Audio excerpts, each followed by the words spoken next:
Chapter 1, Divination of Fate. In London, June was gradually heating up as the temperatures rose. On the southern bank of the Thames, Cheltenham College Junior School. At 4 o'clock in the afternoon, after finishing their day's lessons, the students walked out of the school gates in groups amidst bursts of laughter and chatter. Not far from the school gate, under the shade of the trees. Miss Winnie, based on the divination results, there's a high probability that you won't find the love you expect before graduation. Eno glanced at the numbers thrown by the dice on the ground and said apologetically. Upon hearing this answer, the young girl's youthful face was filled with disappointment. Not able to find it. Well then. Thank you for the divination, Mr. Swinburne. Perhaps such a result seemed to be within her expectations. With good upbringing, she didn't engage in meaningless entanglements. After paying £1, she turned and walked away. As the girl gradually walked away, Eno, who had just looked apologetic, now displayed a maturity that didn't match his age. Sigh, young ones. Skillfully collecting the banknotes left by the girl, he then carefully picked up the dice that had fallen on the ground. After doing all this, Eno continued to sit on his little stool, waiting for the next client to arrive. Some say that the main theme of graduation season in June is usually about farewells and sadness, but perhaps that only applies to the vast majority. After all, in a big world, there are always one or two exceptions. Finally, it's over. As the final bell rang, Hermione quickly packed up her belongings and left the classroom without looking back. Throughout the process, she didn't show any hint of nostalgia. Compared to the melancholy farewells of others, graduation for her was more like a liberation, finally allowing her to distance herself from those who seemed foolish but were actually not intelligent classmates. Walking out of the classroom, Hermione followed the familiar path, not glancing around, as if nothing around her could disturb her. This scene, amidst the noisy environment, seemed exceptionally unique. Fortunately, this situation didn't last long. The moment Hermione walked out of the school gate, it was as if she had been released from bondage. Her eyes no longer looked straight ahead, but subconsciously glanced towards the shade of the trees opposite. Sure enough, in the familiar place, she saw a familiar figure again, and a smile unconsciously appeared on Hermione's lips. But just looking from afar, she noticed the other person's smiling face and an athletic-looking girl talking to them intimately. The intimate scene made Hermione's smile, which had just appeared, dissipate like snow under the sun, disappearing in an instant. Clearly loves reading so much, yet still deceiving people everywhere. The current scene made Hermione bite her lip in displeasure, feeling somewhat indignant. The whole thing started 2 years ago. At that time, including Cheltenham College Junior School, among 4 or 5 other primary schools nearby, there was often a boy who claimed to be a fortune teller showing up at the end of the school day once or twice a week. He wandered among these schools, always staying not far from the school gates, using a dice to predict fortunes for people and earning the meager pocket money of the students. Although many people praised the accuracy of his divinations, Hermione still believed it was just luck, or rather, statistical probability. Although she had never been divined. However, using a dice to predict the future recklessly, in her opinion, was simply ignorant. Perhaps only true fools would choose to believe in it. It's just relying on good looks to deceive those infatuated girls. Although she said that, Hermione still didn't move her feet. Instead, she stood still and watched for a moment before leaving contentedly. Afternoon sunlight filtered through the treetops. Eno sat on his little stool, with dappled light shining on his cheeks, making his amber-colored pupils appear even more crystal clear. Just gazing into those eyes made it easy to forget all worries. The bright eyes always revealed innocence. That feeling was like that of a newborn baby, pure and clean. His pitch-black short hair lazily spread out, reflecting a glossy sheen under the sunlight. For a long time, Eno glanced at the gradually closing school gate, feeling that there would be no more customers, so he got up to pack his belongings. When we say belongings, it's just an old faded folding stool and a linen tablecloth that had been washed to a yellowish hue. Ignoring the curious glances around him, he casually packed all the items into the canvas bag on his shoulder and leisurely turned to leave. As his steps moved, the makeshift wind chime made of shells tied to the canvas bag produced a crisp tinkling sound. Half an hour later, Eno returned to his residence with 2 bags of food, a natural bridge under the Thames. 3 months, counting the days, it's almost time for the next journey. Sitting under the bridge, Eno played with the dice in his hand while secretly calculating the time. Seriously speaking, he wasn't from this world. More accurately, he was a transmigrator from a distant eastern land, inexplicably becoming an abandoned infant in England. But after spending 10 years in an orphanage, he also acquired his own cheat. Eno vividly remembered that 2 years ago, on the day after his 10th birthday, he mysteriously entered another world. Since then, he could go to that magical place every once in a while. The reason why he called it magical was because different legends, fairy tales, and folk stories were always unfolding there. Eno saw his cheat more like an alternative travel agency, or a life experience museum. After all, he always traveled through that world as a pure bystander. There were no tasks, no plots, and certainly no so-called systems. And the time of entry was always uncertain. Sometimes it would be every 1 or 2 weeks, sometimes several months. The duration of his stay inside also varied, from as short as 1 or 2 weeks to as long as half a year. In short, it was all about going with the flow. What was even more unpredictable was the way he entered the fantasy world. Honestly, this was what gave him the most headaches. Remembering a bizarre incident, on the way to the bathroom, the next moment after pushing open the door, he walked into a vast, unmarked jungle. Of course, even though everything was full of randomness, Eno was also well aware that relying on this miracle could at least make his future quite comfortable. Because all the fairy tales, legends, and folk stories, although universally considered unreasonable and illogical, couldn't deny their power. 2 years of travel, countless attempts, and explorations. Eno also figured out some simple rules, and now he could even strive for some benefits in the fantasy world. For example, the dice he often used for divination. Of course, it was also because of possessing the ability to embark on this wonderful journey that he had to spend years mingling in various libraries in London, spending his days recharging. It's worth mentioning that, after experiencing the fantastic journey for the first time, he chose to leave the orphanage where he had lived for 10 years after careful consideration. After all, a journey would last from several weeks to almost half a year. If he came back a few more times, it would be hard not to be noticed. Especially for a semi-adolescent boy, it was a period of rapid physical development, and a few months or almost half a year would bring about too many changes. If someone with a keen eye noticed, apart from being dissected, there was no second possibility for a powerless orphan. However, fate always plays just the right jokes. The two worlds were like independent spaces that never intersected. Because no matter how long he spent in the fantasy world, the real world was just an instant. The most tangible result was that while he accumulated years of life experience in the fantasy world, he remained an 11-year-old boy in reality. Although this was the case, Eno didn't regret his decision. Compared to the constraints of the orphanage, he enjoyed the freedom of his current life. When he ran out of money, he went to nearby primary schools to set up stalls and tell fortunes for the students. In his spare time, he went to bookstores to read books and pass the time. Life was quite comfortable. Chapter 2, The Letter from the Owl. London, by the Thames. The gentle river flowed quietly, and a breeze rustled the leaves on either side, adding a touch of tranquility and melody to the summer afternoon. Fish and chips again. Not far from the bridge pier, through sparse bushes, came intermittent complaints. Eno skillfully opened the paper bag. Despite grumbling about the monotonous food, his hands didn't pause as he grabbed a golden, crispy piece of fish and started eating. Compared to delicacies like Wellington beef and Cornish pasties, the 1-pound fish and chips were currently the most cost-effective choice. After finishing the last piece of fish and taking a satisfying gulp from his water bottle, Eno leaned contentedly against the pier. Some people resist loneliness, some enjoy it.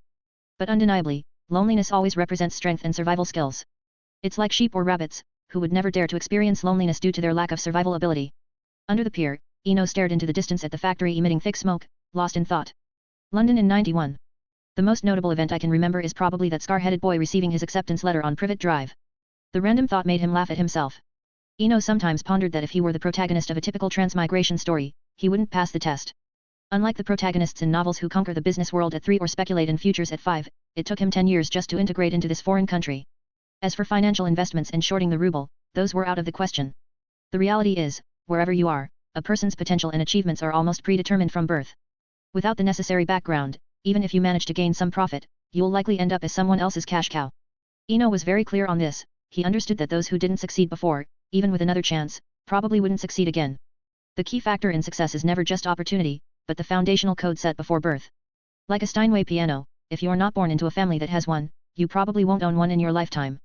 Mediocrity isn't so bad. Affected by the temperate maritime climate, London is never subjected to extreme heat. Even in the height of June summer, 93.2 degrees Fahrenheit is about as hot as it gets. Time flew by as Eno took a nap.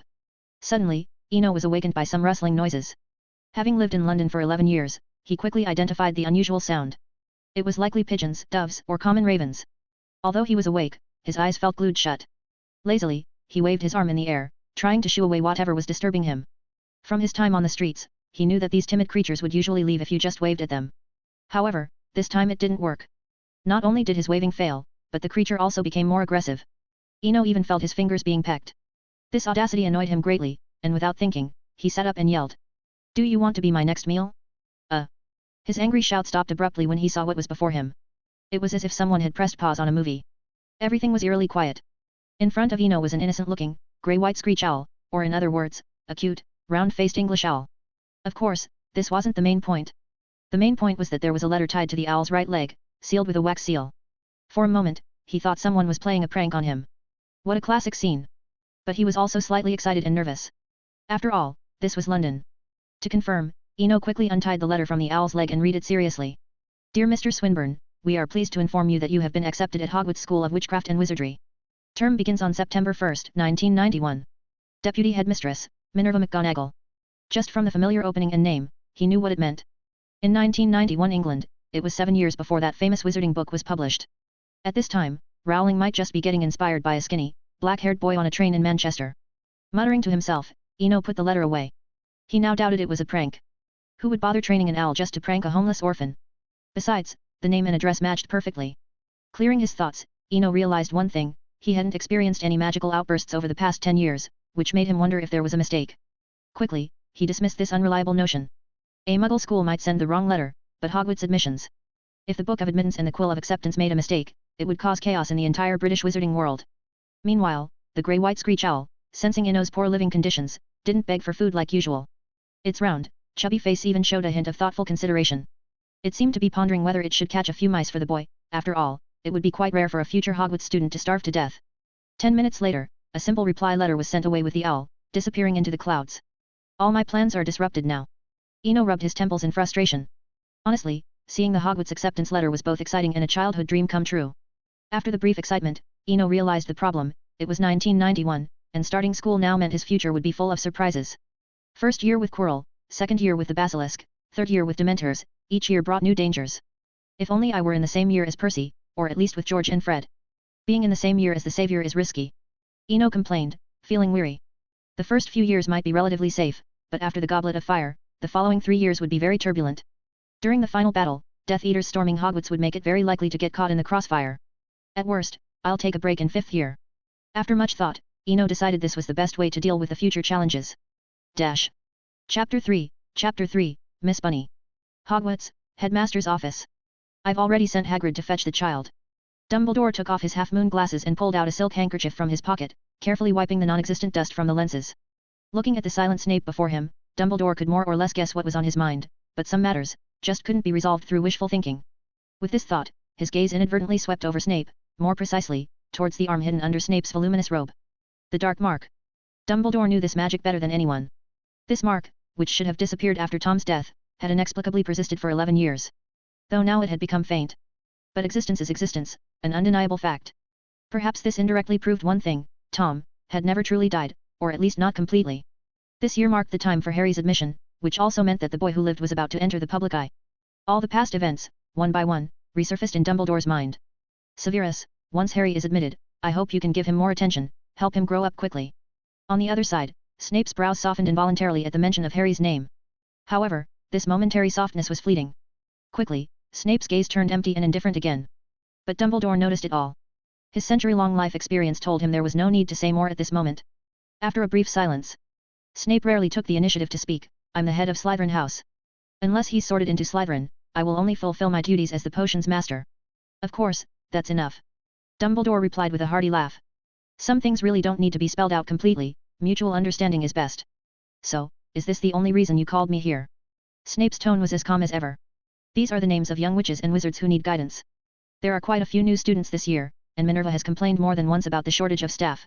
As he spoke, Dumbledore opened a drawer beside him and took out a thick stack of bound parchment. You need to complete these tasks before the start of the term. Phileas and Pomona received their lists yesterday. Ha! Snape snorted as he took the list but still accepted it. Snape knew better than anyone why there was suddenly such an influx of new students at Hogwarts. Everyone wanted their child to form a strong bond with the Savior. It was just those who had fled at the slightest breeze back then, now shifting with the wind and returning. London, Foyle's bookshop. A historically significant bookshop, crucially noted for its vast collection. This was arguably the largest repository of books in all of London. There had once been a survey suggesting that if all the books in the shop were arranged in sequence, they would extend a staggering 48 kilometers. Located at 84-119-125 Charing Cross Road, its expansive grounds earned it the title of the world's largest bookshop. Even the address numbering gives a hint of the shop's enormity, with a daily staff of more than 400. Second floor, folklore section. Eno was buried in a 5-inch thick 1001 Nights. For the past 2 years, he had developed a habit of consistent reading. In that magical world, allegories, fairy tales, and folklore were constantly unfolding. Reading more, accumulating more knowledge, was always beneficial. Sometimes, merely vague foresight and insight could create true miracles. As for why he chose a bookshop over a library. No reputable library would issue a borrowing card to an unidentified orphan, let alone the fact that obtaining such a card required a considerable deposit. After much thought, freeloading in the bookshop became Eno's best option. Especially in a massive bookshop like Foyle's, no one would pay attention to a boy, let alone how long he lingered in front of the shelves. In the end, the princess came back to life, then married the prince, and they lived happily ever after. With the end of the story, Eno rubbed his slightly sore neck. This was one of the bookshop's biggest drawbacks: no comfortable desks or sofas. Thus, standing for 1 or 2 hours was quite normal when reading in the bookshop. 1001 Nights? A book I gave up on at 6. I didn't expect you to have such a unique taste, Mr. Fraud. A clear voice sounded from behind, making Eno frown. He didn't like being disturbed while reading. But the voice's owner seemed to be a peer, and for the sake of his reputation and future earnings from fortune-telling, he couldn't ignore it. Suppressing his inner displeasure, Ino turned and politely said, "I don't think so. No book should be judged by the reader's age to determine its value, and." Halfway through his sentence, Ino suddenly stopped and scrutinized the girl in front of him. 2 years might be a long time, but not enough to forget those students he had foretold. As for this brown-haired girl, he was sure they were meeting for the first time. If nothing else, her 2 large, white front teeth were unforgettable. Since she wasn't a client, there was no need to be courteous. With that thought, Ino changed his tone to a mocking one. "Tisk, tisk, tisk. If I remember correctly, you've never consulted me for a reading. Isn't it too hasty to draw conclusions without verification? Miss Bunny. You." The girl seemed both embarrassed and angry, her fair face flushing red. "Does mocking someone's appearance make you that proud? That's not gentlemanly at all." However, before she could finish, Ino seized on her words, retorting, "Is giving people nicknames very ladylike?" Huff. Hermione took several deep breaths, trying to calm herself. She was furious now. It was the first time she had suffered such a defeat in a debate with her peers, and the other party's logic was strong, leaving her momentarily speechless. "Fine, I apologize for the nickname." Hermione's mind raced, quickly deciding there was no need to dwell on the setback. After a swift apology, she continued. "Here's £1. I'll pay for a reading. Will I go to Winchester College or Wickham Abbey?" "All right. Let's find a quiet place, and I'll do the reading for you right now." Ino agreed without hesitation. Only a fool would refuse money handed to them. After all, entering Hogwarts in the future, besides the daily expenses at school, just buying storybooks would be a significant cost. After all, Hogwarts library wouldn't have muggle books. Chapter 4, It's a Clumsy. Half an hour later. In the lounge area on the 5th floor of Foyle's bookshop. The divination dice spun endlessly on the table, much like a mechanical top wound up and showing no signs of stopping. "This makes no sense," Ino muttered to himself. Though perplexed, he maintained a calm expression while calculating the potential causes of this issue in his mind. After a brief contemplation, he considered another possibility, quietly pocketed the dice, and then looked at the girl beside him with a displeased expression. Over the past 2 years, he had performed at least 100 divinations and was intimately familiar with the rules of the dice. The 6-sided dice, with numbers from 1 to 6, represented the likelihood of an event occurring, 0%, 20%, 40%, 60%, 80%, and 100%. However, the dice's continuous spinning indicated an impossible outcome, that the event neither succeeds nor fails. Such a result should never appear in a divination. Like any event, the probability should never be exactly 50-50, it might be 49.999%, but never 50%. Returning to the matter at hand. Ino's mind replayed the scene of their encounter. Considering her previous accusation of him being a fraud, he quickly realized she hadn't been truthful. She likely used some false information to test his divination, something he had encountered before. Understanding this, he said with displeasure. "Bunny. I mean, Miss Nameless. Are you sure you have a chance of entering those 2 schools and not another one like Smelting's Academy? You should know that a fool will never get into Cambridge or Oxford." Out of consideration for the payment, Ino refrained from calling her bunny girl again, but subtly criticized her attempt to discredit him. "Granger. My name is Hermione Granger. And I'm certain my grades are good enough to get into those 2 schools, not some second-rate school you mentioned." Hermione understood the criticism and now looked as if she were a cat with her fur standing on end, full of aggression. Facing this cute yet fierce expression, Ino didn't even bat an eyelid. His thoughts were already preoccupied with her name. After all, the name Hermione was highly distinctive. Coupled with the owl's letter from before. After a moment of hesitation, Ino asked. "So, your father is a dentist too?" Upon hearing the word dentist, Hermione was momentarily taken aback and asked with some surprise. "Did you divine that?" "Although correct, I asked you to divine my future school." "Confirmed." Ino thought to himself. Same name, living in London, and also having a dentist father. He was now 100% sure the girl before him was none other than Hermione Granger, the future Minister of Magic and one of the Golden Trio. At that moment, Ino decided to distance himself from her as soon as possible. Being close to Hermione at Hogwarts would indirectly tie him to Harry, which Draco Malfoy would undoubtedly be interested in. Getting close to the boy who lived? Ino had zero interest. The next 7 years with Harry, well, those who know, know. "Miss Granger, the divination result is that neither of those schools will be your future." After delivering the divination result succinctly, Ino picked up the £1 note from the table and turned to leave. Seeing the girl's confusion, he reluctantly promised before leaving. "Of course, if you do end up at either of those schools, I will refund you double before the term starts. Don't worry, I won't run away." With that, Ino walked out of the lounge without looking back. With Miss Know-It-All here, he didn't plan to stay at the bookshop any longer. Instead, he decided to buy a few books to take back, preparing for his future school life. Meanwhile, watching the empty seat, Hermione lowered her head, feeling a bit dejected. She was not happy at all. Everyone else gets a long chat during their divination, but with me, it's only a few minutes. Foyle's bookshop, ground floor. Under the surprised gaze of the cashier, Eno paid a hefty sum of £10 and successfully purchased 3 famous fairy tale collections: Alice's Adventures in Wonderland, Andersen's Fairy Tales, and 1001 Nights. Leaving the bookshop, it was nearing noon. Eno quickened his pace home, as there was something more important waiting for him in the afternoon. The letter delivered by the owl clearly stated that a Hogwarts professor would visit that afternoon to help him get all the items listed in the admission letter. This was something he absolutely could not miss. Back at his place, Eno alternated between reading his new books and quietly waiting for the appointed time. Time ticked by slowly. When the old pocket watch in his hand pointed to the hour, Eno decisively closed his book and began scanning his surroundings. Sure enough, in his line of sight, a figure appeared out of nowhere the next second. Seeing the person clearly, Eno's heart skipped a beat. He felt a bit disgruntled. Everyone else gets the responsible Professor McGonagall for their first-time guide, and he ends up with the tormented half-blood prince. The man in the black, voluminous robe with greasy, slicked back hair was none other than Severus Snape, the current head of Slytherin and Potions Master. While Eno was momentarily stunned, Snape approached him with an expressionless face. Even though Eno had read the original series and had some understanding of Snape, being stared at by those empty, lifeless eyes in reality still made him uncomfortable. What Eno didn't know was that, in the moment their eyes met, Snape's mind was also in turmoil. Pure, clean, bright. From those amber eyes, Snape gleaned a myriad of things. It was as if a window had been opened through the river of time, showing him all the beauty in the world. Number 19 Spinner's End, an old house, a little boy clinging to his mother's side, clamoring for wizard stories. In a quiet park, a frail, dark-haired boy, and a girl with a sweet smile and bright green eyes. Scene after scene flashed through Snape's mind. Ha! Put away your lousy occlumency. Snape's voice was cold and piercing, his tone alone making it clear he was suppressing something. I am a professor at Hogwarts, here only because your name appeared on the list of those needing guidance. Now it seems there's been a mistake, and someone doesn't need this guidance. Don't need guidance. Eno, hearing this, ignored the mention of occlumency and quickly explained. Sir, I think there's a misunderstanding between us. I've been a wanderer since I was 10.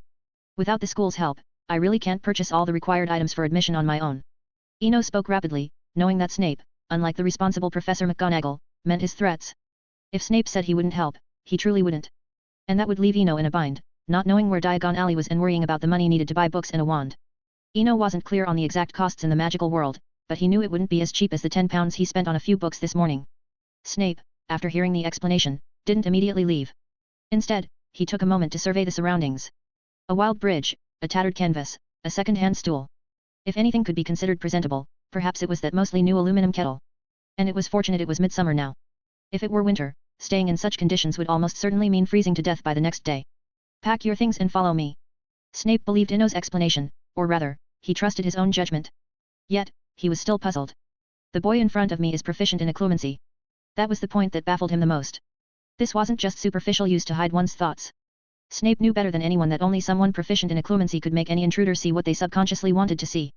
Chapter 5, The Tale of the Wand and the Elder Mother. Diagon Alley. The cobblestone street was lined with all sorts of curious shops, the scene of which could not be fully captured by novels or movies, brimming as it was with the wonders of magic in all its varied forms. But Eno paid no attention to any of this, focusing solely on following Snape. Despite his curiosity about his surroundings, he knew that he wasn't following the responsible Professor McGonagall or the good-natured Hagrid. Therefore, completing his tasks quickly was the most important thing right now. After all, he knew the way now and there were still almost 2 months before the school term started. He could always come back for a thorough visit later. Leaving Gringotts, Eno held a small pouch containing 20 galleons, the entirety of Hogwarts funding for new students. Of course, this grant was not free. When he signed for the money, he had clearly seen the terms. Upon closer examination, the money was essentially an interest-free loan, which students needed to repay within 3 years after graduation. Nonetheless, this measure had indeed helped many people, which was undeniable. With the grant in hand, Eno turned to Snape. Professor, what do we do next? It's you, not we. Snape corrected Eno's grammar with a blank expression, then said indifferently. Take your money and buy the items on the list. My responsibility was merely to bring you to Diagon Alley and ensure you received the funds. Eno. Watching Snape walk away without looking back, Eno raised his arm to rub his aching cheeks. Keeping a harmless smile for so long made his facial muscles stiff. Ridiculous. Did I disturb the graves in Spinner's End? He still didn't know how he had offended this man. Though he had black hair, his eyes were definitely not green. Though a bit annoyed, he could do nothing about it now. As Snape had just said, Snape had fulfilled his duty to guide him. Although he wasn't sure of the specific details, he knew Snape wasn't one to lie about such matters. In front of the Gringotts doors, Eno's mind flashed back to his first encounter with Snape. A phrase, lousy occlumency, made him speculate. Just as Snape wouldn't lie, he wouldn't say meaningless things either. He mentioned occlumency. In his thoughts, Eno first considered his disguise. To survive safely in a magical world, disguising oneself as an innocent and kind child was essential.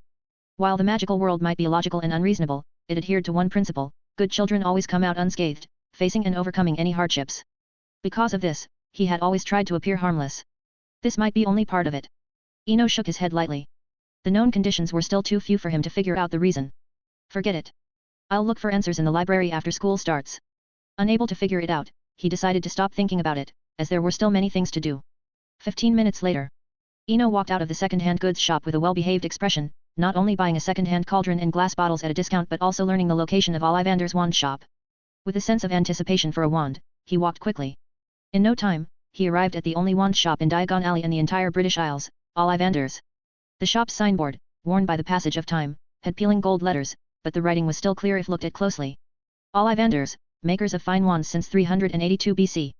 Standing outside, Ino gazed at the name that had appeared countless times in books and films, feeling a tinge of excitement. The starting point of the story. With a sigh in his heart, Ino pushed the door open and entered. Entering the shop, Ino found that it wasn't as spacious as it seemed from the outside. The actual usable space was tiny. Cramped, narrow, and old were its defining features. Despite its small size, the room's setup was filled with a sense of mystery. Wands lay on faded purple cushions on display, while most were still stored in long boxes, piled high on old shelves that almost reached the ceiling. Thousands of wands were neatly stacked, giving the place a quiet and solemn feel, as if it were a place forgotten by time. Good afternoon. A new face. While Ino was looking around, a gentle voice came from the side.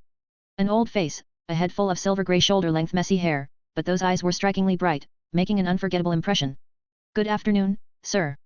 Ino responded politely, then said, if possible, I would like to purchase a wand of my own. Of course. Every summer, young wizards come here to find their wands. Ino smiled without commenting when Ollivander subtly replaced purchase with find. Child, which arm do you use to wave a wand? Ollivander rolled up his sleeves and picked up a tape measure from the corner. Right hand, sir. Ino extended his arm voluntarily to facilitate the measurement, although he never understood the purpose of these steps. Seeing Ino's cooperation, Ollivander skillfully started measuring, not forgetting to explain his wand philosophy. Actually, many people think it's the wizard who chooses the wand, but it's quite the opposite. It's always the wand that chooses the wizard. This time Ino didn't stay silent but took the initiative to join the conversation, saying, I agree. It's like the story of the Elder Mother. To some, they're just trees, but to others, they're kind spirits. The Elder Mother. Ollivander paused his actions and looked at Ino with curiosity.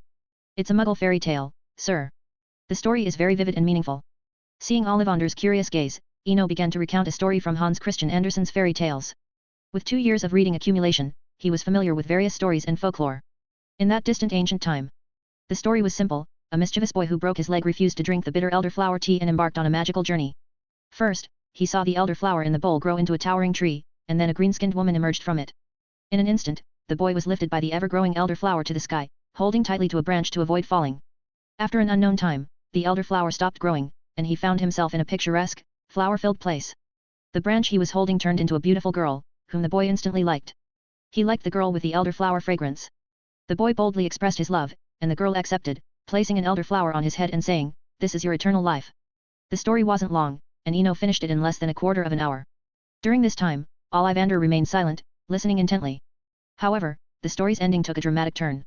Under the witness of small animals, the boy and girl married and lived a peaceful and happy life, even having a clever child. One day, when their child broke his leg and needed elderflower for treatment, the boy remembered everything, including his mother waiting for him at home. He woke up and returned to his original place, once again the injured boy.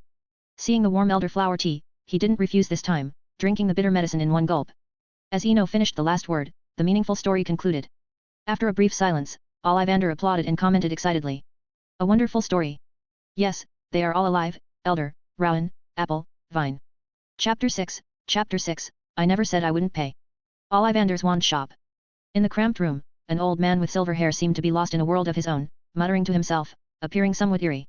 Seeing the scene before him, Ino couldn't help but remind, "Sir. If possible, I would still like to get my wand as soon as possible." Glancing through the window, he noticed people waiting outside the shop, perhaps out of basic courtesy, as they didn't barge in without permission. "Ah, sorry, my child. Here we go." Clearly noticing the customers outside, Ollivander wasted no time and immediately resumed the interrupted measuring process. From shoulder to fingertip, then from wrist to elbow, shoulder to floor, and even taking a measure of Ino's head circumference. The enchanted tape measure kept moving up and down, and when everything was ready, Ollivander turned to stare at Ino's amber eyes for a while, tentatively saying, "Try this one, elderwood with phoenix feather core, 12 inches long, reasonably flexible. It seemed the most lively when you were telling your story earlier, so I think you two should get along well." A very beautiful wand, Ino's first impression. Unlike other common elderwood wands, the protruding knots on the wand were not as prominent, instead, they were neatly arranged, resembling white gems embedded in the wand. Although he acknowledged the wand's aesthetics, Eno was not very trusting of Ollivander's introduction and highly suspected that it was just an excuse that popped into his head after hearing the story. Because, although this world had magic, it was limited to magic. The fantastical things from fairy tales were probably not very plausible here. That being said, Eno still carefully took the wand. After all, whether it was phoenix feathers or elderwood, they were both very special in the world of magic. Smooth and delicate to the touch, it even seemed to carry a faint warmth. But that wasn't the point. Because he clearly saw that as soon as he grasped the wand, a jade-green fluorescence appeared at the tip of the wand, followed by the blooming of a six-petal elderwood flower. How should I put it? Unlike Harry's wand selection, which was chaotic and lively, like an energetic child. The wand in his hand right now was like a shy girl, expressing herself modestly and reservedly. Excellent! Ollivander exclaimed with excitement. The sudden sound startled Eno, and when he regained his senses, the flower blooming on the wand had quietly dissipated. I knew you two were compatible, really. It was very happy just now, listening to the story. The instigator of the whole affair, Ollivander, continued to expound his philosophy, babbling on like a chatterbox. Here we go again. Eno couldn't help but roll his eyes. He admitted that this wand did indeed suit him. Holding it felt like reuniting with a long-lost friend, giving him a faint sense of familiarity. But if you were to talk about things like autonomous consciousness or character wisdom, sorry, he didn't feel anything of the sort. Seeing the guarded look in the other's eyes, Eno couldn't help but sigh and open his coin purse. Exiting the wand shop, Eno felt an inexplicable sense of satisfaction. To possess a real wand was something he had never dared to dream of before. Now that the dream was realized, a genuine sense of happiness filled him from within. Happiness is so simple. With experiences from two worlds, he was well aware that people's happiness did not come from how comfortable or affluent their lives were, rather, it stemmed from the presence of hope in their lives. Just like during the past 2 years of wandering, even though he had no fixed abode and endured nights in the open, he always believed that he could make his life more exciting through the opportunities of the fantasy world. Therefore, crude bridge tunnels, cheap food, and even shelterless nights became embellishments in his life. Meanwhile, with a wand in hand, he felt no more strangeness as he strolled down the cobblestone streets of Diagon Alley. Now that I have a wand. With this thought, he leisurely headed to his next destination, the legendary Flourish and Blots. As for second-hand books, he didn't even consider them. Learning magic wasn't like reading fairy tales, missing pages or scribbles wouldn't matter. Learning such things was crucial for his future livelihood, and he couldn't afford to be careless. In fact, upon receiving this funding, he already had a plan. Anything could be bought second-hand, but wands and books, they had to be new. Upon closer inspection, the 20 galleons given by Hogwarts were not arbitrarily set. Because this amount was just enough to buy everything, except, a owl. On the south side of Diagon Alley, a shop quite different from the wand shop stood quietly by the street. The brand new signboard and the spacious storefront alone indicated the prosperity of this business. Flourish and Blots, whether in terms of appearance or popularity, could easily make it into the top 5 in the original works. Entering the shop, one would always be attracted by a subtle yet profound atmosphere, with a pleasant scent of oak in the air, mixed with the faint aroma of ink from the books. The shelves at the entrance held 2 meager magical ornamental plants, adding some vitality to the old-fashioned bookstore. The shop was somewhat dimly lit. But luckily, the weather was fine, and the afternoon sunlight filtered through the old window panes, dancing on rows upon rows of bookshelves. And this scattered sunlight perfectly illuminated the books on the shelves. Welcome to Flourish and Blots. Do you need to purchase Hogwarts textbooks? First year? Second year? There's a packaged set of all the textbooks over there. Or do you need to buy individual books? The textbooks are all here, and other types of books are on the shelves in the back. The bookstore manager was a somewhat greasy and portly middle-aged man, and his slightly sunken eyes indicated that he was not a native of Britain. As he introduced, he pointed towards the 2 rows of bookshelves in front of them. Perhaps textbooks were in high demand during the summer holidays, as they were prominently displayed in the center of the store. All right, sir. I need the complete set of first-year Hogwarts textbooks. Following the man's gesture, Eno looked towards the frontmost bookshelf. History of Magic, Fantastic Beasts and Where to Find Them, Standard Book of Spells Grade 1, Grade 2, Grade 3, Grade 4, 1000 Magical Herbs and Fungi, Magical Drafts and Potions, Dark Arts, A Guide to Self-Protection.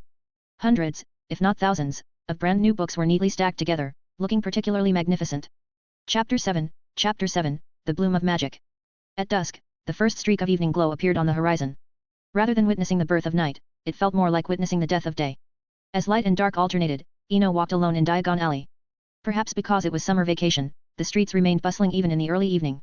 The passers-by around him were varied, most were dressed in robes and wore pointed hats, though a few in Muggle attire suits and ties didn't seem out of place either. The streets were lined with an array of peculiar buildings and shops, Gringotts, Eolipsal Emporium, Flourish and Blots, Florian Fortescue's Ice Cream Parlor, Potage's Cauldron Shop, and more. Bathed in the glow of the setting sun, everything looked both mysterious and magical. Familiar shops now appeared before his eyes one by one. Some things and scenery, you really need to experience firsthand to appreciate their beauty. Eno stood by the street, mesmerized by the scene before him. That summer, the screen showed the worn bricks parting in the middle, opening a path to a fantastical world for all young wizards. Perhaps, the seed of magic was quietly planted at that moment. It's time to go back. Considering the time, Eno took one last look at the bustling street and then turned back the way he came. He knew well that despite the peaceful times and the prosperity of Diagon Alley, a young wizard wandering alone at night could be seen as an unexpected fortune for many. No matter how prosperous a place looks on the surface, there is always darkness lurking behind it. And Diagon Alley being connected to Nocturne Alley is probably no coincidence. London at night always brought up a faint mist. By the Thames, under a secluded bridge, Eno was busy preparing dinner. He first heated up the leftover fried fish from lunch, then tossed a bit of tea into an aluminum kettle. After finishing all this, he leaned back against the bridge pier to rest. 4 sickles and 5 nuts. I need to find a way to make money. Looking at the pitiful coins in front of him, Eno couldn't help but sigh. No matter where you are, money always seems to run out quickly. Today's shopping had successfully spent all 20 galleons provided by Hogwarts aid. And that, many things were bought second-hand, such as cauldrons, robes, glass bottles, and even half a bottle of ink. Especially the ink, which reminded him of the stationery shop owner's face when he bought half a bottle. Amusingly, when he explained that diluting the ink with water still made it usable, the owner looked at him as if he had seen a ghost. How rare, adding a bit of water just makes the color lighter, but it saved me 5 nuts at least. Eno played with a few silver sickles in his hand, pondering ways to make money. The fantasy world was his first exclusion. Despite treasures and gold being common, every fairy tale and folk story around the world was essentially telling the same thing. Greedy people never have good outcomes. If lucky, you might end up empty-handed, if unlucky, you could lose your life. The fantasy world values character, which is why he has been diligently hiding his true self. Kindness and innocence bring good fortune, even animals will help you. On the other hand, being evil or greedy could make you a target, solved by any passerby. Only divination remains. After much thought, Eno realized that aside from storytelling, divination was the only skill he could use to earn money. Whenever he thought of divination, a certain figure always came to mind, the person who gave him the dice. The first time he entered the fantasy world, lacking a sense of security, he blindly chose to follow a seemingly kind minstrel. To gain the minstrel's protection, he even worked as an unpaid apprentice for several months. Of course, the gains were significant. Not only did he safely travel to nearby towns, but he also honed the skills necessary to survive in the fantasy world pretending to be kind and well-behaved. After spending months together, the minstrel generously gave him a precious gift upon their parting. A 6-sided die blessed by the goddess of fate, which could be used for divination. But more than the divination die, Eno was grateful for the minstrel's teachings. Living here, remember this, everything you desire controls you. When you desire nothing, you will own the world. This wasn't just a warning, but Eno's guiding principle for the past 2 years. By keeping this in mind, he avoided many potential dangers in the fantasy world. Teacher Hans, you've really helped a lot. Thinking of the mysterious middle-aged man, Eno felt sincere gratitude. The old aluminum kettle whistled, bringing Eno back to the present. Simultaneously, the small bridge filled with the aroma of tea. A few pieces of fried fish with bread, and a kettle of boiling tea, were his simple dinner for tonight. After dinner, Eno opened today's shopping bag and pulled out a thick book after rummaging through it. The Standard Book of Spells, Grade 1 by Miranda Goshawk. This book was a carefully considered choice. Compared to transfiguration or potions, which seemed fancy and complicated, he always believed that spells were the foundation of magic, or its cornerstone. Other subjects were merely embellishments. More importantly, he wanted to quickly learn a few simple spells to use for his next crossing. As for the Statute of Secrecy and the Trace, in the original book, Hermione tried all the spells before starting school and never received a warning from the Ministry of Magic. Perhaps the trace only takes effect after a young wizard enters Hogwarts. Meanwhile, opening the Standard Book of Spells, Grade 1, Eno found the contents surprisingly friendly. First-year spells included only 7. Apart from the levitation charm requiring some technique, the other spells like the unlocking charm, softening charm, fire-making charm, repairing charm. They were really simple, just requiring step-by-step practice to master. Of course, mastering them was just the beginning. After all, the repairing charm is taught from the first year all the way to graduation, each year deepening in complexity. In the small bridge, the candle quietly burned, providing a faint light for the space. By the weak candlelight, the boy focused intently on his reading. 2 hours later. Incendio. At the sound of the incantation, a small flame flickered at the tip of his magic wand, soon blown out by a breeze. Yet, this brief spark of light made him ecstatic. This is magic. Eno gently caressed the magic wood's rough knots. Throughout the night, faint light could be seen through the heavy canvas covering the bridge, alternating as the flames flickered inside. Chapter 8, Re-entering the Fantasy World. London, South Kensington. Hermione was currently showing her family her new school uniform, a plain black robe and a pointed black wizard's hat. Is this frog alive? Unlike women who are fascinated by clothing, Mr. Granger was more interested in the hopping chocolate frog. He sat on the sofa, staring at the chocolate frog in front of him for almost half a minute. Dad, that's just a chocolate candy. Perhaps it's magic that gives it temporary mobility, but it's meant to be eaten. Hermione pursed her lips, looking expectantly at the only candy at home, the chocolate frog. Seeing his daughter's look, Mr. Granger hesitated for a moment. Sorry, dear, you know the damage sweets can do to teeth, especially now that you are in the correction period. Once cavities form. Before Mr. Granger could finish, Hermione habitually took over the conversation, speaking rapidly. Once cavities form, they become inevitable until the tooth completely crumbles. The only treatment is root canal therapy to kill the nerve, deep clean the pulp, and then fill it with new light-cured composite resin. In a huff, Hermione added. I didn't even want to eat it, just to look at it. After speaking, she no longer looked at the chocolate frog. Perhaps she initially wanted to taste it, but hearing about the correction period made her decisively give up the idea. For some reason, whenever the topic was about teeth lately, Hermione couldn't help but think of Bunny. This made her both angry and somewhat embarrassed. Even if you have a bit of divination ability, it doesn't give you the right to comment on a girl's appearance casually. Maybe it was because of the letter she received from the owl, confirming the previous divination result, or perhaps it was her visit to Diagon Alley, where she witnessed real magic. In any case, Hermione herself hadn't noticed that her mindset had unknowingly changed. Her address for Eno had shifted from the previous fraudster to now somewhat capable. No matter how long the night is, dawn will always come as expected. By the Thames, when the morning sunlight shone into the narrow bridge hole, Eno had already awakened. It's another sunny day. He got up and pulled back the shabby linen curtain. After a comfortable stretch, he walked out of his bridge hole. Standing in an open area by the bridge, he let the golden sunlight shine on his face. The warm feeling made him close his eyes, enjoying this moment of ease and tranquility. After a simple wash, Eno sat on the grass, dazing. As far as the eye could see, the Thames glistened under the morning light. Watching the passing boats and the few pedestrians by the river, he was increasingly fond of this slow-paced leisurely life. After a while of peaceful idleness, Eno stood up, slowly walked back to the bridge hole, and began packing his bundle. He picked some dried cheese, hard bread, and then put in a deep grey wool blanket with holes, and his cherished standard book of spells, grade 1. All this was because he had a subtle premonition earlier. After more than 3 months, today was probably the day he would re-enter the fantasy world. Although he didn't know the exact time, there seemed to be such a feeling in the air, and this premonition had never let him down. Time passed by second by second. Coincidentally, after Eno finished packing all his belongings, he suddenly noticed the light around him dimming. In an instant, or perhaps even shorter. It had just been a sunny morning, but in the blink of an eye, it turned into a dim evening. The stark contrast almost took Eno's breath away. Achoo! Before he could react, the cold air around him suddenly struck. Here we go again, no time to prepare, and it's terrible weather. After rummaging through his backpack for the shabby wool blanket and wrapping it around himself, he felt slightly better. However, this get-up made him look even more like a wizard on a journey from afar. The only things missing were a pointed hat and a wand hidden in his coat. In the barren autumn, under a dark and silent long day, heavy clouds hung low in the sky. On the desolate countryside land, a solitary figure suddenly appeared. Taking advantage of the last remnants of dusk, Eno saw the cold scenery around him. Ruined houses, desolate walls, and withered white trees. The sparse scenes revealed an indescribable gloom. Likewise, it was eerily quiet, with the wind rustling through the treetops. However, he was no longer surprised by all this. Although he had once wondered why some places in the wilderness were always so desolate, over time, he had become accustomed to it. After all, although it seemed bleak around, it wasn't dangerous, as long as you weren't greedy and didn't meddle. Half an hour later, Eno finally found a place to stay before nightfall.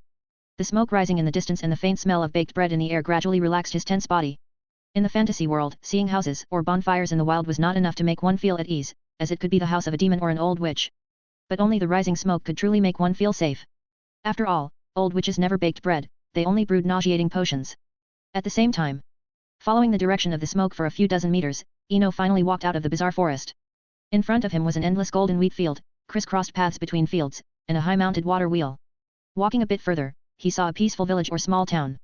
A dozen or so houses of various styles in a row: thatch, stone, wood, a bakery, a mill, a blacksmith shop, a tailor's shop.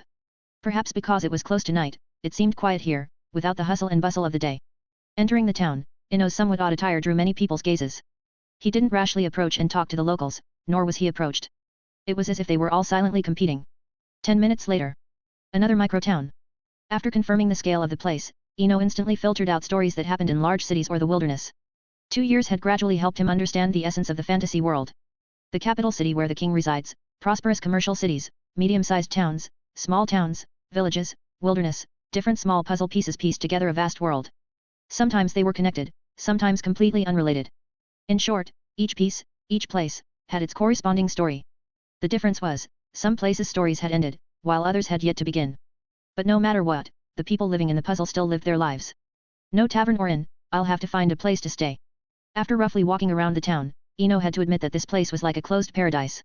All the facilities in the town seemed tailor-made for the people living here, with seemingly no consideration for outsiders. Chapter 9, Old John. Red shoes, foolish knock, the girl who stepped on bread, the lazy spinner, the three lucky ones. Stories flashed one by one. Then, Eno shook his head, clearing his mind of the chaotic thoughts. Because with just these snippets, it was impossible to guess a complete story. After all, stories happening in a small town like this are countless. What he needed to do now was to quickly find a temporary place to stay and a way to get into the town's life. Finding a place to stay was not that difficult. After 2 years of wandering, Eno had saved some coins, enough to stay in such a small place for a while. But finding a way into the town's life required careful thought, starting with establishing his identity, just as he had done before as an apprentice bard. Once his identity was settled, the next step was choosing whom to approach. He had to avoid the ordinary. Like the houses he had seen along the way, identical, ordinary, and unremarkable, they were not in his selection range. Instead, those with peculiar shapes or those that were run down were his first choice. Even if the town's story had ended, he could still gain some hidden benefits from these places. In the town, Old John finished his day's work of shoe repair and returned to his dilapidated house. Although it was drafty and leaked during rainy days, it was still one of his few possessions. "Hello, sir. Sorry to bother you, but if possible, could I stay here for a while? I'll pay you." After some investigation, Eno had finally chosen this rundown old house. He hurriedly approached the owner as he returned home. The sudden voice made Old John stop. After a moment of surprise, he asked uncertainly, "Are you talking to me?" "Yes, sir. I am a wandering bard, it's very late, and there's no inn in this town." With a sincere expression and a reasonable excuse, Eno had perfected this routine. Even if he faced Dumbledore, he was confident he could convince him. What more, this was just an ordinary elderly man. A bard. Old John showed a trace of nostalgia on his face as if he were reminiscing. "All right, young man. If you don't mind the drafts in here." "Thank you, kind sir." Eno responded obediently. "Don't call me sir. I'm no lord or noble. They all call me Old John, you can call me that too." "Okay, Old John. And I hope you call me Eno. The title of young man suited me 3 years ago." A simple joke often brings people closer, which Eno knew very well. "Haha. All right, stranger bard Eno." Old John laughed heartily in response. Night. In a room less than 10 square meters, a faint oil lamp flickered, its tiny flame barely illuminating the surrounding area. Next to the lamp, Eno and Old John sat opposite each other. "Being a bard is a good job. When I was young, I longed for freedom, always wanting to go out and explore. After wandering for half my life, I returned to find that my once resented hometown couldn't accommodate me anymore." Under the weak light, the wrinkles on Old John's face became more pronounced. "That's nothing. At least you've experienced it. Many people end up with nothing but do not regret it because they never tried." Eno responded casually. He deeply understood Old John's sentiment. In another world, many people left their homes for study, work, or buying a house. But they would eventually find how difficult it was for a wanderer to settle in a place that didn't belong to them. "I now believe you are a bard," Old John suddenly said seriously. "Is that so? That's good." Eno shrugged indifferently. "I have many stories to tell you in the future, but I won't do it for free." "Ha ha ha, in this town, you are destined to leave empty-handed." Old John's casual remark made Eno perk up. What was he seeking by finding a way in? Gathering useful information. "Oh, does this place have a tradition of not paying for stories?" Eno asked nonchalantly. "Not really." Old John waved his hand and continued. "This place used to be very poor, people went hungry often. It's only in recent years that life has improved a bit, but asking them to pay for stories is wishful thinking." Eno's mind raced. From Old John's words, he gathered an important piece of information. The story here seemed to have ended. This wasn't a random guess but based on his 2 years of travel experience. A place only undergoes significant changes when its story has concluded. Otherwise, plans to build roads, engage in commerce, or uplift the people are fantasies in a fantasy world. "No matter. I won't stay here long. As long as I live, the journey continues, whether on the road or in my heart," Eno said with a sudden lack of interest. The story ending meant the beginning of a mundane life. This also meant he couldn't gain anything useful. Perhaps sensing the change in Eno's tone, Old John comforted him. "Young man. You don't need to be like this. Although people here are frugal, they at least offer some spare items as payment for your stories. I told you, don't call me young man." Eno pretended to be angry. "Haha, all right. But you do look quite young." Maybe it was their first meeting, or perhaps chatting by the lamp was too extravagant. Not long after, Old John ended the conversation, citing fatigue. Late at night, Eno lay on a straw-filled bed, with the wind howling outside. These winds seemed to have a mind of their own, cleverly bypassing the intact walls and sneaking in through hidden gaps. This made the already not so warm room even colder. Faced with such conditions, Eno could only tighten the blanket around him. To be fair, this blanket, though looking shabby, was genuine wool, which effectively retained body heat. "Maybe I'll do a divination tomorrow. Well, it's good the story has ended. I can take this time to read some books." Since it had already happened, he accepted it calmly. Eno always remembered one thing: living in this world, greed must be avoided. Thus, he never obsessively sought benefits from stories. After all, life is precious, as long as he lived, opportunities would come. Chapter 10, Rolling to Death. Early the next morning. Amid a clattering noise, Eno reluctantly opened his eyes. After scanning the surroundings, he found the source of the noise. Old John was sitting outside the house, continually hammering something. The rhythmic clatter came from his hands. Awake? Then get up. Don't be like those lazy drunkards who sleep until noon, Old John called from outside. Eno noticed that Old John seemed to have an inexplicable aversion to laziness, evident in his slightly resentful tone. Though curious, Eno didn't delay his actions. He quickly got up from the bed, grabbed a towel and toothbrush from his bag, and began to freshen up. Old John, do people come to get their shoes repaired so early in the morning? Eno squatted nearby, watching the busy Old John with curiosity. Seeing the tools on the ground, he had already confirmed Old John's profession: cobbler. Life has improved. Few people get their shoes repaired nowadays, Old John said without looking up. After a while, Old John finally finished his work and sighed, saying, even though few people repair shoes now, there's no harm in hammering more nails. Who knows if they'll be needed in the future?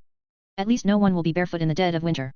Hearing this, Eno nodded empathetically, reflecting, too many people turn a blind eye to the suffering around them, yet they fantasize about being heroes and saving people far away. This wasn't just flattery. During his 2 years of travel, he had seen too much suffering. As mentioned before, when a place's story ends, everything returns to ordinary, mundane life. Suffering often targets such places because the ordinary rarely creates miracles. After hearing Eno's reflection, Old John uncharacteristically chose silence. After a long while, he raised his head again, gazing intensely at the sky. Eno, you're right. Fantasizing about being a hero, only to find you can't even save those around you, makes one a huge joke. At this moment, Old John uncharacteristically called Eno by his name instead of young man. This time, Eno didn't say anything more. He now suspected that the town's story might involve Old John. Even if he wasn't the protagonist, he was likely connected to the main events. But seeing Old John's melancholic expression, he knew it wasn't the right time to delve into this. Ahem, Old John. My teacher once told me something, and now I pass it on to you. Clearing his throat and waiting for Old John to return to his senses, Eno began, he said, life is like a small ripple, slowly spreading. So, the normal state of life is mostly a kind of regret. Pausing for a moment, Eno continued. Old John, what I mean is, all lives have a light. It's like a burning matchstick, faint, warm, and brilliant. And before the match goes out, if it can light up others, even just for a moment, it shouldn't be called regret. Time seemed to stop at that moment. A long time passed, or perhaps just an instant. You've really taught me a lesson, young man, Old John joked half-heartedly. Despite being called young man again, Eno wasn't annoyed. He clearly felt the sadness on Old John fading away. A few minutes later, Old John had packed up his tools. All right, I'm off to work. If we're lucky, we'll have a good dinner tonight. If you're bored, you can walk around the small hill behind the town. It's safe there. In spring, many children go there to pick mushrooms. Okay, got it. Eno nodded and went to the room to grab his backpack. Actually, if he had received this useful information when he first arrived, he would have been thrilled for a long time. But now, the stage had already concluded. Would he keep an expired ticket for a souvenir? On the small hill behind the town. Incendio. Alohomora. Reparo. Eno had chosen a secluded spot, ensuring he wouldn't be easily discovered, and started practicing magic following the standard book of spells, grade 1. As mentioned before, first-year Hogwarts students only needed to master 7 spells. However, to Eno, these 7 spells were more like prefixes for many advanced spells. Like the 26 letters of the alphabet, mastering them allows one to form words and compose elegant poetry. A simple example, the year-end exam in Charms class required a pineapple to dance across a desk. This involved combining the softening charm, levitation charm, and the locomotion charm. Similarly, Eno thought of Dumbledore's impressive firestorm, which might also be an advanced application of the fire-making spell. After receiving the owl's letter, he had been contemplating his future path. But no matter what, he could never take learning lightly. If you're not exhausted, just keep pushing yourself. With a sigh, Eno rubbed his sore wrist and then raised his wand to start a new round of practice. For future plot considerations and his safety, he needed to quietly practice magic while his peers played Quidditch or pranked each other. Time flowed like water, and a few hours passed in a flash. Extreme focus can put one in a near-flow state, where time seems to pass unnoticed. Until the surrounding light significantly dimmed. Hey, didn't expect to experience losing track of time. After snapping out of his focused state, a strong sense of hunger swept over Eno, making him feel like he could devour anything in sight. Without further ado, he quickly took out some cheese from his bag and stuffed it into his mouth. After eating 2 large chunks of cheese, he finally suppressed his hunger. With a slight sigh of relief, Eno was captivated by the scene before him. The evening glow, dazzling and magnificent. The sunset's afterglow outlined the clouds, making the entire sky look as if it had been dyed with red paint, a breathtaking beauty. The town below, with its various houses, was now emitting wisps of smoke, slowly rising to the sky. It looked like the clouds were gently descending to earth. Sitting halfway up the hill, Ino felt like he was admiring a magnificent painting. Chapter 11, 1 month later. Next to the town square. Later, Ali Baba revealed the secret of opening the stone door to his son, who told his grandson, and generation after generation, they all lived prosperous lives. Ali Baba's descendants cherished their fortune and never became arrogant or extravagant, which is why they remained prosperous and were long remembered by later generations. Ino sat on his small stool, vividly narrating a story from 1001 Nights. A large group of children had gathered around him, including some elderly people and a few adults who happened to have free time. Another story, Ino? Yes, tell us another one. I haven't heard enough for today. As the story ended, the children eagerly clamored for another, even before Ino could speak. Ino, the storyteller, faced their noisy requests with composure, waiting silently, a classic case of not working until paid. His demeanor made the children restless, they knew what Ino was waiting for but were powerless to help.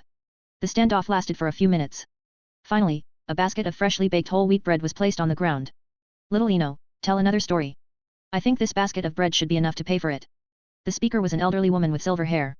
Her plump, round body and the faded linen dress she wore gave her a somewhat comical appearance. Ino glanced at the basket and quickly made a judgment. Instantly, he put on a warm smile and said, "Oh, Aunt Aisha. This basket of bread is worth at least 3 stories." Fair trade was important to Ino. Even for a few loaves of bread, he didn't want to take advantage and unknowingly nurture greed within himself. Moreover, valuing paying listeners was a principle for all troubadours, as their livelihood depended on them. Ino never tried to fool or cheat Aunt Aisha because there were very few people in town willing and able to pay for his stories. While speaking, he swiftly picked up the basket, opened it, and put the bread into his bag, then politely handed the empty basket back to her.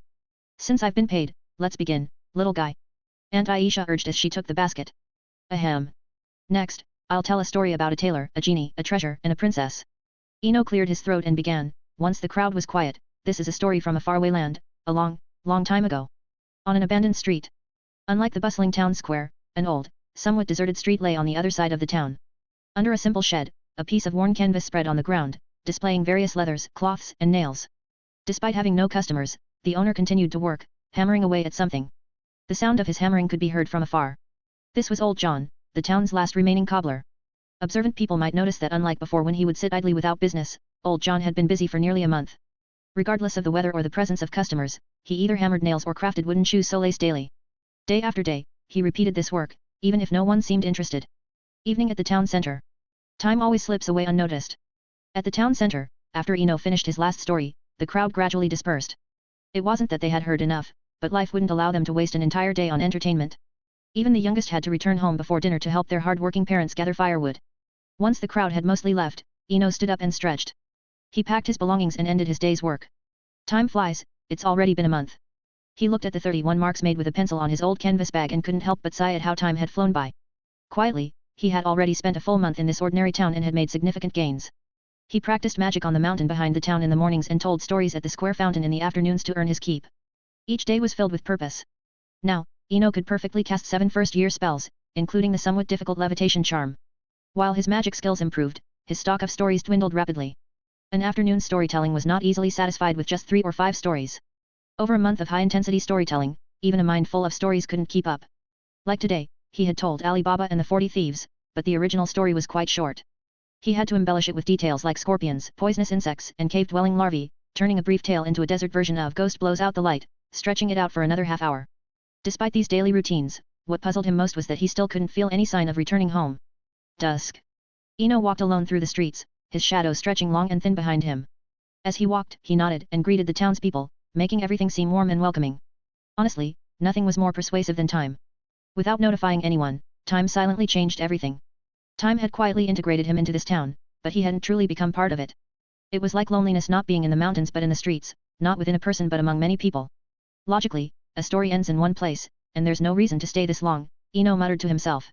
Usually, he would stay in a town for 1 or 2 weeks before returning to his original world. But now, he had been here a month without any sign of returning, making him feel a bit weary. Sigh, let's take it one step at a time. With a light sigh, despite his many doubts, he could do nothing about it. Back at old John's house. After 10 minutes, Ino returned to old John's house, finding him crouching by the makeshift stove, struggling with broken firestones to light some wood, clearly preparing to cook. Old John, stop fussing. We have fresh bread today. Hearing the call, old John dropped the firestones and walked towards the table. I could smell the tempting aroma of wheat from afar, but I wasn't sure you'd invite this old guy to share it. Ino retorted without mercy, come on. As if there's ever anything you don't get to eat. You always eat the most. After a month of living together, Eno and old John had become friends, often joking harmlessly. A dinner of wild vegetable mushroom soup, 2 boiled eggs, and a basket of whole wheat bread was considered a middle-class meal by the town's standards. Chapter 12, Old John's Story. Dinner was over. Eno added enough kerosene to the oil lamp so that its flame could illuminate the entire room as much as possible. Speaking of kerosene, one had to marvel at the quirks of this town's residents. They would never pay money for a story, but they could buy tickets with all sorts of miscellaneous items, including the small can of kerosene being used now, which was one such payment. After finishing this task, Eno sat back in his chair, making small talk. Old John. Why do you always use flint to start a fire? While I don't oppose being thrifty, we can afford a couple of packets of matches for a copper coin. As he spoke, he casually took out a new box of matches he had bought that afternoon from his bag. It was a large box, and judging by its appearance, it would last a long time. To be honest, after spending this time together, Eno had truly developed a sense of compassion for the solitary old man. It might not seem like much now, but if you extend the timeline to many years later, the question becomes unavoidable: when he has no children, no savings, and is unable to work, what will become of old John? But his abilities were limited, and there wasn't much he could do. The best he could manage was buying some matches, making the old man's later years a little easier. Just as Eno placed the matches on the table, old John was momentarily stunned, a mysterious sadness flickering in his eyes. Sensing that something was off with old John, Eno wisely chose silence. He truly had no way to help him right now. Moreover, no one knew why old John was sad. If he spoke rashly and inadvertently angered him, that would be a great loss. Silence became the dominant theme of the shabby room. A long time passed. The sadness in old John's eyes gradually faded, replaced by a touch of determination. Thank you for the gift, young Eno. I'll take the matches. Unlike his usual cheerful self, old John's voice was a bit hoarse. Upon hearing this, Eno didn't speak immediately.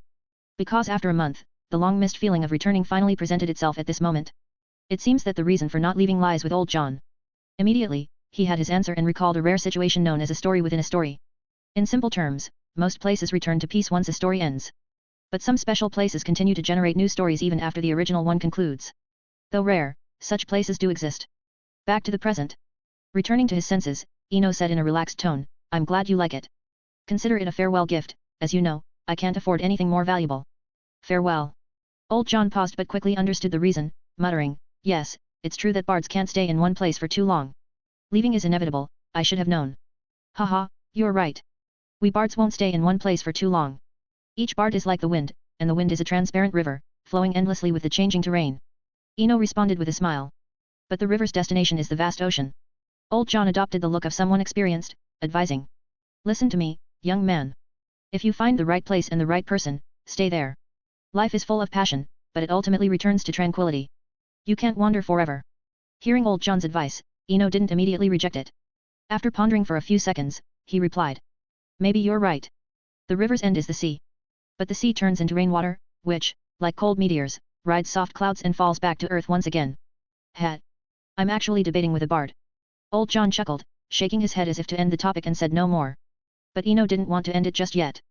Before leaving, he wanted to console the elderly man, as the sadness that flashed in his eyes couldn't be hidden. Old John, do you know what I like most? Before waiting for a reply, he continued. I like the sun because it's both a rising sun and a setting sun at every moment. When it descends with its fading rays, it is simultaneously rising, spreading its warm morning light elsewhere. So, old John, everything has two sides. Don't be troubled by your usual way of thinking, leaving you unable to break free for a lifetime. After speaking, Eno fell silent. Many things are best when touched lightly, as saying too much is futile. Similarly, he made up his mind to pack up and leave early the next morning. About 5 or 6 minutes passed. Just when Eno thought the conversation was over, a soft sigh echoed in the room. Looking up, he saw old John sitting across the table, as if he had shed years of burdens. Although his appearance hadn't changed, he looked much younger, even his grey hair seemed less white. At this moment, old John suddenly asked, all these days I've been listening to your stories.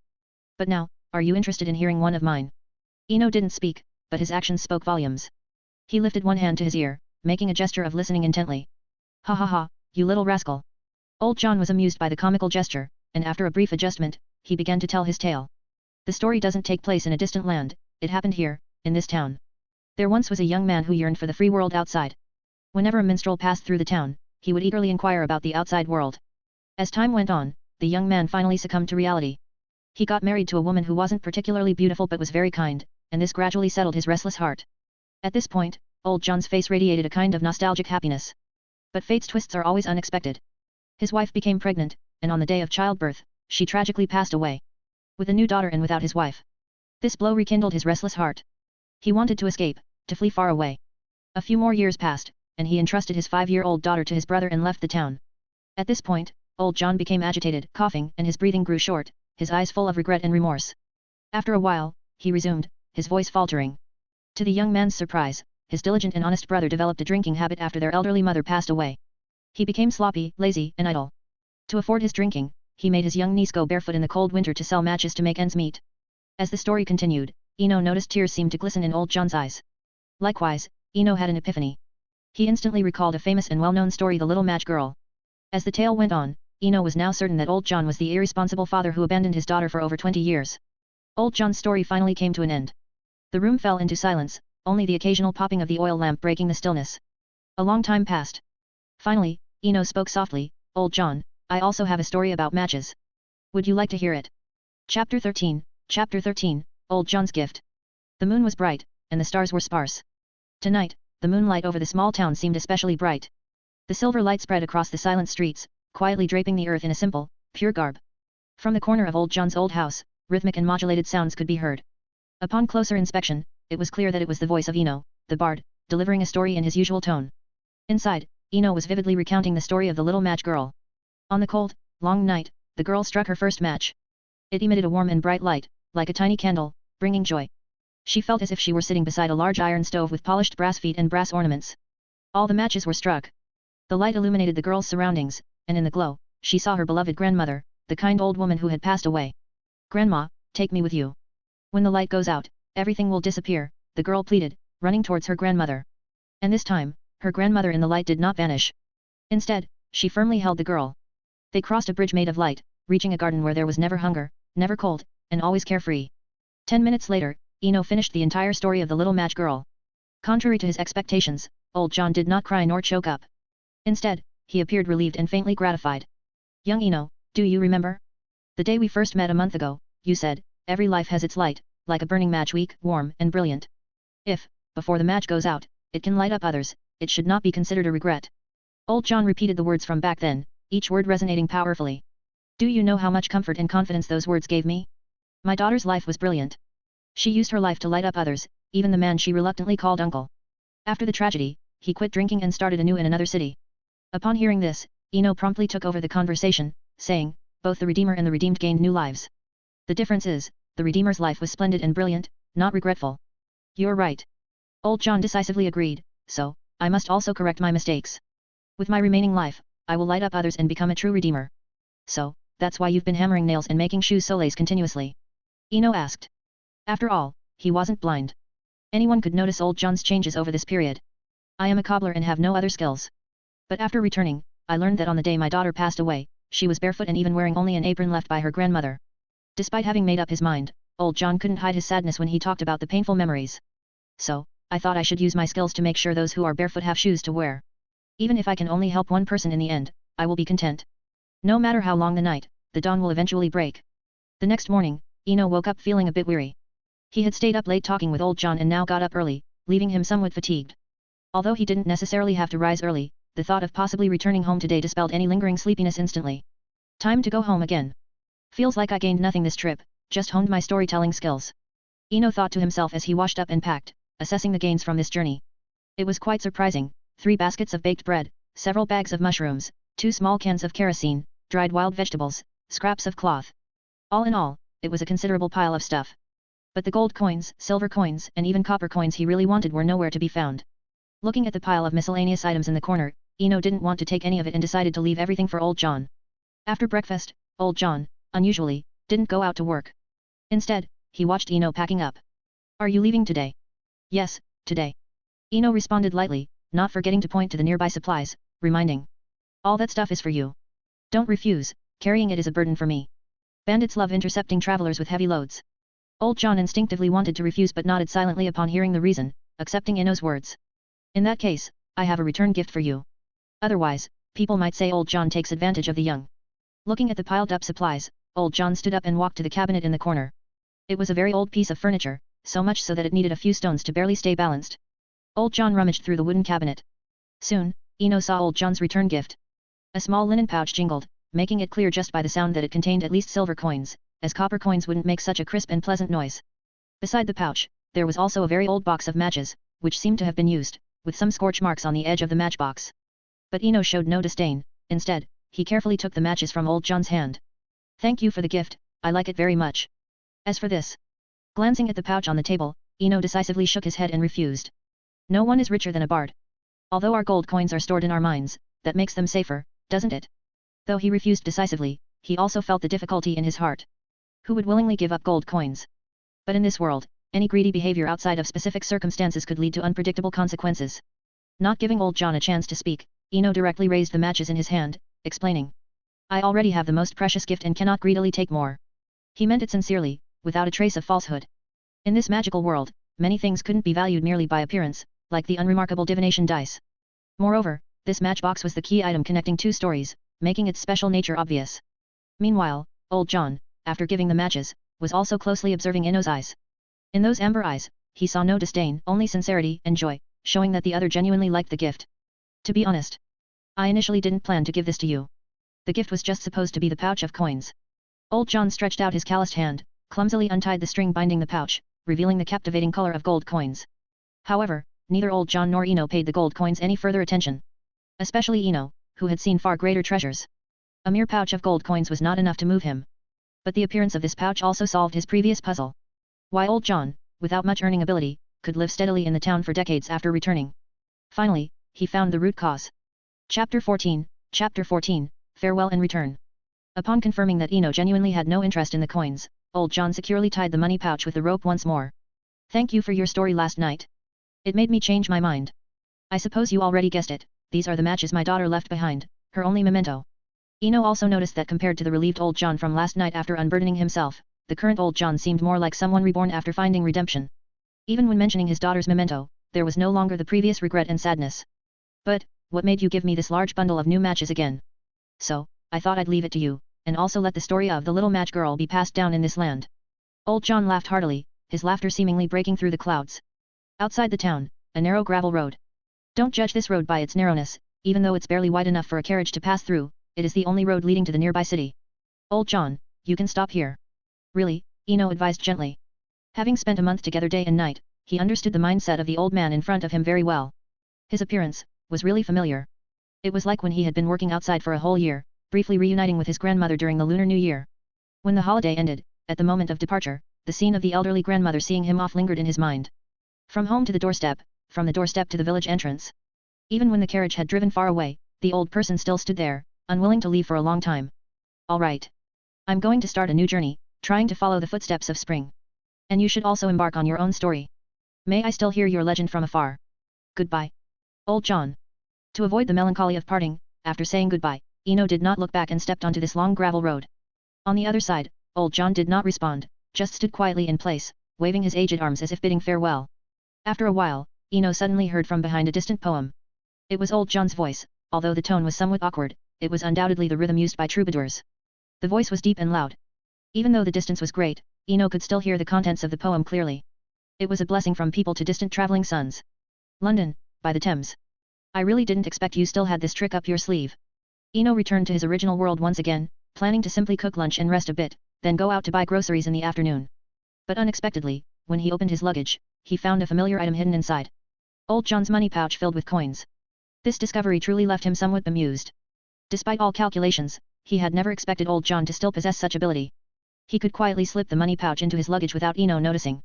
Moved as he was, he felt more fortunate. If he had noticed it, he would never have brought it out, no matter what. But now, in this way, unintentionally, it turned out to be the most perfect solution. Not only did he bypass the rules of the magical world to get a bag of coins, he also did not foster any greed in his heart, achieving the best of both worlds. As for old John's future livelihood, he was not worried at all. As the next protagonist in the puzzle of the town, to say something inappropriate, even if everyone in the town were extinct, old John would still manage to survive unscathed. This solves the immediate problem. "Thank you, old John." Looking at the coins in front of him, Eno silently thanked him, then carefully put the money pouch into his jacket. With this money, his only thought now was to sell all those second-hand items and exchange them all for new ones. Especially that worn-out plain robe. If not for embarrassment, he wouldn't have picked it up from the ground. "I'll buy a new robe, a new crucible, and maybe book a room at the Leaky Cauldron Inn." Eno calculated how to spend while considering the exchange rate at Gringotts. With a pouch full of coins, it would be enough for him until graduation, of course, provided he didn't squander it. Diagon Alley. Unlike the hurried visit last time, Eno clearly came with a playful attitude this time. Of course, he didn't forget the purpose of this trip. The first stop was the Wizarding Bank chain Gringotts Wizarding Bank. Once again entering this magnificent marble hall, where 100 or so small goblins, each less than 2 feet tall, were seated behind a long row of counters. They were either weighing coins on bronze scales or carefully examining gemstones through magnifying glasses. In any case, these goblins seemed to have endless work, appearing extremely busy. I need to exchange some galleons. But first, you need to tell me the exchange rate. Eno approached the counter, taking out a gold coin from his pocket. The unique sound of gold immediately made the somewhat impatient goblin switch to a flattering expression and said, "Of course. Esteemed customer, the exchange rate at Gringotts has always been transparent." "That's good to hear." Eno placed the gold coin on the counter and urged, "My time is precious. I think you should know what to do." Eno's tone was somewhat arrogant, but the goblin opposite him had a habitual expression. It saw the young wizard across from him dressed a bit, excessively simply. However, the composed and confident demeanor was something many pure-blood children couldn't possess. "I'll weigh and calculate for you as quickly as possible. It won't take long." The goblin's smile became even brighter. It was clear that in working at Gringotts, identifying the customer's identity just by appearance was far from enough. With this in mind, it immediately began its work. Color, weight, hardness. After a series of operations, the goblin could be 100% sure. The gold coin in front of it was pure gold, but what troubled it was that this coin looked like an antique with some history. If it were exchanged solely based on its gold content. After some consideration, greed ultimately overcame reason, and the goblin cautiously said, "The purity of the coin is quite impressive, and the total weight reaches 1.2 ounces, so, this coin can be exchanged for 145 galleons." Upon hearing this, Eno quickly calculated in his mind. He had done some research before coming. In 1991, the international gold price was $350 per ounce, and the exchange rate between dollars and pounds was 1:1.95. Over 800 pounds for 145 galleons, that's a fair price. After silently calculating, Eno made up his mind. He immediately took out 2 more gold coins from his pocket and said, "Help me exchange these as well." But what he didn't know was that this casual move left the goblin opposite him somewhat conflicted. At this moment, the goblin seemed to wear a painful mask. After hesitating for a few seconds, it spoke softly. "In fact, this coin could be considered an antique. But first, you need to tell me its history, and." "No need. It's just a crafted item, exchange it based on its gold content," Eno interrupted the goblin. He had considered this issue, but making up a history just to get more money would be the most foolish act. After all, having a few hundred grams of extra gold in the magical world was harmless, but inventing an undiscovered history would attract unwanted attention. If you can, consider supporting me on Patreon. I'll also post early chapters there. Here is the link. patreon.com/dark_peace. https://patreon.com/dark_peace. I'll be very grateful for your support. Chapter 15, Platform 9 3/4. Exiting Gringotts with a hefty pouch of 500 galleons, Eno couldn't help but feel a bit floaty. Though essential soul needs couldn't be bought with money, wealth often brought a certain spiritual satisfaction. To be honest, since entering the fantasy world, this was the first time he had amassed such a considerable sum of coins. He couldn't contain his excitement. In the past 2 years, his luck had been at its peak when he brought back a few pitiful silver coins within the confines of the rules. "I want to buy custom-made high-level robes, a whole bottle of ink, a pet, and more." At this moment, Eno's mind was fixed on one thing, indulging in a lavish shopping spree. To earn money and to spend it was the secret to double happiness. 2 hours later. Outside the Leaky Cauldron, stood a young man with a vintage brown suitcase in hand. It feels good to have money. Strolling through the streets of London, Eno reminisced about the exhilarating shopping spree just moments ago. After spending nearly 200 galleons, he not only purchased all the new items listed on the school supplies list but also spent 10 galleons on a musical instrument he had long desired, an accordion enchanted to learn and play scores on its own. As a troubadour, not having the appropriate instrument could undermine his professionalism and make him susceptible to being looked down upon. Of course, all these items combined amounted to less than 50 galleons. The truly valuable possession was the vintage leather suitcase he carried. This was a traceless extension case certified by the Ministry of Magic, though it only doubled its own space, its price was still as high as 150 galleons.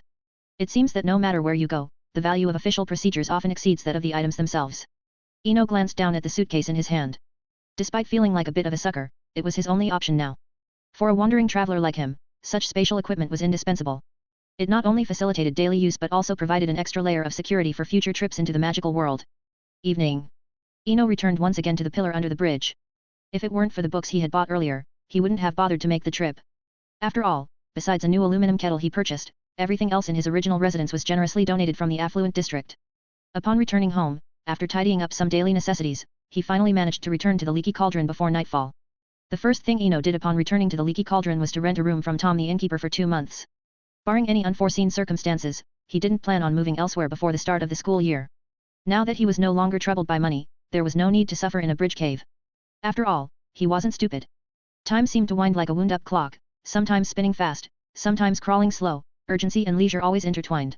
2 months passed in the blink of an eye. September 1, 1991. In the early morning, Eno packed all his belongings into the traceless extension case, took one last look at the room he had occupied for 2 months, silently bid farewell after closing the door, said goodbye to Tom downstairs, and set off for King's Cross Station. Paying the taxi driver £7, he smoothly arrived at his destination. King's Cross Station, established in 1852, served as a large railway terminus in central London, bustling with a significant daily flow of people. Eno didn't care about the hustle and bustle, his main concern was finding the entrance to platform 9 3/4. To be honest, as a major international transportation hub in the city, it wasn't as simple as depicted in movies, a few pillars glaringly obvious to anyone with eyesight. In reality, King's Cross Station occupied a considerable area. Wandering around for nearly 15 minutes just to find platform 9, Eno finally arrived at platform 9 and, after witnessing several young wizards disappear behind the pillars, he didn't hesitate to charge forward. Platform 9 3/4. With its medieval architectural style and aged steam locomotives, the platform's red and black model train cars exuded a profound historical atmosphere. This feeling, so familiar. The moment he crossed the platform, the sensation of weightlessness reminded him of entering the fantasy world, that same ambiguous sense of weightlessness. But he had no time to ponder, the cacophony instantly buzzed in his ears. The burning sound of steam engines, the farewell instructions from parents, the playful banter among young wizards, and even the various pets emitting inexplicable cries, all these sounds combined made Eno want to turn around and leave immediately. Speaking of noise, if it came from afar, one could adapt gradually, but this sudden clamor was truly hard to accept. I must learn a silencing charm in the future. I didn't expect London to have such a bustling early market. Without delay, Eno picked up his suitcase and headed towards the train. He recalled that this train had compartments, so entering one early and closing the door might provide some peace. Boarding the train. Ignoring many senior girls who wanted to strike up a conversation, Eno knew well enough that this wasn't the Muggle world where lovelorn girls would merely sit there pining. At Hogwarts, senior girls were always intimidating figures, including but not limited to love potions, confuse charms, and even imperious curse.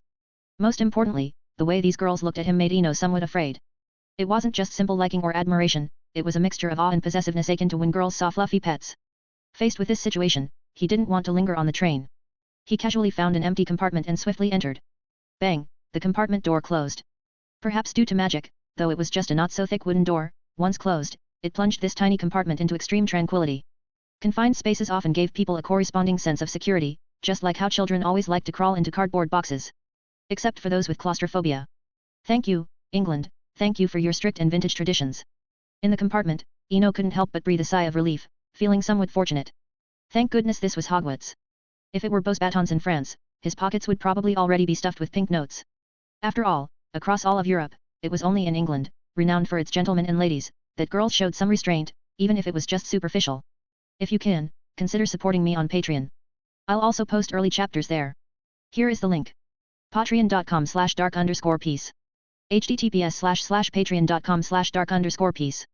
I'll be very grateful for your support. Chapter 16, on the train. Time passed by minute. At 10:30 in the morning, the old steam train emitted its final roar before starting. The 2-meter-high white steam served as a silent prompt, urging the young wizards on the platform to board quickly.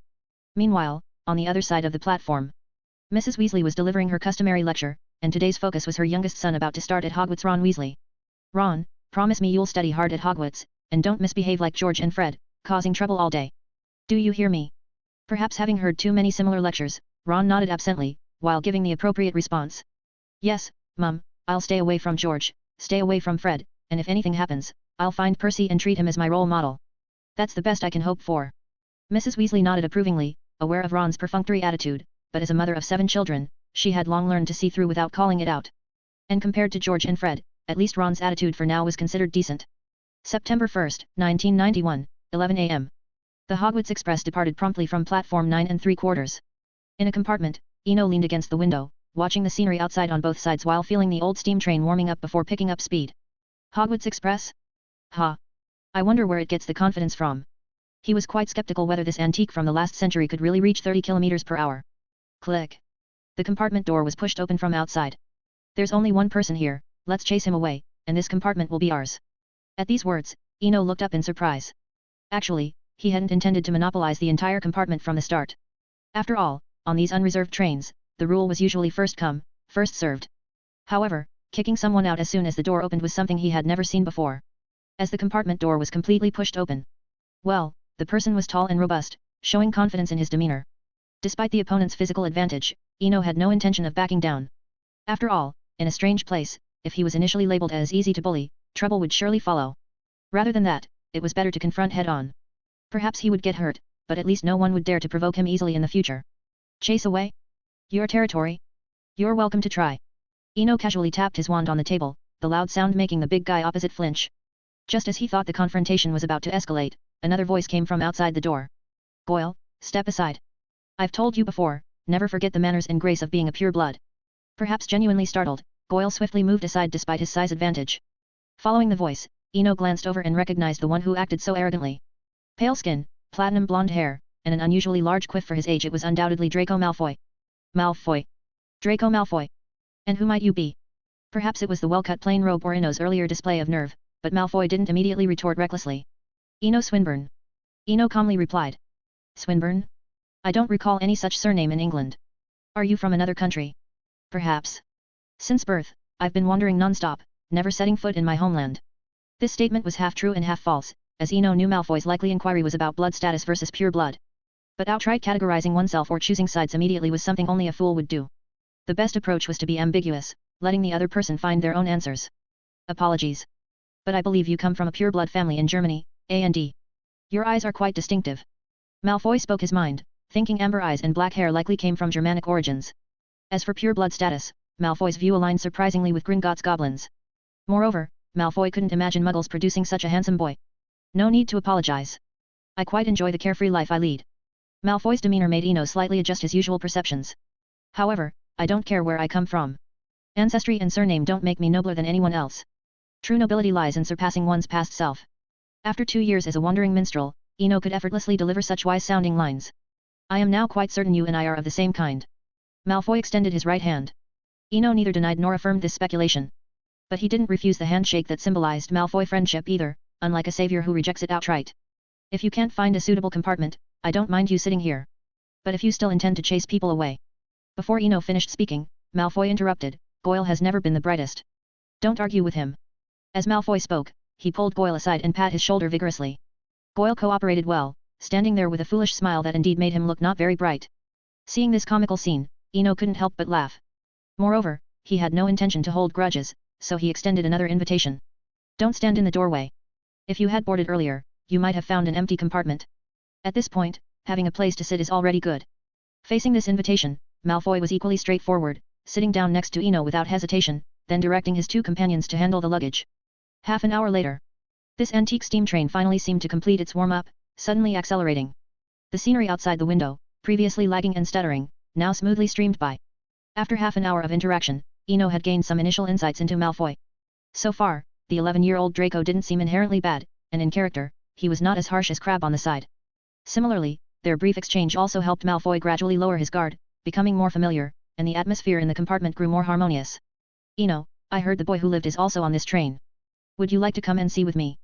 Rather than meeting celebrities, I prefer quietly reading a book. Faced with an invitation that he knew would likely lead to trouble, Eno decisively refused. Well then. You seem more like a Ravenclaw bookworm than a Slytherin. Malfoy responded with a smile, then left the compartment with Goyle and Crabbe, remembering to close the wooden door behind them. Chapter 17, A Small Trial. After seeing Malfoy and his companions off, Eno leaned back against the seat and took a nap, enjoying the current tranquility. After all, he had been up since 8 in the morning, enduring until now. A short nap would refresh him and prepare him for the house sorting ceremony in the evening. Speaking of the sorting ceremony, Eno immediately dismissed the idea of Harry's subjective approach to forcing the sorting. Perhaps due to his extensive experience in divination, he now preferred to follow the course of destiny and see which house he would end up in. Similarly, he hadn't forgotten Snape's earlier mention of occlumency. This was a perfect opportunity to test it out and see if the sorting hat could still converse properly under occlumency. Outside the carriage window, fields flashed by. As the neatly organized farmland slowly disappeared, dense forests, winding rivers, and verdant hills followed. Time seemed to slip away under some unseen force, passing by in just a few hours. Eno opened his half-closed eyes and looked out the window. He found that the sky had already darkened completely by now, under a deep purple sky with hills and trees that made it impossible to discern his current location. His nap had been sporadic, from noon until dusk. His gaze shifted to the compartment. Hey! He's still sulking, Eno thought to himself. Since returning at noon, Malfoy had been gloomy, wearing a face that said I'm not happy. He looked just like someone who had fantasized about meeting someone offline after 3 years of online chatting. Perhaps initially, Malfoy genuinely wanted to be friends with Harry, but he seemed to have forgotten that the greatest torment in this world was to simultaneously feel love and disdain. In 5 minutes, the train will arrive at Hogwarts. Please leave your luggage on the train, we will take care of it for you. As Eno sighed, an announcement sounded inside the carriage. Shortly after, the train visibly slowed down. 10 minutes later. The train has come to a stop. If you don't plan to disembark and thereby miss the start of term feast, then I suppose we'll see you next year. With that, Eno paid no further attention to the three beside him and walked towards the door alone. He didn't have a deep bond with Malfoy, any mention he made was merely due to the chance of sharing the same compartment. Pushing open the compartment door, he found that the once empty aisle was now crowded with young wizards streaming towards the doors, jostling and shoving each other in their rush. Fortunately, his compartment was relatively towards the rear, avoiding the center of the crowd. He only needed to move forward slowly with the flow. Hogsmeade Station. Hogwarts Express's final stop, a very narrow and old-fashioned platform. First-year students. First-year students, gather over here. Harry, come over to my side. On the platform, Eno looked towards the voice and saw a giant at least 10 feet tall with a shaggy beard. Long time no see. Rubius Hagrid. A light sigh, and then he walked towards Hagrid. Meanwhile, above the sea of heads, Hagrid held up a medieval lantern. The orange magical flame inside stood out in the pitch-black night, making his tangled beard and giant stature even clearer. Led by Hagrid, the first-year students moved slowly like migrating sturgeons along a steep and narrow path. Perhaps due to recent rain, the path was unusually slippery, and they had to watch out for various vines underfoot. This journey perfectly epitomized what stumbling meant. It was pitch black all around, except for the faint light brought by Hagrid's lantern at the very front. The surroundings made him sigh involuntarily. He couldn't understand why, during Halloween, there were countless floating pumpkin lights, but here, it was pitch dark. They didn't need bright lights, but at least install some street lamps. Eno raised his wand and lightly waved it, whispering softly, Incendio. At the tip of his elder wand, a flame suddenly rose up, swiftly expanding to the size of a fist, then stably hovering. Months of practicing magic finally paid off at this moment. From afar, it looked like a small torch had suddenly lit up the pitch-black path. The rising flames emitted a warm glow, instantly dispelling the darkness and cold. Swinburne. Faintly, Eno seemed to hear someone calling his name from behind. He subconsciously turned to look, but saw nothing in the distant darkness. Anyone with wilderness survival experience knew that lighting a torch at night was mainly to illuminate others, as the person holding the torch would be limited by the light. It's either Hermione or Hannah, Eno thought to himself. Although he couldn't see who it was, he knew there were only two girls he knew here. Ignoring the envious glances of the young wizards around him, Eno continued to hold his wand high and move forward. Soon, he regretted his actions. Humans naturally moved towards light, and soon the young wizards around him involuntarily crowded around him. Don't push, hey. I'm talking to you, don't lean on me. After a while of chaos, Eno finally managed to restore order among the young wizards around him, though he was still somewhat frightened. If a stampede had occurred because of him, well, he might have ended up in Azkaban instead of Hogwarts. Quiet. Little ones, turn at this bend, and you'll see Hogwarts for the first time. Hagrid's booming voice lifted everyone's spirits. After all the hardships, they were finally going to arrive at the castle. A few minutes later, the group crossed the slippery path and arrived at the edge of a dark lake. On the steep slope across the lake stood a majestic and solemn castle, with turrets rising and bright windows flickering like stars in the dark night. Remember, no more than 4 people per boat. Hagrid pointed to a line of small boats moored by the shore, loudly instructing them. Unlike others hesitating, Eno promptly boarded the nearest boat. Setting an example had a great impact. Seeing him board, other young wizards followed suit, albeit amidst some chaos. Is everyone on board? Hagrid shouted. Once he confirmed no one was left behind, he walked towards the last single boat. Off we go. Each small boat moved silently across the mirror-like lake surface, heading towards the opposite shore. Did you just use the fire-making spell? On the boat, Eno heard the familiar voice again, finally identifying its owner this time. Miss Granger. Was my divination accurate earlier? I'm asking about the magic you just performed. Hermione corrected him. I know, but before that, I have to take responsibility for my divination. After all, I took your money. You, humph. Stingy. Hermione lightly bit her lip. She was actually a bit angry now. This was completely different from what she had expected. Who would have thought the other person wouldn't talk about magic, but instead would keep bringing up that £1 divination? Dash. If you want to support me and gain access to extra chapters, you can visit my Patreon page. patreon.com/dark_peace right bracket. https://patreon.com/dark_peace. I will be very grateful for your support. Chapter 18, Hello, Hogwarts. The small boat gently drifted on the surface of the Black Lake. Eno noticed Hermione fell silent suddenly and was glad for the peace. Compared to Malfoy, who was central to the story, Eno really didn't want to get too involved with Hermione. But fate had other plans. Just as the quiet settled in for a few minutes, he heard the bushy-haired girl next to him start muttering to herself. I've clearly forgotten about that incident, and besides, our meeting here should prove something. It was a sort of indirect concession, but Eno still didn't feel like engaging in conversation, especially considering how fierce the girl could be later on. However, Hermione had other plans. Staring fixedly at the lake's surface, she suddenly exclaimed loudly, "Yes. Your divination was quite accurate, and £1 as payment is fair, Mr. Swinburne." Eno jumped at this sudden high pitch. At the same time, he detected a hint of clear grievance and a quivering tone in Hermione's voice. "Well then. I used the fire-making charm," Eno replied. Faced with this situation, continuing to stay silent felt like bullying a young girl. "I knew it. The lighting charm gives off white light, and the orange light could only be from the fire-making charm. But how did you keep it obediently on your wand?" "I tried it during summer break, but it was like a, well, not very bright lighter." Hermione's demeanor changed from subdued to a rapid-fire expression of her insights into magic. "Well, the fire-making charm was originally intended to create a flame that wizards can use at any time. Your comparison to a lighter is actually quite apartment." Eno deliberately slowed down his speech. Because he noticed Hermione's hands involuntarily clutching her robe, a sign of inner tension according to psychology. Thinking about it, it made sense. An 11-year-old girl in an unfamiliar environment would naturally feel nervous. Reflecting on this, Eno couldn't help but feel remorse for his previous indifference. After all, she was just a girl who had left her parents. "Miss Granger. You must have read the standard book of spells. In terms of language control, no one could match a bard." Although Eno was merely an apprentice, he had a good grasp of the rhythm of conversation. With a few words, Hermione gradually began to relax. "Call me Hermione, and yes, I finished reading the standard book of spells during the summer." Time quietly slipped away during their conversation. The boat carrying everyone passed through the ivy curtains covering the cliff face and arrived at a platform resembling a dock. Under Hagrid's arrangement, after walking along a pebbled path for a few minutes, they finally reached the castle. Before a gigantic oak door, Hagrid raised his massive fist and knocked on the castle's door. Bang! Bang! Bang! The door swung open from within, and a tall, slender witch stepped out. Some people naturally bring humor with them, while others arrive with a boombox. But this one, dressed in emerald green robes with a pointed wizard hat, clearly said nothing yet managed to impose a palpable sense of pressure with her serious expression, instantly silencing all the young wizards. The lively atmosphere just moments ago turned deathly quiet. "Thank you, Hagrid. I'll take it from here," Professor McGonagall said as she glanced over the small wizards below. As the head of Gryffindor House, Professor McGonagall knew these young wizards too well. If she didn't establish authority right from the start, firmly asserting control, who knew how unruly they might become later? And disciplining them then would be far from easy. "Firstly, welcome to Hogwarts." Professor McGonagall spoke solemnly and waved her wand, causing the towering oak doors behind her to swing wide open like a lion ready to roar at any moment. This scene rendered the young wizards below speechless. Eno even saw a chubby boy nearby looking like he might burst into tears. He couldn't help but admire Professor McGonagall's approach. Her method truly subdued these new students completely. "Now, stay quiet and follow me." With that, Professor McGonagall turned and walked toward the castle. Behind her, all the young wizards naturally formed a line, silently following, not a single one daring to look around. They arrived at a side hall of the Great Hall.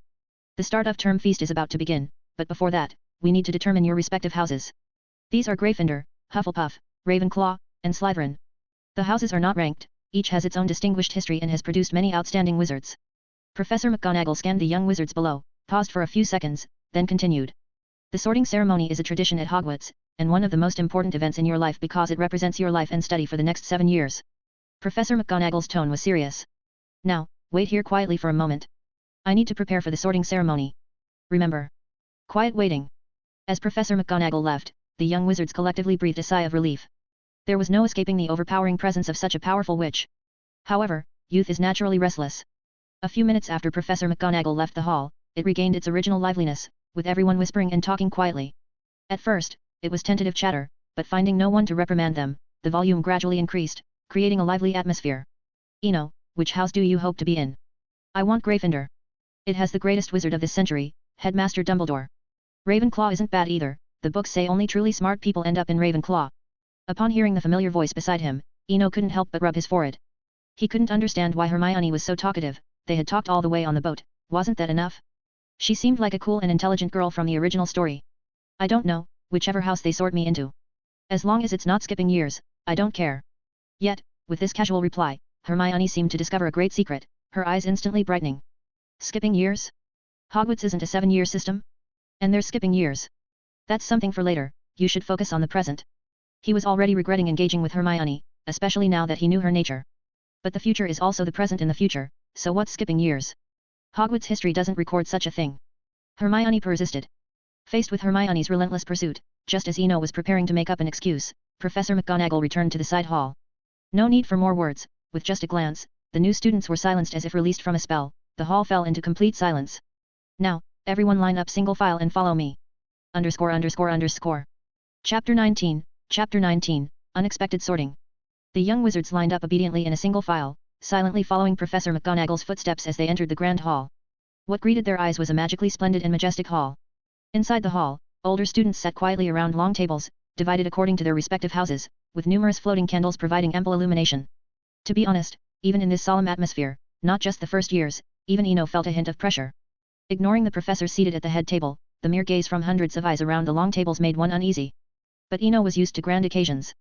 After a brief astonishment, he quickly regained his composure and even took a moment to admire the enchanted ceiling he had heard so much about. Perhaps it was because of himself, but he never heard Hermione boastfully introducing Ron to a history of Hogwarts. Meanwhile, Professor McGonagall had already placed a high stool in front of all the new students, followed by the mysterious sorting hat making its appearance. Listening with interest to the hat's song, if there was one thing in Hogwarts that intrigued him the most, it was undoubtedly the sorting hat. Centuries old, with the wisdom of memories, and perhaps even possessing thoughts and an independent personality, such a hat was a legendary figure in fairy tales and folklore alike.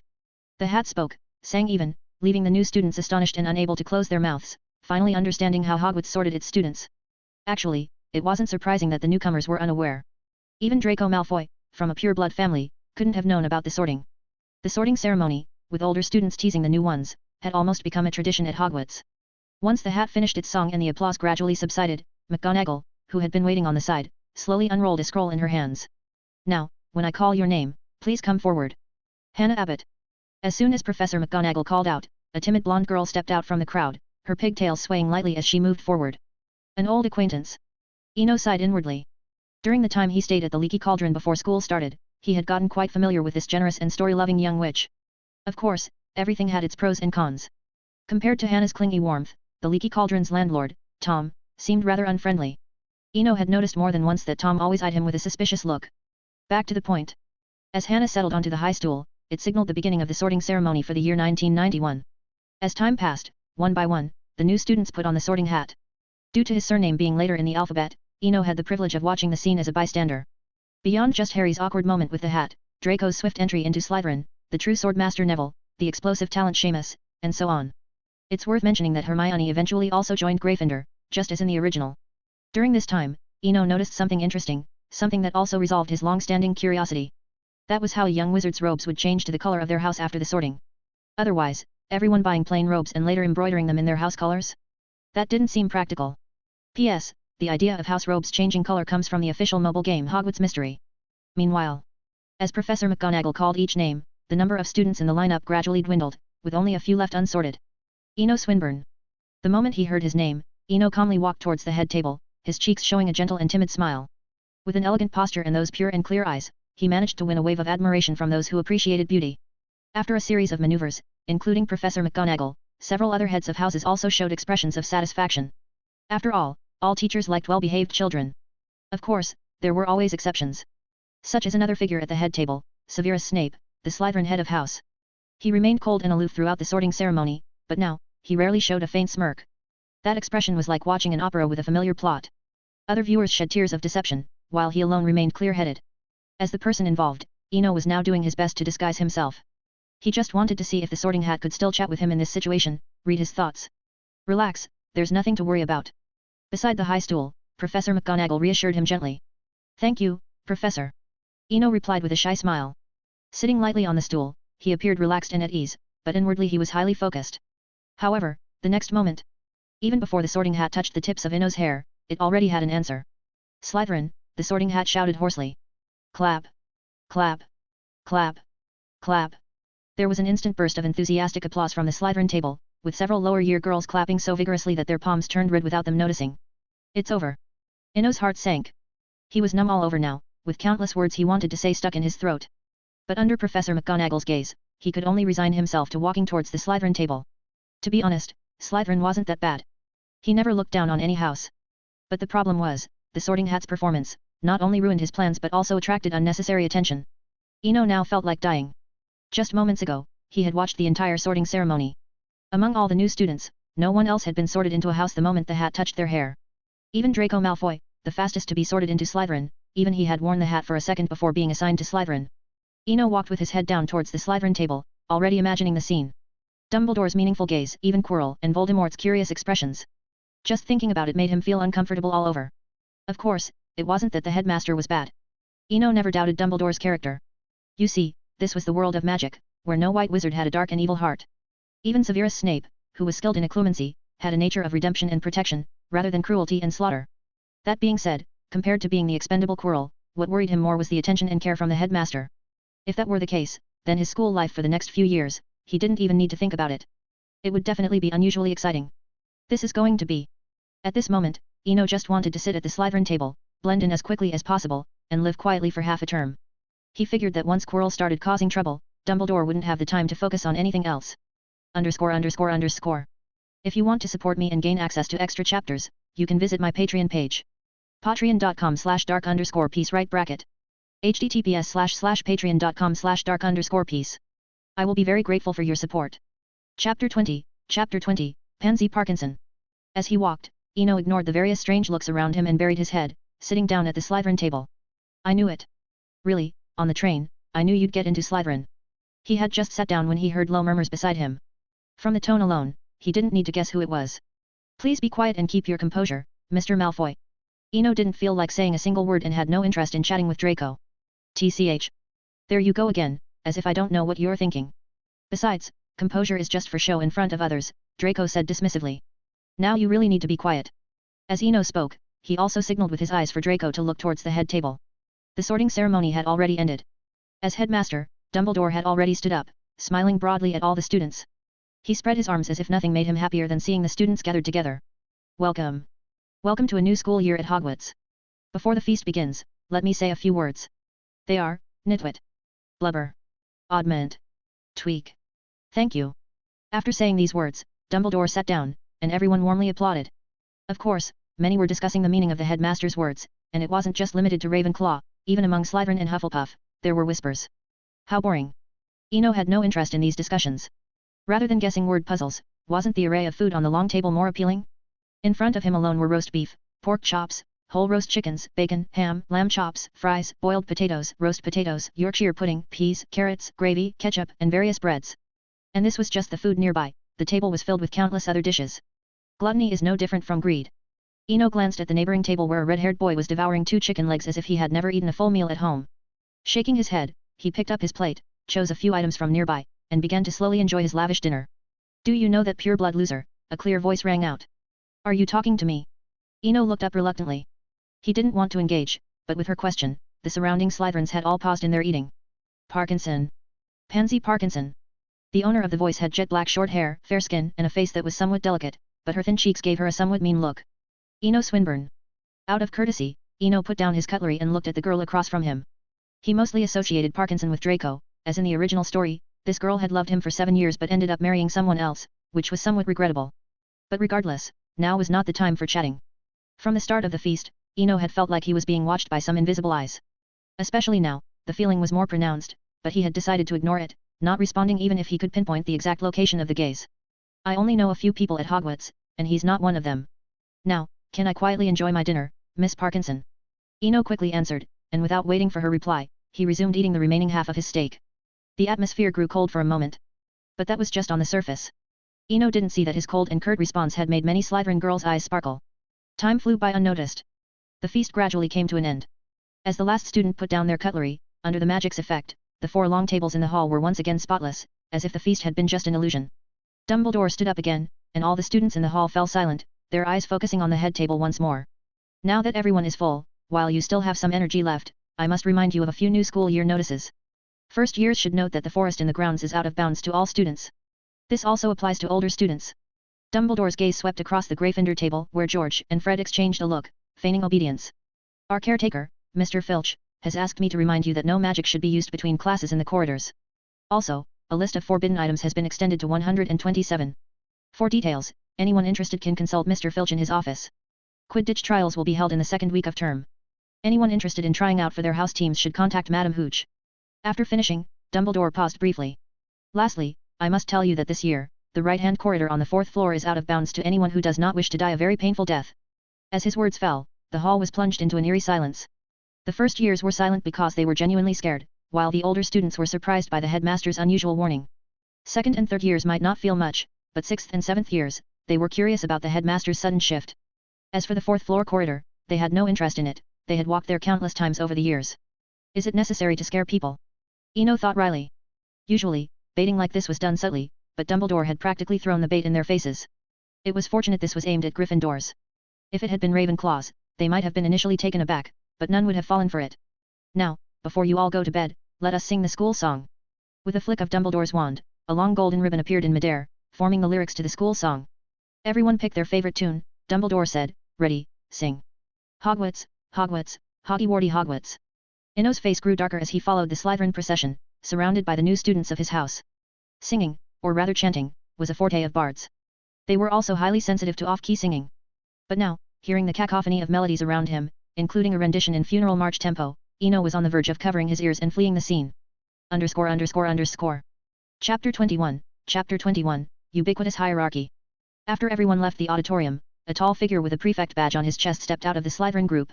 "All new students, come over here. Gather around me." Following his principle of staying low-key, Eno unhurriedly followed the new Slytherins ahead of him, slowly moving towards the prefect. However, events often unfold unexpectedly. When the Slytherin new students lined up in 2 columns, the prefect placed Eno at the very front. Looking at Malfoy beside him in the first row, wearing an expression that screamed "I belong here," Eno was left speechless. He had already resolved to stay low-key and avoid attention. Yet, barely any time had passed since the Sorting Hat's ordeal, just one meal, and he was already entangled in Slytherin's unwritten rules. The situation had occurred, and though he was forced to stand at the forefront, he knew that the best course of action now was to do nothing and stay quiet. Trying to sneak back or asking the reason, that would only attract more attention. Notably, over in Gryffindor, they seemed either intent on a showdown or simply mimicking Slytherin. They too had placed their newly drawn SSR savior, Harry, at the front of the new students' line. Separated from the other houses, the Slytherin new students followed the prefect through a winding corridor, down the side of a marble staircase, and into the depths. Eno kept an eye on his surroundings as they walked. The dimly lit basement, labyrinthine stairs, and the sparse torches on the walls were their only source of light. The weak flames did nothing to warm the place but instead added a touch of eeriness. Now he understood why there were rumors that the Slytherin common room was converted from a dungeon. In this atmosphere, calling it a dungeon might even be an overstatement, it felt more like a crypt. A few minutes later, the prefect stopped in front of a stone wall and turned to face the new students. "I suppose you all remember the route we took to get here? The first step to entering the Slytherin common room is to find this stone wall accurately. And the second step? I mean, how do we open it?" Malfoy asked, trying to appear composed. Malfoy might have wanted to seem mature and steady, but he forgot basic facial expressions during conversation. His arrogant look seemed to suggest that he alone was qualified to speak among the new students. Eno subtly shifted his position. Right now, he wanted to award Malfoy the Best Sidekick award, as he was being used without realizing it. The prefect clearly wanted to give the new students a lesson and was just waiting for someone to ask. "Sure enough. Good. That's exactly what I'm about to explain." The prefect glanced at Malfoy with interest, then turned to the rest of the new students. "The second step to entering the common room is to speak the correct password. But if I find out that anyone has leaked the password to outsiders, hey, I'd be delighted to show them Slytherin's traditional way of dealing with traitors." At this point, the prefect's previously warm demeanor turned cold and stern, making him seem even more sinister in the torchlight. Seeing the new students visibly nervous, knowing he had achieved his purpose of establishing authority, the prefect softened his tone and smiled warmly. "Of course, you've passed the Sorting Hat's test and are now a Slytherin, so I trust you would never divulge the password. Now, listen up, this month's password is Glory. Rumble." As the prefect finished speaking, the stone wall slowly opened, revealing a crack just wide enough for one person to pass through. Overall, this scene was not much different from the way the leaky cauldron opened the passage to Diagon Alley. The new students passed through the wall one by one, in the order they had been standing. Mysterious. This was Eno's first impression of the Slytherin common room. The entire hall was rectangular, with luxurious chairs and velvet-covered sofas lining the long corridor. The most striking feature was the transparent wall at the end of the hall, which provided a view of the Black Lake. Upon closer inspection, one could even see fish swimming in the depths. The Slytherin common room was predominantly decorated in dark green tones, which, combined with the Black Lake's backdrop, gave it a sunken ship's eerie vibe. After the new students had adjusted to their surroundings, the prefect began assigning dormitories. Perhaps due to the vastness of the castle or the abundance of rooms in the dungeon, the dormitory assignments in Slytherin varied widely, from rooms with just 2 people to those with up to 6. This disparity revealed how Slytherin perpetually emphasized privilege, a rule that had become customary. Eno Swinburne, Draco Malfoy. As expected, Eno was named first again, and he was assigned to the same dormitory as Malfoy. Let it all end. I'm exhausted. Eno no longer cared about everyone's reactions. He now just wanted to know what had led Slytherin, which prided itself on bloodline hierarchy, to rank a stranger named Swinburne ahead of Malfoy. He was fully aware that his surname was a last-minute concoction, created on his 6th birthday when an old matron at the orphanage picked it from an obscure storybook. Half an hour later, after completing the dormitory assignments and giving a few additional instructions, the prefect left. With his departure, the new students regained their vigor. They no longer stood rigidly but began chatting leisurely. Several new students even went over to converse with some older students lounging on the sofas. A quick glance at their similar facial features and almost identical hair colors revealed their familial connections. Ino had no interest in joining this get-together. He just wanted to get back to his dormitory and quietly reflect on the near-farcical sorting ceremony. Ignoring the curious glances around him, he headed straight for his newly assigned dormitory. Meanwhile, after Ino left, the common room buzzed with a lively discussion. Draco, you shared a compartment with Swinburne on the train? Tell us, what kind of person is he? Pansy suddenly asked. Pansy seemed to voice everyone's curiosity, as the previously noisy room fell silent. Even some older students looked at Malfoy with interest, seemingly eager to hear some juicy details. Seeing all eyes on him, Malfoy swallowed the refusal he was about to give. He was relishing this moment of being the center of attention. Ahem. Although I don't know much about Ino, from the first moment I saw him, I knew we were alike, true Slytherins. Malfoy then went on to describe, as elaborately as he could, his impressions of Ino, his various conjectures, theories, and assumptions. Of course, after a bit of embellishment, these guesses and assumptions turned into so-called established facts. _____. Chapter 22, First Divination in the Castle.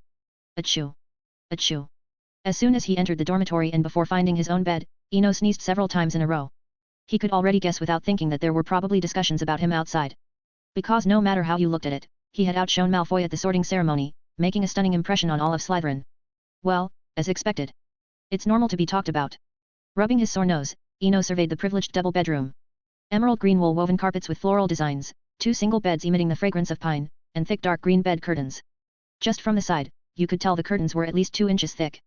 One could easily imagine the tranquility one would enjoy sleeping inside once these curtains were drawn. Desk lamps, ceilings, bookshelves, study desks, sofas. Everything in the dormitory either leaned towards shades of green or cold colors. Well, very Slytherin indeed. Ino found his bed, identified by a nameplate bearing his surname, and lay down after flipping over. The soft bedding briefly made him forget all his troubles. Gryffindor Common Room. The crimson lion banner representing the house hung in the air. Several long tables were neatly arranged in the spacious common room, accompanied by comfortable sofas and armchairs. A deep brown fireplace was on the left, while on the right, there was a life-sized portrait of a witch. If Slytherin's common room gave a feeling of mystery and coldness, Gryffindor's gave off an impression of warmth and brightness.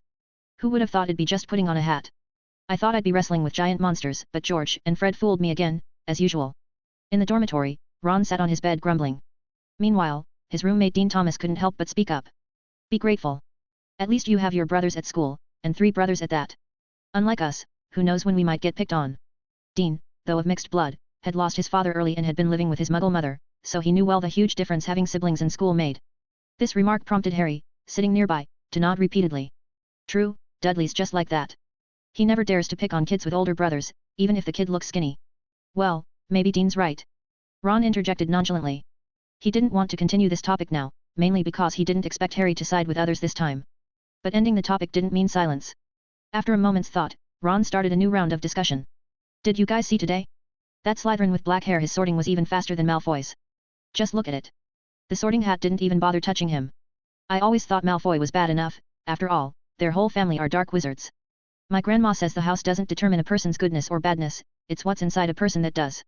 Neville, who had been silent all along, bravely expressed his opinion. What else did your grandma say? She was just comforting you, afraid you'd end up in Hufflepuff and then flop, Ron retorted without turning his head. But I think Neville has a point. It's like in my primary school, the excellent class students weren't all that excellent either. Dean, as usual, countered Ron. Seeing the atmosphere in the dormitory becoming somewhat awkward, Harry quickly interrupted, aren't you guys tired? Tomorrow's first class is Professor McGonagall's Transfiguration. Shouldn't we preview the textbook first? It was hard to imagine that Harry still had the concept of textbook previews in his mind just after entering Hogwarts. Come on, mate. Do you think they'll have us conjure dragons right away? At most, it'll be something like turning an apple, as long as we know the right spell and wave the wand, Ron chimed in with his opinion again. To Harry, who knew nothing about magic, he surprisingly nodded in agreement after a few seconds. At this moment, Harry preferred to trust Ron, who had grown up in the magical world, rather than contemplate textbook previews. You're right, Ron. There's no way they'd have us conjure dragons right away. On the first night of enrollment, Harry completely abandoned the idea of previewing textbooks. Slytherin dormitory. I can't lie down anymore, if I lie down again, it will be all over. Eno closed his eyes and muttered words of encouragement to himself. He found that the bed in the dormitory seemed to have a magical allure that made people reluctant to get up. Its softness could even rival the down bed at the Duke's house in the fantasy world. So it went on for another 10 minutes or so. Eno finally freed himself from the bed's grasp and sat up at the desk. Glancing back at the magically alluring bed, he vowed never to touch it again except for actual sleep. Now he reviewed the day's events in his mind once again, starting from entering platform 9 and 3/4, replaying each incident in detail. Although he had thought carefully, he still couldn't find any problems. Since reasoning can't beat magic, then I'll use magic to defeat magic. Ino unbuttoned his shirt and from the inner pocket of his shirt, took out an ancient-looking die. This school year, I will not encounter danger. This school year, I will not encounter danger. After repeating the divination content 3 times in his mind, he decisively rolled the die. Ding ding ding. The wooden die spun around, making a crisp sound against the tabletop. On the desk, the die continued to rotate. After about 15 seconds. Phew. Time to sleep. Ino put away the die on the table and walked towards the bed without looking back. Such decisiveness was entirely thanks to the divination result. Because the number just rolled by the die was a rare 5, meaning his safety probability throughout the school year was as high as 80%. In 2 years of practice, countless divinations had made him very clear that this result was almost perfect. As for the legendary 1 and 6, they existed, but, since he obtained the die, he hadn't rolled either of these numbers. This was normal because nothing could have absolute success or absolute failure. Therefore, achieving an 80% probability was already quite rare. After all, most of his previous divinations had mostly resulted in 3 and 4, which were just rough estimates. But back to the point. Having received a reassuring result, Ino, feeling like a weight had been lifted off him, relaxed comfortably in the bed, sinking into the soft covers. At this moment, he once again experienced the long-lost feeling of relaxation, much like when he used to travel with teacher Hans, not worrying about anything or needing to manage anything. Maybe it was letting go of mental burdens or perhaps the fatigue from the day's travels on the train. In any case, not long after, rhythmic breathing could be heard from within the dark green bed curtains. Chapter 23, Snape's Thoughts. Ino didn't know that shortly after he left, the Slytherin common room plunged into an intense silence. The prefect who had been present earlier returned, now standing obediently to one side, showing none of his previous demeanor. Behind the prefect stood a middle-aged wizard with greasy hair. Professor Snape. Head of house. The students who had been chatting just moments ago now seemed as if they had seen a predator, rising to greet him. Snape ignored the greetings, only nodding slightly to 1 or 2 students as he passed by. With a blank expression, Snape walked over to Malfoy and began silently examining him from head to toe. Professor. Malfoy stood up, a stark contrast to his earlier confidence. Are you enjoying this honor? Snape's gaze swept around the room. And you lot. Do you feel accomplished listening to gossip together? Sorry, Professor. I'll leave right away. I have an essay to write. With Snape's reprimand, the common room emptied quickly. Even those who were genuinely working on essays chose to return to their dormitories. At this moment, only Malfoy remained, feeling as though he was sitting on pins and needles. Unlike the others, he couldn't just leave, having been singled out by the professor. A few minutes later, the vast Slytherin common room was almost empty, except for 3 people. Lucius wrote to me, asking me to take care of his excellent son. Seeing the flustered Malfoy in front of him, Snape felt reluctant to say much. However, due to Lucius' past favor, he couldn't ignore it. In the future, you can do whatever you want, but don't let me hear you gossiping again. Yes, Professor, I understand. Malfoy nodded quickly and, with Snape's permission, practically fled to his dormitory. Bang. With Malfoy's figure disappearing behind the door, only Snape and the Slytherin prefect remained. Mond, keep things quiet for a while. As for your usual activities, you can carry on, but be mindful of your methods. Mond Acres, the prefect, came from the sacred 28th Acres family and easily understood Snape's meaning. Keep quiet meant Slytherin couldn't be as rowdy as in previous years, and be mindful of your methods almost explicitly instructed them to stop their traditional antics. Although somewhat reluctant, Mond knew that he had no choice given the circumstances. I understand what to do, Professor Snape. As Mond's figure gradually disappeared, Snape stood silently for a long time. He raised his arm, carefully examining it for a moment before gently lowering it. The sorting ceremony today had reminded him of someone he admired during his school years. The sight of those amber eyes at the banquet filled him with an unsettling sense of déjà vu, as if they concealed untold secrets beneath a facade of purity. During his time at Hogwarts, Snape had once seen someone similar: black hair, graceful demeanor, and a gentle smile. When these 2 images overlapped in his mind, he felt an inexplicable tremor in his heart. This was why he had come to the common room after the banquet. As the head of Slytherin, Snape needed to ensure his students' safety. This year, everything at Hogwarts felt strange to him, from new students to professors to the headmaster. Therefore, he had to nip any potential problems in the bud, even if it meant forfeiting the House Cup for 6 consecutive years. Thursday, September 2, 1991. In the early morning, Ino reluctantly opened his eyes to a call. Thank you, Draco. I'm awake now. Good, there's half an hour left before class starts. You still have time for breakfast. I've put your schedule on the table. After saying this, Malfoy rushed out. Bang. With the sound of the door closing, Ino couldn't help but smile wryly. Seeing Malfoy's urgency, he could guess that Malfoy was eager to get to the Great Hall and accidentally bump into Harry. Such favoritism, but I really need to get an alarm clock. Ino looked at his bedside watch. It was exactly 8:30 a.m., just as Malfoy had said, with half an hour before class. However, he knew that this time included not only getting dressed and washing up but also navigating the moving staircases, leaving little time for breakfast. 10 minutes later, Eno had washed up, put on his new robe, and picked up the schedule Malfoy left. Charms class, not Transfiguration. Although different from his expectations, it was not unusual. The first class in the movies was Transfiguration with Slytherin and Gryffindor, but this was not a 1-hour film. In a real world, there were many variables. No matter what, I can't be late. Upon seeing the schedule, Eno made up his mind. He would rather skip breakfast than be late for the first Charms class. Charms was a class he valued most, so making a good first impression on Professor Flitwick was crucial. As a Slytherin, it was already difficult to get a Ravenclaw head of house to give him extra attention. Being late on the first day would ruin any chance. With this in mind, Eno grabbed some cheese from his luggage and hurried out. 8:50 am. Phew. I made it, and Professor Flitwick isn't here yet, Eno muttered to himself. After a struggle with the staircases, he finally reached the Charms classroom. Entering the room, he saw many students had already arrived, especially the Ravenclaws. Mr. Swinburne. Please sit in the front row. Just as Eno was about to choose a seat, a voice came from behind the desk. I heard that last night outside the castle, you successfully cast the fire-making charm, making it hover calmly at the tip of your wand for illumination. Professor Flitwick, who was less than 2 feet tall, was stepping onto a special stool to stand behind the desk. Thank you for your compliment, Professor Flitwick, Eno said with a smile. My love for magic led me to practice a lot during the summer. While I encourage talented students to study on their own, I must say, don't practice blindly by yourself. Flitwick spoke with approval but also caution. He then addressed the entire class with a more serious tone. I hope you all remember this, do not practice magic blindly on your own. I encourage self-study but prefer you practice under my guidance. Chapter 24, The Curse of Eagerness for Quick Success. Eno had always admired Professor Flitwick, not just because of the honor of his championship in the magical dueling competition. More importantly, it was because Professor Flitwick, with his half-goblin heritage, had managed to remain the head of Ravenclaw House even during the era when Voldemort's pure-blood ideology was rampant. In the later stages, he also unhesitatingly participated in the final battle. After the deaths of Dumbledore and Snape, he continued to teach at Hogwarts steadily. This couldn't be explained by mere strength and intelligence. In truth, it seemed more like wisdom, the true wisdom of Ravenclaw. As he looked at the small old man on the podium, an image of another figure flashed through Eno's mind. The third Suchikage, who was similarly small in stature, also possessed both power and intellect. After many ups and downs, he had also lived to a ripe old age in peace. With the ringing of the class bell, Professor Flitwick demonstrated his exceptional teaching skills. He first used a silent levitation charm to make the textbooks leap out of the drawers automatically, then he bounced and danced his way to the podium like a performer. Next, he used a witty and humorous manner to explain to all the young wizards the principles of casting spells and the standard wand-holding gestures. Although no actual magic was learned during the class, no one complained. After all, besides a fool, who would dislike a lively, interesting, and relaxing class, especially since Professor Flitwick didn't assign any homework. Time flew by. This charms class ended with the young wizards longing for more. While deliberately delaying packing his books and notes, Eno observed Professor Flitwick out of the corner of his eye. However, reality was harsh, and the imagined scenario of being called by Professor Flitwick for a heart-to-heart talk and private tutoring never happened. Indeed, I was being presumptuous. In the corridor, Eno found himself laughing at his own naivety again. Watching too many stories makes one think life is full of miracles, believing oneself to always be seen differently. Around the corner of the corridor, Malfoy stood chatting with Goyle and Crabbe.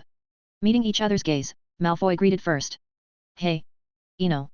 I thought you would be held back by Professor Flitwick, didn't expect you to come out so soon. Draco, was I that obvious? Eno felt a bit weary. Haha, you mean just now. Malfoy laughed proudly. Only those dumb Gryffindors wouldn't notice. I bet Scarhead, that's Harry Potter, you know. Him getting into Gryffindor means he'll be dumb sooner or later. You have no idea, this morning at the Great Hall. Seeing Malfoy about to ramble on, Eno quickly interrupted. Listen, Draco. There's a flying lesson the day after tomorrow. You can show Potter what you're made of. Yet. Malfoy's eyes lit up instantly.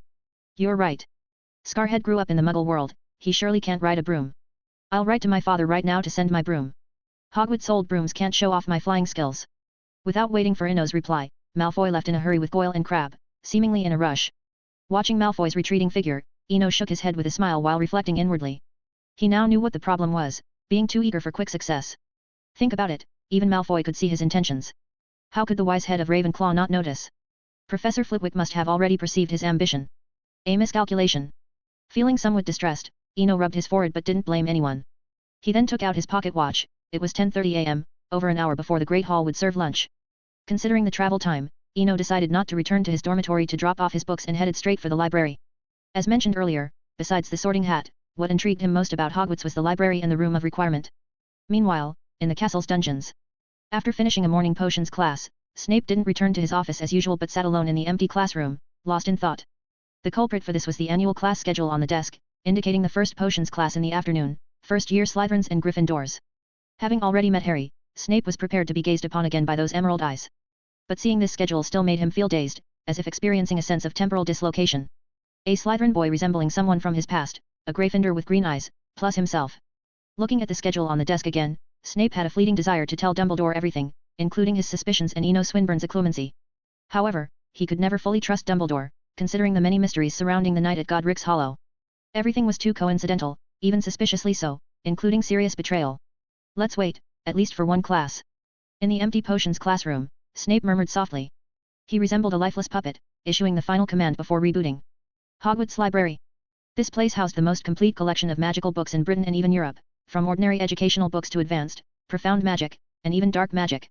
Eno was astounded by the vast collection on his first visit to the library. Compared to Foyle's bookstore in London, the Hogwarts Library dwarfed it, both in terms of the number of books and overall scale. The 5-meter-high walnut bookshelves lined up tightly, extending so far that the end couldn't be seen. Perhaps due to it being the first day of school, the library was nearly empty. The few young wizards present were buried in their work, undoubtedly catching up on summer homework. As Eno walked around, he found the library felt like a deserted castle, eerily silent. It feels really empty, After wandering aimlessly for a while, Eno found himself in front of a roped-off corridor. The conspicuous sign tempted him to look inside. Hogwarts' restricted section was renowned for producing many top dark wizards, akin to a training ground for champions. Not to mention, in the past half-century alone, Voldemort had become the nightmare of all British wizards thanks to the book Secrets of the Darkest Art. Tom's achievements owed much to the restricted section. Meanwhile, behind Eno, a curious voice asked. Child, what book are you looking for? _____. Chapter 25, The Library. Madame Pants never liked the start of a new term because it meant that her beloved books would once again be mercilessly handled by the unruly young wizards. Similarly, the tranquil and solemn library would become noisy and chaotic. And today, on the very first day of the new term, she saw a sneaky little wizard silently slip into the library, pretending to browse the shelves. She had seen too many students like this. Sure enough, the student stopped right at the entrance to the restricted section. They're never easy to manage. I really don't understand what's so fascinating about that place, she muttered to herself. Although Madame Pants was complaining in her mind, she wasted no time in taking action. She quickly intercepted the student before he could get too close to the restricted area. Child. What book are you looking for? The area ahead is the restricted section, and it's off limits to students, she said. To be honest, Madame Pants had intended to reprimand the student, but the moment he turned around, his clear and bright eyes made her soften her tone. Hello, Professor. Eno greeted with a slight bow. Although he knew she wasn't a professor, he addressed her politely. As you can see, I got lost. I really wasn't planning to go into the restricted section. I just came to the library to find some books on spells because my last class was Professor Flitwick's charms class. While speaking, Eno subtly observed the witch in front of him. Madame Irma Pants, the librarian of Hogwarts, looked exactly as described in the original works, an elderly, gaunt woman. I'm not a professor, just call me Madame Pants, she smiled. Unlike the usual noisy young wizards, the polite and well-mannered boy in front of her seemed to awaken her hidden maternal instincts, making her unusually gentle. All right, Madame Pants. Eno nodded lightly. Can you tell me where the books on spells are?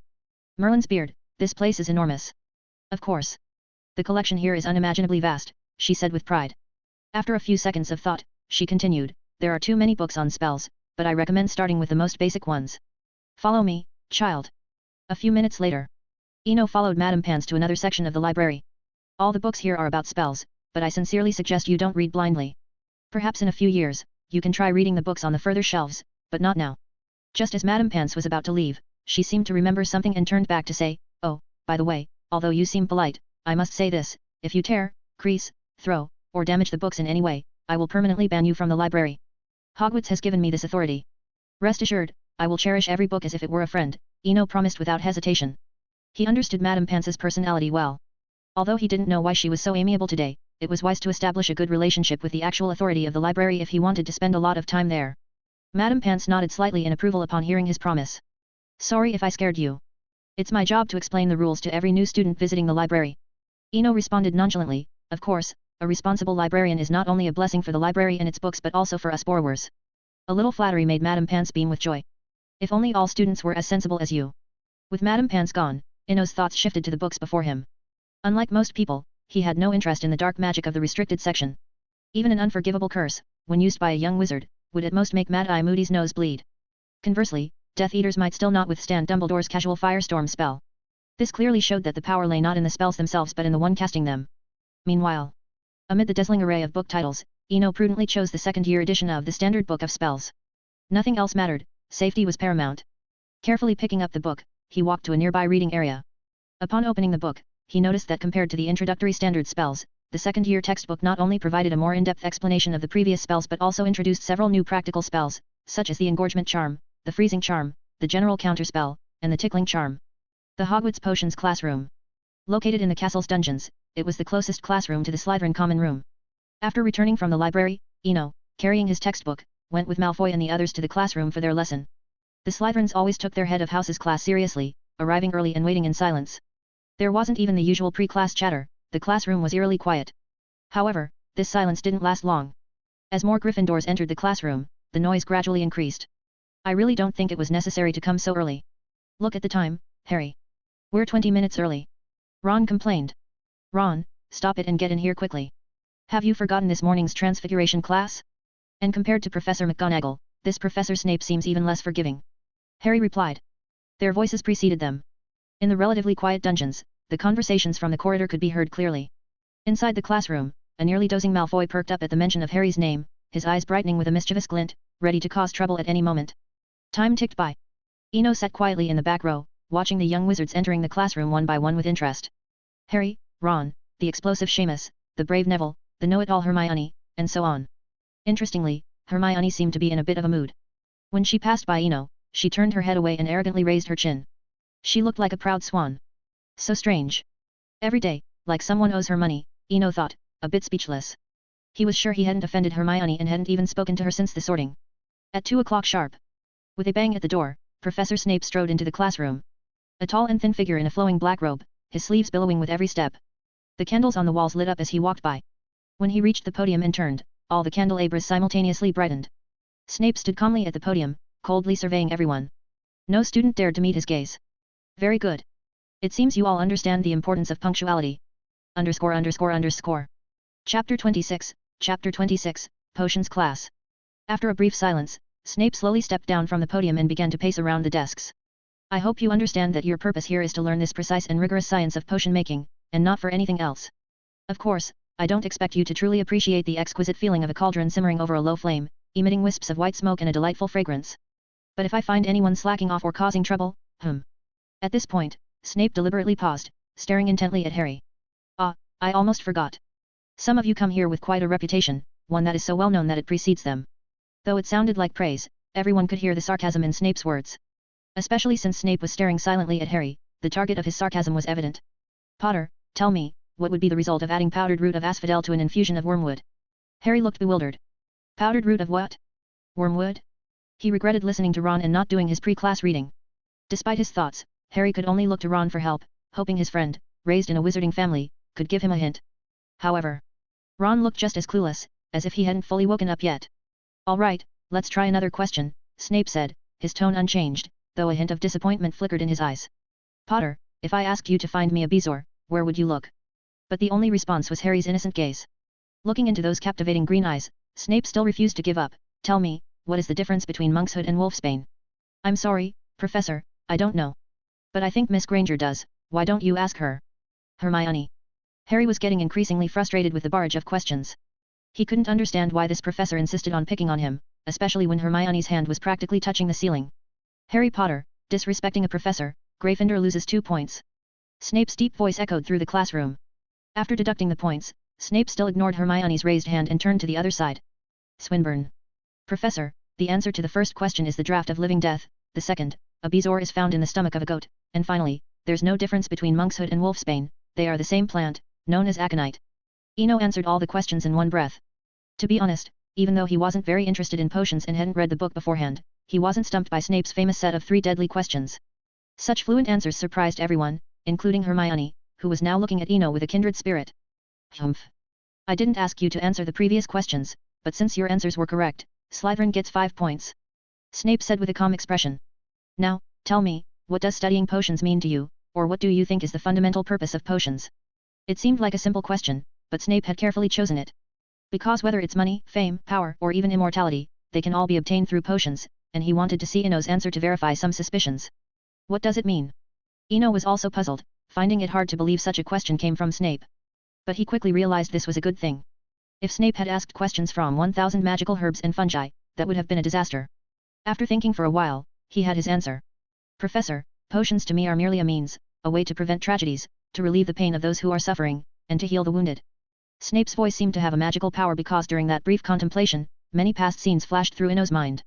Someone burned by hot soup, unable to receive proper treatment, huddling in a corner, blowing on the wound while silently crying, not daring to make a sound for fear of attracting the scolding of older kids.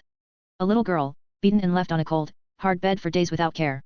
In the middle of the night, the girl talked to herself, saying her mother would come to take her away someday, so she wasn't in pain, and she couldn't cry because her mother didn't like crying children, she had to wait for her mother. But a week later, no one ever saw the girl again, the matron said she was too badly hurt. After that, there were no more sounds of sobbing and comforting in the night. In the harsh winter, a group of children in thin shirts huddled together for warmth in the orphanage. Yet, every spring, there were always a few familiar faces missing from the group. Scene after scene flashed through his mind like a movie. Meanwhile, Snape had silently cast legilimency, while also using occlumency to its fullest to avoid being influenced while trying to see everything clearly. Maybe he hadn't intended to go this far at first, but thinking of those green eyes. Snape's only thought now was to protect and prevent tragedy from repeating. As for Eno, he had no idea what Snape was thinking, he was simply answering from his heart. Suffering always targets the ordinary, because the ordinary cannot create miracles. However, he wanted to be the miracle for ordinary people, just as a miracle had chosen him. The potions classroom fell into a brief silence. After a while. Excellent, an outstanding answer, Slytherin gets 10 points. Snape's tone was unusually light, his entire demeanor more relaxed, and after awarding the points, he asked no more questions and returned to the podium. This operation left all the young wizards bewildered, and Eno was equally puzzled. But this didn't affect the good mood of the surrounding Slytherins, after all, it was a rare 10-point gain. Of course, some were happy, while others were hurt, like Hermione, who was pouting in frustration. To her, this was unfair, she was the only one raising her hand, but the professor chose to ignore her. The potions class continued smoothly. Perhaps because Snape was in a better mood. For the rest of the time, Harry seemed to be a powerful magnet, attracting all of Snape's attacks, even when Neville knocked over his cauldron, he only received a superficial scolding. It seemed Snape didn't want to waste his precious deduction points on Neville. Potter, why didn't you stop him from knocking over the cauldron? Does your classmate's mistake highlight your goodness? Gryffindor loses 1 point. Potter, looking around during class, Gryffindor loses 1 point. Potter, why are your eyes fixed on the cauldron? Gryffindor loses 1 point. Snape deducted points one by one, not much damage but highly insulting. Faced with endless ridicule and frequent point deductions, Harry felt like he was going mad.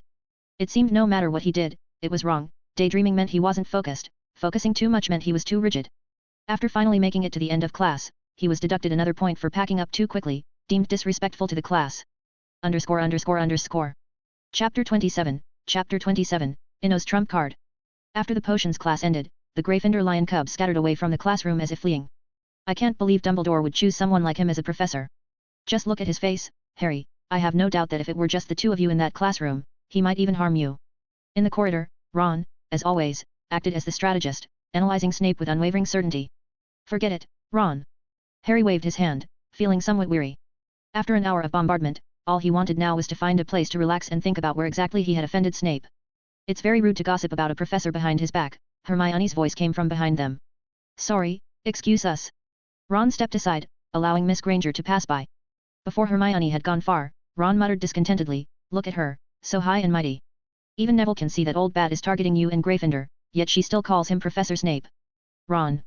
Let's go, let's find Hagrid, he's in the small hut outside the castle. Harry just wanted to get away from here now, to a place where he could relax. Well, all right. We don't have classes this afternoon anyway, Ron shrugged, accepting Harry's suggestion. Meanwhile, after the potions class, Eno also headed back to the dormitory. To be honest, he was starting to think Malfoy wasn't such a bad roommate after all. Not only did he provide a wake-up call every morning, he even came by specifically during lunchtime to wake him up. Most importantly, Malfoy had a truly wild temperament. He rarely stayed in the room all day, often leaving early in the morning and not returning until curfew. This not only allowed him to enjoy the privilege of a single dormitory room but also the freedom to practice magic without inhibition. Despite the castle's size, finding a quiet place to practice magic was incredibly difficult. If you chose the corridors, you had to beware of the elusive Filch. If in abandoned classrooms, you had to be cautious of other energetic young wizards. In short, finding an undisturbed place at Hogwarts was indeed very challenging. Perhaps the room of requirement on the 8th floor, as rumored, was the only safe and secretive place. Only fools go to the room of requirement. Eno looked at his empty dormitory and couldn't help but sigh. At the same time, he sincerely thanked Malfoy and Harry. Actually, he didn't not want to go to the room of requirement, but objective conditions didn't allow it. Although the frenzy of Sorting Hat's headship seemed to have passed, now was actually the most critical time. Dumbledore, the two-faced Chiron, none of them were simple characters. And today, Snape's unusual questioning, now that he thought about it carefully, was probably not so simple. They're all playing behind the scenes. You'd better not provoke me. Thinking about the future situation, Eno couldn't help but reach into the secret pocket inside his lining, where he kept his most precious possessions accumulated over the past 2 years. You should know that even old John's bag of gold coins was only placed in an unmarked extension box. Fragmentation. Back in the dormitory, after a short rest, Eno began his daily practice of spells.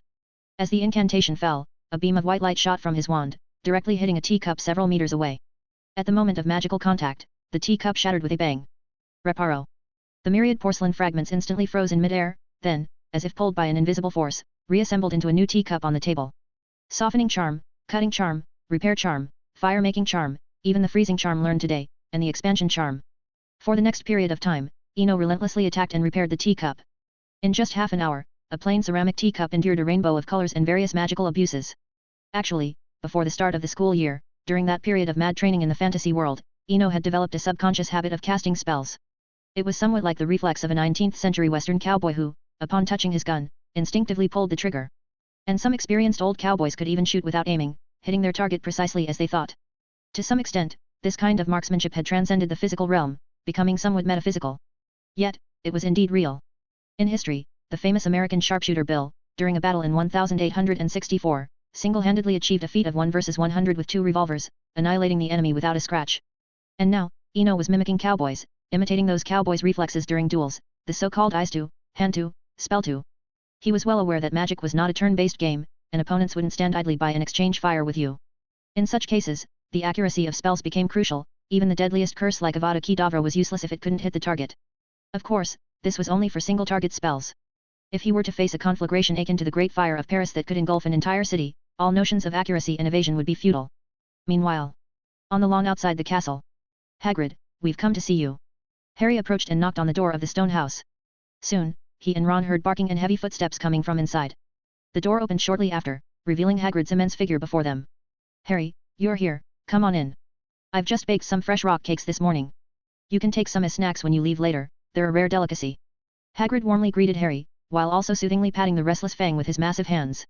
It was Harry's first visit to Hagrid's abode.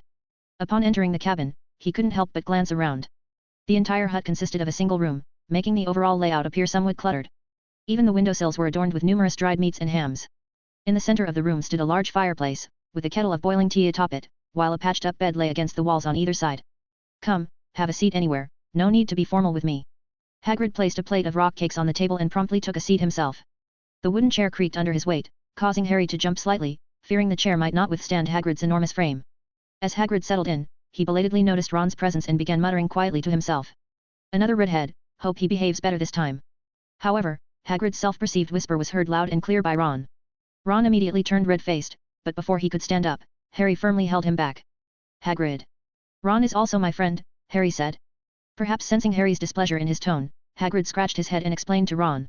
All right, I apologize. It's just that your twin brothers are always so mischievous. Chapter 28, Hagrid's resourcefulness. As the saying goes, when people find a common enemy, their relationship quickly strengthens. It hadn't been long since school started, and Ron was still upset with George and Fred for tricking him during the sorting ceremony. Now, hearing Hagrid criticize George and Fred, Ron immediately felt a sense of camaraderie and joined in the condemnation. Harry observed the two of them. There was none of the tension from before, now they seemed like old friends catching up. Though the situation was somewhat odd, Harry didn't interrupt. In fact, he was somewhat pleased with how things were unfolding. He didn't have many friends at Hogwarts, so he was glad Ron and Hagrid were getting along. Their conversation lasted for over half an hour. Ron was unusually animated in his discussion. It wasn't until he got thirsty and went to get some water that he noticed the lone plate of rock cakes on the table. Oh, I forgot. Seeing Ron's intent, Hagrid also realized his lapse and quickly got up to fetch the boiling tea from the stove. While Hagrid was away, Harry quickly signaled to Ron. Hey mate, why are you blinking so much? Ron asked, puzzled. Ron, hold off on the topic about your brothers for now. I want to find out from Hagrid why Snape is always targeting me. I haven't done anything to provoke him. Harry paused midway because Hagrid was returning with the kettle towards them. Ron gave Harry a reassuring look, indicating he would help steer the conversation.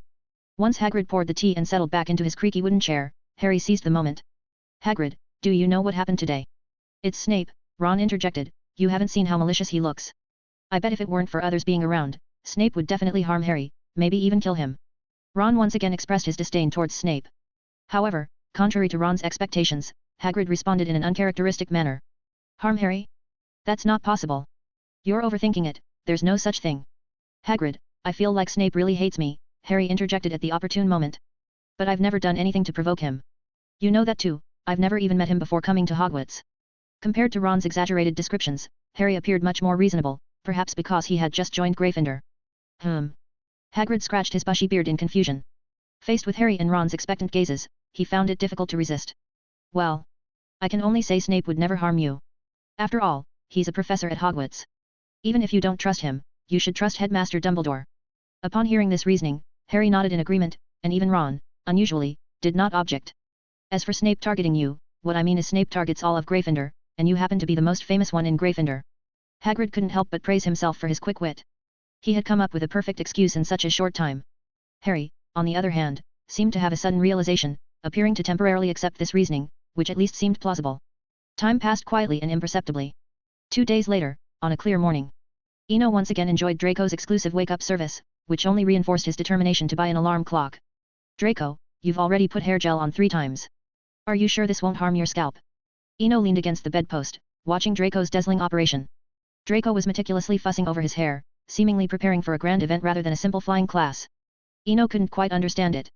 It was just a flying lesson. Was it really necessary to wake up at 6 and go through such extensive grooming, spraying cologne and spending half an hour adjusting his hairstyle in front of the mirror? Eno, how does this shirt look? Draco ignored the hair gel question and turned to inquire about his shirt instead. It looks great. Very smart choice of colors and it suits you well, Eno replied, somewhat insincerely.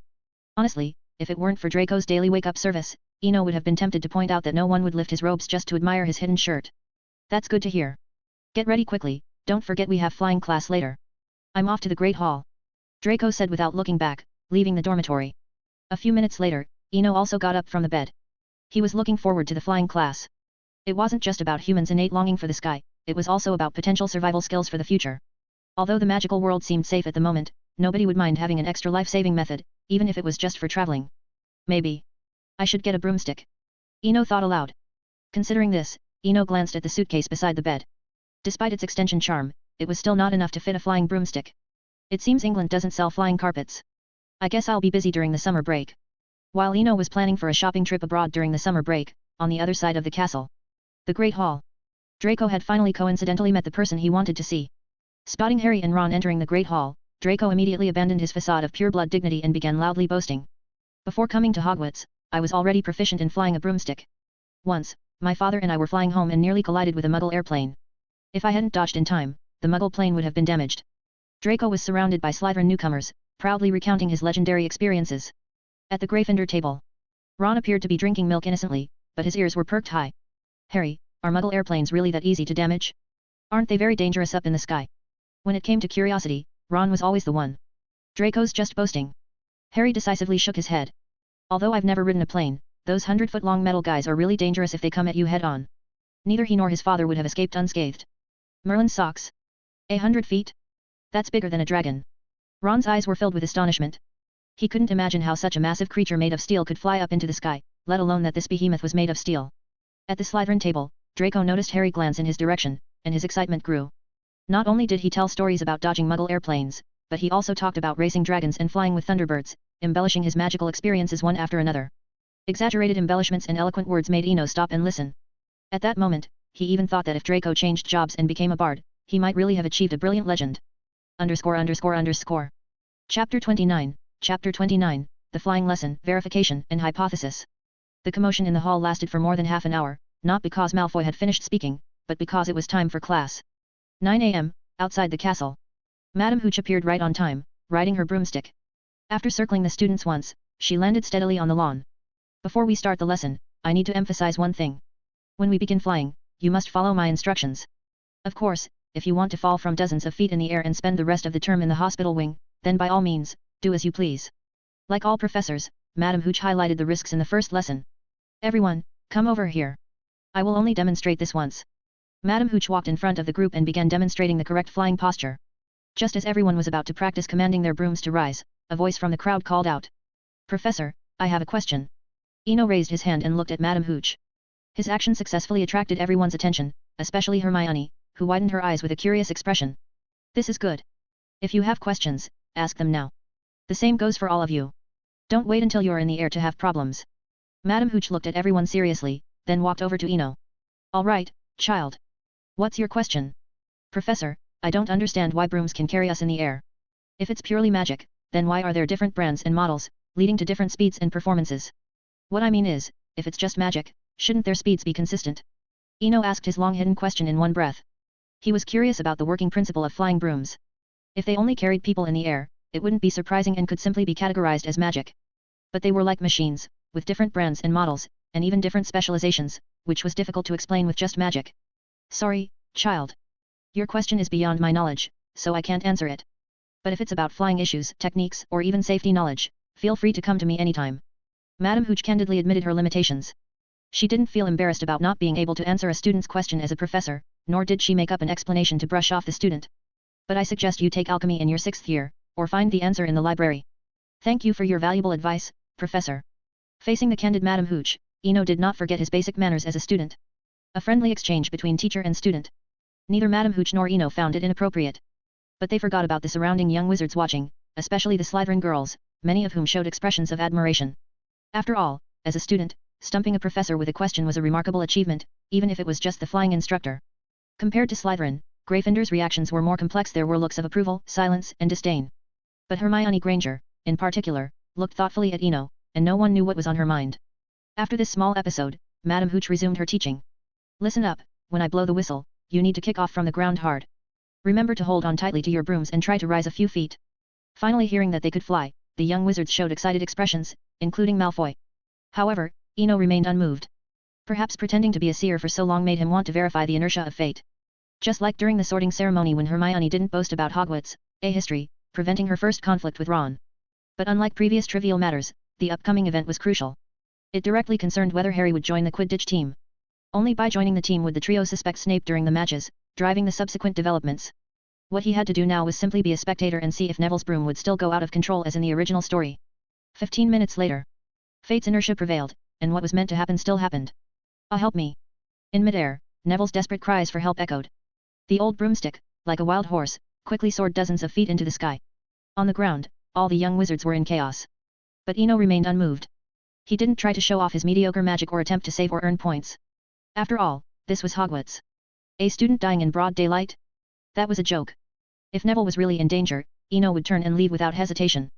There were plenty of schools in Europe besides Hogwarts.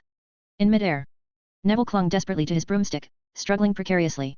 Judging by the distance, he was at least 60 feet above the ground, about 18 meters, roughly the height of a 7- or 8-story building. Don't underestimate this height. Given Neville's round figure, a fall could be fatal. However, events always had a touch of drama. Neville did fall but only injured his arm. After Madame Hooch personally escorted Neville for treatment, the situation unfolded as in the original story. To retrieve Neville's remembrall, Malfoy and Harry engaged in a thrilling aerial chase. For the other young wizards, the contest between the two in the sky was a rare spectacle. Eno, however, didn't bother to look up. His mind kept replaying the recent event. Neville's broom still went out of control. Was it fate's inertia, or something else? At the same time, he couldn't help but wonder if predetermined events were truly unchangeable. If not, why had some minor things already changed? What was the purpose of divination, after all? Meanwhile, in the sky, Malfoy and Harry's competition had reached a fever pitch. As Malfoy threw the remembrall with all his might, Harry shot like an arrow. In full flight, he caught the falling remembrall just 2 feet from the castle. Harry not only executed an extreme maneuver but also made a smooth turn, stopping steadily in midair. No one noticed the shocked and furious expression of Professor McGonagall behind a window. The flying lesson ended hastily. Due to the earlier accident, Madame Hooch didn't allow the students to fly collectively upon her return. Instead, she opted for the clumsy method of one-on-one instruction. The process was somewhat tedious and convoluted, but it successfully taught everyone how to control their brooms. It was like learning to ride a bike. Once you mastered the balance, the rest was up to time. _____. Chapter 30, Malfoy's counterattack. How could they do that? Scarhead clearly violated school rules. I'm going to write to my father. In the dormitory, Malfoy was loudly complaining. It had been 3 days since the flying lesson. After Harry's flashy maneuver, Professor McGonagall had taken him away on the spot. Just when everyone thought Harry would face severe punishment, the plot took a dramatic turn. Not only was Harry exceptionally recruited to the House Quidditch team, but he was also appointed as the Seeker, a crucial position. When the news reached Slytherin, Malfoy instantly lost his composure. Yesterday afternoon, he had been speculating in the common room with others about what kind of punishment Harry might receive. But now, he had been severely slapped in the face. Holding back his anger, he returned to the dormitory, where he could no longer contain himself. Dumbledore, Professor McGonagall, the instigator Neville, all the Gryffindors who were just onlookers, and even Harry's owl, became targets of his curses. After listening to Malfoy's mutterings for over half an hour, Eno couldn't hold back any longer. Draco, do you know why the symbol of Slytherin is a serpent? Because even if a serpent fails, it doesn't despair and complain. It quietly prepares in the shadows, nurturing its strength, resilience, and determination under adversity, and then strikes with a deadly blow at the right moment. In the dormitory, Eno spoke with the unique tone of a bard telling a story, firmly capturing Malfoy's attention. Its gaze is clear and profound, its body sinuous and graceful, its tail agile and elusive. Each movement signifies adaptability and the wisdom to survive in changing environments. Draco, remember you are a true Slytherin. So don't imitate those toads, who only know how to make noise and nothing else. Eno didn't directly persuade but used personification to subtly praise Malfoy while cleverly diverting his thinking. As expected, the effect was immediate. Malfoy seemed to resonate with this approach. After quietly contemplating for a while, he suddenly slapped his thigh. You're right. I am a Slytherin. I'll find an opportunity to give Scarhead an unforgettable lesson. No one knew exactly what Malfoy was thinking, but his eyes grew brighter, and 2 unusual red spots appeared on his cheeks. Looks like you've understood. Congratulations, a true Slytherin. But it's already late, so let's go to bed if there's nothing else. Seeing that Malfoy had stopped complaining, Eno didn't hesitate to praise him. Oh, by the way. Don't forget to wake me up tomorrow morning. After saying that, he pulled down his bed curtains, ignoring Malfoy beside him. Time always quietly passes during peaceful days. Unknowingly, the first school year had already gone by for 2 whole weeks. During this period, Eno not only familiarized himself with Hogwarts but also found his own rhythm of life. Apart from the classrooms and the library, most of his time was spent practicing magic in the dormitory or going to the astronomy tower to watch the sunrise and sing alone. Speaking of singing, one must mention the accompanying instrument. Although he had high expectations of magic, he was still amazed by the self-playing accordion. The accordion he bought for 10 galleons in Diagon Alley before school started was surprisingly perfect. Not only could it play automatically, but it could also recognize voices and store compositions. Once, he casually hummed Schubert's Serenade. The accordion automatically recognized the tune, storing it according to the 7-tone musical scale. It was like a multifunctional recording device, able to play back at any time. Slytherin Dormitory. After a day of classes, Eno was quietly resting in a chair. Next to him was an open book titled Practical Household Magic. Yes, household magic. This wasn't a muggle book like the British housewife teaching how to wash clothes, cook, or clean. The Practical Household Magic published by Murmuring Publisher was, in a sense, far more valuable than the standard book of spells. It could even be considered an encyclopedia of spells because it contained a wide variety of spells and even included incantation methods and techniques. Half an hour later, Eno slowly opened his eyes, waved his wand, and had the accordion play a soothing melody.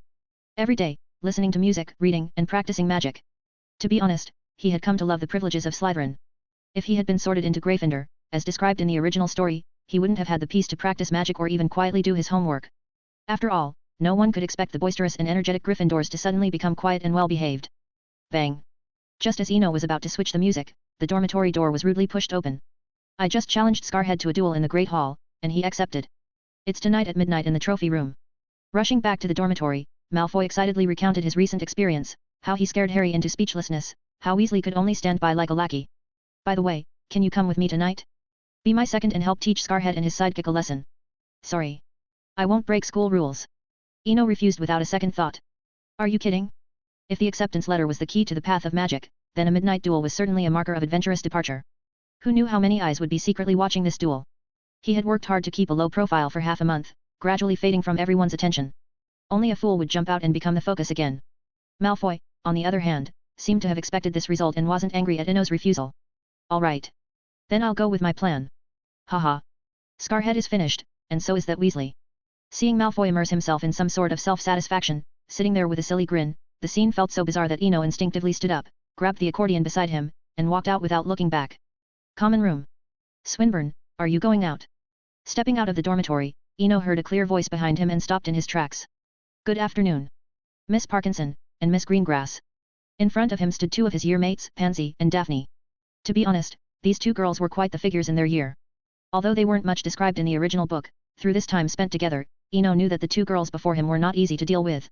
This wasn't to say they were bad, but that they were deeply entrenched in Slytherin's legacy, shrewd, cunning, and yet elegant. So, are you going out to practice? As she spoke, Pansy's eyes inevitably glanced at the accordion beside him. Daphne, standing by, picked up the conversation, jokingly saying, I wonder if we have the honor of hearing you play a piece. Well, it would be my honor. After thinking for a moment, Eno agreed.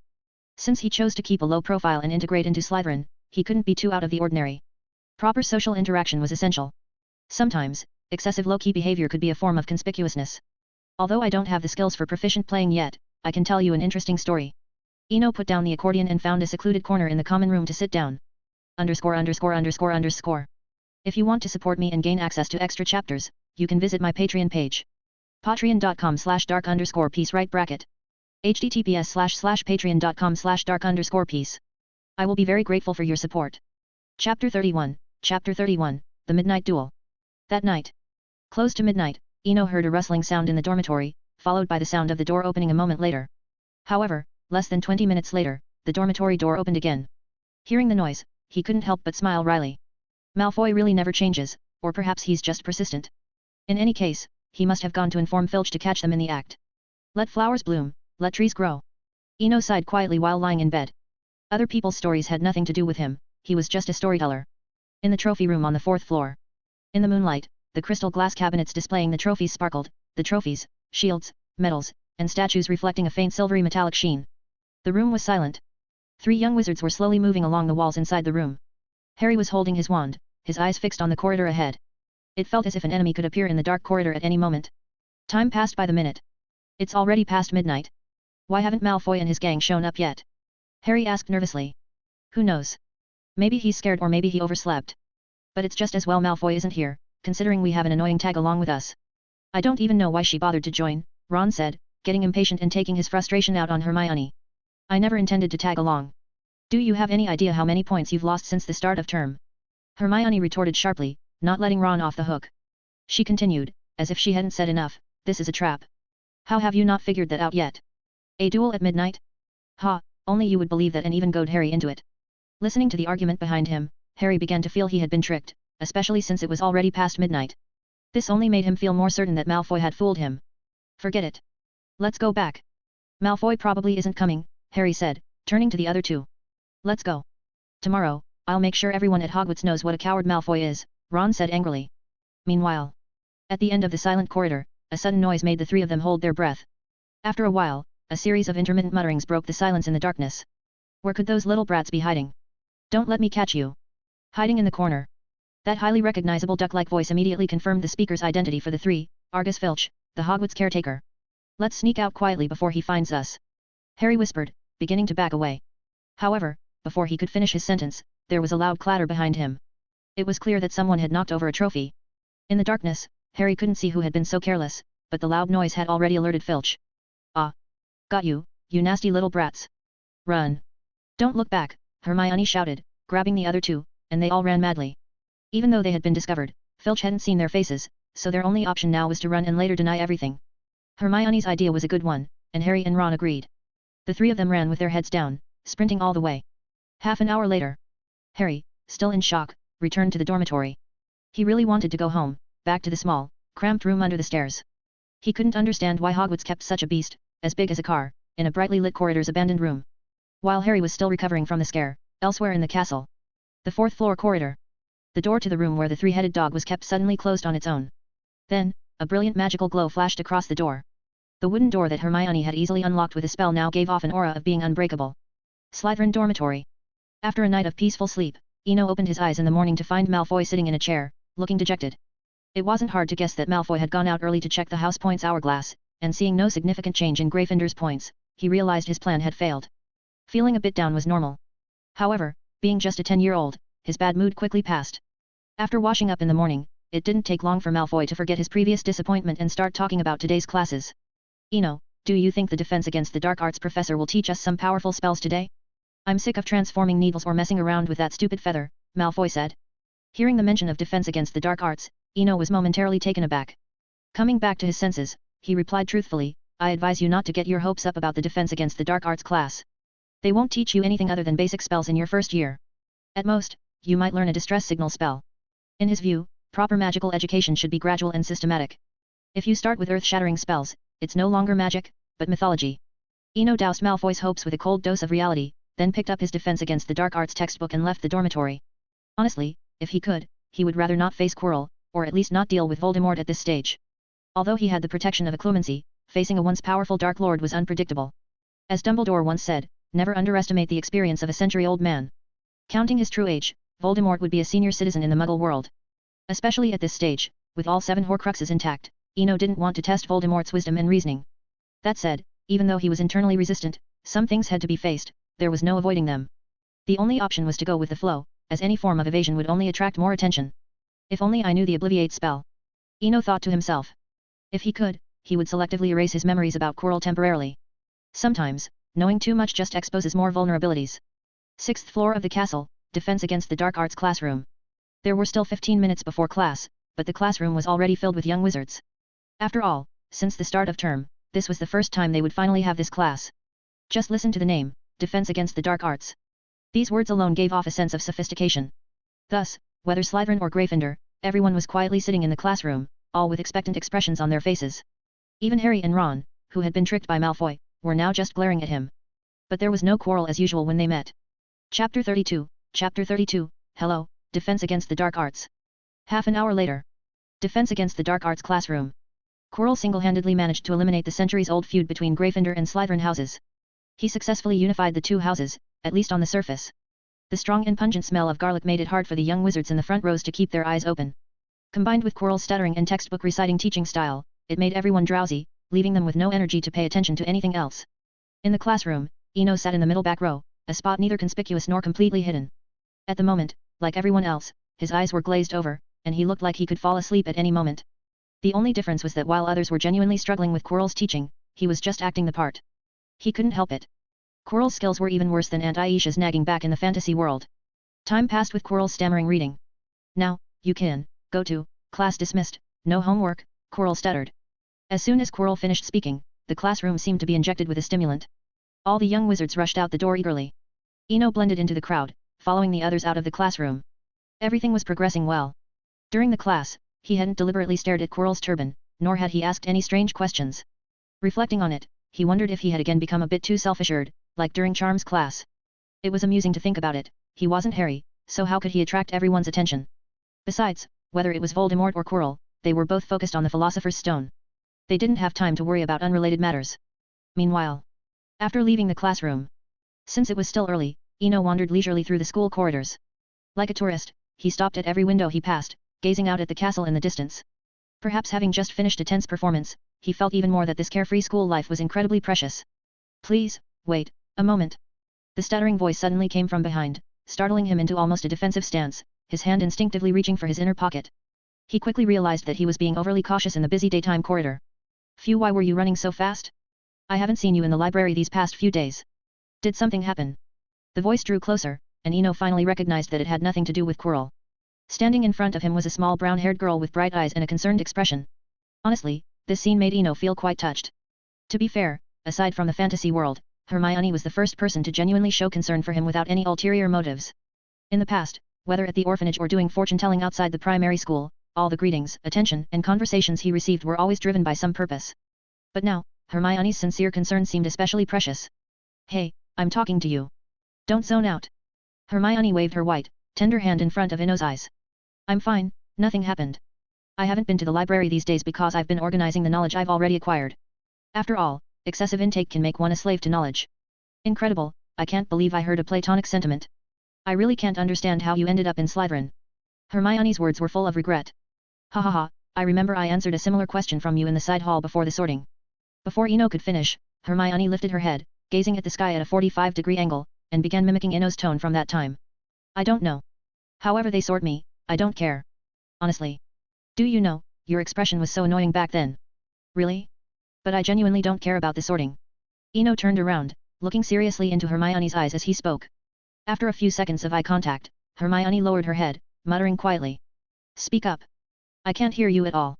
The daytime corridor was always full of passing young wizards, making it impossible for him to hear what Hermione was saying. It's nothing. I was wondering, can I still come to you for fortune-telling in the future? Don't worry, I'll pay. I don't have many galleons, but I've saved some pounds. Hermione asked nonchalantly.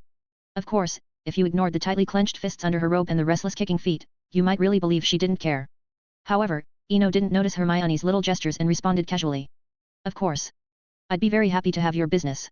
After all, there's no reason to refuse money that comes to you. That's good. If I can't find you, I'll write to you via the Olori. Hermione said happily. The Olori. Honestly, hearing Hermione's answer made Eno feel a bit uneasy. Although Hogwarts had 4 houses with long-standing rivalries, students wouldn't ignore each other simply because they were in different houses. Inter-house friendships were common, and relationships weren't limited to just opposite genders. However, when Hermione mentioned the Olori, he realized there was a problem. It had only been a short time since school started, and it seemed like Hermione was already being isolated in Gryffindor, to the extent that she couldn't even find someone to pass a message for her. The castle might seem small, but its actual area was quite large.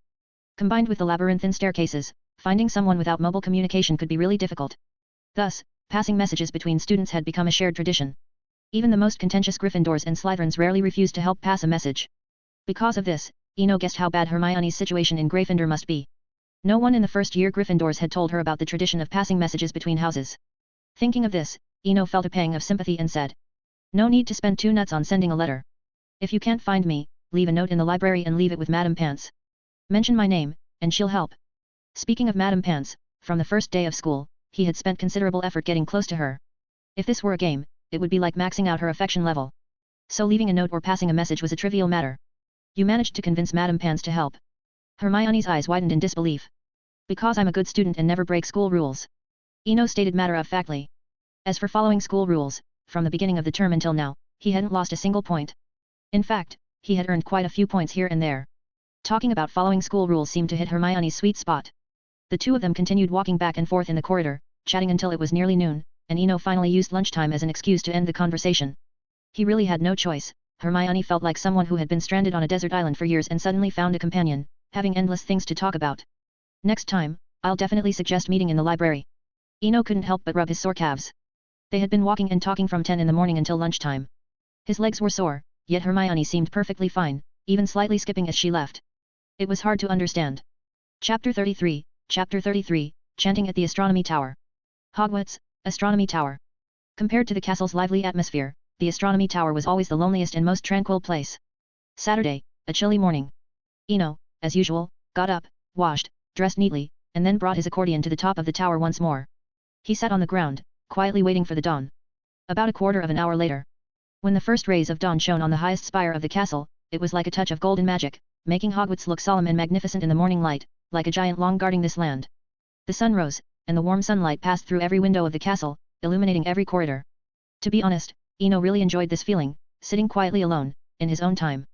The ethereal and soothing melody of the accordion echoed in his ears, reminding him of those seemingly distant pasts. A sense of nostalgia, a touch of melancholy, thoughts spreading like steam from a freshly brewed cup of tea, lingering and then dissipating into the air. The sun is exiled to the west, darkness spreads over the land, losing its former glory, you need not mourn. The melodious song rang out at the top of the tower, accompanied by the accordion, making it seem as if one had entered a mysterious and ancient dream. The singing was like a whisper, a light breeze brushing past the ear, touching the softness of one's heart. After about 10 minutes, the song ended, and Eno waved his wand, making the accordion quiet down obediently. Clap. Clap. Clap. The crisp sound of applause came from behind, causing him to turn around quickly. The power of music. Dumbledore took off his glasses, wiping the faint mist from the lenses. "Good morning, Headmaster," Eno greeted. "Thank you, Mr. Swinburne. Your performance was enchanting, a beauty that mesmerizes. May I know its name? Please forgive an old man's curiosity." "You can call me Eno." Eno replied modestly, then continued, "As for the song's name, I call it Ancient Dream. It was meant to be played with a horsehead fiddle, but as you can see, I only have an accordion." So far, he was acting just like a student suddenly praised by the headmaster, shy and reserved. "A wonderful name," Dumbledore praised, then gently waved his hand. 2 high-backed chairs and a small tea table instantly appeared at the top of the tower, surprisingly adorned with various candies and 2 cups of steaming tea. "Do you mind chatting with me, Eno? You know, I'm also a music lover." Faced with the unexpected invitation, although he was reluctant, he had no choice but to accept. After all, Dumbledore had gone to such lengths with tea and candies prepared, it would be rude to refuse. "It would be an honor, Headmaster." Hearing the clear response, Dumbledore smiled and nodded, walked to the table, pulled out a high-backed chair, and sat down. "Eno, would you be interested in performing at the Halloween feast? I was going to hire other bands, but now it seems there's a better choice." "Halloween. All right," Eno held back his objections. Considering the next few years at Hogwarts, Halloween was always full of surprises, and the feast, managing to eat one dish undisturbed was quite a feat. Of course, if Dumbledore had mentioned the Christmas feast, he might have seriously considered it, but Halloween, well, whoever wants to go can go. "Sorry, Headmaster, I still have much to improve. Perhaps in a few years, I might apply to perform. Although he refused, he also hinted at the future, giving Dumbledore some face, since the headmaster himself had extended the invitation. Somewhat regrettable, but I respect your choice.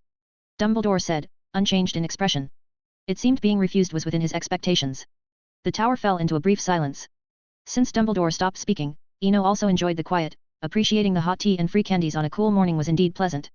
He casually picked up a piece of buttered toffee, savoring the rich creamy flavor that far surpassed any candy he had before, which often tasted of artificial flavoring. Life should never be without good food. Following the principle of enjoying free treats, Eno ate 3 pieces of buttered toffee before taking out a handkerchief to wipe the sugar crumbs from his mouth. It wasn't that he had enough, but there wasn't much left on the plate. With the small table already crowded with tea and various candies, it was clear that the quantities of each were limited. As a guest, eating half of it was already the limit, any more would be too much. However, Dumbledore seemed to see through Eno's thoughts. He reached out and lightly tapped the table, and the small table visibly expanded to more than twice its original size, refilling the buttered toffee and adding several new kinds of candies. Honeydukes never disappoints. Oh, by the way, it's a candy shop in Hogsmeade. Perhaps when you are in 3rd year, you can taste it yourself.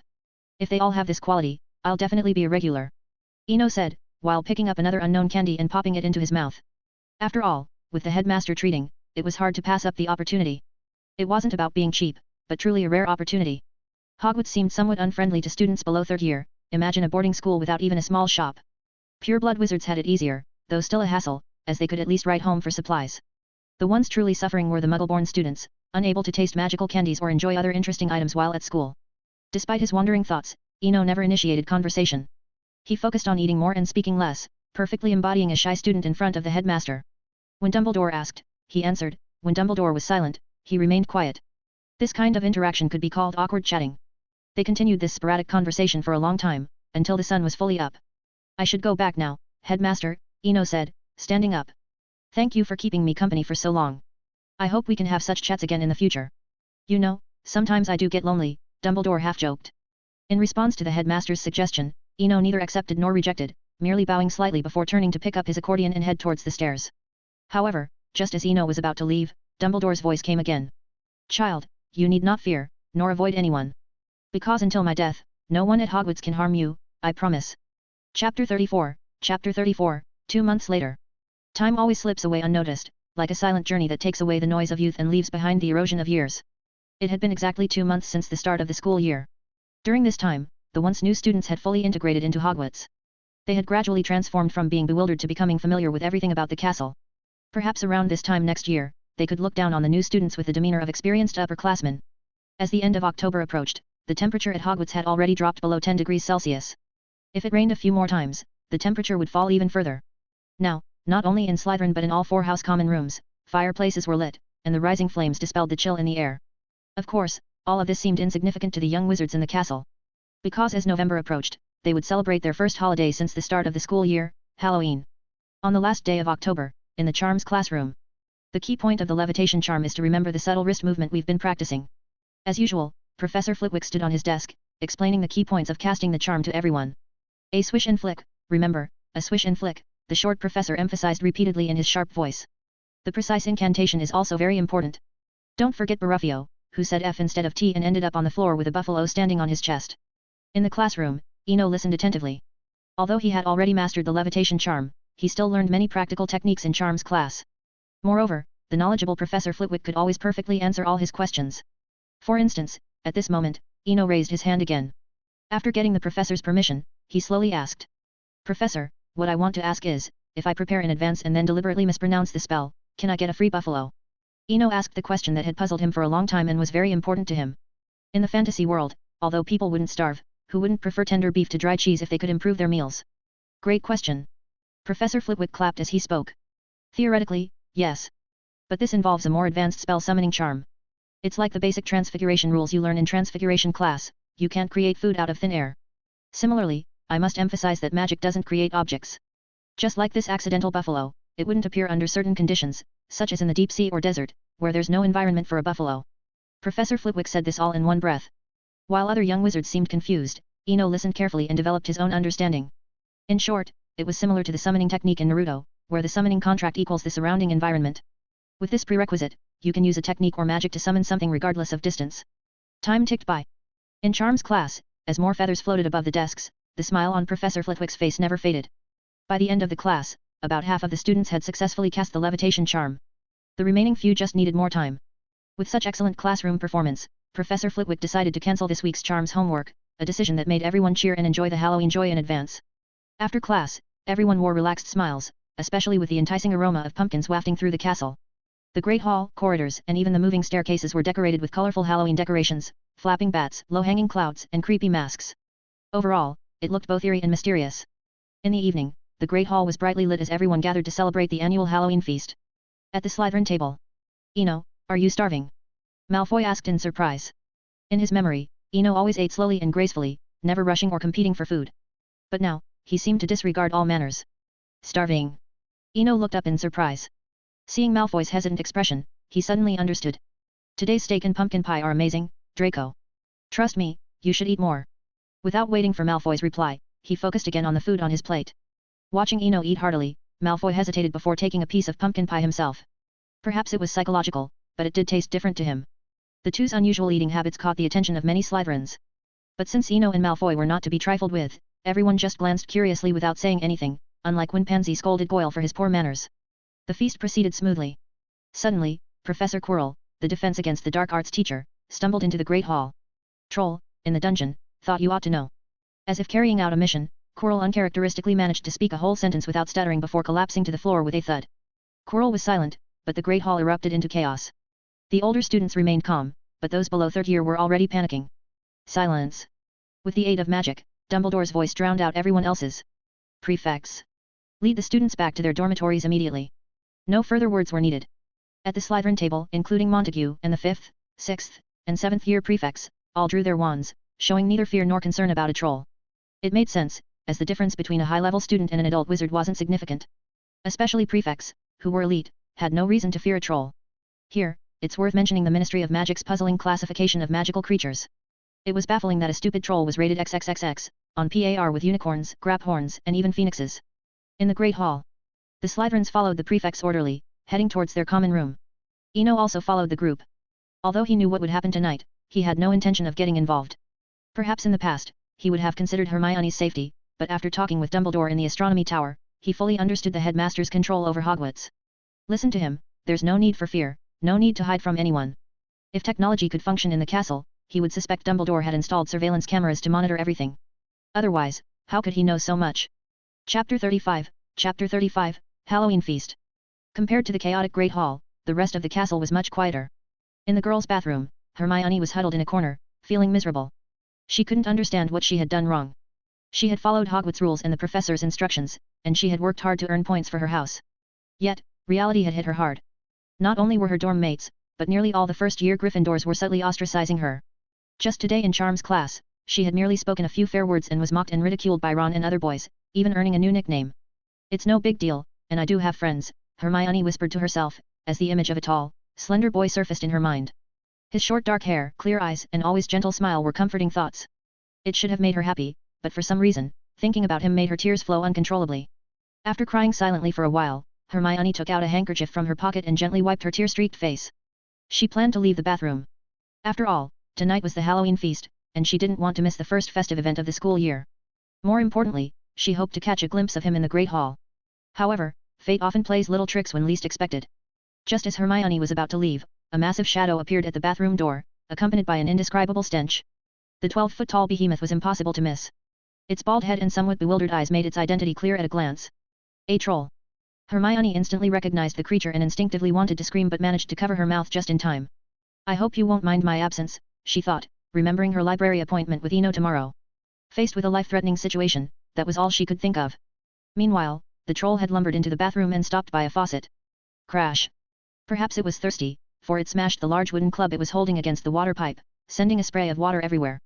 Hidden in a stall, Hermione watched the troll drink. In that moment of chaos, she quickly devised an escape plan. The debris from the smashed pipe would be her best ally. Wingardium Leviosa. She whispered the spell, swishing and flicking her wand. A fist-sized piece of rubble floated in front of the faucet. The falling stone successfully drew the troll's attention. Seeing the troll's simple-mindedness as described in books, Hermione was confident in her escape plan. It was simple, she would use the rubble to lure the troll away. Even if she was discovered, she would have enough time to escape the bathroom. As long as she wasn't trapped here, heading to the Great Hall or running up the moving stairs would maximize her safety. Time passed, and as more stones fell, the troll moved farther from Hermione. Feeling the distance was sufficient, she prepared to dash out of the bathroom. However, at that moment, two figures burst through the door, making a loud noise. One of them even swiftly shut the door and locked it. Hermione! Get out of here, there's a troll in the dungeon. Hermione! Dash! Unlike the chaotic adventures of the famous trio, things were much more harmonious in the Slytherin common room. The first-year students were gathered in a corner, listening intently to a story.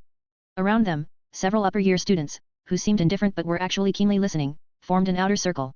Young Simba was exiled by his uncle, forced to leave his familiar kingdom and set foot on unknown land. There, he met two of his best friends and teachers, Pumbaa the Warthog and Timon the Meerkat. Eventually, Simba defeated his uncle, became the new Lion King, and brought the land back to life. To the soothing tones of a hand-cranked music box, Eno told the tale of the Lion King. As the final note faded, the story concluded. Clap! Clap! Malfoy and Pansy were the first to applaud, followed by the other captivated young witches and wizards. Eno. Another one, this time about snakes. It was Malfoy who spoke, as a gleaming galleon appeared on the table. Encouraged, others also began to donate, though mostly sickles, with only Malfoy, Pansy, and Daphne contributing galleons. The rule of paying for stories was something Eno had casually mentioned in the dormitory. With Malfoy acting as a loudspeaker, it quickly became known among the Slytherin first years. Looking at the pile of coins, Eno felt a pang of regret. He didn't have any good snake stories at the moment. Don't cheat your audience. Your story should match the price they pay. That's the mark of a true bard. Han's words echoed in his mind. Eno gazed at the money and decided it deserved a classic tale, something fitting the payment. However, finding a story centered on a snake was challenging. After racking his brain, he could only think of the legend of the white snake, but it required much adaptation to fit the cultural context. Just the concept of a human-snake romance was enough to confuse these English children. It's getting late. Next time, I promise a story about magic, snakes, and love before Christmas. He had raised their expectations to the maximum. After successfully piquing everyone's interest, he stood and gracefully exited to his dormitory. Dash. Back in the dormitory, Eno hadn't been there long when Malfoy barged in, sitting down with a smirk. What do you think about the troll? What's Quirrell up to? I don't think much of it. I came to Hogwarts to learn magic, not to be an apprentice or heir, Eno replied seriously. Honestly, he felt Hermione shouldn't have been sorted into Gryffindor. She was a smart girl, but Harry and Ron's influence had led her astray. Even Malfoy could see something was amiss. After all, Quirrell was an adult wizard, unlikely to faint from a troll encounter. Yet, the trio hilariously concluded it was Snape's doing. If Quirrell hadn't exposed himself, they would have continued concocting wild theories and adding layers to Snape's actions to fill in the logical gaps. Chapter 36, The Fantasy World, A New Journey. Time is like an invisible river, pushing people's lives forward. Unknowingly, a whole month had passed since Halloween. Perhaps people are always prone to novelty. The troll incident, which had caused quite a stir, had now gradually faded away with time, not even meriting mention in casual conversations anymore. In December, Hogwarts finally saw its first snowfall. The cold blanketed the entire castle, and this sudden drop in temperature made everyone reluctant to go outside. The usually bustling corridors and the lively Quidditch pitch were now deserted and silent. Compared to the harsh cold outside, the young wizards preferred to stay in the warm common rooms, sipping tea and chatting. In Gryffindor. In the common room, Harry was frowning at the wizard's chess in front of him. He had already lost 4 games to Ron. This current game also looked precarious, as his king was already trembling. In contrast, Ron appeared quite relaxed, with an air of nonchalance. He was playing chess while also keeping his ears open, gathering information he found interesting. Mate, look. She's gone out again. Parvati says she's dating someone, apparently a Hufflepuff, but some say it's a Slytherin. If you ask me, she... Enough, Ron. Stop talking about Hermione behind her back, Harry said, frustrated. After the troll incident, the three had become friends. But what Harry couldn't understand was why Ron was always at odds with Hermione. Although Ron didn't say anything to her face now, he often made snide comments in private. I'm not bad-mouthing her. Ron was indifferent but didn't continue the topic. Instead, he brought up a new one. By the way, do you think in this cold weather, Hagrid's, will it freeze to death? Meanwhile, on the other side of the castle. After leaving the dormitory, Hermione headed straight for the library on the 2nd floor. She was fed up with her roommates' gossip and idle talk. A few girls sitting together never ran out of topics. Just now, they even discussed whether to choose Eno or Cedric from Hufflepuff as their boyfriend, as if the two boys were right in front of them, holding flowers and proposing. Really don't know what kind of madness that is. In the corridor, the more Hermione thought about it, the angrier she got, as if an inexplicable fire was burning inside her. From the Gryffindor common room to the library, the distance wasn't far. But that was only if you were familiar with the moving staircase's patterns, otherwise, you could spend half a day going in circles on the same floor. But none of this was a problem for Hermione, whose exceptional memory allowed her to understand all the staircase's patterns within a week of starting school. In just over 10 minutes, Hermione found herself in the library's hall. She glanced around, her eyes full of anticipation, and then she saw a familiar figure in a familiar spot, a small smile forming on her lips. Just like a few months ago during the summer break, when they met at the elementary school gate. Phew. I thought with the cold, you might not come, Hermione whispered as she sat down. How could I not? Since I received the note you left, I wouldn't miss it, Eno replied, also keeping his voice low. After all, they were in the library, and not controlling their volume was unacceptable. Even though he had maxed out Madame Pance's favorability, it only granted him the privilege of quietly chatting without disturbing others. Words spoken without much thought were taken to heart by the listener. Eno's casual response somehow took on a different meaning. Hermione's cheeks flushed instantly, feeling wrapped in an inexplicable atmosphere. Even in her breathing, she seemed to catch a scent that made her heart race, akin to the freshly cut grass and the refreshing aroma of mint toothpaste. Hey! Stop daydreaming! Seeing Hermione suddenly fall into a strange state, Eno couldn't help but interrupt. Tell me, why did you want to see me? Want a fortune-telling or to hear a story? Can't I just have other reasons to see you? Hermione whispered. Of course you can, but I should at least ask first. Seeing that it wasn't business, Eno didn't mind.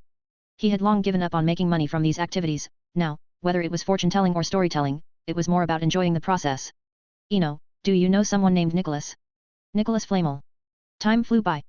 In the evening, in the Slytherin dormitory.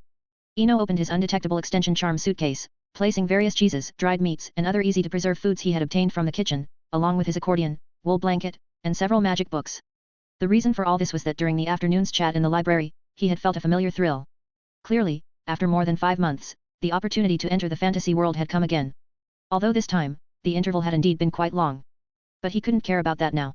After telling Hermione he had an urgent matter, he hurriedly left the library and began preparing various supplies. After a bit of rushing about, seeing that everything was packed and in place, Eno drew the thick bed curtains, sitting quietly on the edge of the bed, waiting. 1 second, or even less. In the blink of an eye, Eno found himself transported from the warm dormitory to the path he had left the town on before. Looking back, the small town where he had lived for a month had long vanished, replaced by a misty, endless expanse. Having experienced this numerous times, he was used to such scenes. Even if he had just stepped out of the town, turning around next time, it would still be difficult to return to the same place. Reflecting, life itself is a journey with no way back, only a path forward. After a brief adjustment, Eno stood up, adjusted the wand in his sleeve, picked up his suitcase, and began walking along the quiet path. What lay at the end of the path? Mountains. And beyond the mountains? More mountains. This wasn't a joke but a fact. He walked for 7 days, enduring the elements for 7 days. Facing endless mountain ranges, he was even more determined to buy a flying carpet during the summer break and thought of the pinnacle of transfiguration animagus. He didn't wish for something grand like an eagle or a raven, even a flying beetle would spare him this suffering. While initially, he could still hunt some forest bounty to slightly improve his diet. But since yesterday, everywhere he looked was a snowy expanse.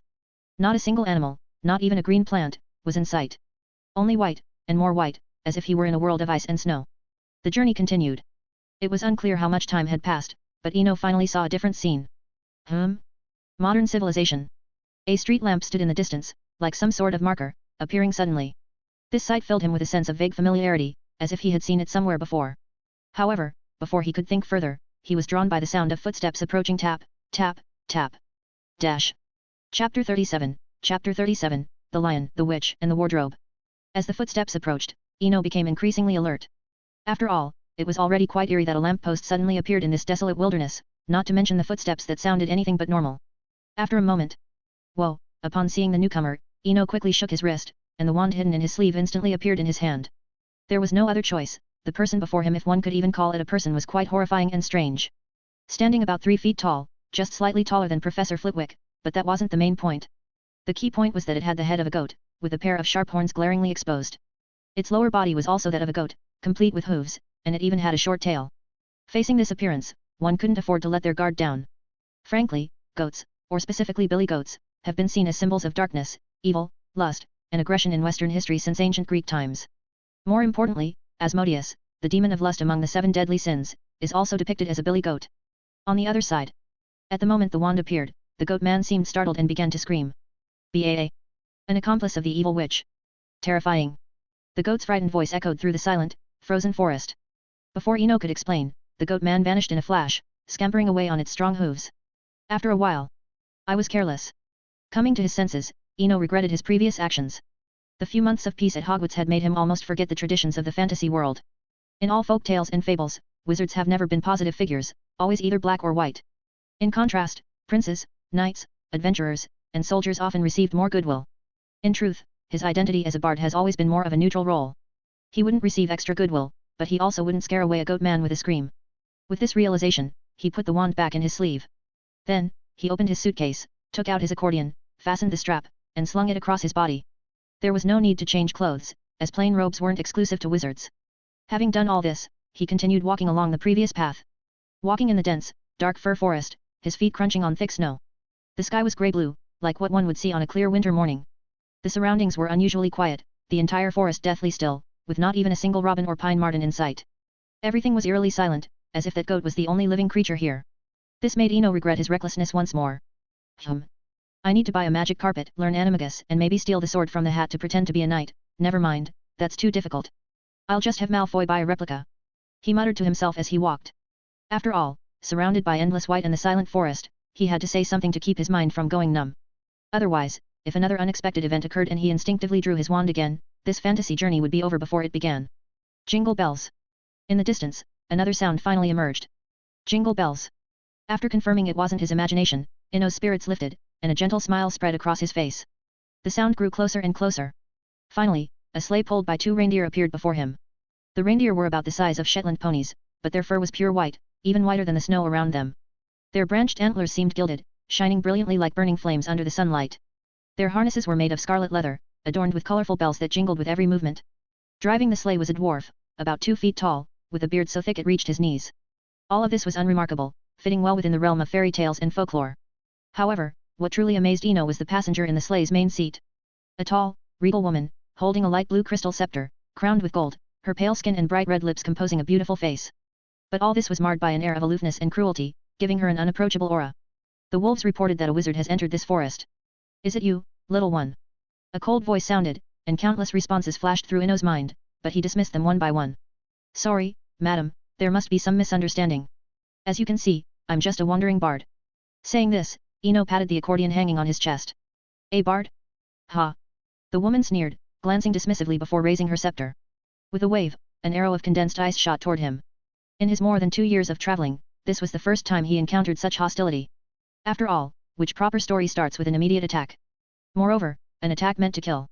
Though he silently criticized, Ino's actions didn't delay. Expelliarmus. Long practice allowed him to react instantly, his spell clashing with the ice arrow mid-air, shattering it into icy fragments that embedded into the surrounding fir trees. This sudden commotion frightened the dwarf driver, causing him to collapse in fear. Neither of the 2 people present paid him any mind. So, a bard. The cold voice repeated, the tone unchanged. All right, even if I am a wizard, I haven't done anything to bother you, have I? Faced with the truth, he decided not to pretend any longer, brandishing his wand in defiance. Bother me? This land is under my rule. Do you think you're not bothering me? Her tone slightly softened, as if his assertion confirmed her suspicions. Given this, Ino decided not to push his luck. Although annoyed by her aggression, in the fantasy world, themes of kindness, redemption, and forgiveness were paramount. Clinging to hatred would only harm oneself. Apologies, madam. I've just arrived here and don't know the local customs. Ino explained. Call me your majesty. On the frozen land of Narnia, everything belongs to me. Now I command you to get in the sleigh. Narnia? The White Witch. Upon hearing this name, a series of fantastical images flashed through Ino's mind. Narnia, the wardrobe, the fawn, the beaver couple, Aslan the lion. He knew this epic tale almost as well as Harry Potter. No wonder the lamppost seemed so familiar earlier. And since the White Witch was still around and Narnia was frozen, it meant the story had not yet begun. The 4 children, the main characters, had not yet arrived. Give some book reviews, guys. Chapter 38, Chapter 38, Daily Life with the White Witch. The reindeer pulled the sleigh, racing across the vast, endless ice field. Sitting next to the queen, Ino noticed some subtle anomalies up close. Her skin was exceptionally pale. Whether it was her face, neck, or even her hands, they all glowed with a porcelain-like brightness and smoothness.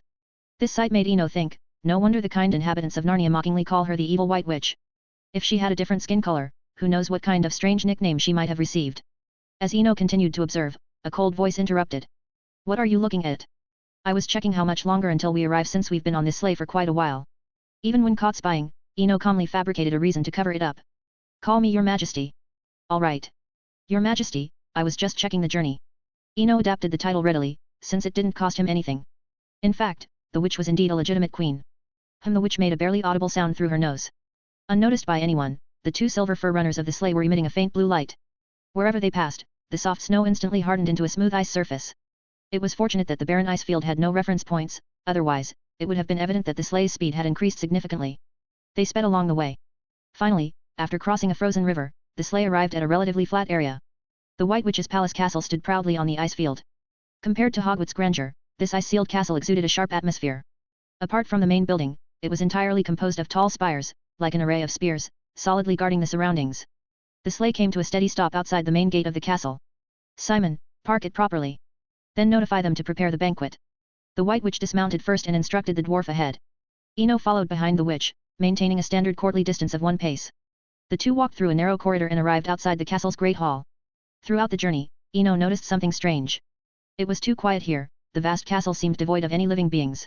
Whether it was the corridors, side halls, drawbridges, or gardens, everything was covered in ice and snow, making it a true lifeless zone. The only sound came from his heavy boots crunching the snow.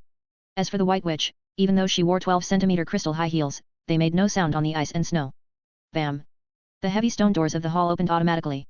Silhouettes flickered, the hall was filled with countless magical creatures. Sturdy centaur warriors, giants over 20 feet tall, dwarves with bows and arrows, minotaurs, satyrs, and even various fierce beasts. But all these figures were frozen in place, maintaining their poses without moving. As Eno was about to take a closer look, the White Witch's impatient voice came again.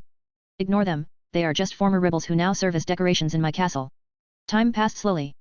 By banquet time, the White Witch's castle finally gained a bit of life. A dozen dwarves in uniform appeared in the hall, bustling around to set up the dining table, light the candelabras, serve the dishes, and arrange the utensils. Once they finished, they left silently. At the dining table, Eno sat opposite the White Witch. "Tell me, why did you come to Narnia? If it weren't for the fact that you're a fellow wizard, you'd already be a statue by now." The White Witch asked bluntly. "Your Majesty, I came with no specific purpose." Eno raised his head, meeting her gaze. "I'm just a wandering bard who learned a bit of magic to defend against bandits during my travels." The White Witch did not respond immediately to this explanation. She gazed into Eno's eyes for a long time, then slightly lifted her head to look around the empty hall. The atmosphere grew tense until... "All right, I'll believe you for now," the White Witch said softly. Phew! Eno let out a sigh of relief, the pressure was immense. As the de facto ruler of Narnia and a powerful witch, her presence was overwhelming. Even compared to Professor McGonagall, another powerful witch, the White Witch's aura was much stronger. Perhaps only Dumbledore could match her. "Thank you for your trust." Eno bowed slightly. Under the eaves, one sometimes has to lower their head. This meal was particularly awkward for Eno, mainly because the White Witch adhered strictly to court dining etiquette. Her impeccable manners did not relax even though there were only the two of them in the hall. On the other hand, although Eno had learned some court etiquette from Hans, he felt like a poor imitation compared to the White Witch. It was the difference between natural habit and clumsy imitation. Fortunately, this awkwardness didn't last long. As soon as the White Witch put down her utensils, the banquet ended. The dwarves appeared again, quickly tidied up the hall, and left it quiet once more. "Since you claim to be a bard, tell a story," the White Witch commanded. Such a reasonable request met no resistance from Eno. Despite being coerced into coming, he had at least been fed. Telling a story in return was the least he could do. In the empty hall, Eno chose to tell the story of the little match girl, both to fulfill his promise to old John and to weave his own experiences into it, making the narrative more complete. After about 10 minutes, the accordion began to play a mournful tune. When people found the little girl the next day, she was dead, frozen in the cold Christmas night. She had a smile on her face, her frail body leaning against the wall, as if she were asleep, dreaming happily. Boom! As Eno prepared to end the story, a fierce wind suddenly swept through the hall, overturning the surrounding furniture. Faced with this sudden change, he grabbed the accordion and scrambled behind a giant statue, avoiding being blown away. "Frozen to death? So you blame the winter? If it weren't for her irresponsible father and that wretched uncle, would she have died?" Chapter 39, Humans discovered in the forest. "Frozen to death? So you blame the winter? If it weren't for her irresponsible father and that wretched uncle, would she have died?" The White Witch sat on her throne, her voice colder than ever, devoid of any emotion. In the wake of her chilling words, the entire hall, even the vast plains surrounding the castle, began to fill with shimmering snowflakes. With just her mood, she could alter the weather. At that moment, the power of the White Witch, who single-handedly froze the entire land of Narnia, was fully on display. Seeing this, Eno realized something. Perhaps during their previous magical encounter, she had indeed been holding back considerably. As time passed, the sparkling snowflakes in the air began to merge with the fierce wind. Facing the impending snowstorm, Eno regretted telling the White Witch a tragic story. He had thought that as the antagonist, she might enjoy stories with elements of snow and tragedy. Who would have thought she would react so emotionally, getting so angry over a story? The stalemate continued for about 10 seconds. Just as the snowstorm was about to form, the White Witch's voice echoed through the hall. "Don't tell me such stories again. I'll let it slide this time." With that, the hall suddenly became calm and quiet. Tap, tap, tap. Hiding behind the giant statue, Eno listened to the crisp sound of high heels on the ground and let out a sigh of relief. If I had known, I would have told a love story about a prince and a princess. With a light sigh, he stood up and started looking for his briefcase in the hall, which was now a mess from the earlier storm. A few minutes later, as the White Witch completely left, the dwarf squad arrived as expected, carrying various cleaning tools, brooms, buckets, mops. Seeing their well-practiced cleanup, it was clear the dwarfs were well prepared, knowing their queen's temper well. Ignoring the busy dwarfs, Eno picked up his briefcase and slowly walked out of the hall. Outside the hall. Honored guest, where are you going? Just a few steps out, Eno was stopped by a dwarf. Looking down, he recognized the dwarf as the White Witch's driver, Simon, or something, a somewhat familiar face. After attending the queen's banquet, of course, I'm leaving now. Eno squatted slightly to be at eye level with the dwarf. Oh no. You may have misunderstood. In Narnia, without the queen's permission, you can't go anywhere. If you're tired, I can take you to your room to rest. The dwarf spoke with the utmost politeness but with the firmest words. Listen to this, isn't this just polite detention? And what if I insist on leaving? Eno asked calmly. Before the dwarf could reply, he changed his tone. All right, I was just joking. This beautiful palace and castle, I haven't admired enough yet. Take me to the guest room. With that, Eno felt the surrounding cold gradually normalize. Despite having many thoughts, he could only smile and accept the dwarf's proposal. The castle guest room. A modest but well-appointed room with all necessary furnishings. Ensuring no one would disturb him, Eno reached into his inner pocket, pausing for a few seconds before taking out an ancient-looking dice. Today's events had unfolded too suddenly. From scaring away the fawn at the lamppost to encountering the White Witch, there had been no time to think. Now, reflecting on it, perhaps it had been wrong from the start. If he hadn't drawn his wand to scare the fawn, he might now be a guest in Mr. and Mrs. Beaver's den. Ah, recently, it's always like this. A comfortable life is truly a slow poison. Unlike the villages and towns before, Eno knew that in a place like Narnia, the probability of encountering danger increased exponentially. Even though the White Witch's story was mostly fairy tale-like, it still involved large-scale wars, even if few from the righteous side died in the end. With these thoughts, he turned his attention to the dice in his hand. I won't encounter danger in Narnia, I won't encounter danger in Narnia. A faint murmur filled the room. A peaceful life often makes people overlook the passage of time. But time exists nonetheless, and when people realize it, they find that a long time has passed in a blur. One clear morning. The castle garden, well, perhaps it used to be a garden, but now the entire land was covered in snow. Apart from an ice-blue rose, there was nothing else. Eno sat in the garden, and across from him was the White Witch in a long dress and a golden crown. At that moment, the prince suddenly woke up. He recognized his true bride. Come, I'll take you home, he said, taking the girl's hand and leading her into the carriage. The carriage swiftly headed towards the castle, the bright windows already in sight. As the story neared its end, the accordion beside him played a gentle and beautiful melody. At that moment the singing and the music blended perfectly, as if they were on a midsummer night by the coast, quietly enjoying the sea breeze and listening to the sea's serenade. However, the existence of all beautiful things seems to be meant for destruction. In the distance, a huge shadow was charging towards the garden, sending snow flying in its wake. Noticing this, Eno immediately stopped playing the accordion and stood aside silently. The shadow moved quickly, arriving at the garden in no time. It was a giant wolf, with a body as large as a calf and sharp fangs that made one shudder. The giant wolf lay at the garden's edge, panting heavily, its massive head bowed in utmost respect. Great Queen of Narnia. My subordinates have discovered human traces in the forest. The White Witch left, and the garden returned to its usual silence. The story is finally beginning. Eno looked up at the grey-blue sky. Unknowingly, he had been living in this ice castle for over 3 months. During this time, besides enjoying various delicacies, he had also gained a high degree of freedom. Whether wandering the castle or practicing magic alone, it was all tacitly approved by the White Witch. All he had to do was tell a romantic and tortuous love story every day. Yes, romantic and tortuous. After 2 months of interaction, Eno had figured out the White Witch's temperament. She was a literary youth at heart. She loved stories with perfect endings but challenging journeys. But that was no problem for him. As a qualified bard, rewriting stories was basic practice. All he needed to do was change the names and settings of characters like Romeo and Juliet, then embellish the story and retell it. Chapter 40, the story begins. After the White Witch and the giant wolf left, Eno returned to his room with nothing to do. Being trapped in the castle, with no worries about food or drink, all he had to do was tell one story a day and keep the White Witch happy. But thinking about how she always got emotional, sometimes melancholy, sometimes ecstatic because of the stories, made him feel genuinely exhausted. That wasn't the worst part, he could handle the minor irritations. What he truly feared was an ending like 1001 Nights, where the storyteller is killed when they run out of stories to tell. Returning to his room alone, Eno picked up Practical Household Magic and started reading again. You have to strengthen yourself, after all the unwillingness and lack of freedom stem from one's own weakness. Interestingly, it seemed that many people in the fantasy world didn't care much about power, treating magic more as a tool for life rather than a means of living. Take Practical Household Magic, for example. Clearly a treasure of a book, yet it was severely underestimated, often left on the top shelf of the library, untouched. Even the few readers were likely housewives and stay-at-home moms. Though the book wasn't well regarded, Ino didn't look down on it at all. 3 months is neither short nor long. In about 100 days and nights, he had become proficient in all sorts of cooking techniques. No, he had mastered all sorts of spells for cooking and daily chores. From cooking on the stove to household tasks, he was now adept at various spells, much stronger than he had been 3 months ago. After all, whether it's slicing vegetables or peeling apples, magic doesn't care what the object is. Replace the vegetables and fruits with people, and it works just the same. Time flies when you are focused. Half an hour passed in the blink of an eye.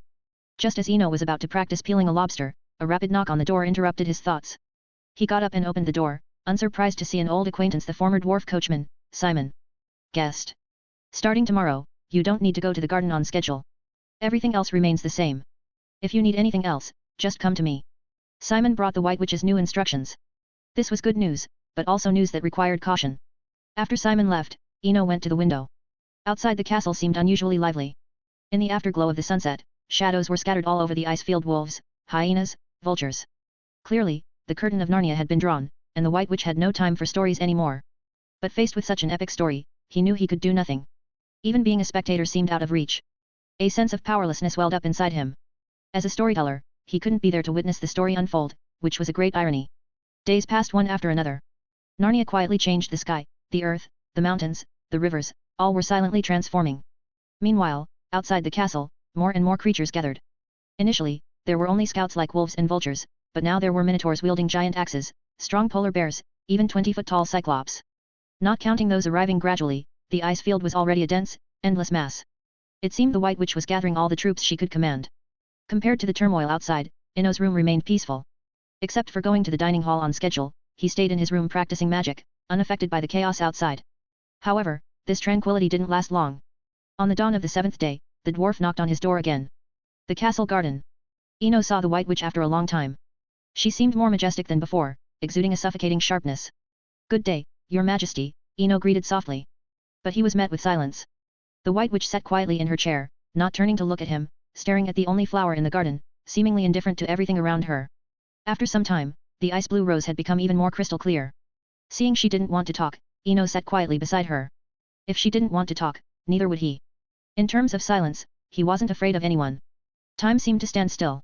In the vast garden, the two remained motionless like ice sculptures. After a long while. "Spring is coming to Narnia, the snow is melting, the rivers are awakening." The White Witch's voice was as cold as ever. Ino didn't rashly respond, maintaining his silence. After all, the more critical the moment, the less he should speak. Silence was the best answer. After a brief silence, the White Witch continued speaking to herself. "For hundreds of years, you are the first to live in the castle unscathed." Hearing this, Ino felt an urge to run away immediately. After all, the hundreds of living statues in the dining hall were no joke. Who knew if she might suddenly say, "You can't break the tradition."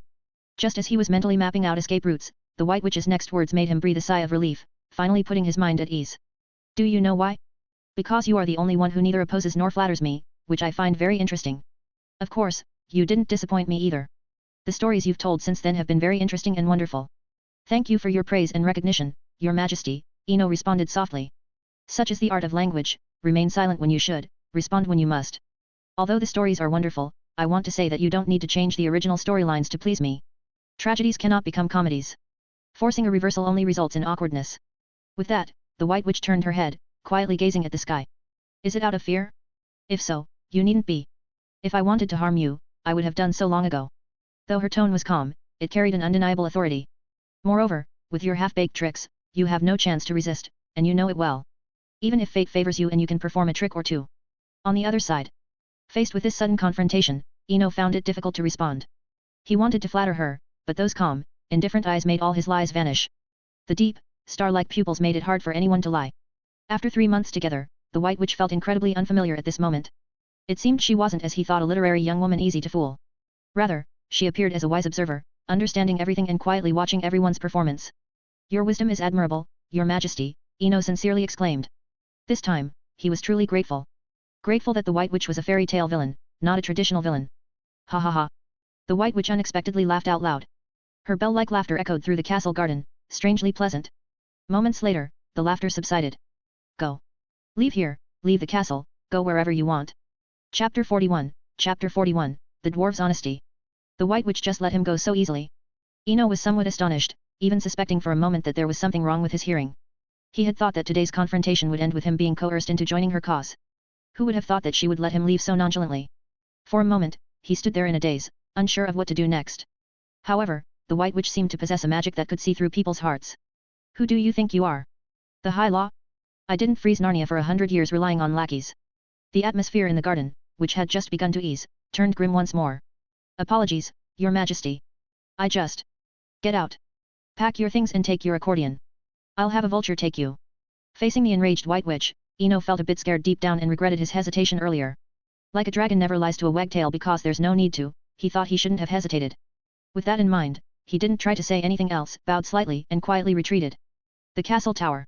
The dwarf Simon took out a horn he carried with him, took a deep breath, and blew it towards the sky. Woo!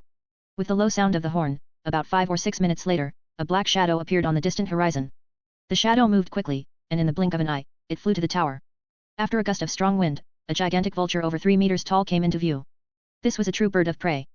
Considering the usual height to wingspan ratio of birds, which is typically between 2 and 2.5, this vulture's wingspan was at least over 7 meters, making it easy for it to carry a person in flight. Ino was also satisfied with the vulture before him, as it concerned the safety of his upcoming journey. He had thought about leaving by land, but seeing the countless troops outside the castle, he dismissed the idea. It wasn't that he feared being stopped or causing any trouble, no one would dare defy the White Witch's orders. But to quickly leave the core of the story, riding the vulture became the best choice in the absence of other flying options. And, as always, he stuck to the principle of not getting involved where he didn't have the strength to handle it. He knew well what was about to happen. War was inevitable, and the White Witch's death would bring spring to Narnia. In a war involving thousands, getting involved was simply a death wish. Although many thoughts crossed his mind, in reality, it was only a moment. After the vulture landed and stabilized, Ino picked up his suitcase and walked towards it without any delay. Please wait, guest. The previously silent dwarf spoke. Although it's not my place as a servant to say this, old Simon knows he doesn't have much time left, so he won't care about propriety anymore. Hearing this, Ino stopped, turned around, and squatted down to meet the dwarf's gaze. Thank you for your care these past 3 months. I never had the chance to thank you, so feel free to speak your mind. The dwarf walked up to Ino, placed a hand on his chest, and deeply bowed. Thank you. Thank you for what you've done during this time. The queen hasn't been this happy for a long time. Although her happiness isn't visible on the surface, old Simon, having been by her side for so long, can tell. After saying this, the dwarf raised his head. His thick beard made it difficult to see his face. This was the first time Ino had observed the dwarf so closely. Due to their height difference, he had never really paid attention to him before. Upon closer inspection, he noticed something different. The dwarf before him had blue eyes with faint purple patterns in his pupils, a stark contrast to the grey-eyed dwarves in the castle. But this wasn't the time to dwell on such matters. Responding to the dwarf's gratitude, Ino said politely. There's no need to thank me. If anyone should be thankful, it's me. I've enjoyed the queen's hospitality for 3 months without contributing much. He was being honest. After all, he had been living a life of luxury for 3 months without doing anything in return. It's good that you think this way. The dwarf said earnestly. The expected polite exchange didn't happen. Perhaps noticing Ino's surprise, the dwarf explained on his own. They say the queen has frozen Narnia, but they don't know that the High Law of Narnia rejects all unrecognized outsiders, giving them no chance to submit. Old Simon's 6 brothers died because of this. At this moment, the dwarf didn't seem like the previously silent servant but rather an old man reminiscing about the past. The queen wasn't like this before, truly. Old Simon knows better than anyone. When you set foot on the white snow, the queen knew everything. You are the 3rd unrecognized outsider left in Narnia. So old Simon drove the sleigh with the queen to fetch you. Only by staying in the castle were you safe. Only here could you escape the High Law. But now it doesn't matter, because it has no time for anything else. The dwarf's tone was filled with a sense of grandeur and freedom. The snow had stopped. The sky over Narnia was no longer grey. Under the blue sky, a gigantic vulture soared, with mountains and lands below reviving as the snow melted. Lying on the vulture's back, Ino had no mind to admire the scenery below. The dwarf's words before leaving made him re-evaluate this land, discarding his preconceived notions from the original story. Though he knew the White Witch came from a world called Charn, nothing about her, Aslan, or the High Law was mentioned in the original story. Still, he was skeptical of the dwarf's words. Emotionally, there was no reason for the dwarf to lie, but rationally, he held some doubts. Narnia is too deep, but luckily, I'm just a passerby. Ino sighed inwardly. Now, right or wrong, good or evil, didn't matter. Because the story on this land was coming to an end. After a day's flight, the vulture landed in a quiet valley.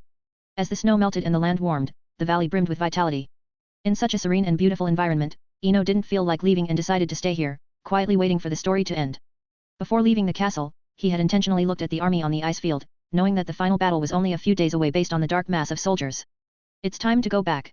When someone returns from a long journey, children always gather around, for he has countless stories to tell. Humming a cheerful tune, Ino checked the valley's environment, ensuring there were no wild animals. Though he planned to stay only for a few days, he never compromised on safety. Chapter 42, Before the beginning ancient magic. The night in Narnia was filled with twinkling stars. But in the western sky, many stars had dimmed, with only the largest star still shining brightly. Stone Table Hill. On the ancient stone table lay a golden figure, motionless, with two crying girls keeping vigil beside it. We have to untie the ropes, we can't leave Aslan lying here. Young Lucy said, extending her small hands to try to tear at the ropes. They're too tight, we need tools. As the older sister, Susan, though equally sad, remained rational. She quickly saw that the sturdy ropes couldn't be untied with just their hands. In the silent night, time passed minute by minute. The temperature around them grew colder, and even Aslan, who had been slightly warm earlier, was now completely stiff. Lucy, we need to go back, or Peter and the others will worry. Susan was the first to break free from her grief. But. No buts. We have to be back at camp before dawn. Susan pulled her younger sister to her feet. The night was no longer so dark. A hint of dawn appeared on the distant eastern horizon. Just as Susan and Lucy were about to leave Stone Table Valley, a loud noise echoed behind them, like a giant breaking a huge plate. They turned to look. The stone table had cracked from end to end, and the noise came from it, but Aslan's body was gone. Oh no! This is terrible! Lucy cried. Who did this? Is it more magic? Susan angrily looked around. Yes. A loud voice spoke behind them. But this is deeper magic. The sun rose, and in the morning light, Aslan's whole body glowed with golden radiance. Moreover, his body was now larger, so when Susan, the elder sister, rushed to embrace him, she could only reach his soft mane. You're alive. Aslan. Lucy smiled with joy. Yes, dear one, I am alive.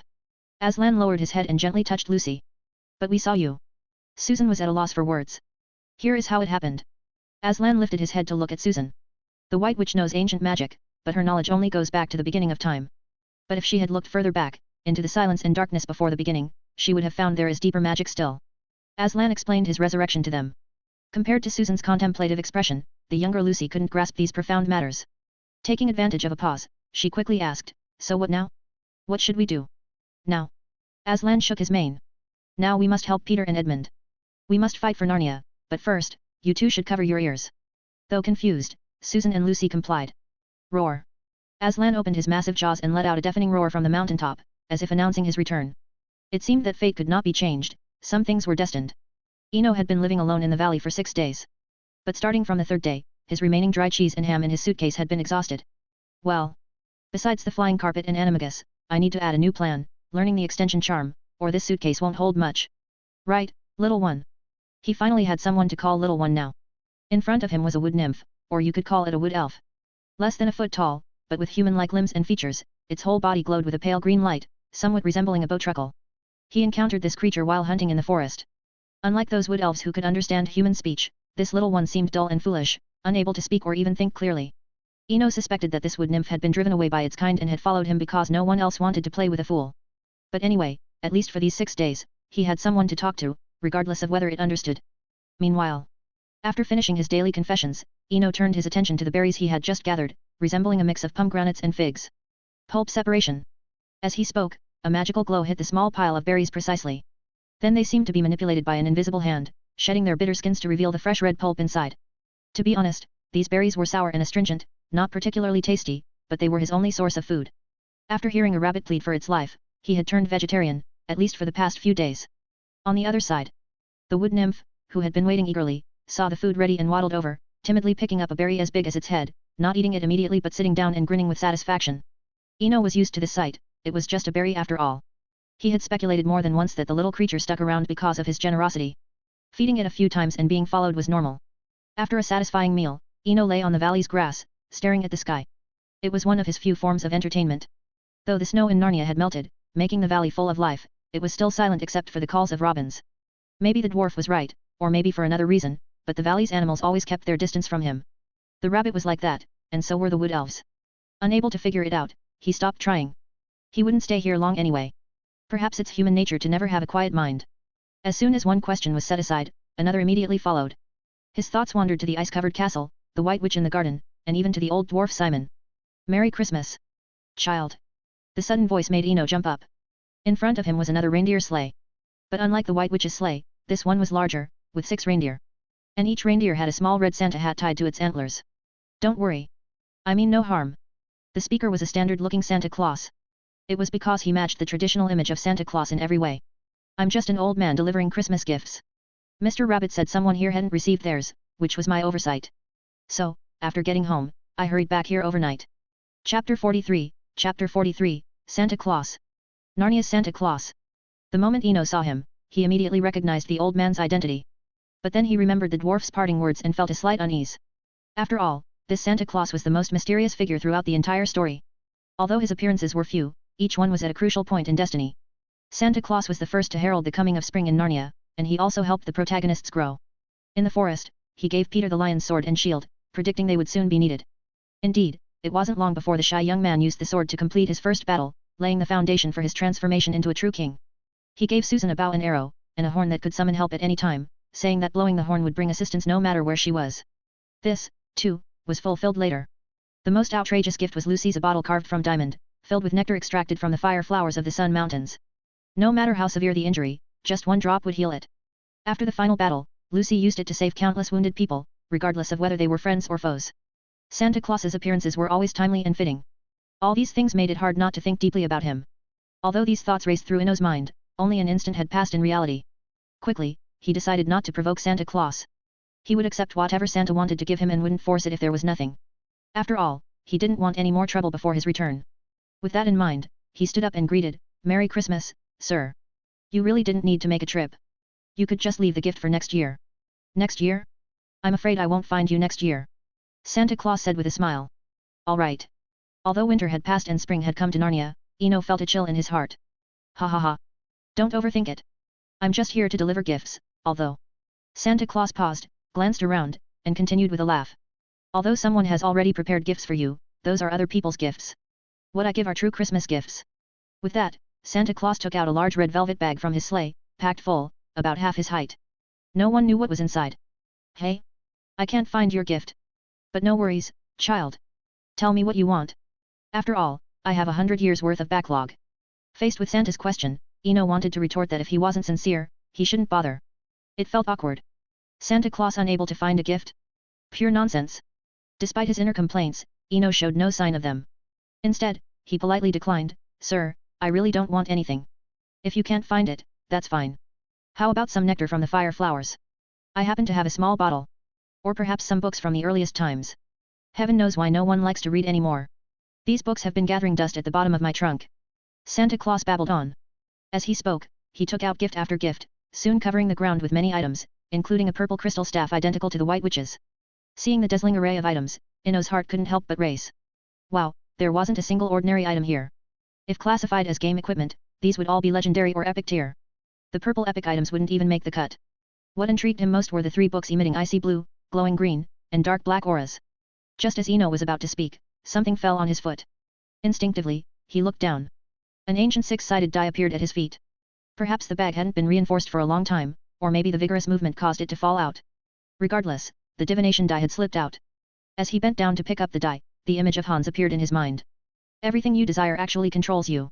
The bard-like voice echoed in his mind.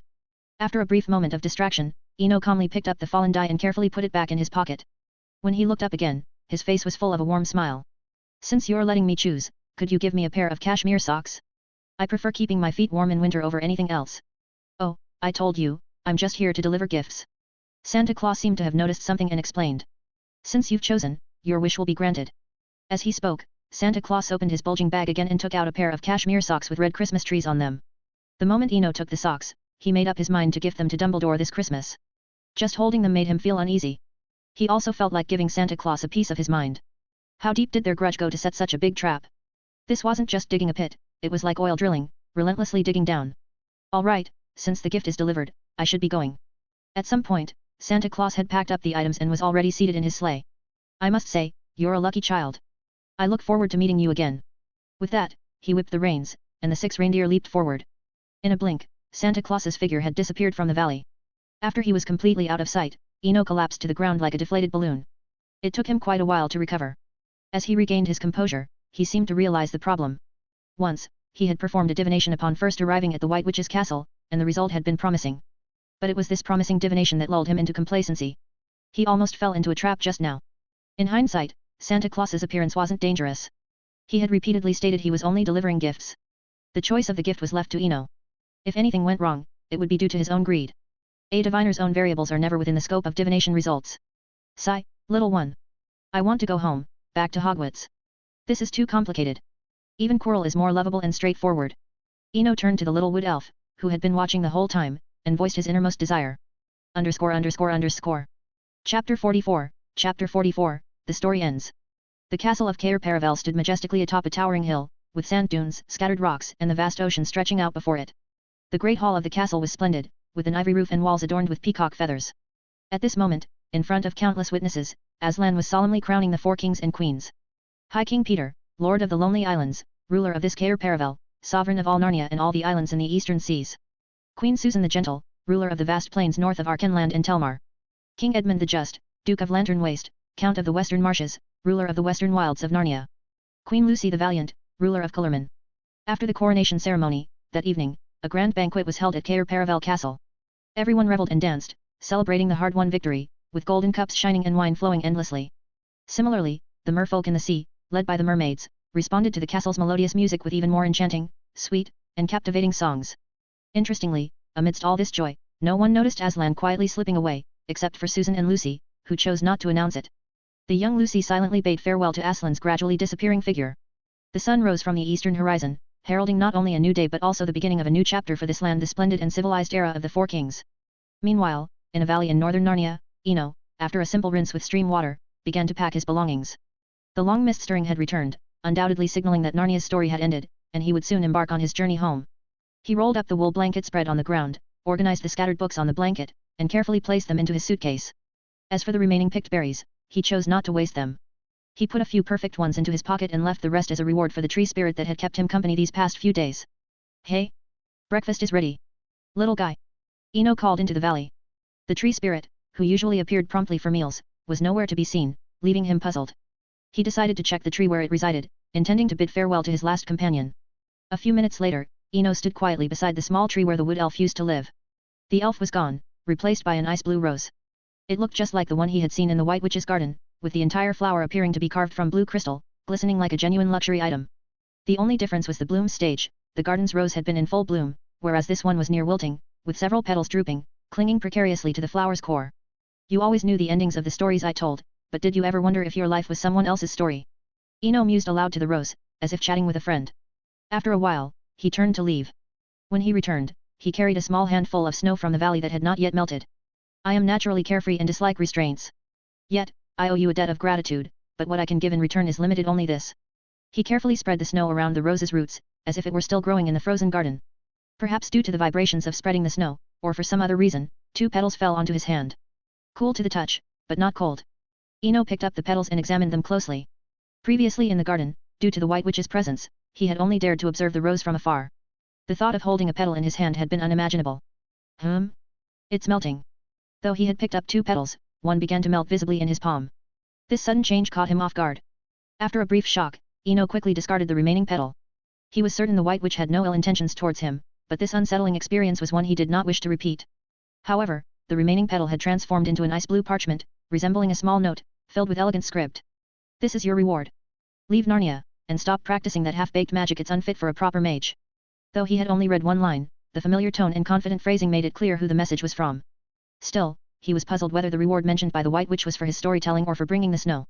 But having received the benefits, he chose not to dwell on the reason. Thank you for your gift, your majesty. Eno sincerely thanked her. Unlike before, his respect for the White Witch was genuine this time. Though he was unsure about the significance of the other petal, the contents recorded on this parchment alone were enough to move anyone. It contained the White Witch's ice magic, refined and distilled to its essence, tested through countless trials. The first spell was the ice arrow, similar to the HP's arrow spell, but these ice arrows were faster, stronger, and could be shot in volleys. After examining the other spells, Eno decided not to focus on them for now. Just mastering the content on this parchment by graduation would be an achievement in itself. Meanwhile, the ice blue rose beneath the tree, having fulfilled some unknown purpose, disappeared like snow under the sun. This time, it's truly goodbye, your majesty. With that, Eno picked up his suitcase and walked out of the valley without looking back. A lonely figure walked down the valley path, his shadow elongated by the slanting sunlight. From a distance, he looked like a lamppost carrying a suitcase. Eno, like any wandering bard, had arrived alone in a strange land, witnessed the stories that unfolded, and now, with the story's end, he left alone once more. Everything seemed unchanged, yet everything had changed. Narnia's harsh winter had passed, and spring had arrived as promised. Narnia's story had come to an end, but an ending often signifies a new beginning. Chapter 45, Malfoy gets scared. Hogwarts. In the dormitory, Eno slowly opened his eyes. After several months, the familiar yet strange environment in front of him gave him a feeling of being in a different world. It was as if he had lived a whole life in a dream after falling asleep, only to wake up and realize it was all just a dream.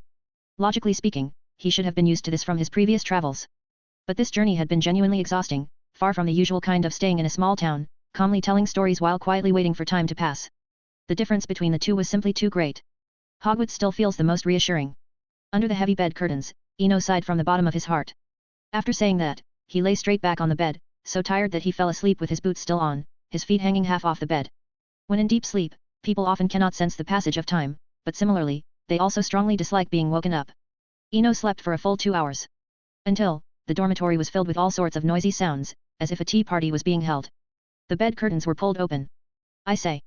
Can't you be quieter? Is the common room too small for you? Do you have to come here to chat? Woken up by the noise, Eno rarely lost his temper due to his morning grouchiness. But he didn't notice that in the instant he got angry, the temperature in the dormitory suddenly dropped, and even the burning fireplace couldn't dispel the current chill. Malfoy and his two friends, Crabbe and Goyle, were all stunned, with Crabbe and Goyle even showing a look of fear. Seeing this scene, Eno slightly regretted his previous actions. He shouldn't have been so ostentatious, as it didn't fit the plan he had previously set. Thinking of this, he stopped scowling and instead showed a familiar smile, and the temperature in the room also stopped being so cold. Seriously? Can't you guys be a bit quieter? I just fell asleep not too long ago. Sorry. We didn't mean to disturb you, we'll leave now. Malfoy stammered after coming to his senses. This seemed to be a signal, instantly activating the scene. Goyle and Crabbe sprang up from their chairs like they were under a spell and fled the dormitory. Draco, it's okay.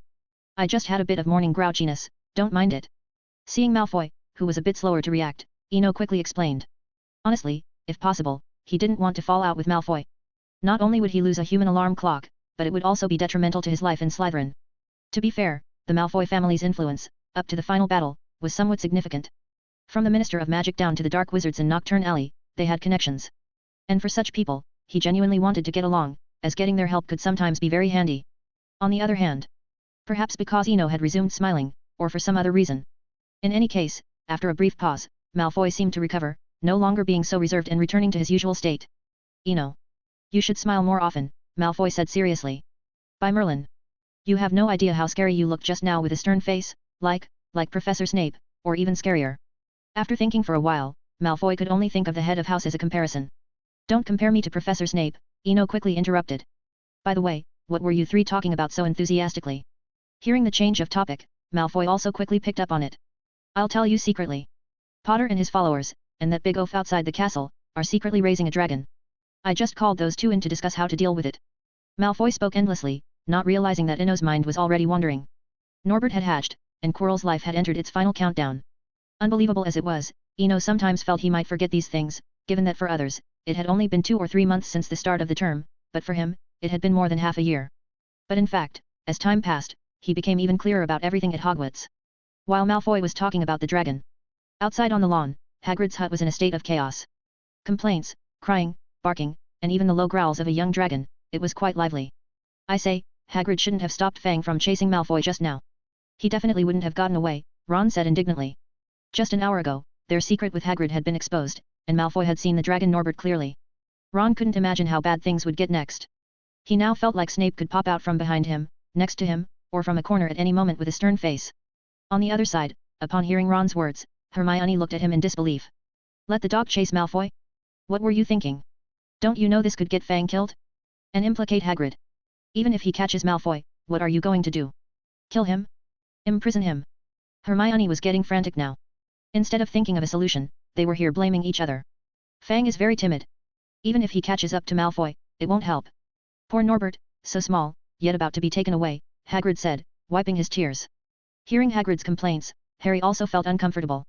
He suspected it was because he and Ron had accidentally leaked the secret in the library. We need to think of a way to stop Malfoy before it's too late. I'll go to Slytherin and talk to him. Harry spoke with determination, then stood up and walked toward the door. Mate, are you crazy? Ron grabbed Harry's sleeve. You're going to Slytherin? To the lair of dark wizards? I don't want to lose you in addition to Norbert. Ron's right. Hagrid stopped crying. Harry, don't go. If worse comes to worst, I'll go to Professor Dumbledore. He always has a way. Harry sat back in the chair dejectedly, and the situation seemed to be at an impasse again. In the silence, Ron suddenly said loudly, I'll contact Charlie. He's at the Dragon Reserve in Romania. At worst, we'll secretly send Norbert away before we're found out. But... Hagrid seemed reluctant. No buts, this is the only way, Hermione interrupted Hagrid. What else can we do? Leave him in the Forbidden Forest. Half an hour later. After some pulling and pushing, everyone in the hut agreed. Harry would try to keep Malfoy busy, while Ron would write to Charlie. Chapter 46, Chapter 46, Hello, Professor Flitwick. Time always passes by unnoticed. The day after returning from Narnia. In the early morning, with the lively tune of an accordion, Eno ended a night of deep sleep. Having a timed alarm was a method he had figured out in the valley. In those final days of boredom, he could only tinker with the accordion, hum little tunes, and record them. After all, constantly using Malfoy as a human alarm clock wasn't a sustainable solution. Sitting up in bed, Eno casually took out his schedule from the bedside drawer. Slytherin had charms as the first class in the morning. Excellent. Regarding charms, even though the White Witch had called them insignificant tricks, it didn't diminish his fondness for them. In fact, when he received the magic bestowed by her, he realized there was a fundamental difference between the two systems, like talking at cross purposes. The White Witch's magic was more akin to a Dungeons and Dragons wizard, all high output and turret-style casting. In contrast, Hogwarts magic was more like something out of a fairy tale, with whimsical spells and wish-fulfilling transfigurations. One system was born for combat, while the other was created for living. When it came down to it, he preferred Hogwarts magic. After all, no matter what, it was ultimately about enjoying life. He had read many novels and biographies, often finding it hard to understand why the protagonists always struggled to stand at the peak of the mountain. One mountain after another, they climbed tirelessly. Their entire lives spent in toil, and even if they were lucky enough to stand at the summit in the end, so what? All they would have achieved was missing all the scenery along the way. It's like the story of the fisherman and the wealthy man. The wealthy man, seeing the fisherman leisurely basking in the sun, couldn't help but advise him to work harder and earn more money. The fisherman then asked what the point of earning more money was.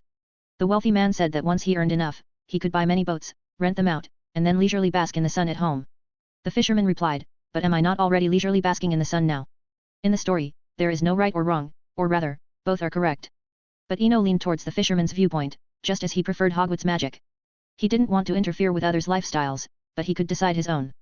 6th floor of the castle, Charms classroom. Professor Flitwick continued his humorous and engaging teaching style, explaining the origins of the unlocking charm and demonstrating the proper spell casting technique to the young wizards. He always aimed to impart as much knowledge as possible through entertaining lessons. Just like today, they were learning a new spell, the unlocking charm. During the lesson, Professor Flitwick brought in a giant padlock, taller than himself, and had the students practice in pairs. The loser would be locked in the corner by the giant padlock for the rest of the class. In this playful learning environment, time flew by, and the 90-minute charms class ended amidst laughter. Everyone gradually left the classroom, and Eno packed up his books. Just as he reached the door, he heard Professor Flitwick's voice from behind. Mr. Swinburne. Please wait a moment. Professor Flitwick called out from atop a chair. Good day, Professor. Is there something you need? Eno had given up hope of getting any special tutoring, so he was surprised to be called over after 3 months. I just want to have a chat, if you have time. Of course. It's my pleasure, Professor. Eno replied cheerfully. If Professor Flitwick called him over for a chat, he wouldn't refuse, even if it meant skipping potions class. Good. Professor Flitwick nodded. Actually, from your first charms class, I noticed something peculiar. Your magical power far exceeds that of your peers. You may be a first year, but you give me the impression of a third-year student. And now, just a week since the last charms class, your magical power seems more like that of a fourth-year student. Professor Flitwick spoke swiftly, leaving Eno feeling quite uncomfortable. He had initially left the orphanage to escape his rapidly growing body. But, fate had other plans. While he escaped the physical growth, he couldn't escape the surge in his magical power. Seeing Eno's discomfort, Professor Flitwick chuckled softly. Everyone has their secrets. As a professor, my duty is to teach and guide, not to pry into students' secrets. After saying this, Professor Flitwick glanced towards the door and noticed a few heads peeking in and out. Having taught at Hogwarts for decades, he knew what that meant, so he said nonchalantly. Mr. Swinburne. If you're not in a hurry, I'd like to invite you to my office. I have some dancing cupcakes there. Professor, you can call me Eno. As for going to your office, it would be my honor. Eno replied with a smile. At the same time, he admired Professor Flitwick's wisdom. As for the eavesdroppers at the door, they thought they were well hidden, but their shadows had already betrayed them. Professor Flitwick's invitation to his office wasn't about avoiding gossip. After all, a simple silencing charm could perfectly solve that problem. This move was to give Eno time to adapt or come up with some plausible stories, preventing any awkwardness during their chat. A sudden awkward silence would be uncomfortable for both parties. Charm's office. Try some dancing cupcakes. Professor Flitwick said, like a child showing off a treasure, as he took out a tray of golden cupcakes from a drawer. Eno didn't hold back and took one to taste. To his surprise, the taste wasn't exceptionally good, but it did evoke a long-lost taste of home. Not the bland food from the orphanage, but real home-cooked meals. After a while, Eno slowly swallowed the cupcake, a hint of reluctance and nostalgia in his eyes. Professor? This is magic. Professor Flitwick said with a smile. The cupcakes were magically baked, much better than ordering from Honeydukes. What do you think magic is? Faced with Professor Flitwick's question, Eno quickly thought of the standard answer from the original book, also mentioned by Mad-Eye Moody. Professor, I think magic is the quality of spell casting. Like when I cast the fire-making spell, I might only be able to light the wood in a fireplace, but when you cast the same spell, you could probably burn down a forest. A very interesting metaphor, but your fire-making spell isn't just limited to lighting wood. Professor Flitwick joked, then turned serious. Magic represents our inner self, it has emotions. _____. Chapter 47, Chapter 47, Breaking Through the Fog, Causes and Effects. Magic, emotions, inner self. Eno pondered Professor Flitwick's words carefully. To be honest, he had never considered these issues before. He knew that in the HP world, there was no concrete concept of magic power, rather, it was roughly divided by age. As young wizards grow older, their magic power also increases, and once they reach adulthood, their magic power tends to saturate, neither increasing nor decreasing. Only a very few can break through this limit, allowing their magic power to continue increasing. But now, with Professor Flitwick bringing up this topic, Eno couldn't help but think about the role magic power plays. There was one thing he was 100% sure of, magic power and spells were two separate things. If he had to compare, magic power was more like an honorary title, different levels of magic power corresponded to different titles. A wizard with such an honorary title would cast stronger spells. A wizard without this title could still cast spells, but the effects would be much weaker. However, a title is just a title, it is not a consumable. So, no one has ever heard of a wizard running out of magic power. That's nonsense. After a while, Eno slowly raised his head. Professor, I don't quite understand. Although I've read in books that some spells require the wizard's emotions to cast, this doesn't seem to indicate that magic power has emotions. Yes, emotions. I'm very pleased that you have the habit of reading in the library as a first year, Professor Flitwick said with a smile. Do you know why from the moment young wizards enter Hogwarts, we emphasize the qualities of the four houses? Ravenclaw's wisdom, Gryffindor's bravery, Slytherin's shrewdness, Hufflepuff's loyalty. Eno opened his mouth, wanting to say something, but then he heard Professor Flitwick's voice again. Haha, yes. I used shrewdness. Professor Flitwick had a look of triumph, as if he had just pulled off a prank. Did you expect me to say ambition? That's a fool's notion. Although the vast majority of young wizards sorted into Slytherin deeply desire to achieve something great and have clear desires for fame, wealth, and even more. At this point, Professor Flitwick paused for a moment, as if giving Eno some time to think. But there is another type of person sorted into Slytherin, though they are exceedingly rare, so rare that you might not see one for years. However, these people do exist. In their hearts, they have clear things they do not want, which is why I used shrewdness. Wanting wealth and not wanting poverty are essentially the same. These shrewd young wizards, with their strong sense of not wanting, are sorted into Slytherin because the sorting hat only discerns emotions. Here, Professor Flitwick adopted a reminiscing tone and continued slowly. Some people want immortality, some don't want to die. How ironic. Ambition and shrewdness, expressed differently, but resulting in the same effect. With Professor Flitwick's words echoing, Eno felt as if he had broken through a fog and finally saw the truth. He understood why he was sorted into Slytherin. It was due to his strong inner desires and his strong sense of not wanting.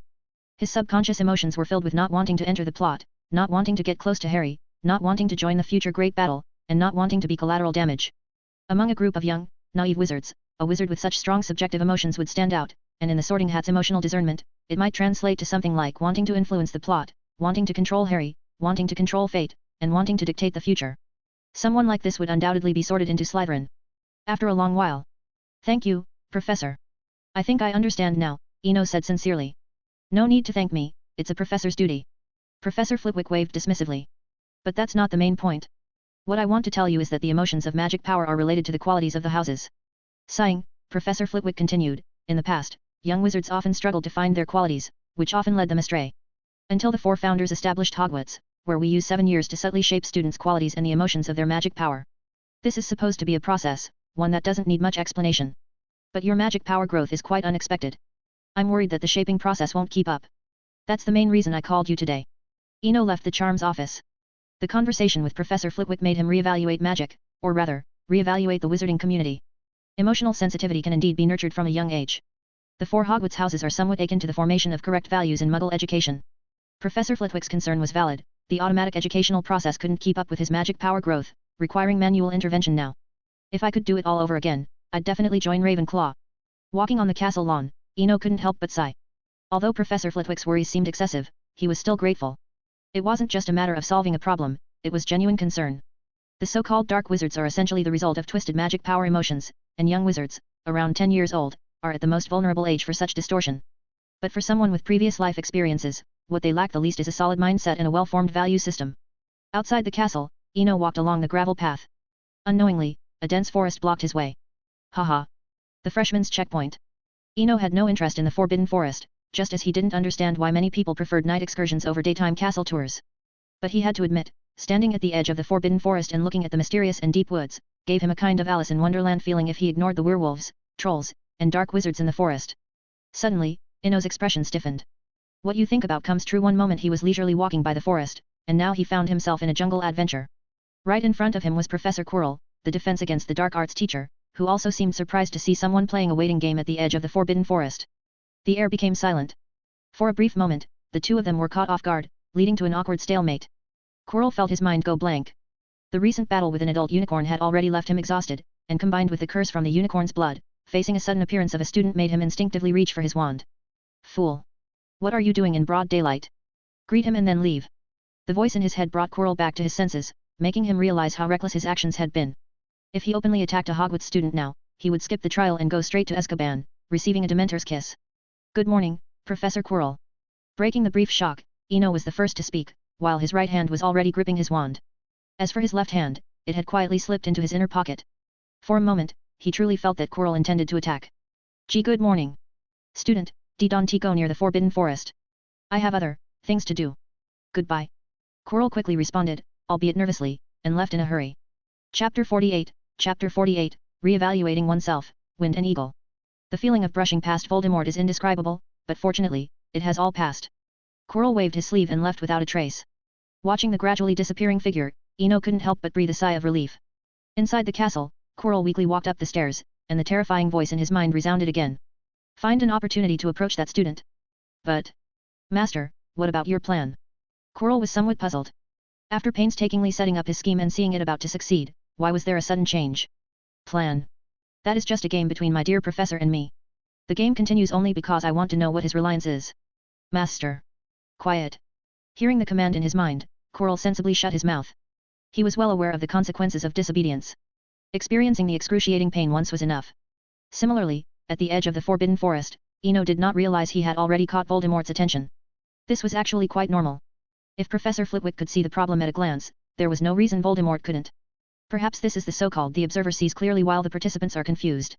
In any case, after Quirrell left, Eno had no more interest in staying and instead changed direction to continue his walk.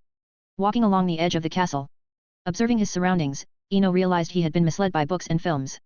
He had always thought that outside the castle, apart from the Black Lake and the Forbidden Forest, there was nothing much. But upon arriving at Hogwarts, he discovered the area outside the castle was significantly larger and had many interesting things. Whether standing on the long bridge to watch the sunset, strolling across the plains to listen to the wilderness, or even throwing stones to tease the Whomping Willow when bored. Wasn't this more interesting than breaking school rules and sneaking into the Forbidden Forest?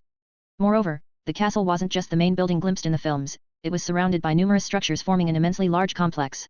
And among them, the most distinctive was the greenhouse for herbology classes that Eno saw before him. One greenhouse after another was built next to the castle, square and orderly like, furrows planned out on a plain. Looking at the countless potted plants inside the greenhouse, he also got the idea of having a couple of green plants in his dormitory.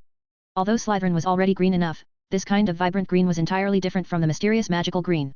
It wouldn't have been bad to be sorted into Hufflepuff. I could farm and grow flowers in my spare time. During the school term, Eno had often heard the Hufflepuffs boast about their common room, like being very close to the kitchen, enjoying extra meals and snacks at will, and how the dormitory was adorned with various plants. Even more absurd was their head of house, Professor Sprout, who would greenlight any Hufflepuff who wanted to grow plants, providing everything from pots and soil to fertilizer, and giving free access to the greenhouses. Next to the greenhouses, various clay pots were piled up in a mess. These were defective products deliberately placed there by Professor Sprout to be used by students to cultivate some plants.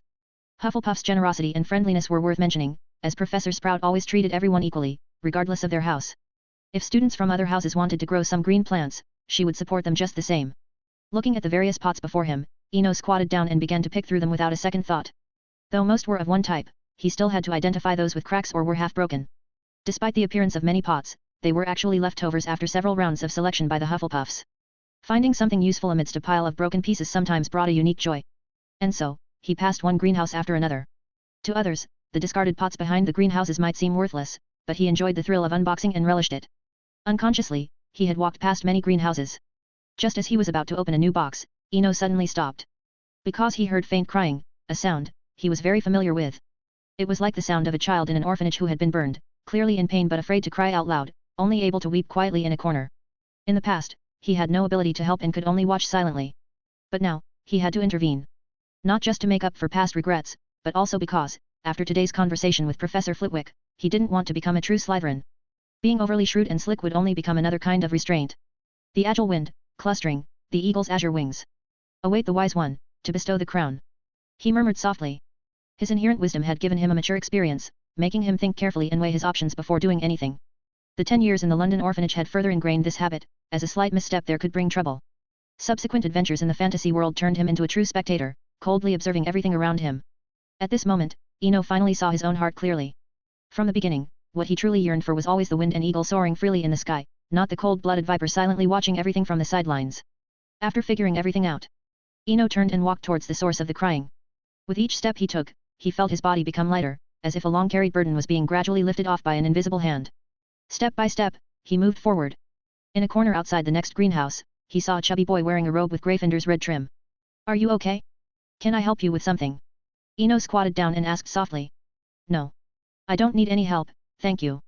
The chubby boy said with his head buried in his knees. Seemingly realizing that this might be impolite, he slowly raised his head and saw the edge of a green-trimmed robe. Please. Malfoy already promised to let me off today.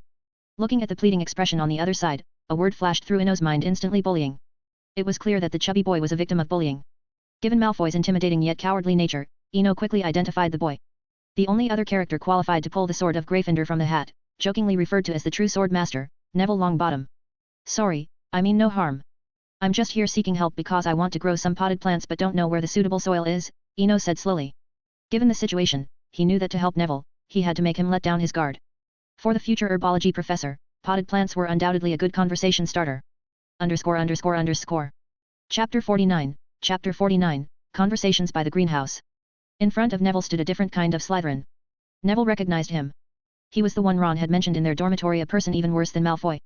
Thinking of Malfoy made Neville shiver involuntarily. Seeing this, Eno couldn't help but sigh. He reached into his robe pocket and took out a berry he had saved from the valley. Look, I've even got the seeds ready, these berries. He placed the berry in his palm and showed it to Neville. Eno didn't invite Neville to taste it, not because he was stingy, but because in the wizarding world, eating food from a stranger was extremely dangerous. Inviting Neville to taste it might actually scare him more. Neville stared blankly at the green berry in the open palm in front of him for a long time.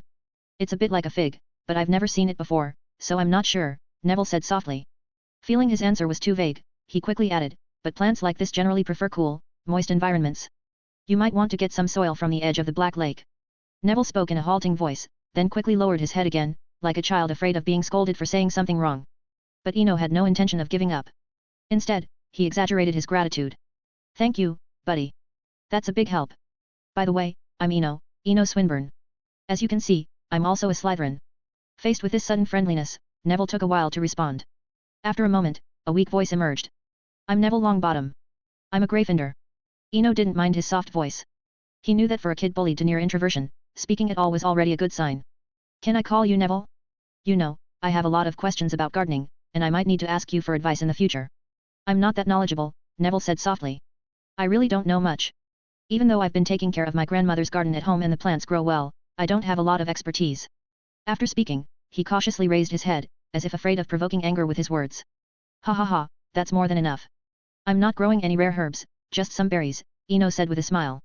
Half an hour later, Eno was walking toward the castle, holding 2 ceramic flower pots filled with moist soil. He didn't chat much with Neville.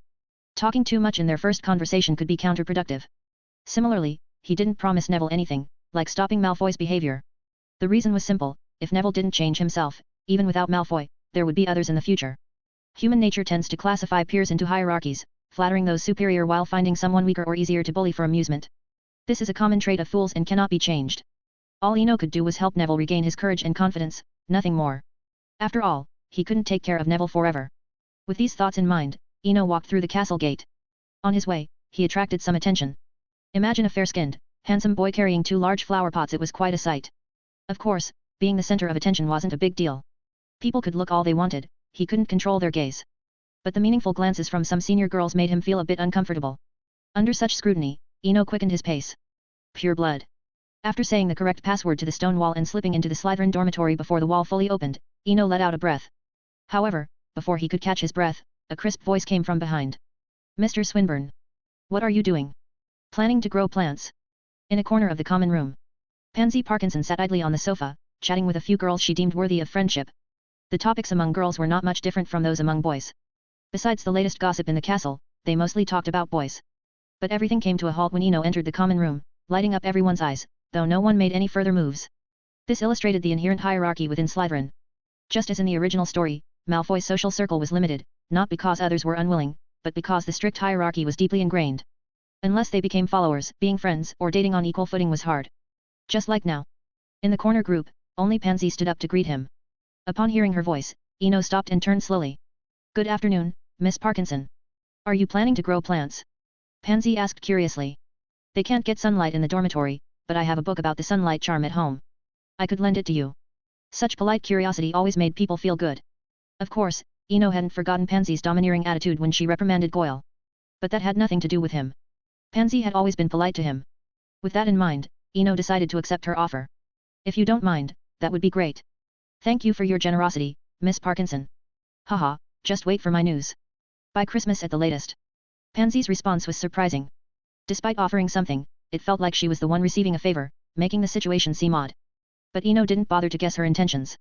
It was probably about leveraging his shared dormitory with Malfoy for future help or information, nothing significant. Thank you in advance then. I'll prepare a Christmas gift for you. But for now, I need to place these in my dormitory. Eno said, looking at the flower pots in his arms, clearly indicating his intent. Go ahead. Plant the seeds first. I'll write to my family soon and won't keep you waiting long. In his dormitory, Eno stared at the 2 ceramic flower pots on the table, lost in thought. Today's experiences felt surreal. From his morning conversation with Professor Flitwick after Charms class, to the encounter with Quirrell near the Forbidden Forest, and then discovering Neville by the greenhouse. One event after another. It felt like he had experienced more today than in the past month combined. Chapter 50, Ice Magic, Legacy of the White Witch. Eno sat quietly in his dormitory, deep in thought for a long time. Then he took out the parchment left by the White Witch from his inner pocket. Since he had chosen a life of unrestrained freedom, he needed the confidence to enjoy that freedom. As the White Witch, who had frozen an entire continent for 100 years, she was undoubtedly his best teacher. He didn't need to inherit everything, but even half of her power would make him formidable in the world of Harry Potter, not rare, but free and at ease. At the desk, Eno carefully examined the parchment in his hand. It described only 3 spells. But each spell was detailed, explaining their incantations, extended applications, and the emotions associated with them. Yes, emotions. This made him think even more that the White Witch's magic was not that of a traditional wizard, but rather a warlock. As for the key to unlocking the parchment, or rather the prerequisite for learning ice magic, it was probably the other petal that had melted earlier. In the quiet dormitory, time passed unnoticed. An hour later, Eno folded the parchment carefully and placed it back into his inner pocket. He then took several deep breaths, slowly adjusting his emotions. Expression, demeanor, emotion. He did his best to mimic the White Witch from his memories. Meanwhile, the temperature in the entire dormitory began to drop. Although it wasn't as dramatic as the White Witch altering the weather with a mere gesture, the moist soil in the 2 ceramic flower pots on the table began to freeze over with frost. Ice shard. In midair, a pale blue crystalline arrow slowly formed. After a brief delay, 2 more identical ice arrows formed beside the first. Feeling the ice arrows wouldn't increase further, Eno raised his wand, aiming the arrows at an empty wall in the dormitory. With a wave, the 3 ice arrows shot out instantly. In the blink of an eye, the arrows struck the wall, not creating any spectacular effects. The wall showed no signs of damage, only fragments of shattered ice scattered on the ground. Despite the seemingly minimal impact, Eno was very pleased. First was the speed. The ice arrows were faster than any spell he could currently cast. Second was the subtlety. Nearly transparent pale blue arrows were hard to notice even in daylight, let alone at night. As for the power, this was the main castle. If it were easy to damage, Hogwarts wouldn't have stood in the Scottish Highlands for 1,000 years. Although satisfied in many respects, Eno knew this wasn't the ice arrow's limit. The parchment clearly stated that the White Witch once created a barrage of thousands of ice arrows, wiping out an entire airborne griffin army. Even though it was just a brief mention, included only to emphasize the spell's potential, it still conveyed the magic's charm, unlimited stacking potential, as many arrows as one's power could muster. From his experiment, Eno had a clear sense, with his current magic, 3 arrows might not be the limit, but it wouldn't exceed 7. Therefore, he needed to improve the conjuring speed and shooting accuracy as much as possible. If he couldn't achieve a barrage, he had to focus on precision strikes. For the next while, Eno had great fun in the dormitory single shots, 3-shot bursts, shooting in a triangular formation. He even whimsically thought, if he could someday cast without a wand and use a longbow, he could pretend to be an ice archer. He had a lot of fun. But it took a toll on the dormitory's fireplace. The small fire struggled against the extreme cold, the faint flames looking ready to go out at any moment. Likewise, frost covered the dormitory walls, table surfaces, even the bed frame, with icicles forming in some places. Yet Eno seemed oblivious to it all. For so many years, since arriving in this world, he had always been cautious in everything he did, never experiencing true freedom. Today, after breaking free of his restraints, he knew practicing magic in the dormitory would be discovered and reported to the professors, but he didn't care at all. In this frost-filled environment, Eno felt no cold. If anything, it wasn't cold enough. He seemed naturally adapted to extreme cold, finding it increasingly comfortable as the temperature dropped. 2 hours later, the dormitory door opened. My Merlin! Help! Ah! Malfoy, ending a day of wandering, was about to return to his dormitory to rest. But as he opened the door, the cold air hit him directly. Thanks to the superior constitution of wizards over muggles, Malfoy managed a final scream with frost forming on his eyebrows and his eyelids freezing shut. Then he collapsed like an ice sculpture, straight to the ground. This sudden incident made Eno realize the severity of the situation. As the cold air spread to the Slytherin common room, everyone there became aware of the problem. In the potions classroom, the atmosphere was tense. The flickering candlelight added to the room's solemnity. Eno, facing the expressionless Snape, wanted to explain but didn't know how. The incident had escalated. Though unaware of Malfoy's condition, he had been carried to the hospital wing, a fact no one could deny. Eno had wanted to help but was restrained by the prefects, and now he found himself in the potions classroom, awaiting judgment. Time passed slowly. This time, we'll let it slide, Snape finally said. Don't practice magic in the castle anymore. The Black Lake, the Forbidden Forest, the Quidditch pitch anywhere but here. Hearing this, Eno breathed a sigh of relief. Though curious about Snape's change in attitude and lack of pursuit for responsibility, the outcome was the best he could have hoped for, a genuine warning. Just as he thought it was over, Snape's cold voice spoke again. I'll personally write to Lucius about Draco's situation. You don't need to worry about it. Thank you, Professor. Eno's gratitude was heartfelt. If Snape hadn't reminded him, he might have forgotten the Malfoy family's influence in Britain. Without someone influential to vouch for him, his summer would have been miserable. Chapter 51, Malfoy caught in the crossfire. Leaving the potions classroom. Back in the Slytherin dormitory, Eno received an unusually enthusiastic welcome. The common room was filled with a green glow, no doubt from students eager to see what had happened. After all, fresh news in the castle was limited. Sometimes, weeks would pass without anything interesting happening. But today, a first year had been frozen at the dormitory door and sent to the hospital wing, and the victim was none other than Malfoy, the only son of the renowned Malfoy family. Such explosive news wouldn't usually happen even once a year. All of this made it hard for the Slytherin students not to gather and see the spectacle. Eno looked at the numerous figures around him and the eager, inquisitive eyes, feeling a bit like he was about to tell a story to children in a square. Anyone else might have been intimidated by the scene, but for a bard, this was nothing. He had performed on the grand stage of the Royal Theatre with Master Hans, and this was a much smaller audience. Surveying the room, Eno bowed slightly to the crowd. First of all, I apologize for the incident that disturbed everyone's rest. A mistake is a mistake, and he never denied that. Therefore, Eno began by acknowledging the nature of his actions. However, he hadn't forgotten the behavior of the prefects and older students after Malfoy's accident. They had not only drawn their wands but were also indignant. In a different place or environment, they might have already attacked. He had made a mistake, but he hadn't run away. He hadn't even drawn his wand, so there was no need to treat him like a criminal. Even before yesterday, he would have chosen to downplay the incident and get by quietly. But today, maybe because he had been working on his emotions all afternoon or because he had been mimicking the White Witch, he didn't feel like putting up with them any longer. Not at all. Eno turned his gaze to the older students and spoke slowly. I want to say that this was a tragic incident from start to finish because someone got hurt. Of course, if anyone is still interested or wants to know more, they are welcome to find me anytime in the Forbidden Forest, the corridors, the Quidditch pitch, anywhere, and I'll explain the details one-on-one. Now, I need to rest. Good night, everyone. Ignoring the expressions around him, Eno turned and walked straight back to his dormitory. He was unaware of the waves his actions might cause in Slytherin. And even if he knew, he wouldn't care.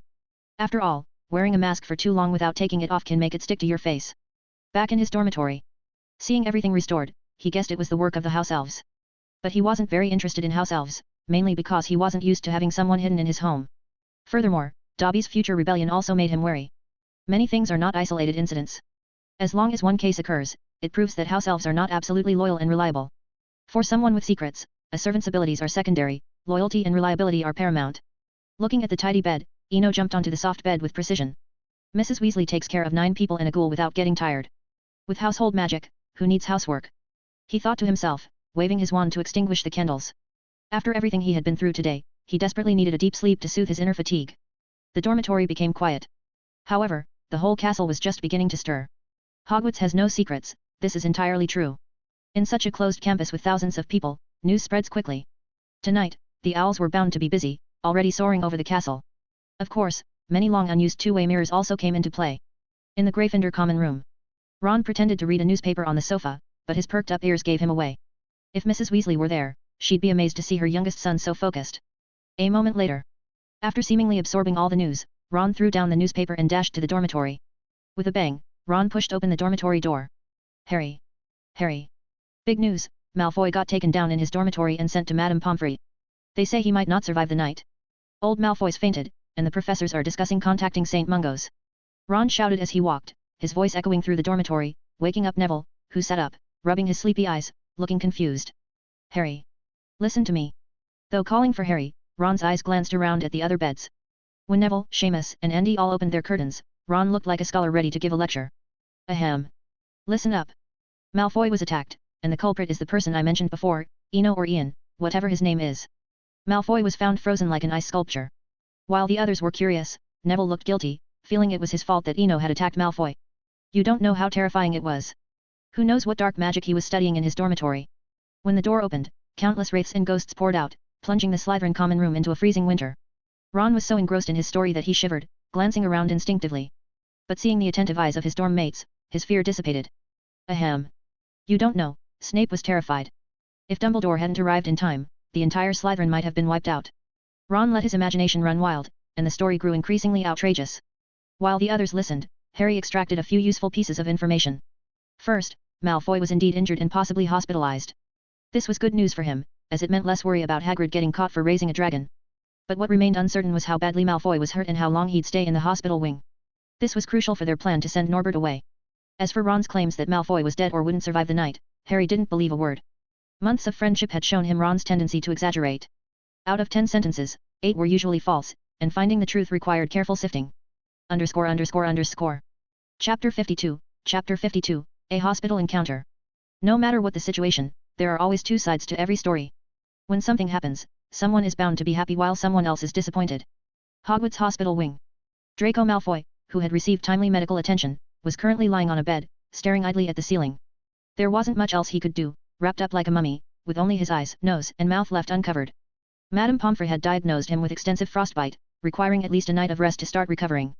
As he lay there, Malfoy replayed the incident in his mind. He had just opened the door to his dormitory, and the next thing he knew, he was in the hospital wing. What on earth is Eno up to, such a nuisance, he thought, still fixated on the matter of Harry and Hagrid's illegal dragon. Time passed. While some were excited all night, others enjoyed a good night's sleep.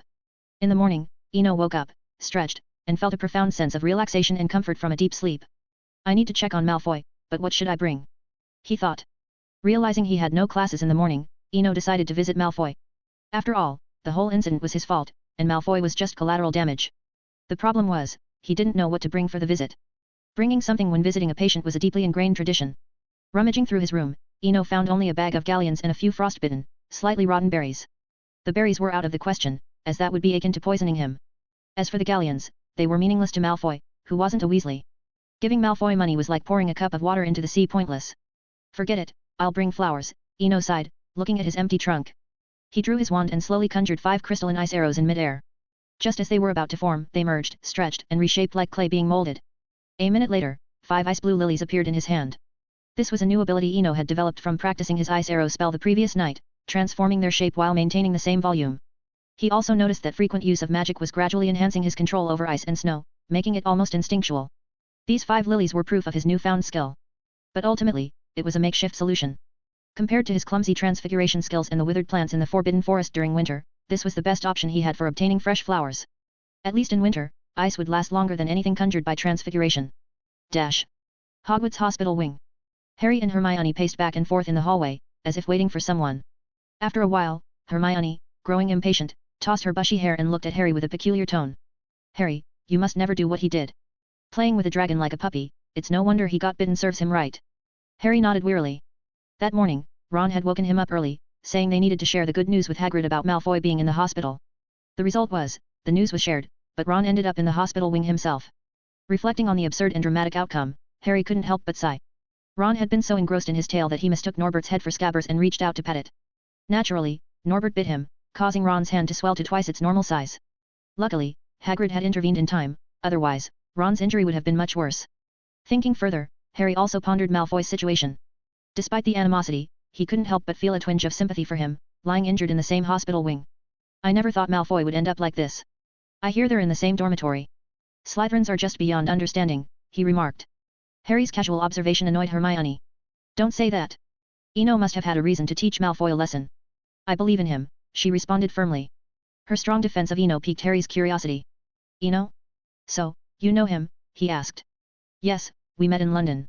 We're good friends, Hermione replied without hesitation, then added for emphasis, oh right. We're very good friends. All right, Harry shrugged. It wasn't surprising that Hermione had friends from other houses, even if they were Slytherins.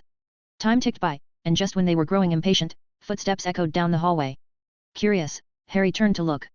The hospital wing's hallway was usually as deserted as Filch's office, with hardly anyone passing through. However, this curiosity quickly turned into shock, as if he had been frozen in time. On the other hand, Hermione's eyes lit up with surprise, and she quickly ran forward. At the end of the hallway, Eno was equally surprised to see Harry and Hermione. Before he could react, a brown-haired bundle of energy was already rushing towards him. Are you all right? They said you attacked Malfoy, but I believe you. By the way, why are you here now? Do you need any help? Hermione asked with concern. Eno was touched by her concern. For this former divination customer and library friend, he had a soft spot. Although Hermione could be a bit stubborn, like Pansy's haughtiness, these traits were directed at specific people. To him, she was always polite. Smiling, Eno replied, Don't worry, I'm fine. As for Malfoy, it was just an accident. I'm here to visit him, actually. But what about you two? He looked over at Harry, who gave him a strained smile. Hermione, relieved by Eno's explanation, was now overjoyed. I knew it, you wouldn't attack anyone. We're waiting for our friend who also got hurt. As her tension eased, Hermione noticed the lilies in Eno's hand. Their ice-blue petals were crystal clear and elegant, their leaves crisp and delicate, hard not to admire. Women naturally liked shiny things, and Hermione, after a glance, found herself repeatedly drawn to the flowers. Such obvious glances didn't escape Eno's notice. Amused, he said, Do you like them? Here, Miss Granger, take one. With that, he handed one of the ice lilies to Hermione. _____. Chapter 53, The Second Divination at Hogwarts. Looking at the ice-blue lilies in front of her, Hermione, unusually for her, was momentarily hesitant. With her hands lightly clasped behind her back, her head bowed, and her lips gently bitten as if deep in thought, or perhaps to hide her nervousness, she unconsciously kicked at the toe of her shoe. In short, she didn't reach out to touch the bouquet for a long time. Seeing this, Eno couldn't help but laugh inwardly at Hermione's shy side, while also reflecting on his own actions. After confirming once again that the flowers in front of him were lilies and not roses, he decisively took Hermione's hand and placed the bouquet in it. Take it. It's made of ice, so I suggest you use the levitation charm to carry it back. If you put it outside your window, it should bloom for an entire winter. All right, I need to visit Malfoy now. See you later.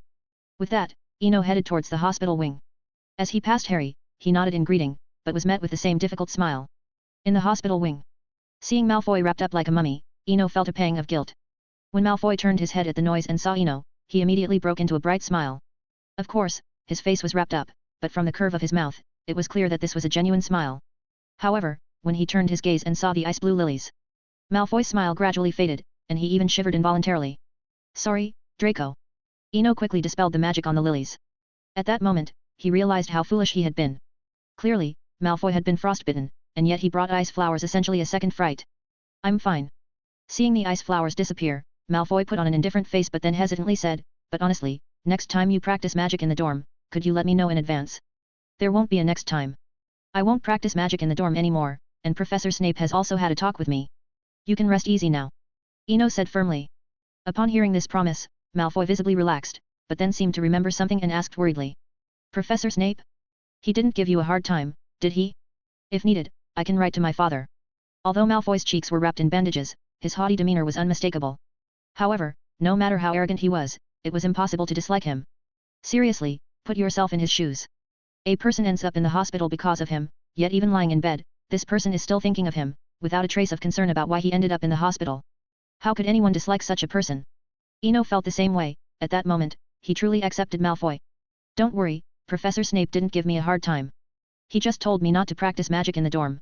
Time passed, and the two of them chatted idly, just like they used to in the dorm.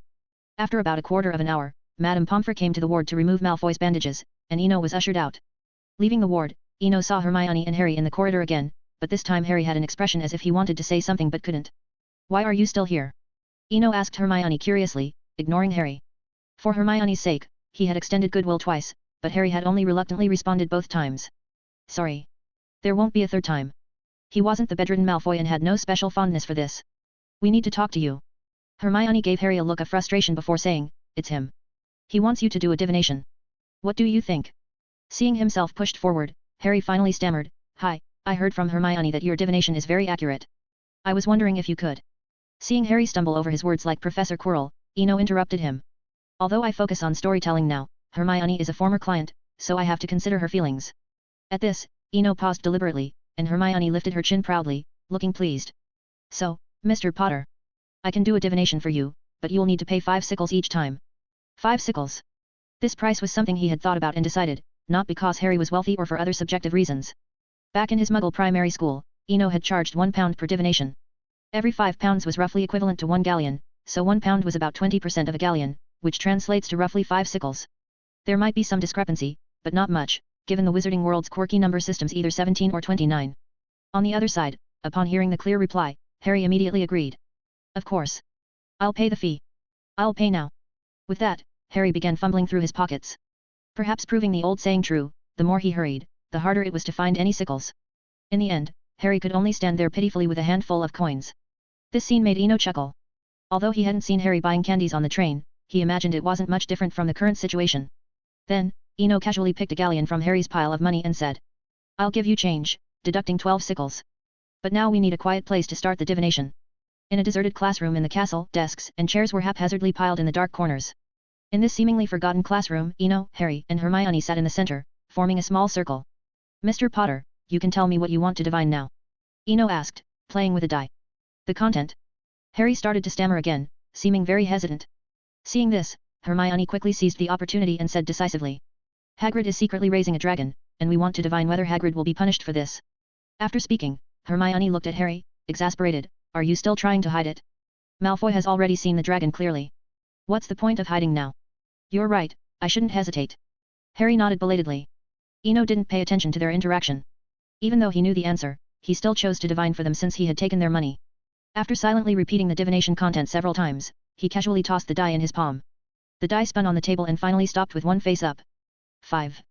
Seeing this number, Eno put away the die and told Harry and Hermione, "The divination result is out. Regarding the matter of secretly raising a dragon, Hagrid will not be implicated or punished." Chapter 54, Christmas Holiday Plans. December at Hogwarts was like a serene and dreamy painting. Snowflakes fluttered down from the sky, gently covering the ancient castle's walls, while the distant Black Lake was gradually covered by a thin layer of ice. The precious whomping willow now seemed to have lost its former vigor, its branches covered in glistening icicles that reflected enchanting light in the sunlight. Occasionally, a few mischievous snowflakes would drift into the corridors, landing with a soft rustle, as if whispering winter tales to the ancient castle. Slytherin Common Room. After signing his name on the leave form for the Christmas holidays, Eno returned to his dormitory. It had been 2 weeks since the unexpected freezing incident, and much had happened since then. The most sensational event was the sudden deduction of 150 points from Gryffindor overnight, along with a 50-point deduction from Slytherin. Of course, he never cared about the elusive House Cup. What mattered to him was always himself or matters concerning him. Although 2 weeks had passed since the freezing incident, and Draco had come forward to clarify the situation after being discharged from the hospital, Eno still felt that the Slytherins looked at him strangely. While it wasn't as severe as Hermione's ostracization, there seemed to be an invisible distance between him and the others.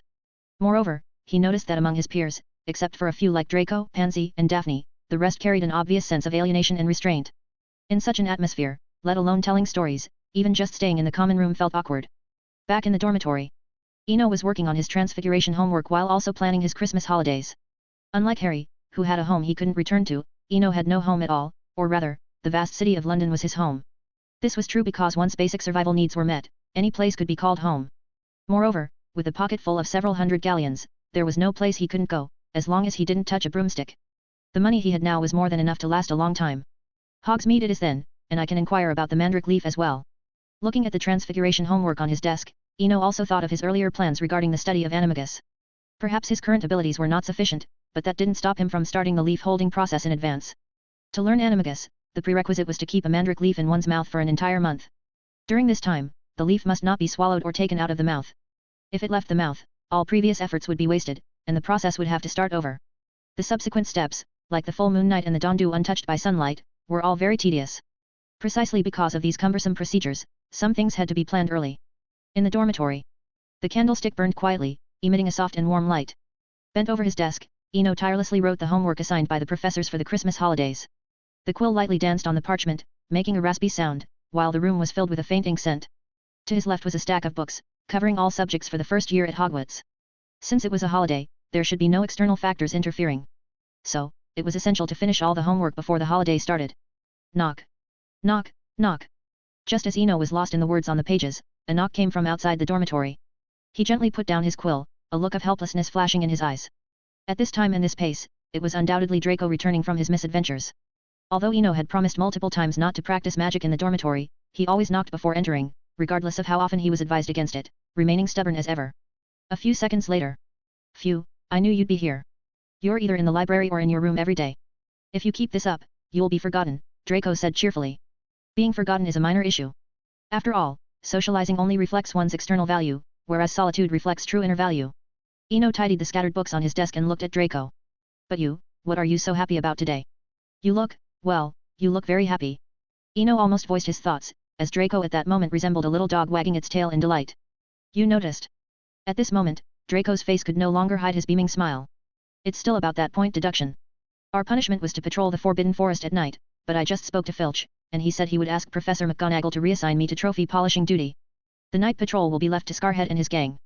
I can't wait to see their shocked faces, ha ha ha. Seeing Draco about to immerse himself in his self-created euphoria, Eno decisively changed the subject. Have you finished your potions homework? There's a potions class on the last day before the holiday. You don't want to be reprimanded by Professor Snape, do you? Cough, cough, cough. Draco instantly stopped laughing but couldn't help coughing from the momentum. Damn it. It's all because of Scarhead and his sidekicks. Eno, could you? It's on the desk. Remember not to copy it all verbatim. Make a few changes, even if they're wrong. Eno pointed to the neatly stacked parchment on his desk. Ha, I knew it. Thanks, mate. Draco quickly walked to the desk, dipped his quill in ink, and started copying the homework. Meanwhile, watching Draco quietly do his work, Eno leaned against his bed, lost in thought. The Forbidden Forest patrol punishment was a milestone, leading to the discovery of Quirrell hunting unicorns. Despite his thoughts, Eno had no desire to get involved. The first year was truly dangerous, unlike Harry, who had layers of magical protection from love. In his view, the events of the first year were more dangerous than anything in the following years combined. Even compared to the basilisk in the second year, which could kill with a direct gaze and attack indiscriminately, Eno felt reassured after recalling his conversation with Dumbledore on the tower. It was clear that the headmaster could monitor the entire castle at any time. Under such surveillance, the so-called basilisk was merely a prop for atmosphere, a joke. After all, even if Fawkes had wisdom comparable to a wizard's, how could it so precisely time its appearance at Harry's most critical moment, peck out the basilisk's eyes, and drop the sorting hat? Leaning against the headboard, Eno's thoughts drifted as he began to feel drowsy. Then Draco's voice broke the silence again. Almost forgot the main thing. Do you have time over the Christmas holiday? My father wants to invite you to our house. Don't worry, it's not because of that incident. I promise. It's just an invitation. It seemed copying homework was always faster than writing it. Draco had already started packing up the scattered stationery on the desk. I'm sorry, but I've already made plans for the holiday, Eno said, half closing his eyes. With more and more drowsiness washing over him, he felt like he could fall asleep at any moment. Even I got turned down. Pansy's request was a long shot. Draco muttered to himself. Seeing Eno already asleep, he stopped his complaints and quietly went to his own bed. Chapter 55, Before Christmas. 2 days passed quickly. The countdown to the first year Christmas at Hogwarts had begun. The entire castle was decorated with magic, looking like a dream. Especially the enormous Christmas tree in the Great Hall, standing 20 feet tall, adorned with colorful magical lanterns and twinkling stars, emitting a soft and warm glow. Underneath the tree were various candy boxes, their honeyduck's exquisite wrapping paper shimmering under the lights. The decorations extended beyond the Great Hall, the corridor's walls were hung with magically drawn snowflakes and Christmas ribbons, floating gently in the air as if they were alive. Even the portraits hanging in the castle seemed infected by the festive atmosphere, with every character in the paintings sporting joyful smiles. After the last potions class ended, Eno strolled through the corridors, his mind wandering over the amusing events he had just experienced. To be honest, the most entertaining part of potions class for him was the constant battle of wits between Snape and Harry. Or rather, Snape's one-sided mocking and ridiculing of Harry. It was hard to imagine someone so expressionless continually making sarcastic, mocking remarks. The scene was amusing no matter how you looked at it. Old Potter would never have imagined that his misdeeds would eventually be repaid by his son. Hey! Eno suddenly stopped, finding himself in an unfamiliar corridor. He clearly remembered following his usual route back to the dormitory after class, yet he had unknowingly ended up here. Interesting. With a soft sigh, he walked forward. Though he wasn't particularly curious, it felt like an unspoken invitation when something like this presented itself. The corridor wasn't very long, about 150 meters, with the end in sight. Within a few minutes, he had covered more than half the distance but found nothing special about the place. It was an ordinary corridor, just like any other in the castle, with a marble floor and a few scattered portraits on the walls. Even the armor standing by the sides showed no differences. If there was something different, it was the long-standing neglect, with cobwebs covering the armor and portraits. As Ino walked, he kept an eye on his surroundings. Just as he was about to turn back, a worn brown wooden door appeared to his left. He pushed the door open to find a truly abandoned classroom. Unlike other abandoned classrooms in the castle that were merely unoccupied but well preserved, this one was in extreme disrepair, with broken chairs and desks piled in the corners, none of them intact. However, like a white lotus blooming in a pool of putrid mud, there was a lotus in this room too, a grand, 10-foot-tall, elaborately crafted mirror. The mirror looked ancient and dignified, with a frame carved from unknown dark brown wood, each groove seemingly telling a story of time. On the base of the mirror was an inscription, Ariststra Eruoid u Bakafruoid on Wosi. Seeing this, Ino immediately recognized it as the famous mirror of Arist, a mirror that shows a person's deepest desires. He also understood why he had been inexplicably drawn to this corridor, it all made sense now. Since I'm here, he thought to himself. He stepped towards the mirror of Arist. Ino stood quietly before the mirror of Arist, and after a moment, a faint glow flickered across the surface, giving it a hazy appearance. However, the scene he anticipated did not appear. Instead, the temperature in the abandoned classroom suddenly dropped. The mirror's surface became visibly frosted over, and the entire mirror was encased in ice. This sudden change was startling. Did I break it? No. It isn't broken, just frozen. An old voice echoed in the abandoned classroom. Good day, headmaster. Ino greeted as he recognized the figure. Don't be so formal, perhaps we shouldn't be like this, Dumbledore said with a smile. All right, as you wish. Ino shrugged, agreeing with Dumbledore's suggestion. Time had passed, and he no longer cared much about the so-called plot, so there was no need to maintain a deliberate distance. The fundamental reason for this was Dumbledore's character. After all, the headmaster wasn't a bad person, that much was certain. With that thought, Ino half-jokingly asked, so, can it be restored? I mean, I didn't intentionally want to break or freeze it. And even if it is broken, don't expect me to pay for it, I'm broke. Ha ha ha, don't worry, you don't need to pay. A simple repair charm can fix it perfectly. Seeing Ino's change in attitude, Dumbledore laughed heartily, like a child receiving a much-desired Christmas present. Dumbledore then lightly waved his wand, casting a silent repair charm. Under the influence of magic, the mirror of Arist seemed to undergo a time reversal, returning to its original state. While it's pointless to dwell on dreams and forget to live, some people can be quite surprising. Ino, are you interested in hearing a story? Seeing the suddenly appearing chairs and numerous candies reminded Ino of the scene at the astronomy tower. However, faced with the invitation now, Ino no longer felt the resistance and pretense he once did. He decisively pulled a chair over and sat down. All right, Professor. Though I often tell stories to others, not many know that I actually prefer listening to stories. Dumbledore nodded in agreement. Indeed, people are always eager to define others, assuming what they should like or dislike, but they rarely ask for the person's opinion. Rather than discussing philosophy, I'd prefer to listen to a story, Ino said, popping a butterscotch into his mouth, savoring the familiar taste. Dumbledore also pulled up a chair, sitting down before he began speaking. In my over 100 years of life, I've met many people, including some with the gift of divination and prophecy. Most of these people follow fate unquestioningly, but there are some very special individuals who break this mold. I still remember the words, your subconscious and desires control your life, and you call it fate, willingly becoming a slave to this absurd destiny.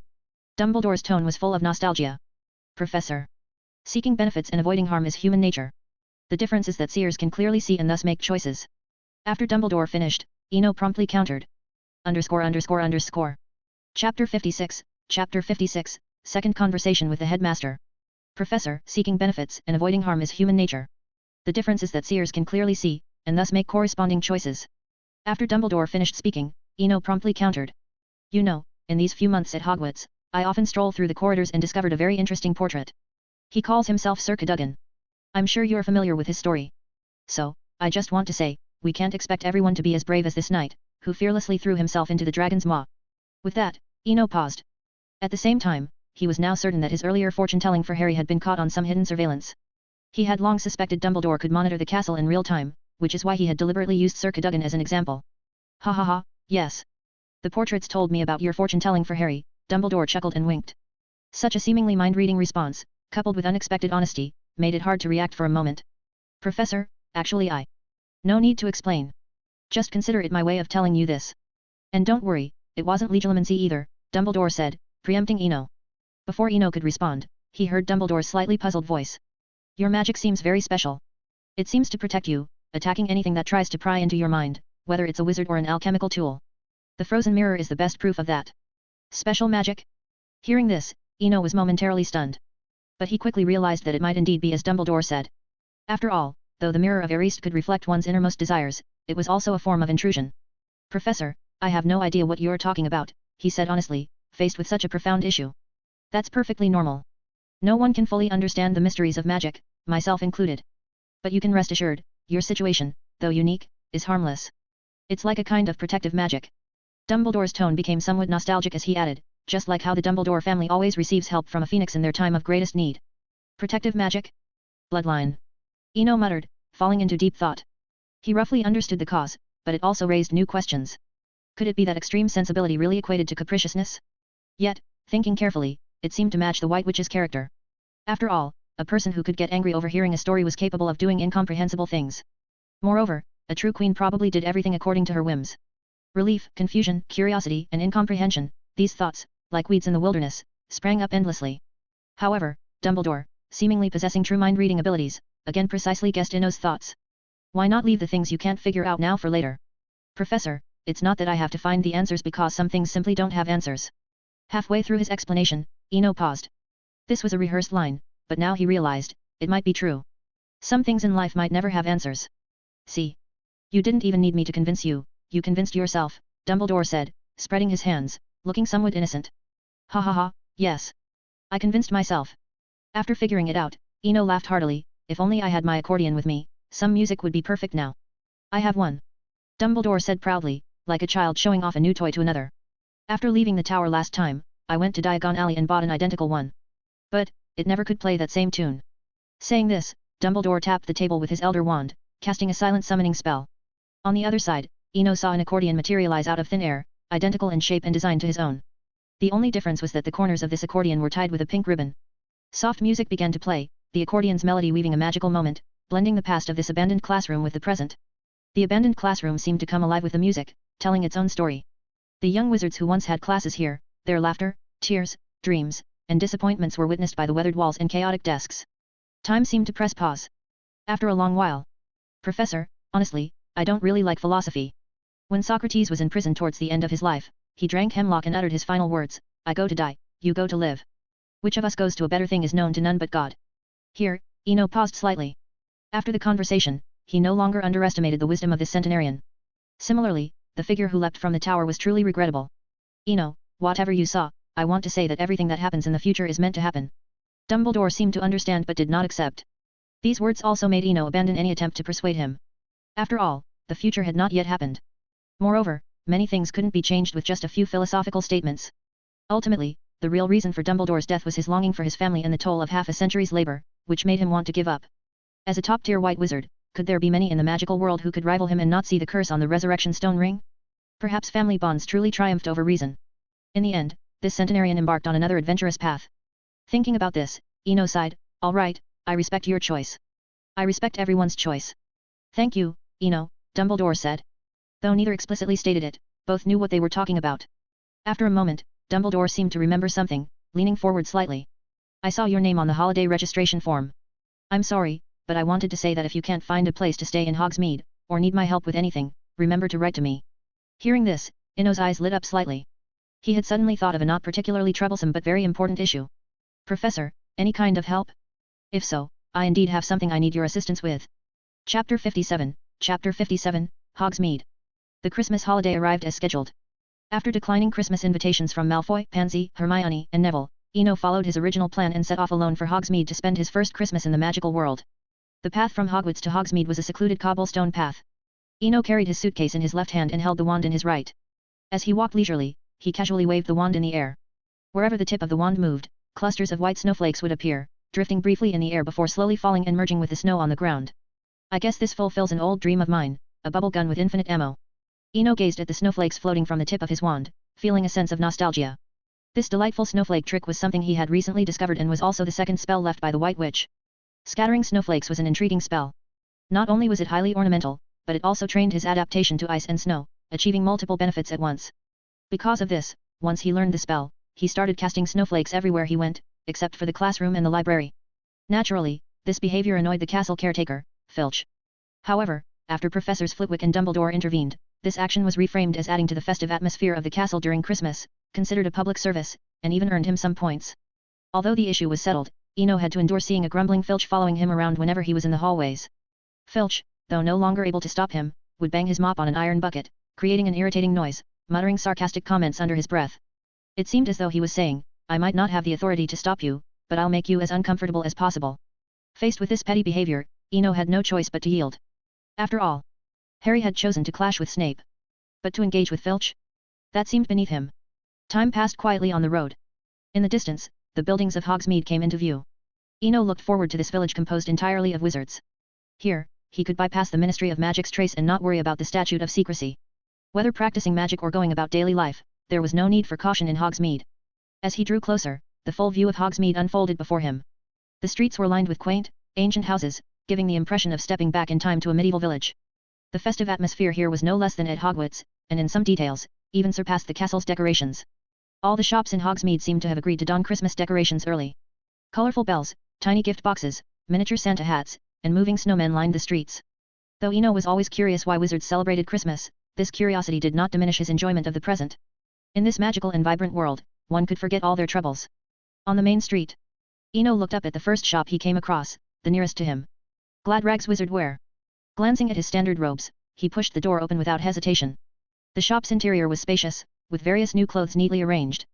Gladrag's Wizard Wear, known as an international brand in the wizarding world, offered a far greater variety of products than Madame Malkin's in Diagon Alley. From robes to pajamas, even to various unique socks, all were displayed on the shelves. Merry Christmas! Welcome to Gladrag's Wizard Wear, Hogsmeade branch. A clear voice sounded beside Eno. Turning, he saw a slender, freckled woman who looked quite young. Merry Christmas, miss. I'd like to buy 2 casual robes. Do you have any recommendations? Of course. We have many robes that might suit you, the shop assistant said with a smile. But I'll need to know your preferences and style first. Simple, solid color, no decorative embellishments. Preferably in dark gray or brown. Eno quickly listed all his requirements. Oh, and 2 pairs of thick woolen socks. Half an hour later, when Eno emerged from Gladrag's Wizard Wear, the standard Hogwarts robes he had been wearing were gone. In their place was a grey hooded robe, somewhat like a cloak but with sewn-in sleeves. This money. He had to admit, though he thought the robe was well tailored, he still felt like he had been taken for a ride. The robe had no magical enhancements, it was merely well made and well chosen in materials. However, this robe, which a muggle could make, cost a whopping 9 galleons and 12 sickles, a sum that could buy 3 similar robes at Madame Malkin's. Perhaps, there was something to the brand effect in the magical world as well. Despite his internal grumbling, he didn't linger. After leaving the robe shop, Eno began looking for a place to stay. After all, arriving in a new place, finding a place to settle down was a priority. Hogsmeade truly lived up to its name as a village. From the beginning to the end of the main commercial street, Eno took less than 15 minutes to walk through it. And this was at a leisurely pace, taking in the sights. If he had hurried, it would have taken even less time. This indicated that Hogsmeade wasn't very large, or that the number of wizards in the whole of the British Isles was always quite small. However, one thing he could confirm was that even if the number was small, it certainly wasn't as low as the rumored 3,000. Even without counting the students at Hogwarts, there were more than 3,000 people just in Hogsmeade. Though the main street wasn't long, there were many residential areas nearby, and the lights in the windows showed that these houses were not vacant. As he strolled leisurely, the entire main street unfolded before him like a beautiful painting. Before long, Eno spotted the 3 broomsticks in the distance. Probably due to the Christmas holidays, when he entered the pub, he found it already filled with many customers. While not overcrowded, it was quite noisy. Hey there! A new face, and such a handsome, adorable young man. Dear, every first-time visitor here gets a free drink, of course, non-alcoholic. I wouldn't want to get a howler from your mom. The pub's owner, Madame Rosmerta, had appeared in front of him at some point. Thank you for your generosity, but I'm looking to stay here for a while, at least until the end of the Christmas holidays. Do you have any rooms available? Eno replied with a smile, his eyes inadvertently scanning her. A middle-aged woman who perfectly fit Western standards of beauty. Though the crow's feet at the corners of her eyes hinted at her age. The charm and grace that came with time were something younger women couldn't easily possess. _____. Chapter 58, Chapter 58, Shopping and Sending Gifts. The rooms at the 3 broomsticks far surpassed those at the Leaky Cauldron. Just the size of one room could perfectly outshine Old Tom's. Furthermore, Madame Rosmerta thoughtfully decorated all the rooms with various Christmas ornaments, including a small 2-foot-high Christmas tree at the foot of each bed. In such a cozy and quiet room, Eno felt a wave of relaxation. He stood up and moved to the window. Hogsmeade under the night sky looked even more stunning. A myriad of colorful magical lights swayed in front of the shops. This rare beauty held him at the window for a long time. It's like how people often yearn for excitement and joy but don't realize that quietly watching from the sidelines is an invaluable experience. Participation isn't important, what matters is the experience and feeling. At this moment, he seemed to understand why the old matron at the orphanage always smiled while watching the children play. It wasn't about killing time, it was about a different kind of experience. He didn't know how long he stood by the window. Only when the lights on the main street began to go out did he turn and move toward the bed. Sitting on the bed, he slowly opened his suitcase. Unlike the previous double extension, this time the suitcase opened into a deep abyss. Eno stretched one leg into the case, feeling like he stepped onto a real staircase, and then he began to descend slowly. From the outside, it looked like the suitcase was slowly swallowing him whole. In fact, this was the result of Eno asking Dumbledore for help before the holiday. The extension charm, being an advanced spell that even touches on spatial secrets, isn't something one can master in a short time. Eno knew this well. Moreover, even if he could barely use it, he wouldn't dare to extend his own suitcase.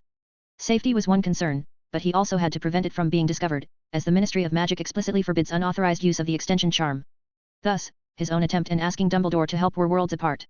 In the latter case, as long as he didn't shove the suitcase in Fudge's face, Fudge would choose to overlook it, even if it was right by his feet. After all, the same mistake yields different results depending on who makes it. A dozen seconds later, Eno arrived in the expanded space inside his suitcase. It wasn't as exaggerated as Newt City-like space. However, after Dumbledore's modifications, it now had nearly 10,000 square feet of space, roughly the size of 2 to 3 basketball courts. Though the space wasn't huge, it was sufficient to build a small house, plant some flowers and fruit trees at the entrance, and still have enough room. Of course, none of that was his current concern. His purpose this time was merely to fetch a bedtime reading. The book on sunlight that Pansy had sent before the holiday. The reason this book intrigued him was because of the unparalleled significance of sunlight in Western stories and folklore. Concepts like light, hope, justice, courage, in short, sunlight symbolizes too many things. Time flew by, and a whole night passed in a blink. As the sky gradually brightened, the first rays of morning light caressed the window frame and quietly filtered into the room. From the warm bed, Eno slowly woke up. Opening his eyes, he caught a glimpse of the room bathed in a faint dawn light. The tranquility and beauty of the scene brought him into deep thought. Last night, he stayed up late to finish reading the book, which was less than half an inch thick, and he gained some understanding of the sunlight charm. Roughly speaking, this spell was more like a variant of the Patroness charm, requiring a very specific emotional state to cast. The tranquility and beauty of dawn, the intensity of midday sunlight, the nostalgia and sorrow at sunset. In short, this spell constantly reflects a wizard's emotional changes. Interestingly, dark wizards also cannot cast this spell. After a brief moment of thought, Eno, while watching the morning light entering the room, slowly picked up his wand. Solarium. As the words fell, the tip of his wand flickered like an old filament bulb with unstable voltage, flashing on and off for a few seconds before it gradually brightened. Perhaps influenced by the environment, or maybe by his nature, the light at the tip of the wand was a soft dawn glow. It was bright, gentle, and warm, much like the sunlight before 8 a.m., pleasant to look at without being harsh on the eyes. After a while, Eno dispelled the spell, then sat up from the bed. He stretched lazily and moved toward the bathroom to start his morning routine. After all, his suitcase might be expanded, but it still needed to be stocked with the necessary items. While he didn't plan to buy anything flashy, candies, snacks, dried food, herbal seeds, all these could be prepared in advance. Half an hour later, Eno, carrying his suitcase, left the 3 broomsticks alone. Unlike last night's leisurely stroll, today he had a plan, so he walked briskly along the wide street. Honeydukes, Scriven Shafts, Dervish, and Banjas, the apothecary. Shopping and window shopping truly are two different experiences. From the moment he stepped out of the 3 broomsticks until he finished buying everything, less than 2 hours had passed. During this time, he bought a large quantity of long-lasting sweets, various books, parchment, ink, different fruit tree seeds, and a whole bag of fresh mandrake leaves. As for important flying tools, forget about flying carpets, the whole of Hogsmeade didn't even have a place that sold flying broomsticks. The only broomstick he saw was in Zonko's joke shop.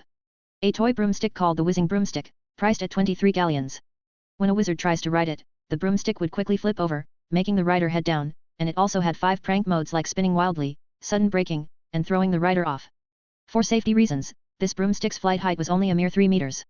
Although he didn't find the desired items, he saw all sorts of intriguing novelties. It also gave him a new understanding of magical pranks.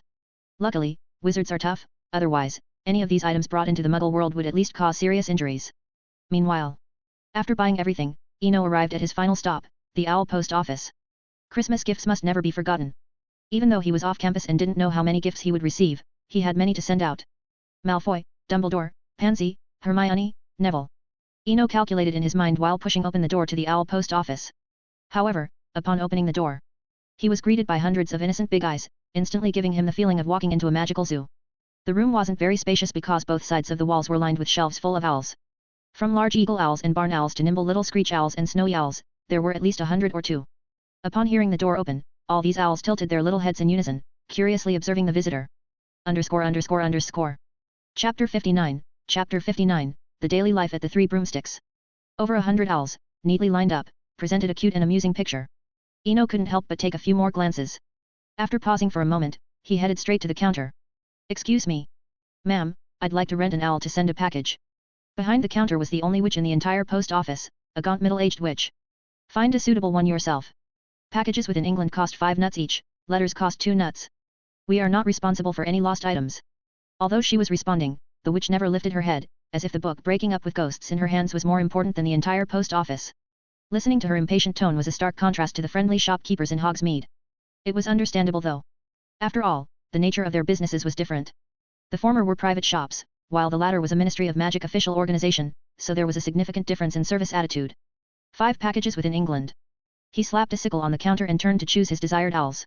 Amidst a chorus of hoots, he selected 5 sturdy owls to act as his messengers this time. After packaging and binding the parcels, he felt a slight tug on the right sleeve of his robe.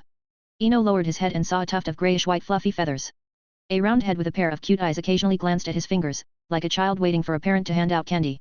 Seeing this, without thinking, he picked up the round little owl and quickly walked toward the counter. "Excuse me. Ma'am, I'd like to buy this owl."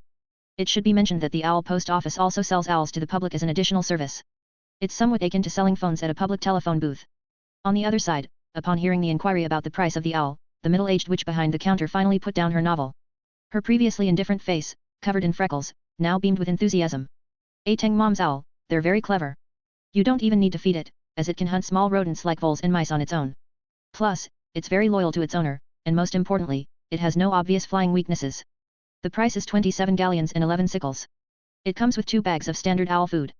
If you add 5 sickles, you can choose either a cage or an owl perch." Leaving the owl post office, Eno gently teased the owl on his shoulder with his fingers. "I'll call you little guy. I once fed another little guy, but it eventually got lost." The response was the owl's cold beak brushing against his cheek. One must admit, owls with official posts at the post office indeed had high emotional intelligence. What started as a simple package delivery ended with him unexpectedly bringing home an owl, but he had no regrets. Sometimes, you just can't explain why you are drawn to something. After confirming he hadn't forgotten anything, Eno turned and headed toward the Three Broomsticks. He had completed all his planned tasks for the morning. He didn't plan to wander around during the next 2 weeks of his holiday. Instead, he would stay in his room, reading and preparing for becoming an animagus. The return journey was always easy. He returned to the Three Broomsticks without incident, only to be teased by Madame Rosmerta as he entered. "I didn't expect you to be a wealthy young man. You went out this morning and came back with an owl.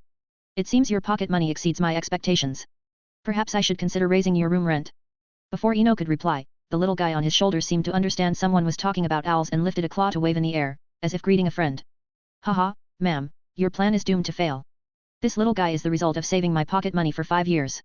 On the way back, I was even considering whether to find a different way to pay for the room rent." Eno laughed and deftly changed the topic, for it's never wise to reveal one's wealth. From his observations and understanding of the wizarding world's prices, dozens of galleons might be a huge fortune in some people's eyes. "Sly kids aren't cute at all." Madame Rosmerta pouted. With over 10 years of experience running a pub, she understood the implication behind Eno's words, so she went along with it and asked. "Then let me hear how you plan to pay the rent. If you don't have money, I'll kick you out, child or not. Rest assured, you might end up paying me instead. Give me 2 minutes." With that, Eno headed upstairs with his owl. A few minutes later, Eno reappeared in the pub's main hall with his accordion. His outfit also attracted a lot of attention. Though the Three Broomsticks didn't usually have many customers at noon, it was different now, as many wizards had flocked to Hogsmeade for the Christmas holidays, including some foreign tourists with peculiar accents. With Madame Rosmerta's approval, Eno pulled a chair and sat in an open area to the right of the bar. This small space, probably a pathway to the kitchen for Madame Rosmerta, was now being utilized by him. A gentle and melancholic tune began to play. "Are you going to Scarborough Fair? Parsley, sage, rosemary, and thyme."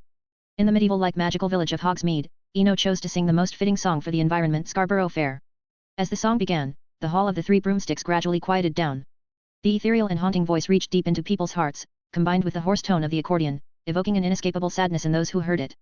After a moment, as the last note faded, the entire pub fell into an eerie silence. After a long while, it was Madame Rosmerta who first broke the silence. "That's a song that touches the soul. Parsley, sage, rosemary, and thyme seem to symbolize the protagonist's sweet love, strength, loyalty, and courage. I suppose there's a sad love story behind this song, isn't there?" With Madame Rosmerta's question, Eno noticed that others in the room also had curious and inquisitive expressions. Of course. Your wisdom is impressive. There's indeed a poignant love story behind this song. First capturing the audience's attention with his voice, then slowly narrating the story, was a typical bard's technique. This is about a lonely pirate with no relatives who, before being sent to the gallows, was allowed a final request by the executioner. He sang this song to passers-by. He yearned for someone to go to Scarborough Fair to find his beloved girl and tell her that he was about to die. Looking around, feeling that the atmosphere was just right, Eno began to tell the story of Scarborough Fair. This story took place hundreds of years ago in the Middle Ages and was later recorded and sung by bards. Chapter 60, End of the Holiday, Return to Hogwarts. Evening was approaching. Eno pushed open the door and returned to his room. He had spent the entire afternoon downstairs in the hall, telling stories. Although he felt a bit physically tired, he was mentally fulfilled. To be honest, the so-called bard wasn't an exclusive identity. It was merely a role he adopted when fate led him to encounter Hans, a fellow bard, in a fantastical world. To survive safely, he had no choice but to disguise himself as a bard. Of course, if he had encountered a knight at the beginning, he might now be posing as a squire or a knight's attendant. However, over time, he gradually grew to enjoy this profession. Previously, whether he was telling stories or divining for people, it was all to earn a meal, but now it had transformed from a means of survival into a hobby. You have never been a burden to me, it's just a hobby. Looking at the accordion by the bed, Eno sighed softly. To be honest, he had considered changing his identity, experiencing something different, such as being a scholar, a diviner, an adventurer, or even a sailor or navigator. But when considering his age, well, a 12-year-old scholar. A barely grown adventurer? It just didn't seem reliable. As time passed, the feeling of physical fatigue gradually set in. Eno leaned against the bed, lying on his side. This posture allowed his whole body to relax completely. Likewise, in this semi-dreamlike state, his thoughts began to drift, and memories of the past surfaced in his mind.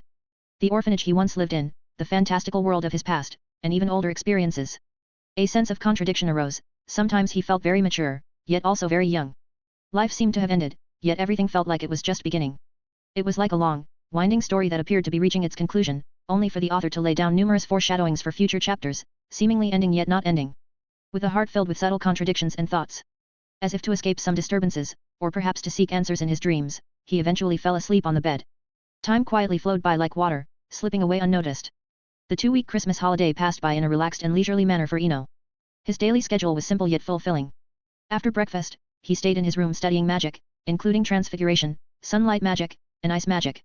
After a midday rest, he would go down to the hall to tell stories and sing songs. Notably, in just 2 weeks, he not only gained a bit of fame in Hogsmeade and a small group of loyal listeners, but also caught the attention of some newspapers and magazines. This included the Daily Prophet. Perhaps the magical world of the British Isles had been too peaceful in recent years, leading even the mainstream newspapers to focus on such small matters. Of course, it was just attention. After reading the letter from the Daily Prophet, he threw it into the fireplace and burned it. The letter asked him to personally visit the Daily Prophet's editorial office and even wait in line for an intern journalist's interview. Thinking about it, how was this different from those who paid to publish their own books? While the events of the holiday flashed through his mind. In action, Eno had already packed his luggage. When he first came to Hogsmeade, he carried a suitcase. When he returned, it was still a suitcase. Of course, that was without opening it. As for the owl, the clever little fellow had already flown back to Hogwarts ahead of him. Hogwarts. Slytherin Common Room. After passing through the gap in the wall, Eno finally returned to the familiar common room. But seeing the somewhat distant and reserved looks in their eyes, he had no desire to stay and turned to head straight to his dormitory. Opening the door. What greeted his eyes was the little guy standing on its perch, looking adorably daft, along with various Christmas presents piled by the bed. Eno rubbed his temples helplessly and walked towards the bed to start unwrapping the packages. Although there's no mandatory custom of reciprocating gifts in England, for gifts from acquaintances or those of high value, it's generally expected to send something in return. Unwrapping packages, reading letters, unwrapping packages, reading letters. After repeating this process for nearly half an hour, he finally sorted through the pile of gifts. Despite the tedious process, the joy of unwrapping the packages was something few people could experience. Among all the gifts, besides the usual chocolates and various candies, he received many valuable items. For example, Professor Flitwick's Standard Book of Spells, Grade 3, Hermione's Penhaligon's Men's Perfume, and Dumbledore's The Tales of Beetle the Bard. But in terms of conventional value, Draco Malfoy's gift stood out, a 3-inch tall, pure gold Quidditch star statue. Although the statue had no fancy magical effects and couldn't float in the air, the over 2-pound weight of gold overshadowed all its flaws. Perhaps humans have an innate love for gold, and Eno couldn't help but play with the statue for a while. After putting away all the gifts, he turned his attention to the various candies and snacks. But for some reason, seeing the snacks always brought to mind a certain senior sister's gaze. While he wouldn't eat them, he also wouldn't throw them away. These beautifully packaged candies were once the lifelong dream of many children in the orphanage. With this in mind, he decisively got up and walked outside. In the common room. After looking around, Eno walked towards a group in the corner. However, as he approached, the once lively circle fell silent. He pretended not to notice, as even Malfoy's explanation couldn't change the situation. Goyle. Eno called out. Goyle, who was standing nearby, sprang up from his seat as if a professor had called on him in class. I'm here. Mr. Swinburne. Seeing Goyle's anxious expression, Eno felt a bit exhausted. Come with me. I have something for you. Don't be afraid. It's just some Christmas candy. Hearing there was food, Goyle's almost tearful expression immediately changed, showing a determination to eat even if it were his last meal. In the dormitory. Eno sat quietly on a chair, and the previously piled candies had all been taken by Goyle. He didn't have any particular dislike for Goyle, who was just a simple-minded child. Even if he grew up, he would still be a big simpleton. In contrast, Crabbe was a bit different. A young wizard who could cast fiend fire before graduation made it hard to believe that his current behavior wasn't some form of disguise. But whether it was a disguise or not, Eno had no intention of intervening. Knowing the future didn't change much. There have been many prophets in history, and none of them involved themselves in every detail. Even the once famous seer with heterochromatic eyes merely steered the course in a general direction. Let the flowers bloom in their splendor, let the trees show their majestic forms, each unique, each growing. Perhaps this is the greatest respect for life. Chapter 61, The Gears of Fate and Quidditch. As the Christmas holiday came to an end, everything at Hogwarts returned to its usual routine. However, the only difference lay in the students' attitudes. It seemed that the break had been a mistake. Instead of bringing back joy and happiness from the holiday, every student's face was clouded with gloom. One might think they had experienced some tragic events during the holiday. In this atmosphere, Hogwarts achieved a rare unity. All the students, including those from Slytherin, wore expressions of unhappiness. But this melancholy didn't last long. It seemed the professors understood the students' minds well. After the Christmas holiday, the annual Quidditch House Cup began. This event, which unfolded in the second half of the school year and lasted 6 months, would ignite everyone's emotions. Yes, everyone. Not just the students, but also many Quidditch-loving professors and Quidditch enthusiasts from around Hogsmeade. But Eno didn't care about all this commotion and change. He was more fascinated by the wonders of animagus transformation. In the days following the holiday, with the help of Madame Pants, he found many books on transfiguration, especially the past issues of Transfiguration Today that the library had. Among these, there were even papers written and published by Dumbledore when he was the Transfiguration professor over 60 years ago. This was truly a treasure trove of knowledge. While thanking Madame Pants, Eno absorbed this valuable knowledge like a sponge. In these books, he also found a solution to the problem of holding the mandrake leaf in his mouth for the animagus transformation. After all, keeping a leaf in one's mouth for an entire month didn't seem very realistic. However, the solution to this problem was simple. A sticking charm could easily fix it, making the mandrake leaf stick firmly to the roof of his mouth. Although this somewhat affected daily life, it was the only feasible solution. Evening. After having dinner in the Great Hall, Eno quietly left. On his way back, there were no meaningless conversations or magical encounters, he just returned to his dormitory in a simple, straightforward manner. Although it was somewhat dull and monotonous, he enjoyed this life, where he could absorb magical knowledge every day and read about past glories. After all, the feeling of loneliness is more about spiritual and mental emptiness, an inner desolation. In the dormitory. As he opened the door, he saw Draco lying on the table, secretly laughing and doodling. Eno was used to Draco's intermittent antics. After all, it wasn't uncommon for him to laugh wildly in his sleep at night. Seeing him laugh alone at the table was just a minor incident. Meanwhile, upon hearing the dormitory door open, Draco immediately stood up. Eno, what do you think of this? We'll use it to cheer for the team tomorrow and watch Scarhead make a fool of himself. Draco held a 2-foot-tall painting of the Slytherin crest, flashing dark green. It looked beautiful even from a distance. Quidditch, tomorrow? Eno asked somewhat belatedly. His recent life had been so fulfilling that seeing this painting reminded him that Slytherin's first match against Gryffindor was indeed tomorrow. Merlin. Are you living in the Middle Ages? I bet you're the only one in Slytherin with this reaction. Malfoy widened his eyes, as if seeing him for the first time. At the same time, upon hearing Quidditch, Eno suddenly remembered something forgotten. He turned to his bedside, opened a box on the shelf, and took out 10 real gold coins. Speaking of Quidditch, I always meant to give you a return gift. Those sweets don't match the value of the golden man you gave me, so I found these in my family's vault. Consider it a return gift. As he spoke, Eno casually placed the gold coins on the table, as if a couple of pounds of gold were no different from a box of Drubal's best blowing gum. Although this showed he had no greed, in Malfoy's eyes, it meant something different, especially upon hearing the words family vault. Unlike Malfoy's dilemma, after placing the coins, Eno sat down and began planning his future. If nothing unexpected happened, tomorrow would be Harry's debut, a highlight moment. It would also be when the trio dismissed their previous suspicions and concluded that Snape was the one trying to steal the Philosopher's Stone. Honestly, he didn't care much about a magic-depleted Philosopher's Stone. Having seen great things, and having heard tales of Adam's golden apple while with Hans, he knew true immortality was easy in a fantasy world. There were too many ways in fairy tales and folklore to achieve immortality or even wish fulfillment. That was true immortality, unlike the longevity offered by the Philosopher's Stone. Meanwhile, as Eno pondered his future, Malfoy's somewhat hesitant voice broke the silence in the dormitory. Eno. I need to tell you that the statue I gave you, it's not pure gold. Not pure gold. Eno looked up in surprise. He had played with the Quidditch statue, and its weight, density, and color were just like gold. Now Malfoy said it wasn't pure gold. Yes. Not pure gold. Now that the secret was out, Malfoy spoke without stammering or hesitation. The statue is made of goblin gold, the same material as galleons. It's just a craft, worth at most a few dozen galleons. This explanation left Eno feeling puzzled. Goblins at Gringotts sure knew how to play tricks. However, before he could say anything, Malfoy's voice came again. I can't accept those gold coins. They're too valuable. My father wouldn't allow me to accept gifts worth more than 50 galleons. He always says to write to him if I want something, and he'll buy it for me. All right, let's do as you say. Without any reluctance, Eno waved his wand, and the 10 gold coins on the table floated into the air and returned to the box by his bedside. He understood now. If the statue were pure gold, it would be worth thousands of galleons. Lucius might afford it, but it clearly wasn't suitable as a gift between children. Speaking of Lucius, he quickly remembered another unfinished task. By the way, Draco. Do you know where I can get a flying carpet? Compared to a broomstick, I prefer leisurely flying on a carpet. _____. Chapter 62, Another Die. In the early morning, sunlight bathed Hogwarts, casting its majestic silhouette in a radiant glow. After a night of slumber, the castle now resembled an awakened giant, brimming with boundless vitality. The castle gates opened in the morning, and groups of young wizards streamed out in clusters, chatting eagerly with faces lit up with excitement and joy. Eno followed the crowd, slowly making his way towards the Quidditch pitch outside the castle.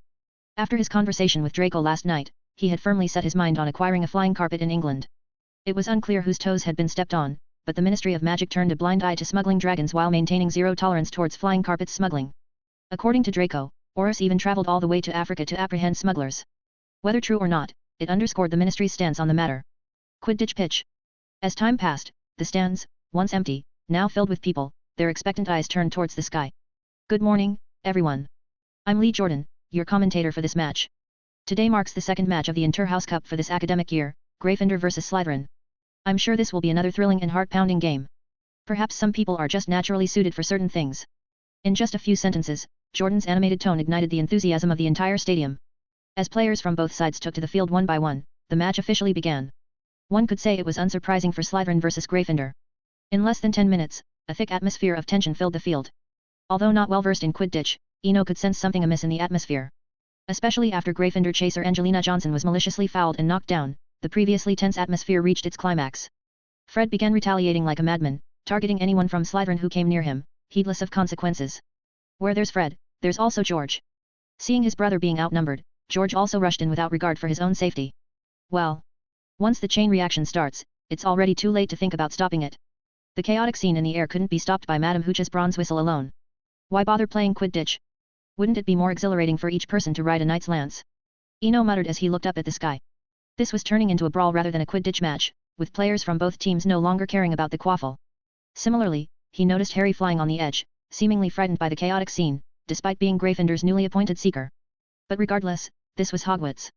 Under Professor McGonagall's authoritative presence, the match was interrupted for 15 minutes to allow both teams to reflect and calm down.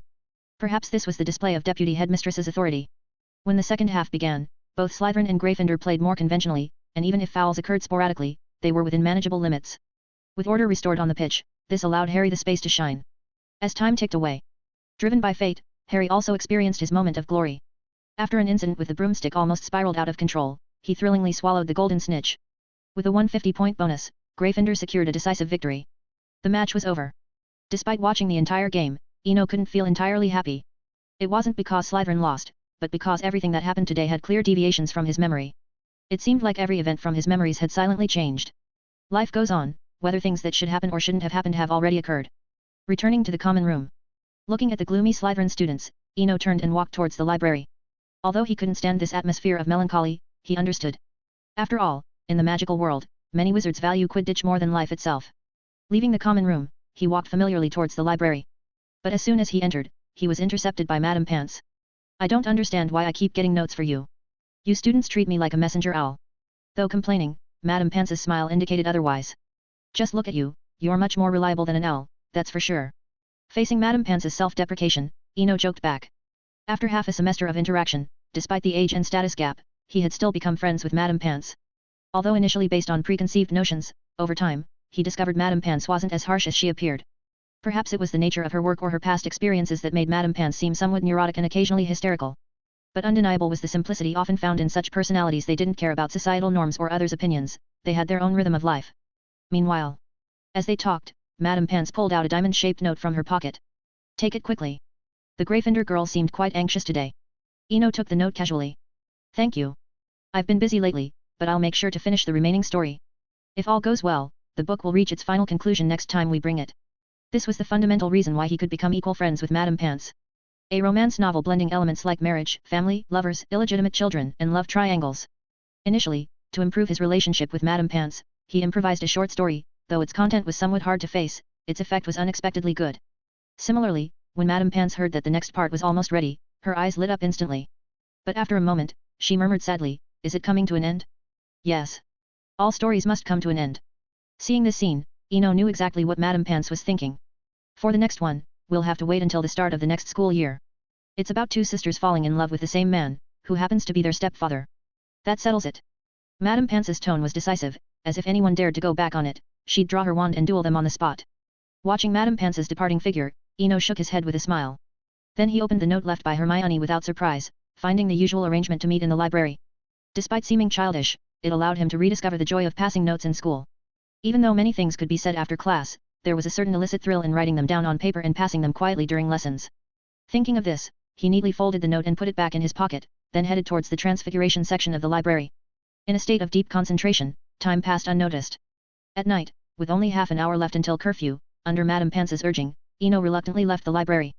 At 9:30 p.m. in the castle, everything had quieted down completely. Walking alone on the way back to his dormitory, the deserted corridors scarcely saw any students. Just as he approached the entrance to the common room, he heard a soothing and elegant tone in his ears. You're truly a good child. Your thirst for knowledge is destined to surpass countless mediocre people. Though the voice was very unfamiliar, the aroma of garlic lingering in the air couldn't deceive anyone. Without hesitation, Ino swiftly reached into his inner pocket, and in an instant, a die similar to the one used in divination appeared in his hand. It was called similar, only in terms of material and color, but upon closer inspection, this die resembled a roughly finished semi-product. Its shape was an irregular polyhedron, with no numbers carved on its surface, only messy lines and symbols reminiscent of a child's doodles. Chapter 63, Professor Quirrell's Advice. Feeling the solid sensation in his palm, Ino couldn't help but relax. His eyes scanned the surroundings, and upon seeing the portraits hanging on the walls, he felt even more at ease. Good evening, Professor Quirrell. He turned to look at the end of the corridor, where a figure wrapped in a turban stood illuminated by the flickering candlelight on the wall. Don't be nervous. As the Professor of Defense Against the Dark Arts, it's quite normal for me to want to praise excellent and eager students. This is just a regular conversation. It was hard to imagine that someone who usually stuttered while speaking could now communicate with such an elegant tone and clear articulation. Professor Quirrell's tone was somewhat strange, as if he were explaining something to someone or clarifying his own harmlessness. Professor. While I would love to chat with you, the curfew is almost here, and I would prefer not to break school rules if possible. Upon hearing the deliberately exaggerated tone, Ino confirmed that it was Voldemort himself this time, not Quirrell acting as a puppet. Although he held the second die left by Professor Hans, without a major conflict of interest, he didn't want to get too entangled with Voldemort, or waste this precious die. Of course. Good students never break school rules, and they are always loved by their professors. Possessing Quirrell, Voldemort spoke with a peculiar tone. Good students should study diligently and read more books. But remember, do not go to the restricted section, and especially do not dabble in dark arts. Though dark arts are powerful, they can erode the minds of those who are not strong-willed. Perhaps sensing something, or genuinely considering the curfew time, Voldemort had Quirrell say this before turning and leaving. Quirrell's figure gradually receded until it disappeared at the end of the corridor. On the other hand, Ino did not lower his guard even after Quirrell left. He knew that in the castle, the other party was unlikely to make a move, but when it came to his own safety, he didn't want to take any chances. He kept the die tightly in his hand, not relaxing even when he entered the Slytherin common room. It wasn't until he entered his dormitory and closed the door that he slowly released his grip. Phew. A dark wizard not studying dark arts, but instead learning psychology. Ino lay wearily on the bed, inwardly sighing. It seemed that Tom's transformation into the formidable Voldemort wasn't solely due to his immense power. Or rather, his great power was just the basic prerequisite. Just like the seemingly simple conversation earlier, he was well aware that if it were another peer, they might have already been subtly influenced. It wasn't some advanced magic. Voldemort probably wouldn't dare to act recklessly within the castle, so the conversation just now was merely psychological manipulation. By starting with "don't do something," people often focus on the latter part of the advice. Just like God forbidding Adam from approaching the apple tree, or warning young wizards to stay away from the fourth floor corridor. And just now, Voldemort not only warned against dark arts but also mentioned strength and the lack of strong will. It seemed like normal advice, like a professor advising a good student. But with these 3 layers of suggestion, it would be easy for an ambitious and talented young wizard to stray down a dark path. Sigh. I can't wait for the summer holidays. At this moment, Eno longed for the summer holidays, because it meant he wouldn't see the fully empowered Tom anymore. From next year onward, perhaps only the paranoid Voldemort would remain. This wasn't wishful thinking. Today's encounter gave him some insights into Horcruxes, suggesting that their destruction did more than just reduce Voldemort's chances of revival. By seeing a part, one can infer the whole. Given Voldemort's capabilities just now, it seemed unlikely he would later make those clumsy moves. This evening's experience also made him nostalgic for those long journeys in the fantasy world that lasted more than 6 months. What once seemed dull and tedious now appeared desirable, even making him eager to embark on long epic adventures. After all, the growth of magical power is always linked to time.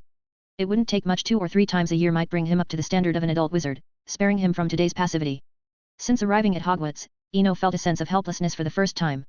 Even Voldemort, in his possessed state, gave off an overwhelmingly formidable presence. It felt like facing a natural enemy, making one feel on edge just by being in their presence. Because of this, he had only taken out the die, without drawing his wand. After all, posturing without substance is merely laughable, serving no real purpose. Meanwhile, in another part of the castle, the Gryffindor common room was bustling with excitement, everyone celebrating today's hard-won victory. As the hero of the day, Harry received unprecedented adoration. This was different from before, where people admired him for his name. This time, Harry earned it through his own efforts, making him thoroughly enjoy the experience. He reveled in the feeling of being surrounded and the thrill of fame.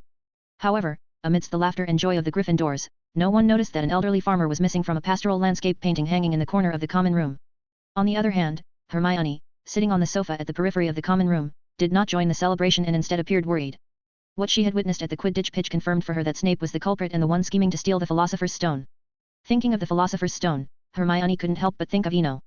Through a series of notes, she managed to get information about Nicholas Flamel from Madame Pants, leading her to deduce that the Philosopher's Stone was hidden in the castle's 4th floor. I need to tell Eno to stay away from Snape. I should have saved some money to buy an owl. Hermione ruffled her messy bangs in frustration. Thinking of owls, she recalled the note left in the library, wondering if it had been seen in time or if Madame Pants had thrown it away. Worried about various things, she glanced at the lively scene in the common room.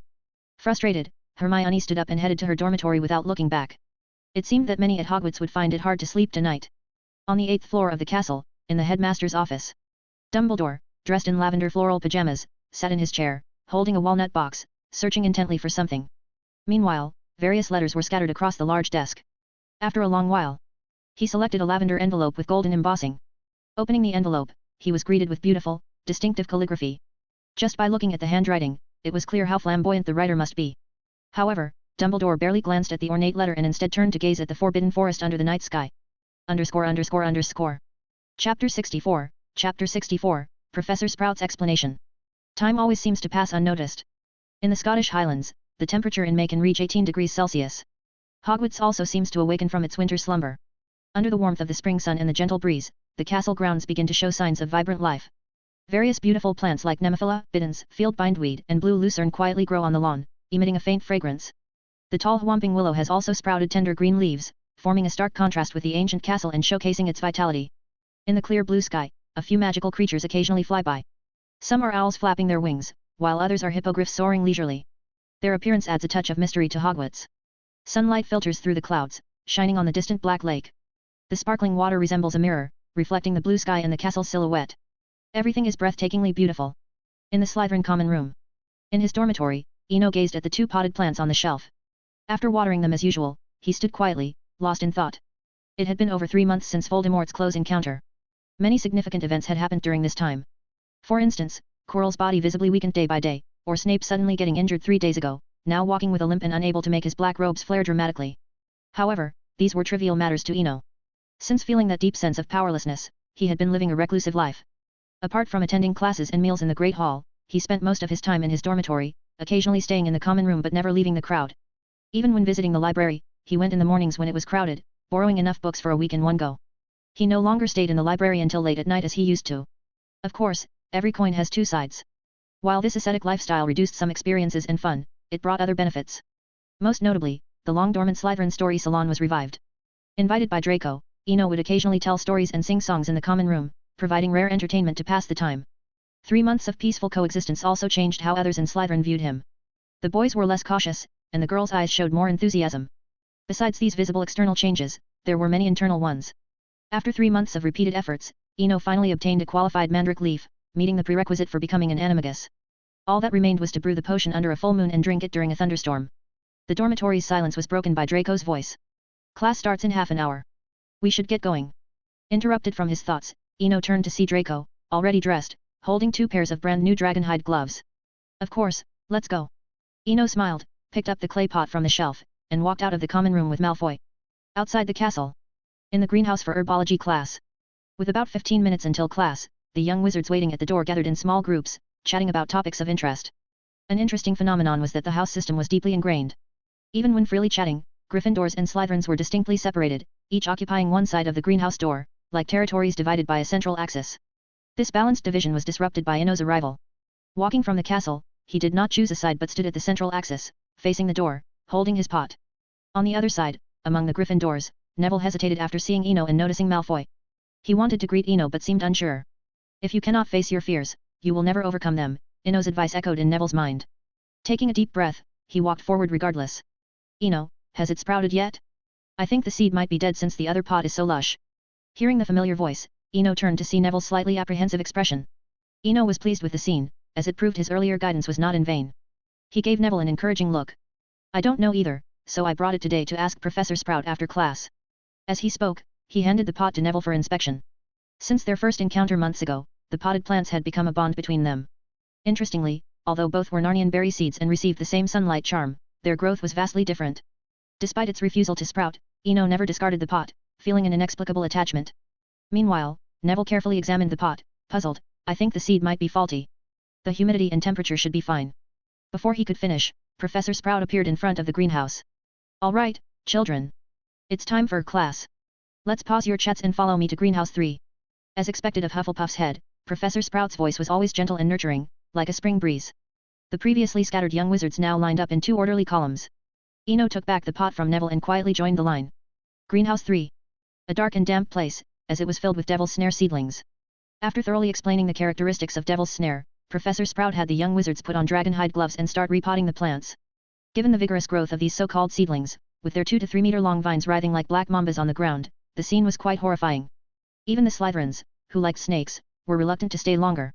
As a result, everyone worked hard, eager to finish early and leave. This might be one reason why Professor Sprout was so well liked. As long as the young wizards were capable, early dismissal was common. Thanks to everyone's efforts, the herbology class ended half an hour early, a rare occurrence. After class, Eno lingered, holding the pot. Is there something you need, child? Professor Sprout asked. Professor, it's my potted plant. It hasn't sprouted after months. Saying this, Eno placed the pot on a nearby table. Professor Sprout approached, but instead of a physical inspection like Neville, she drew her wand and lightly touched the soil in the pot. Her demeanor was that of a renowned doctor diagnosing a patient. After a long, silent moment, she spoke softly, I think I've found the reason. It's a very special seed. Perhaps it's due to its experiences or some other reason. It doesn't lack sunlight and warmth, it needs cold and frost. She paused for a moment, then continued, a flower that blooms in winter will never sprout in spring. So, you don't need to worry about it now. The seed is very resilient. Just place it outside the castle during winter. Chapter 65, Hermione's advice. Professor Sprout's explanation was like a stone thrown into a still lake, causing ripples in Eno's mind. After a brief contemplation, he quickly recalled the ice-blue rose he had seen before, but the pot contained the berries he had collected back then. One was a wild plant growing in a valley, the other a flower blooming in a castle, the two seemed unlikely to be related. Unable to make sense of it for the moment, Eno was still pleased to have learned the correct planting method. Thank you for your help, Professor Sprout. Professor Sprout smiled and waved her hand. It's nothing. If you have any questions about planting in the future, feel free to come to me. Don't hesitate, I welcome any student at Hogwarts who loves herbology. The inclusiveness of Hufflepuff was perfectly embodied in that moment. Having gotten his answer, Eno picked up the pot on the table and walked out of the greenhouse with a light step, as Professor Sprout was already preparing for the next herbology class. He followed the castle wall. However, just as he was about to turn a corner, he caught a glimpse of a familiar figure. Hermione was standing alone not far away, her head bowed, intently kicking small stones on the ground with the tip of her shoe. It seemed she was waiting for someone, looking somewhat absent-minded as each stone she kicked traced an arc in the air and then landed on the nearby lawn with a slight sound. Seeing this, Eno walked over. What's wrong, Miss Granger? Spending your time wandering here instead of studying? There's less than 5 weeks left until the final exams. Hearing the familiar voice, Hermione instantly looked up, her face breaking into a joyful smile. I've been waiting for you. And I've already finished my review. But you lately, I rarely see you. If we didn't attend classes together, I'd think that he had hurt you. Though she was joking, her words carried a deep concern. Though she didn't mention a name, Ino knew who she was referring to. Sometimes, what you see is not the whole truth. What you know is just the tip of the iceberg. Before Ino could finish, Hermione cut him off, seemingly triggering a switch, and began to recite. You never really understand a person until you climb into his skin and walk around in it, seeing things from his perspective.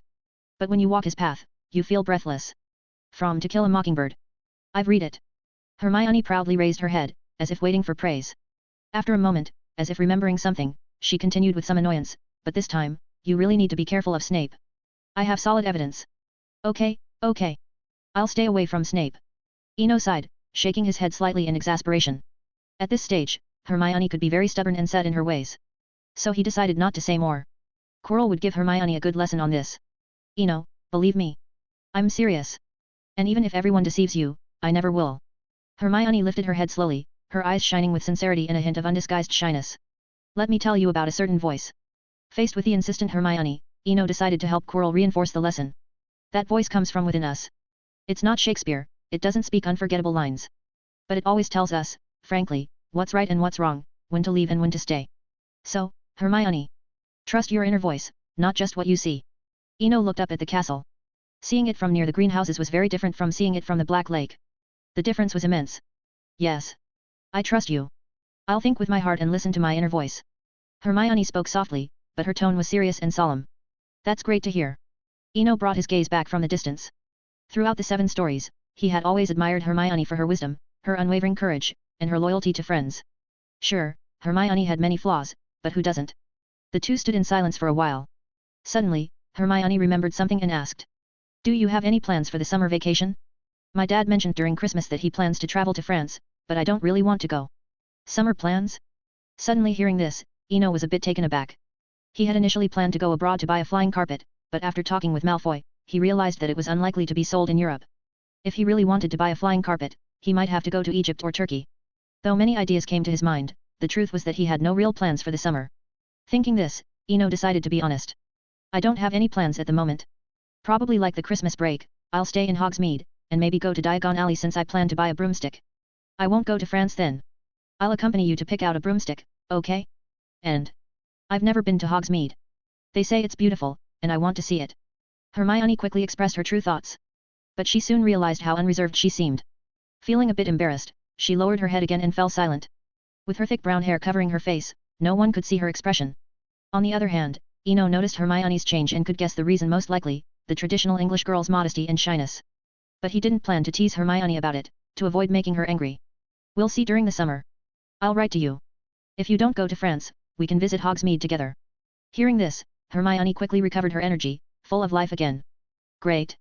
It's a deal then. And I also plan to buy an owl. I can exchange 30 galleons at Gringotts again this year. If I save, I should have enough by next year. Hearing Hermione's words, Ino nearly laughed out loud. Thinking of saving money in the second year? That would be a luxury, especially with the required set of bestsellers from a popular author. And it was clear that Lockhart had done his research. Besides other essential items, his books would pretty much use up a Muggle-born student's annual 30 galleon allowance. With this in mind, Ino said. I'll exchange it for you. It won't be much, but I can give you 50 galleons. As for whether Hermione had money, he wasn't worried at all. With a dentist father running a private practice, Hermione wasn't short of pounds, what she lacked was the allowance to exchange for galleons. _____. Chapter 66, Chapter 66, Winter is Coming. Slytherin Dormitory. Ino placed the clay pot back on its previous shelf and then looked at the bored Draco nearby. Draco, on my way back, I saw Harry teaching people his flying techniques. Where? Draco instantly sprang up from his chair as if it had a spring. I saw him in the Great Hall earlier, but I'm not sure where he is now. Ino said, maintaining his composure while speaking about something he didn't know for certain. But Draco didn't care about that, hearing that Harry was teaching flying techniques made him restless. He hastily threw on his robe and walked out the door. Bang! The sound of the door closing echoed.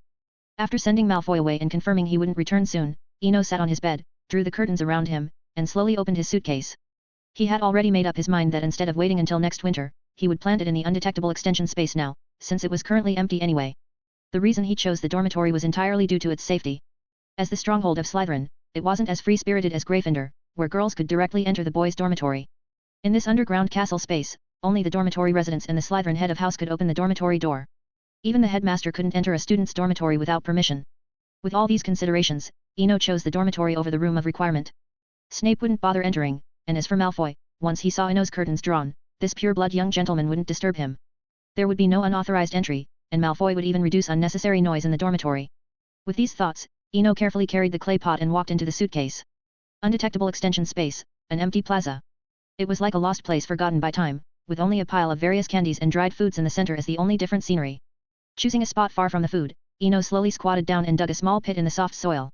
Then he poured all the soil from the clay pot into the newly dug hole. After finishing, he stood up, holding the wand in his right hand. Winter is coming. The second spell of the White Witch's legacy, the same one that once froze Narnia into a 100-year winter. As the incantation was spoken, the temperature in the undetectable extension space suddenly dropped, the air pressure increased, and cold winds began to blow around. Snowflakes started to fall from the sky. As time passed, these fluffy snowflakes grew larger and denser, even mixed with various sizes of crystal-clear hailstones falling from the sky. The snowflakes fell densely, weaving into a giant white net. Under this net, visibility was compressed to a maximum of 3 feet, beyond which nothing could be seen. A blizzard had formed. In no time, the entire undetectable extension space, an area about the size of 3 or 4 basketball courts, was covered in white snow, becoming a veritable ice and snow world. Everywhere was covered in white, except for the small area storing the candies, which remained untouched by the snow. A few minutes later, the blizzard gradually ceased. Although the spell had ended, small flakes still fell intermittently from the sky, as if the newly created ecosystem had begun self-cycling. On the other side, Eno looked at the scene before him and let out a long breath. There was a moment when he thought he wouldn't be able to cast the spell. But things happened by chance, as if he had taken Felix Felicis. The doubts and hesitations were quickly replaced by a strange confidence and determination. Perhaps it was due to the frequent snow scattering during the Christmas holidays, or for other reasons. In any case, the spell was miraculously cast. Although the ice and snow only covered 10,000 square feet of the undetectable extension space, Eno felt a sense of satisfaction. Successfully casting it was a good start. As for the spell's strength, it could be improved later with increased magical power. The drop in temperature and the snow cover completely changed the environment here. Meanwhile, the berry seeds he had just planted sprouted in the snow-covered soil, producing a pale blue seedling. The 2-inch-tall seedling was crystal clear, like a meticulously carved icy jade, with each tender leaf displaying a unique icy blue hue. This color wasn't the blue of the sky or the depth of the ocean but a cool and dreamy tint, embodying the purity of ice and the vitality of plants. As the seedling broke through the soil, Eno felt a strange sensation, like another self was taking root in the soil, growing like a plant. As this peculiar feeling deepened, it created an inexplicable connection between him and the undetectable extension space. This was undoubtedly good news, as he no longer had to worry about losing the suitcase during future travels. Anyone attempting to enter without permission would be met with an icy reception under his watch. At that moment, he somewhat understood why the White Witch would plant an icy blue rose in her frozen castle. Perhaps when Aslan led Susan and Lucy to invade, everything was seen by the White Witch. But destiny often brings such helplessness, seeing everything yet unable to change it.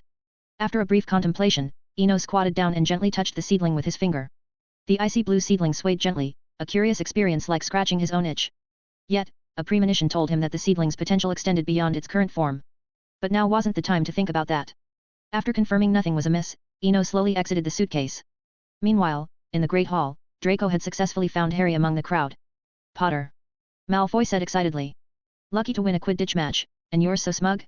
And you, Weasley, your family is too poor to even buy half a broom. Are you working so hard as a sidekick just for a chance to ride a broom?" Draco's words not only angered Harry and the surrounding Gryffindors but also deeply hurt Ron. "Shut up," Ron said angrily. "You bad seed, I don't know where you get the courage to speak here. Those 2 big oafs aren't with you, which is your biggest mistake." Draco froze for a moment. Indeed, seeing Harry had excited him, and he hadn't noticed the surroundings. Seeing a group of unfriendly-looking Gryffindors around him, he regretted his impulsiveness. "Ahem. So what?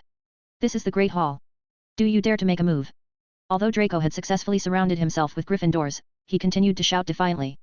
However, as he said, this was the Great Hall. Seeing red surrounding green, Slytherin soon noticed the situation. The young snakes silently put down what they were doing and slowly walked toward Draco, forming a counter-surrounding circle. _____. Chapter 67, Chapter 67, Final Exams of the First Year. Hogwarts, Great Hall. As more and more Slytherins gathered, Gryffindor also took action. George and Fred were the first to stand up, leading the Quidditch players and upper-year students over. This scene was so blatant that Ravenclaw and Hufflepuff were not surprised at all. They very tactfully retreated to the sides, leaving the entire hall open, each standing in a spot where they wouldn't be affected, watching the situation unfold with interest. Seeing the increasing number of Slytherins around, Draco became more and more excited. "Now let's see who has the courage to hit me. Show me what you've got." Poor Weasley. It was as if Draco had a talent for provoking people with just one sentence. The Weasley surname wasn't a joke, they dominated Gryffindor for an entire era. Starting with Bill Weasley, for over 10 years, they built considerable connections in Gryffindor. Even at this point, when their numbers were at their lowest, there were still 4 Weasleys in Gryffindor, seniors remembering Charlie, Percy handling upper year affairs, the twins in the middle, and Ron in the lower years. Then let me show you what the poor can do. Fred spoke up. He hadn't planned to get involved in Ron's affairs, but since Draco targeted the Weasley name instead of Ron, he and George couldn't just be bystanders anymore. Just as the conflict was about to ignite, all the Slytherins suddenly dispersed. Harry Potter. Stirring up trouble in the Great Hall, disrupting the castle's order, Gryffindor loses 10 points. Snape, clad in his black robe, looked at Harry with a blank expression, then turned his head, his eyes slowly sweeping over the Gryffindors. No one met his gaze, including the Weasley twins. Perhaps because the reason was valid, Snape deducted a whole 10 points from Harry at once. With nearly a year's experience, Harry knew that the only thing he could do now was to keep his mouth shut, so as not to give Snape another chance to deduct points. However, Potter, not greeting a professor, showing no manners. Gryffindor loses 1 point. Snape said the most ruthless words in the most indifferent tone. Hearing another point being deducted, Harry felt a surge of anger he couldn't extinguish. His clenched fists trembled slightly. If it were a deduction during potions class, it would be one thing. But today, in the Great Hall, with so many people watching, facing Snape's repeated insults made Harry feel extremely humiliated, like a clown being laughed at. Snape noticed Harry's change, his lips even curling into a faint smile, anticipating Harry's next reaction. "What are you all doing here? Trying to cause trouble before the holidays?" Professor McGonagall's voice rang out in the Great Hall, and Harry released his clenched fists. "Severus. I assume you're here to mediate between students, right?" Snape, being called out, said nothing and turned to leave when facing Professor McGonagall. "And you? Still standing here for the show? What do you want, more homework?" Professor McGonagall looked around, sternly reprimanding everyone, whether Slytherin or Gryffindor. A potential storm was thus easily defused by Professor McGonagall. As the crowd dispersed, Ron tugged on Harry's sleeve. "Don't worry, the old bat won't be smug for long. He probably still doesn't know that we know all about his plans." Ron's words were undoubtedly the greatest comfort to Harry, as it meant he wouldn't have to see Snape's face next year, and potions class would no longer be his nightmare. "Ron, you're right. We still need to keep a close watch. I noticed that he's no longer limping. The leg bitten by Fluffy must have healed. I'm afraid he will." Considering they were in the Great Hall, Harry stopped mid-sentence, remembering the lesson from his previous slip of the tongue. "Don't worry. As long as we keep an eye on the old bat, that thing will be safe," Ron said confidently, then changed the subject and began to complain. "I wonder if Dumbledore is really getting old, not noticing such an obvious thing." This time, Harry didn't agree but instead changed the topic. "Professor Dumbledore must be too busy. Let's go. We still have class in the afternoon." Time always passes quietly in the mundane details of life. After entering June, the scenery outside the castle became more beautiful. But this was just a facade, because June meant the arrival of final exams, something all young wizards dreaded. In the corridors, students hurried by, their faces filled with anxiety and focus. The library doors were almost always closed, and through the windows, one could see those buried in their books, struggling in the sea of textbooks and notes, trying to cram the last bits of knowledge into their heads. Occasionally, a few laughs could be heard in the castle, but those sounds were quickly swallowed by the surrounding silence.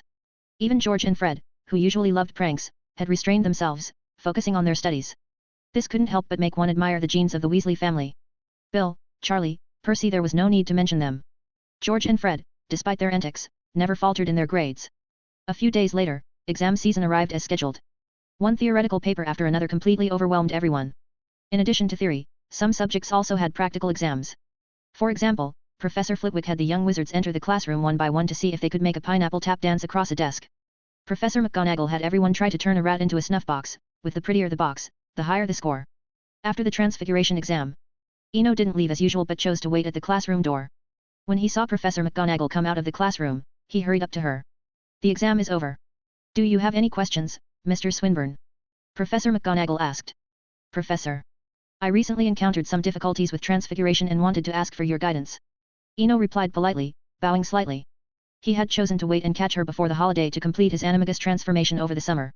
This pinnacle of Transfiguration magic was incredibly useful, whether for travel, survival, or hiding, it was an excellent tool. Hearing that he had questions, Professor McGonagall didn't hesitate or refuse. "All right then. Follow me to my office." Chapter 68, Chapter 68, Praise from Professor McGonagall. Eno followed closely behind Professor McGonagall. It was his first time entering the Transfiguration office on the 6th floor of the castle. Pushing open the door, he was greeted by a row of towering bookshelves lining the walls, filled with various books ranging from ancient parchment scrolls to brand new hardcovers, resembling a small library in scale. In the center of the room was a large, dark red wooden desk, piled with stacks of bundled papers, presumably final exam papers from different year groups. "Sit down, don't be so reserved," Professor McGonagall said as she walked behind the desk, pulled out a high-backed chair, and sat down first. Mr. Swinburne, your grades are excellent. I've watched you improve bit by bit, from being clumsy at first to now handling things with ease. I'm very pleased that you are serious about learning and exploring transfiguration. Professor McGonagall's praise made Eno a bit embarrassed. He knew very well that he hadn't really cared much about transfiguration, investing less than 1/5 of the effort he put into charms. If it weren't for the need to complete his animagus transformation, and thus cramming transfiguration for a few months, he figured he would barely scrape by with an A for acceptable. But now was not the time to worry about grades. After thinking for a moment, Eno voiced his concerns. Thank you for your praise, Professor. I'm here because I've been struggling with a problem in transfiguration, and I don't want to carry this issue into the summer. I hope you understand. Of course, that's my duty. Now, please tell me your problem, Professor McGonagall said calmly. It's like this, although I can skillfully use transfiguration and even transform into some complex objects, those objects exist for a very short time. Some even revert to their original form in less than half a moment. At this point, Eno's expression was slightly troubled. His transfiguration wasn't just short-lived, it was far worse than Goyle's, who could make his deformed apple last for more than 3 hours. You don't believe in transfiguration. Professor McGonagall only thought for a moment before identifying the problem. You never truly believed in it. You're just using magic to forcibly change the shape of objects. When you're focused, the object changes form, but when you start doing other things, the object quickly reverts to its original state. Upon hearing Professor McGonagall's insightful explanation, Eno felt as if a fog had lifted. It seemed that he really never believed in or acknowledged transfiguration, subconsciously thinking that the flashy transformations were just illusions. Yes, Professor. As much as I want to deny it, the truth is that I never believed in transfiguration. I never understood why it works. I've read many books but found no answers. Eno spoke truthfully. Since he was seeking knowledge and solutions, he decided not to hide anything. Principle? Essence? It's been many years since a young wizard last asked such a question. Professor McGonagall's tone held a hint of nostalgia. The principle and essence of transfiguration, why it works. There is only one answer, unwavering belief. As she spoke, Professor McGonagall drew her wand and pointed it at a teapot on the table, transforming it instantly into a lively owl. The silver-grey owl stood quietly on the table, preening its feathers, its eyes sharp and alert, as if ready to deliver messages at any moment. Do you see? I believe it is an owl, not a teapot transformed into an owl. So, until my death or until I lift the spell, it will always be an owl. Whether for sending letters or delivering packages, it is no different from a real owl. At this moment, Professor McGonagall's tone and demeanor exuded a powerful and confident aura. Despite the strong evidence before him, Eno couldn't fully accept or understand it. This proof might be very useful for immature young wizards, but for someone mature and wise like Eno, it was hard to completely accept. It's like certain truths that many people know and understand, but few actually apply them in their lives. Perhaps noticing Eno's confusion, Professor McGonagall softened her tone and said calmly. I'm sorry, I don't know what else you're thinking, but magic is like that. No one can fully explain the mysteries of magic. This owl is a gift for you. I won't lift the spell, and I hope it will give you some confidence. Professor, can I understand it as needing to find a reason for myself, regardless of whether the reason is valid, as long as I believe in it? Eno asked persistently, knowing that without overcoming this hurdle, he wouldn't make any progress in transfiguration, let alone achieve animagus transformation. It seems you already have an idea. If you don't mind, you can tell me, Professor McGonagall said, leaning back slightly in her chair, showing a hint of fatigue from the recent exams. Of course, Professor. This is exactly what I wanted to discuss, because I'm not sure if it's feasible. Hitting the mark, Eno would have shared his thoughts even if Professor McGonagall hadn't asked. There was once a philosopher in the East who said that when he saw his finger, he saw the world and everything in it. He said that after a person dies, they turn into soil, the soil grows plants, the plants are eaten by animals, and the animals are eaten by people. And in this cycle, his finger had witnessed everything, so he believed that a fish could turn into a bird, that withered grass could become an autumn cicada, and that nothing was singular and unchanging. After expressing his thoughts in one breath, Eno sat quietly. On the other side, Professor McGonagall fell into a brief contemplation. The spacious transfiguration office fell silent, including the owl, which stood obediently without preening its feathers. Time passed quietly. After a moment, Professor McGonagall straightened up, her expression serious. Mr. Swinburne. You don't need to write your transfiguration summer homework. Instead, write an essay on the viewpoint you just expressed and submit it to me at the start of the term. It has the potential to win the Best Newcomer award from today's transfiguration. An honor indeed. Eno smiled. But Professor, you haven't told me if it is feasible. Of course it is, as long as you believe. Professor McGonagall looked slightly surprised but explained. All books and essays aim to make you believe. Your viewpoint will make many meticulous people choose to believe, and it will also help them re-evaluate transfiguration. This is the fundamental reason why it has the potential to win an award. Half an hour later, Eno walked out of the office holding a silver-grey owl. This visit not only expanded his narrow understanding of transfiguration but also earned him a limited edition owl as a reward, a truly fruitful experience. Looking at the lively owl before him, he realized it was likely Professor McGonagall's way of rewarding a student with good grades. Of course, if his grades had been T, the reward might have been a letter requiring a parent's signature instead of an L. Chapter 69, Chapter 69, The Returning Train. The train traveled through the dawn, with fields and hills whizzing past outside the window. In the compartment, Eno quietly watched the scenery. When he first boarded this train, he was full of anticipation, heading towards the fairy tale-like Hogwarts. Now, after a school year had flown by, he was once again on the same train, leaving. It seemed like nothing had changed, but Eno knew that many things had already undergone drastic changes.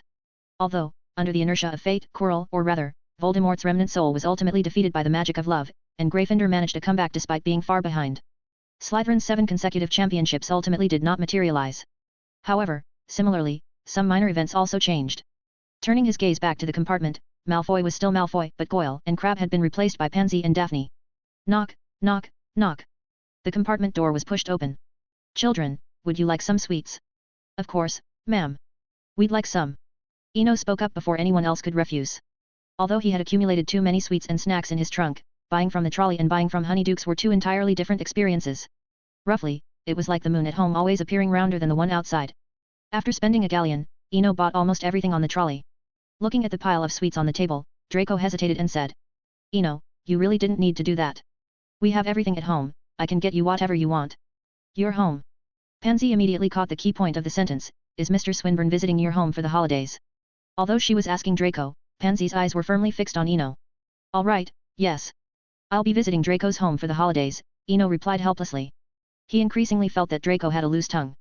They had clearly agreed in the dormitory not to mention this, but Draco not only mentioned it but did so in front of Pansy and Daphne. You. Upon receiving the definitive answer, Pansy was momentarily speechless, and her expression shifted through confusion, shock, suspicion, and disbelief. I'm just going to his place for 2 days, just 2 days. After that, I'll follow my own plans for the holidays, Eno quickly explained. Seeing Pansy's expression change, he sensed something was amiss. Coupled with Daphne's stifled laughter and the ambiguous glances she cast between him and Draco, like a fox that had stolen a hen, Eno felt a chill run down his spine.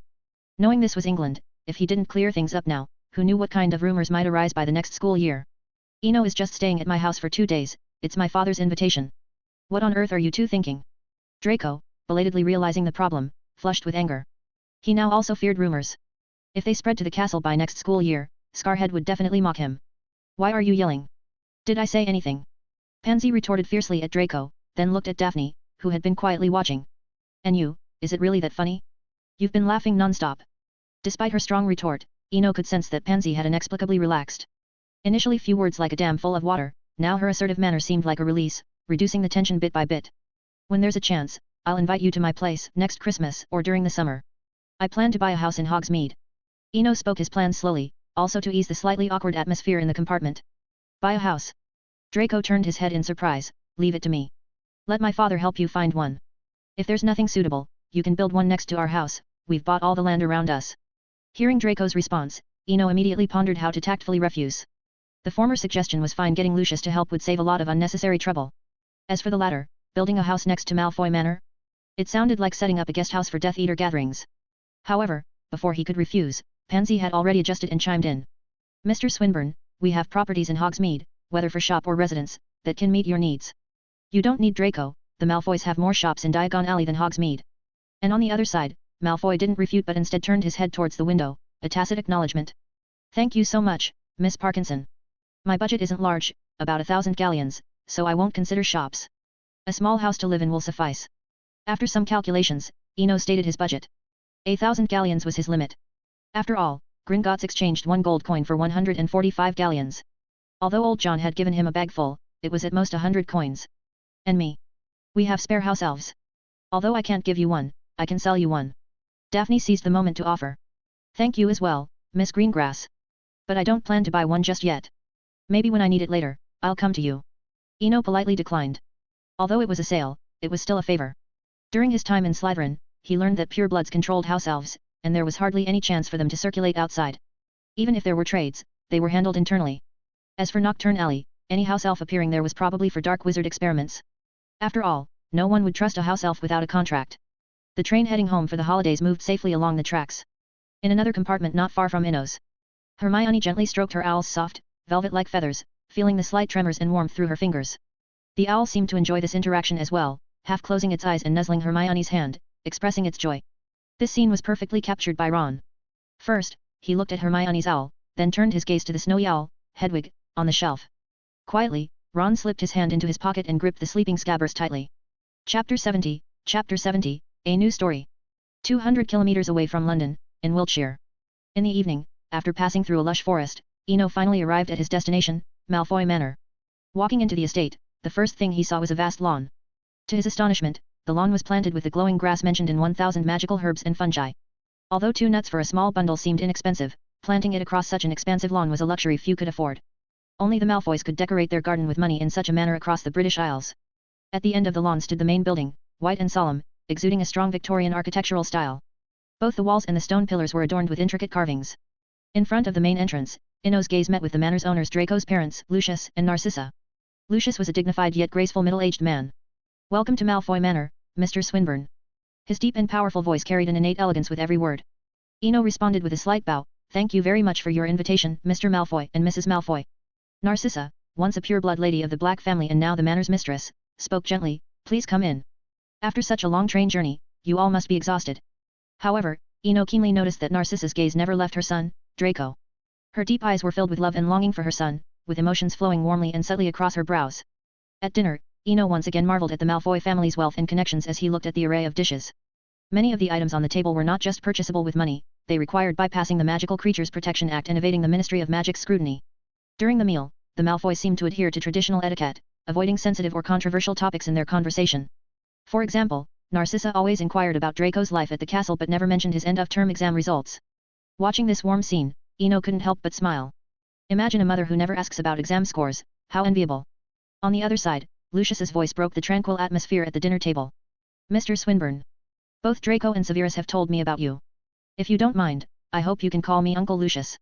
And I warmly welcome you to stay at the manor during holidays, at least until you graduate." After Lucius finished speaking, the atmosphere in the dining room became subtly different. Draco, who had been chatting quietly with his mother, stopped and looked at Eno with expectant eyes. "Of course.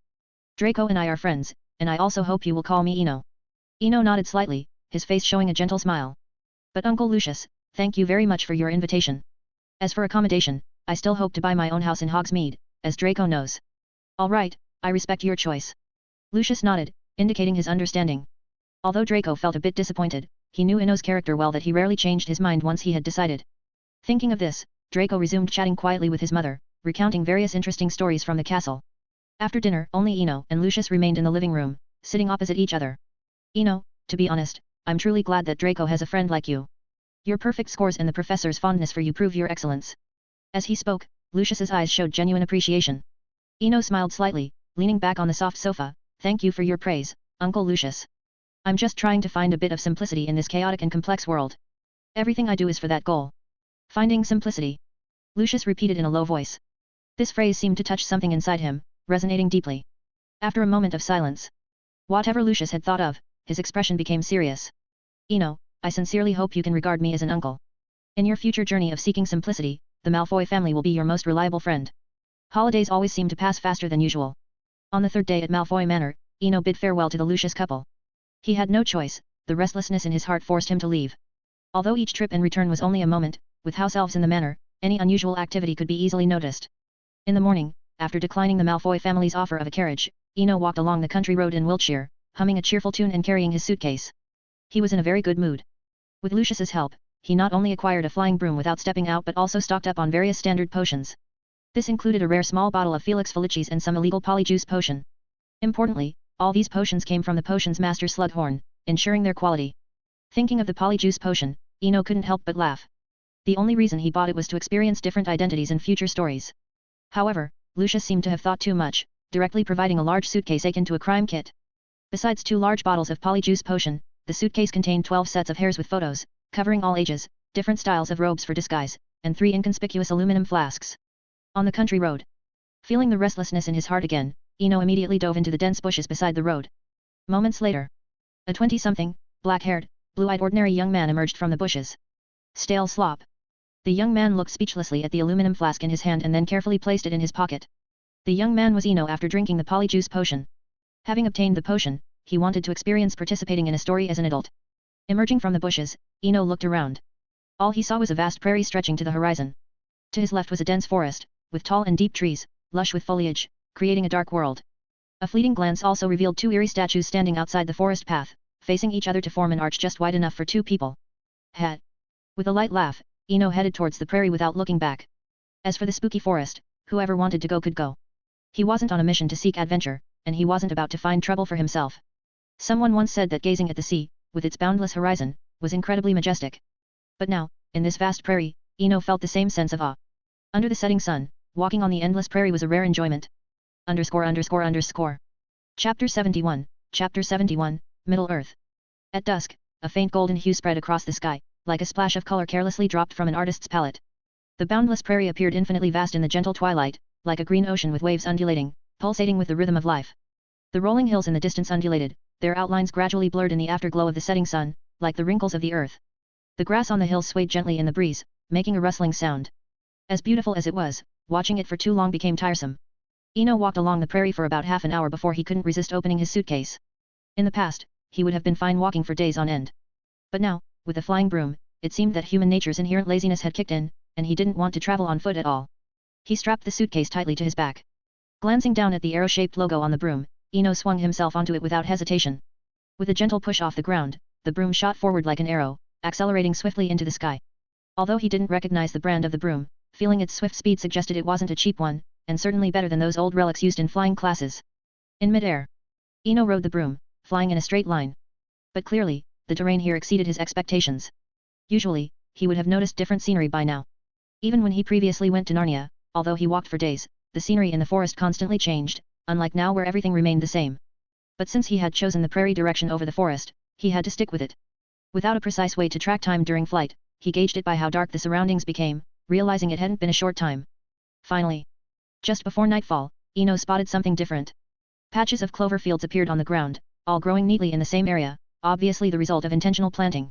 At the intersection of the clover fields and the hills, a farmhouse stood quietly. The farmhouse's walls were built from stones and wood, looking weathered but still sturdy. Inside the farm's fence, several cattle, sheep, and horses leisurely grazed, occasionally letting out low calls, adding a lively touch to the peaceful dusk. From the air, the entire scene looked serene and harmonious in the soft twilight. Finally, a place with people. Ino sighed softly, slowly descending on his broom near the farmhouse. Walking through the clover fields, it felt as if his sense of smell had been purified, with a faint fragrance filling his nostrils. After walking for a few minutes, the farmhouse finally came into full view. Gulliver's Travels? The Land of Giants. Ino murmured, contemplating which story he had entered. Because the houses in the farmhouse were clearly not meant for normal people, with buildings standing 40 feet high and entrances as wide as small gates, even Hagrid would find them oversized. From these clues, he deduced that the inhabitants were likely giants over 5 meters tall, considering the size of the structures. Just as Ino was pondering how to approach, a rumbling noise in the distance caught his attention. Without much thought, he swiftly flicked his arm, making the wand hidden in his sleeve appear instantly in his hand. Thanks to long-term practice and adaptation, the entire process was smooth and swift, completed in an instant. He quickly turned to look behind him, a massive shadow charging at him, closing the distance from hundreds of meters to just a few dozen in a blink. Stupefy. Depulso. Impedimenta. Without hesitation, Ino cast 3 spells in quick succession before sprinting towards the farmhouse. At that moment, he deeply regretted putting the broom in the suitcase prematurely. If he had it, he wouldn't be in such a dire situation. The spells only managed to slightly slow down the enormous shadow. But during this brief respite, Ino got a clear look at his attacker. A giant black bear, over 7 meters long and about 5 meters tall when crouched, loomed threateningly. It wasn't hard to imagine how terrifying it would be standing upright. Seeing this, Ino ran even harder. With such a massive creature, any giant or 3-headed dog would seem insignificant. A brown bear standing over 2.5 meters tall could shatter a bison's spine with a single swipe. Looking at the nearby farmhouse, Ino didn't hope for it to stop the bear, but rather that the giants inside would come out, at least to buy him some time to get his broom from the suitcase. Ice arrows. Impedimenta. Binding charm. 20 icy arrows formed a semicircle around Ino, then shot out one by one like semi-automatic rifle fire. But the ice arrows barely fazed the bear, merely creating small ice blooms on its thick fur. Despite this, combined with the impediment and binding charms, the bear's speed was slowed once again. Is anyone there? Open the door. There's a beast outside. Ino shouted loudly outside the farmhouse. Open up. The beast will eat your livestock. Your horses are going to be eaten. However, no matter how he shouted, there was no response from inside the farmhouse, as if no one was there. Seeing the bear getting closer, Ino had no choice but to continue kiting around the farmhouse. In this situation, running in a straight line would only lead to a quicker death, as 2 legs could never outrun 4. Time passed slowly. He didn't know how long it had been, but the sky was now completely dark, and a faint mist rose over the distant mountains, giving a strange feel. Around the farmhouse, various colorful magical lights flickered without pause. Finally, the bear seemed to get tired or perhaps had other things to attend to. With a roar, it turned and headed towards the dense forest on the other side of the hills. Phew! Eno leaned against the farmhouse fence, panting heavily. At this moment, he was very grateful to be a wizard. As long as he could breathe and had stamina, he could keep casting spells. Otherwise, in this prolonged struggle, any traditional mage might not have lasted this long. Fast and tough, sticking like glue would be any mage's nightmare. After resting against the wall for a while, Eno slowly got up and untied the suitcase from his back. Taking out the flying broom, he used a spell to tie it around his waist. At the same time, he resolved not to put the broom back into the suitcase until this dangerous story was over. Chapter 72, The Third Age. Under the night sky. Eno gazed at the distant mist-covered mountains and then looked around at the vast grasslands surrounding him. After much hesitation, he finally chose to enter the farmhouse in front of him. I can't believe I'm not as quick-witted as Hermione. Seeing the farmhouse's tightly closed door, Eno sighed belatedly. Despite his sigh, he had no regrets. Given the circumstances, if he had rashly entered the farmhouse without closing the door in time, he would have been followed, and that would have meant being trapped in a confined space with no escape, especially with the giant bear chasing him so closely. Alohomora. With the incantation, the farmhouse's tall wooden door opened in response. Walking into the farmhouse, Eno looked around and found that everything from the tableware to the furniture, including tables, chairs, beds, and wardrobes appeared to be oversized. Interestingly, he also noticed that the beams and pillars around were painted with various rough designs, resembling either totems or casual graffiti, which gave the place a mysterious air. Similarly, on one side of the room, there was a pile of enormous weapons, 3-meter-long swords, executioner's axes even taller than the swords, and scythes with blades over a meter in diameter. Although these weapons no longer looked shiny, the spots of rust mixed with dark purple stains suggested they were more than mere decorations. As time passed, the night outside the farmhouse seemed unusually lively. Eno, inside the room, could hear various beastly growls and even chilling screams. This made him more vigilant, knowing that sleeping was out of the question. He opened his suitcase and took out a bottle of vitality potion, drinking it all in one gulp. It was indeed worthy of a master potion maker. The bitter potion instantly dispelled his previous fatigue and the drowsiness of the late night, filling him with a sense of energy. Feeling his renewed state, Eno smiled in satisfaction. Given his current condition, even if the giant bear attacked, he was confident he could continue fighting for hours, possibly even defeating it in mid-air. However, considering the unknown storyline, he quickly dismissed this idea, knowing that any slight change could lead to unpredictable consequences. Things have changed since entering Hogwarts. Sitting on the giant chair, Eno reflected to himself. It seemed that since the start of the school year, the fantasy world had undergone some changes. The small village and town scenes had disappeared, replaced by vast landscapes and continuous dangers. The night was long. Although the potion made him energetic, the downside was having nowhere to expend this energy. Given the circumstances, he couldn't move recklessly. He could only sit on the giant chair, idly scattering snowflakes and quietly waiting for dawn. As time passed. Finally, a noise came from the door, and Eno instantly jumped down from the chair, tightly gripping his wand. Come out. I know you're in there. A rough, hoarse voice sounded from outside. Whether it's a blessing or a curse, he had to face it. Hearing the voice, Eno breathed a sigh of relief. At least they could communicate, unlike those who attacked on sight. He slowly walked out of the room. What came into view was a giant standing in the courtyard, about 20 feet tall. The nearly 5-meter-tall figure, coupled with a face full of thick hair, looked intimidating. I apologize for intruding, Eno bowed slightly. I was chased by a beast last night and had no choice but to take refuge here temporarily. Seeing the figure before him, he realized this must be a giant's home, so he immediately explained his uninvited presence. I am Bjorn, the last skin changer in Middle-earth. In my beast form, it's hard to control my actions. The giant was surprisingly friendly, not only not blaming him but also explaining himself. Skin changer. Middle-earth. Familiar terms echoed in his ears. As a dazzling gem in fantasy literature, Eno was very familiar with this long epic. And as for the legendary skin changer Bjorn, he also had some understanding. Overall, Bjorn was a tragic and pitiable figure. Bjorn's family was brutally murdered by orcs, and he himself was chained and treated like a pet. After narrowly escaping with his life, he lived alone outside the misty mountains, constantly hunting the dark force's minions. Yet, Bjorn seemed to have a certain fondness for humans, unlike his cold attitude toward dwarves in the stories. Thinking of this, Eno smiled and said. Eno the Bard. I've heard of your legend, Bjorn. I mean no harm, and let's just forget about last night's misunderstanding. You shouldn't have come here, Bjorn's hoarse voice sounded again. With the infiltration of evil forces, the misty mountains are no longer safe. Meanwhile, Eno was already thinking. Although he confirmed the story's setting, he still knew nothing about Middle-earth at this point, not even what era it was. If he inadvertently stumbled into Helm's Deep or Minas Tirith during a major war, that would be truly disastrous. However, one thing he could be certain of was that it wasn't the terrifying Second Age, since Bjorn's presence was clear proof. The First Age was dominated by Morgoth, with dragons like Smaug merely being his creations, and even ancient balrogs were active. In the Second Age under Sauron, Powerful skin changers like Bjorn were enslaved and treated as pets. But by the Third Age, after the fall of Numenor, the whole of Middle-earth experienced a drastic decline, almost like entering an era where magic was waning. Supernatural forces rapidly retreated, allowing someone like Bjorn to single-handedly enter the Misty Mountains, protecting the land from evil, easily slaying any orcs, wargs, or even trolls. Though his mind raced, in reality, only a moment had passed. After a slight hesitation, Ino said, "Thank you for your advice, Bjorn. I'll rest a bit and then leave." "As you wish," Bjorn didn't persuade further, grabbing a huge axe and starting to work in the courtyard. The over 1 meter thick logs were like soft cakes in Bjorn's hands, easily split into uniform firewood. Ino stood quietly in the courtyard, waiting for Bjorn to finish his work. He planned to ask for a map and confirm the current era before deciding on his next journey. Chapter 73, A Day at Bjorn's Farm. Farmhouse, in the courtyard. From dawn till noon, Bjorn either kept chopping wood non-stop, feeding the animals in the pen, or harvesting honey from the beehives behind the yard. In short, there seemed to be endless work to do. Ino, maintaining a great deal of patience, stayed silent and waited for Bjorn to finish his tasks. As the sun reached its peak, Ino finally spoke when Bjorn finished cleaning the last sheep pen. "Mr. Bjorn.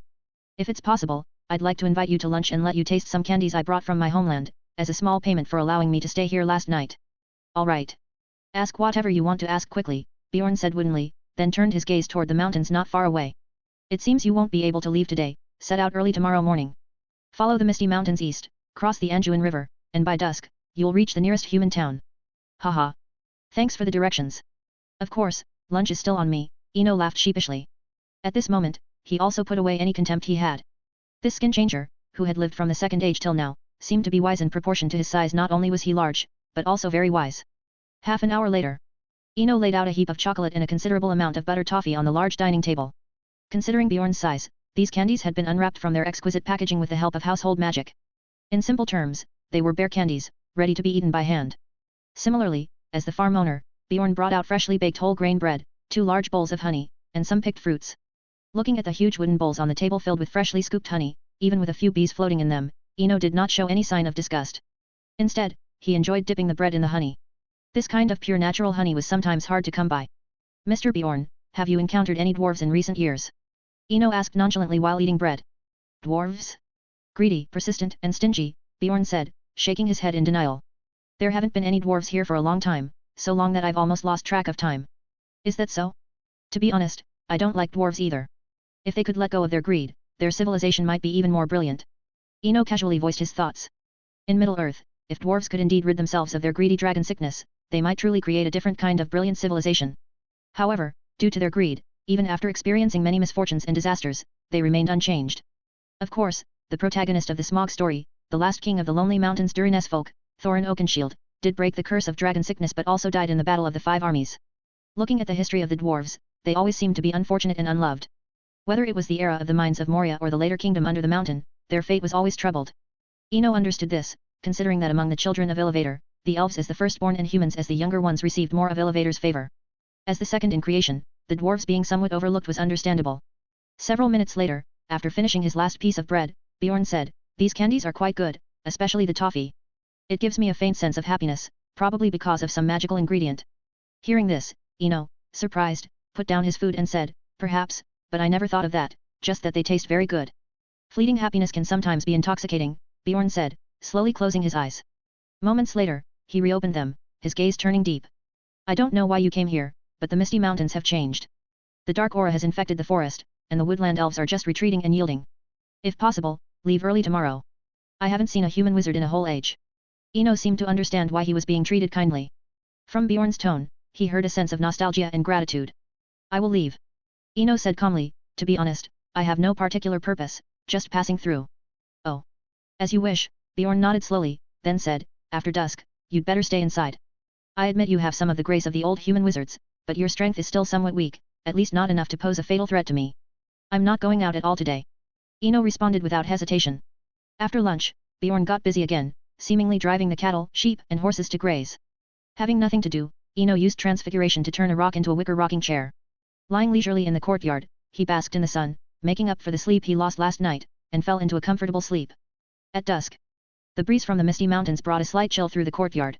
Ino slowly opened his eyes, having had a very restful nap. After all, Bjorn's name was feared among the dark forces. Even Azog the Defiler, the chief of the orcs, dared not attack this farmstead with his elite warg riders, nor even harass it. After waking up, Ino looked around the courtyard but didn't find Bjorn. He probably turned into a giant bear again and went to the Misty Mountains to avenge himself on the orcs. From the midday conversation, learning that no dwarves had appeared recently, Ino had already determined the timeline. It should be before the story of Smog happened. During this time, if he went to the human world, he would enjoy a relatively peaceful period. This also led him to decide to set off early the next morning, heading east across the Anjuin River to live in the White City for a while. As for the story of Smog, it would unfold and conclude naturally. Before nightfall. Just as Ino was about to make a simple dinner, he heard the rumbling sounds of a giant bear running outside the farm gate again. Instinctively, he grabbed his wand but soon put it back in his pocket. Bjorn wasn't a werewolf, though he got a bit irritable after changing skin, his basic sanity remained. Otherwise, not even the livestock would survive, and the farm would be barren. As the sound got closer, the farm gate suddenly opened. Filly. Quick. Bomber, run, it's going to bite your butt. A boy, about 5 feet tall, equivalent to a human of 13 or 14 years old, suddenly squeezed in from outside. Next, like a pot of boiling dumplings, 1, 2, 3, 4. Close the gate. At the command of one of the dwarves, everyone worked together to close the farm gate, almost pinching the giant bear's nose in the process. _____. If you want to support me and get access to an additional 30 chapters, you can check out patreon.com/dark_peace right bracket. http://patreon.com/dark_peace right parenthesis. Chapter 74, Chapter 74, Gandalf's Invitation. A total of 13 dwarves plus a tall, grey-robed elder. With such distinctive features, how could Ino not recognize that the people before him were the protagonists of the story of Smog? After a moment, this group seemed to catch their breath and began to take in their surroundings. Hey! You human, your farm was almost breached by a giant beast, and you just stood there watching? You didn't even come to help, said a fat dwarf. Bomber. An imposing middle-aged dwarf stepped out from the crowd, rebuking the fat dwarf's complaint, then turned to look at Ino. We apologize for the trouble we caused. Please allow us to stay for one night. We will leave early tomorrow morning. The dwarves will remember your kindness and repay you in the future. You shouldn't be saying this to me because I'm also a guest here, Ino said, somewhat innocently, spreading his hands. Then who is the owner here? The dwarf asked. As soon as the dwarf finished speaking, the grey-robed elder, who had not spoken until now, stepped forward. I think the owner of this place was just locked outside by us. Hearing that there was no owner here, the dwarves, like students in a classroom without a teacher, no longer cared about any etiquette. They found comfortable spots in the courtyard, lying or sitting down to rest. Seeing this, Ino shook his head with a smile and then turned to walk into the house. Having slept in the courtyard all afternoon, the bread and honey he had eaten were long gone, and he needed to prepare some dinner. As for the dwarf company, they would follow their own fate. Inside the room, Ino first heated up the bread from lunch, then took out 2 jars of blueberry jam, some dried cheese, and sliced ham from his suitcase, and began eating on his own. Speaking of which, he needed to thank Dumbledore. After the modification, his suitcase was much like Newt's, with 2 modes. In Muggle mode, he always kept some simple food, convenient to eat during his travels without seeming out of place. Just as Ino was enjoying his dinner, a small head poked out into the room. Can I trade some food with you? Fresh blueberry jam and smoked ham, these are my favorite dishes from the Shire. Oh, by the way. I'm Bilbo, a hobbit from the Shire. Putting down his bread, Ino looked with interest at the burglar from the adventure party. He had a good impression of the hobbit before him, who could resist the temptation of the One Ring. That alone showed better character than 99% of people. All right, Bilbo. But what do you have to trade with me? Seeing Bilbo empty-handed, Ino teased him. I have something. Bilbo said, lifting his shirt and rummaging around before pulling out a small, crudely wrapped but well-sealed package. Top-quality pipeweed from the Shire. I've been saving it, not wanting to smoke it. You'll love its rich, mellow taste. Looking at the small package on the table, Ino became interested. In his distant memories, he had loved such things, never going without them before bed and after meals. I agree. Eat as much as you like, and tell me if it's not enough, I have more. Handing an unopened jar of jam to Bilbo, he then cut another plate of ham.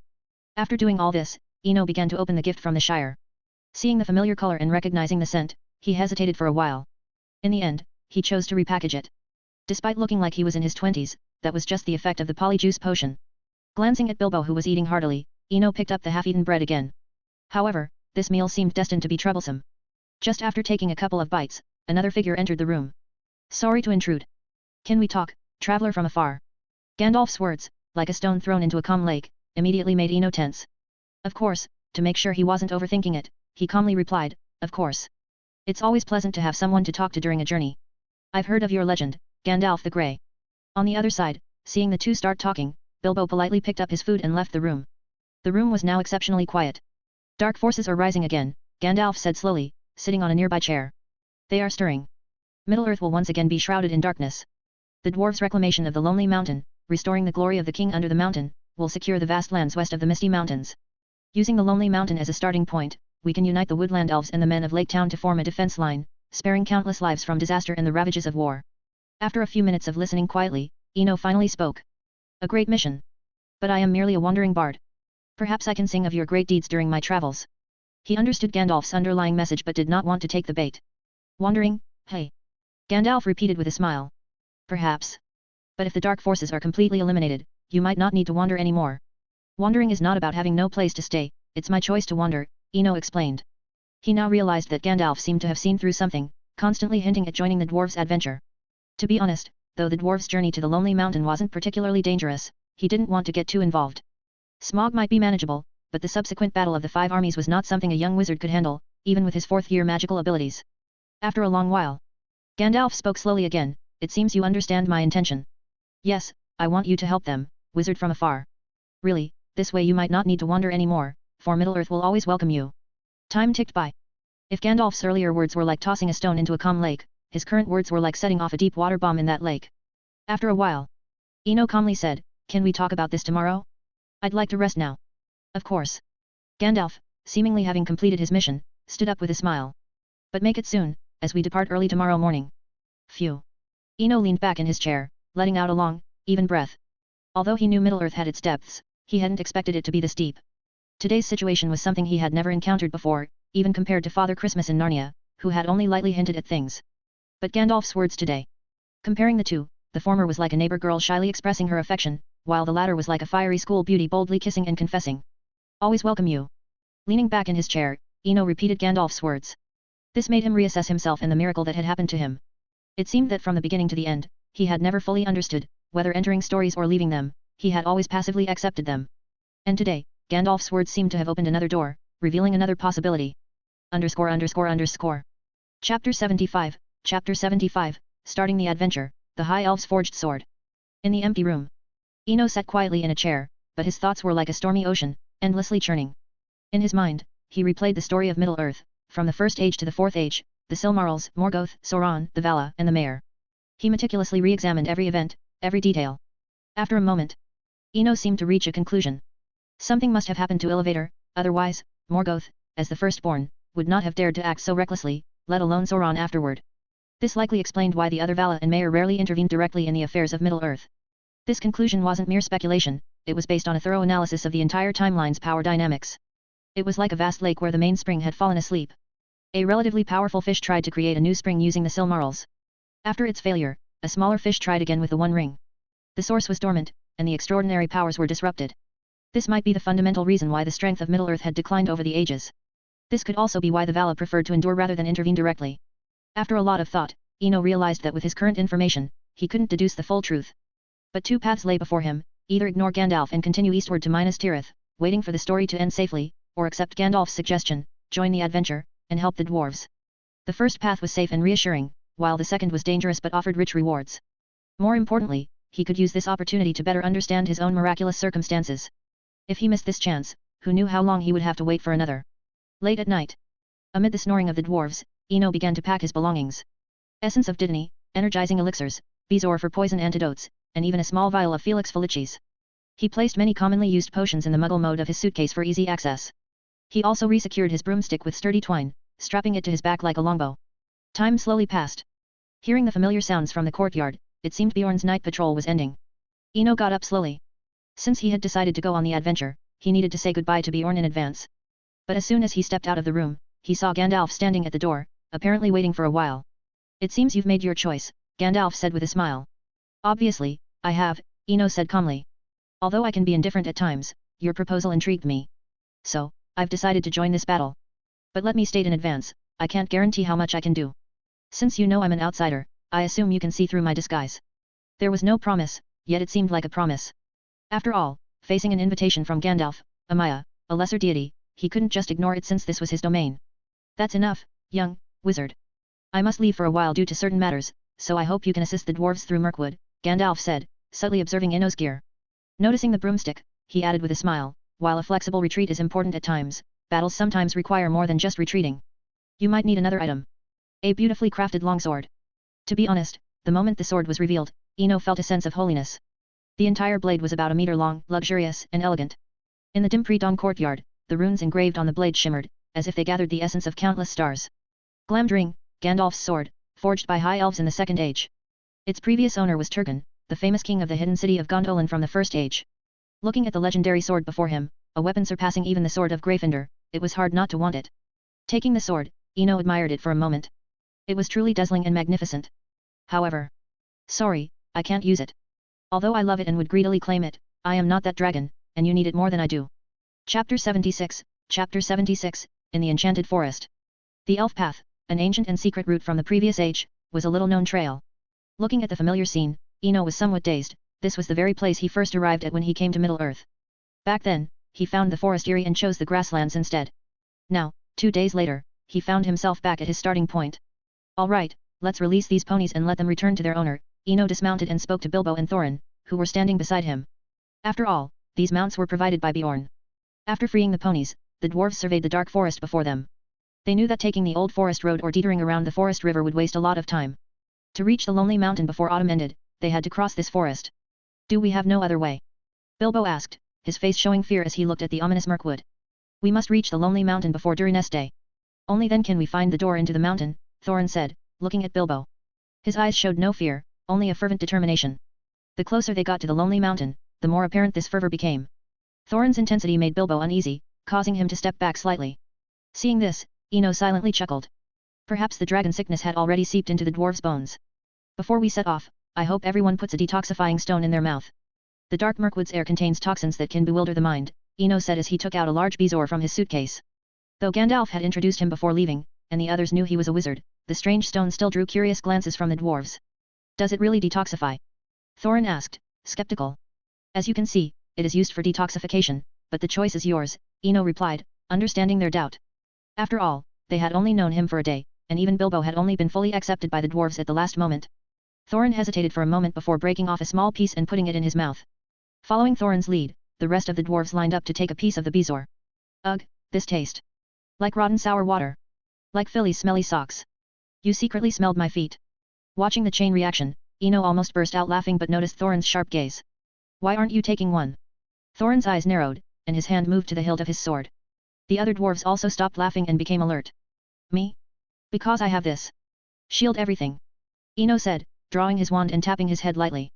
The charm, often used in the kitchen to block the smell of onions, peppers, and surströmming, created a barrier around his head. Seeing the irrefutable evidence, Thorin said nothing and turned towards the forest. The other dwarves gave apologetic smiles. I apologize on his behalf. My uncle can be stubborn and scary at times, said Keely, Thorin's nephew and the dwarf who secretly fell in love with a woodland elf. I don't mind. I just hope you can reclaim the lonely mountain soon, Eno said honestly. Having promised Gandalf, Eno intended to help Thorin pass through Mirkwood as smoothly as possible. This was a small matter considering the broader journey. Based on the story's development, despite Mirkwood's terrors, they would receive the elves' help, making the journey perilous but ultimately safe. Once out of the forest, however, his involvement would end, as his promise extended no further.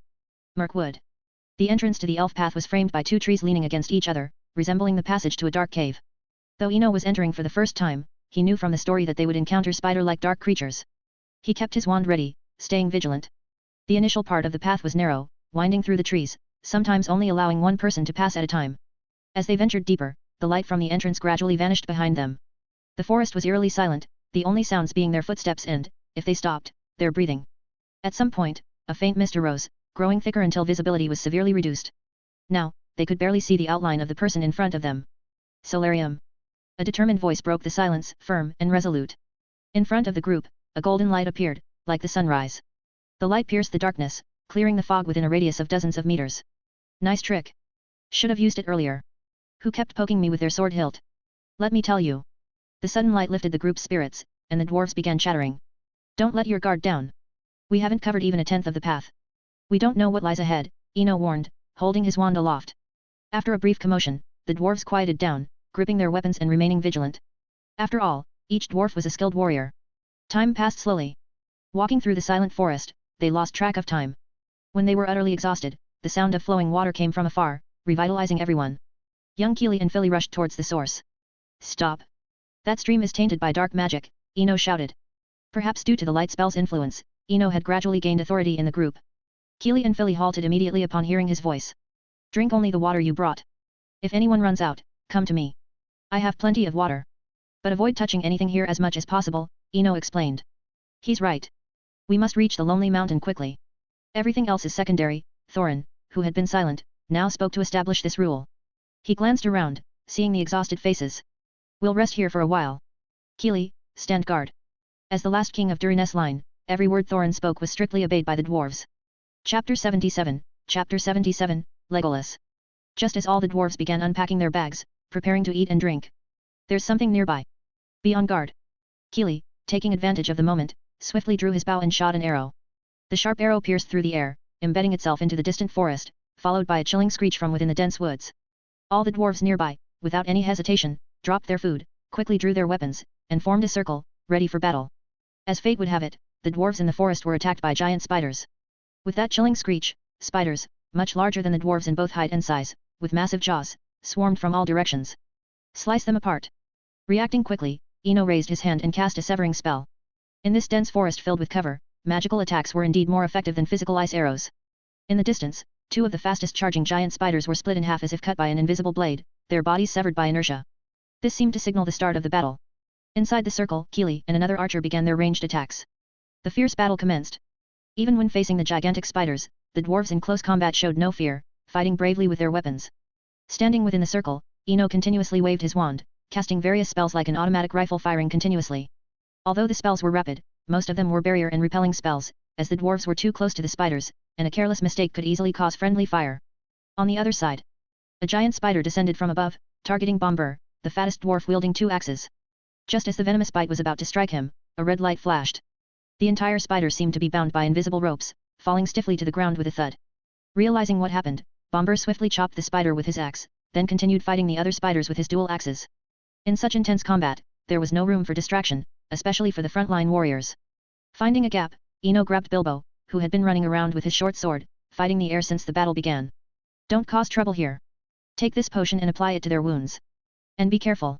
Saying this, he tossed a bottle of Dittany to Bilbo. The battle raged on. And the surrounding spiders not only did not decrease but intensified, their numbers continually growing. Seeing the endless spiders, Ino felt a sudden urge to set the forest on fire. Of course, it was just an impulse. The spiders were one thing, but setting fire to the dark forest would mean they couldn't leave either. Since the first age, no one had dared to set fire in the elves' territory. Meanwhile, on the battlefield, Bilbo lived up to his reputation as a burglar. With the natural agility of a hobbit, he always found gaps to apply Dittany to the wounded dwarves. With the help of the potion, the battle gradually reached a stalemate. The dwarves barely held off the spiders' assault. But their defeat was only a matter of time. After all, facing an endless swarm of spiders, the dwarves' stamina and energy were limited. Whiz! Whiz! Whiz! Whiz! Amid the dwarves' exhausting fight, countless arrows sliced through the air, producing crisp sounds, swiftly clearing a large number of spiders. Then, an entire squad of woodland elves gracefully descended from the trees, using the webs left by the spiders. Upon landing, the elves immediately attacked the spiders, fluidly switching between long swords, short blades, bows, and daggers as needed. From a distance, the elves seemed to be dancing a death waltz, continuously harvesting the spiders' lives. Witnessing this, Ino saw firsthand the power and elegance of Middle-earth's elves. Though most of them lacked magical abilities, their fluent swordsmanship alone was enough to challenge many wizards. Think about it, agile footwork combined with high-frequency attacks, one strike after another, giving no chance to cast spells. Unless a wizard cast a shield charm first, falling into the elves' rhythm would be dangerous. With such skills, they might be the next Gryffindor. Ino watched the elves battle with some excitement. He couldn't help it, the elves fighting was just so elegant, each turn and slash precisely hitting the rhythm.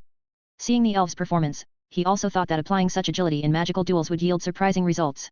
Legolas.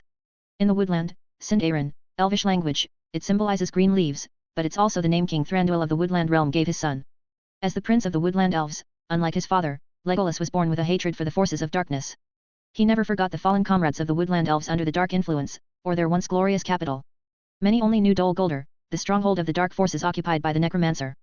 But they didn't know that the grand city had another name thousands of years ago, Amon Lank, the capital of the woodland elves. This was why Legolas hated the forces of darkness, and this rebellious prince often ignored his father's objections, leading the elven guard to hunt the dark minions in the tainted forest. But today, he seemed to have made an unexpected discovery. After the elves cleared the spiders, they nimbly jumped onto the branches, then drew their short bows and aimed at the circle of armed dwarves. Wizard! Drop your wand! Legolas said calmly, completely ignoring the dwarves beside him.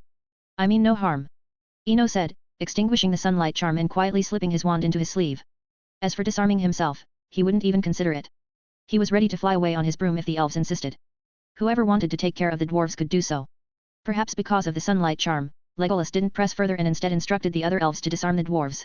Moments later, Legolas approached them. I know you mean no harm, but you must come with us now.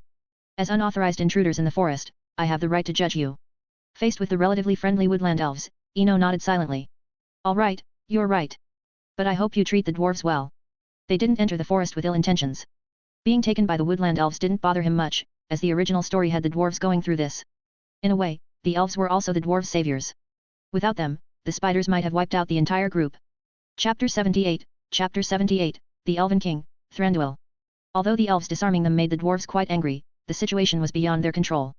Under Thorin's appeasement, they could only swallow their anger. However, there was a silver lining. With the elves guiding them, they didn't encounter any dark creatures along the way. The Woodland Realm. Since the shadow of Sauron descended upon Amon Lank in TA 1050, evil creatures began to proliferate in Greenwood, turning the once lush forest into the now dark and foreboding Mirkwood. From then on, King Thranduil led his people to retreat to the northern side of the forest river, completely abandoning the vast southern woodlands near the Misty Mountains.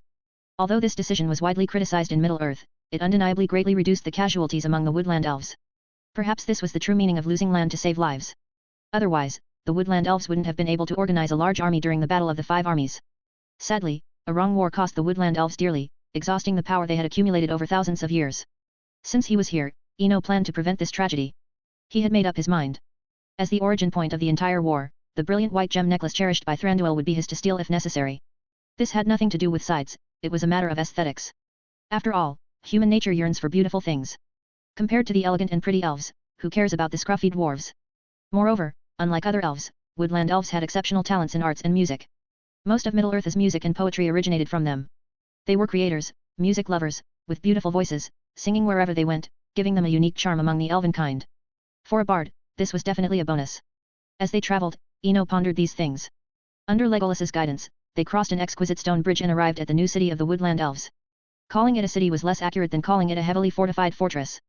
The elves abandoned their artistic tendencies, opting to build their city with solid granite. Tall walls and smooth surfaces, paired with the stone bridge not far away, formed a natural three-layer defense. But this was just the surface. The real living quarters of the elves were beneath the fortress, where they seemingly tapped into the dwarven talent, creating a vast and complex underground city.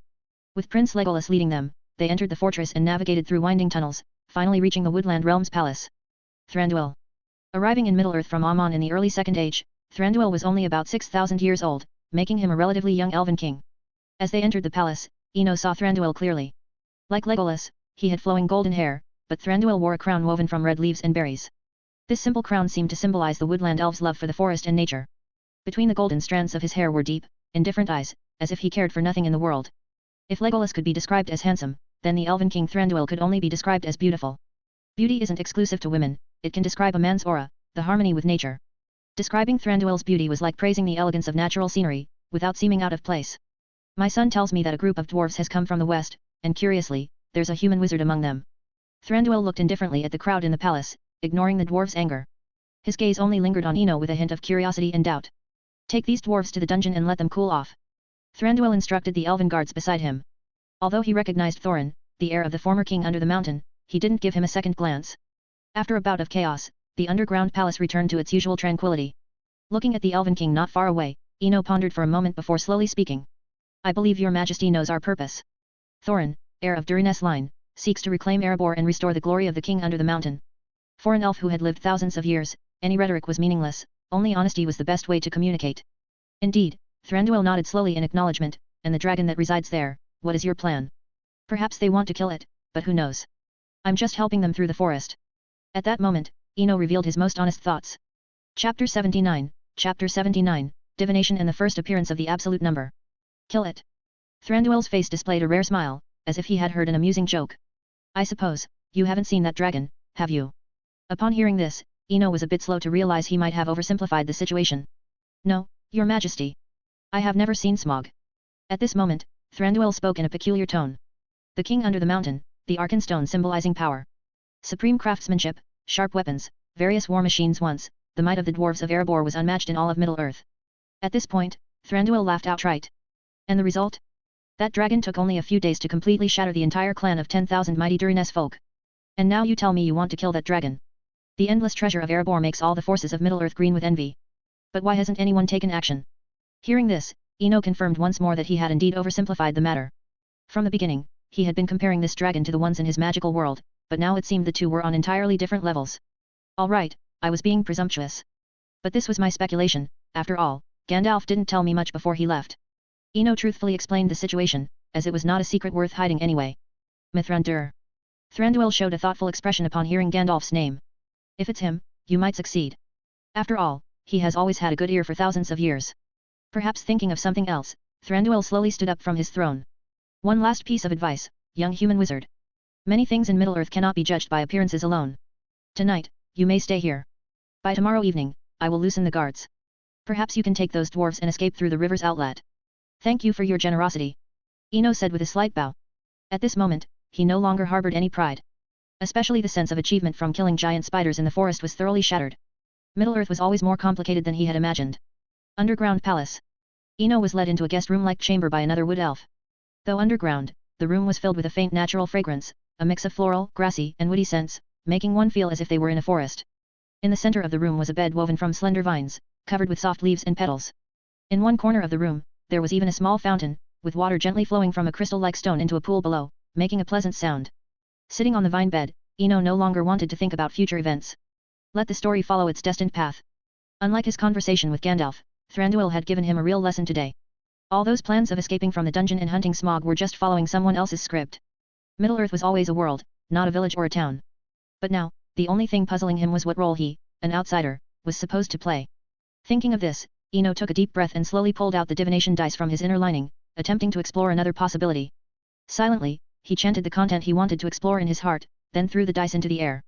The dice traced a graceful arc in the air before landing on the ground with a plop. 1. Staring at the absolute number that had never appeared before, Ino felt a chill run through his body despite his ice magic and adaptation to the cold. Time slowly passed. In the silent room, only the dripping sound of the small fountain in the corner could be heard. No one knew how much time had passed as Ino remained motionless, seemingly lost in immersive thought.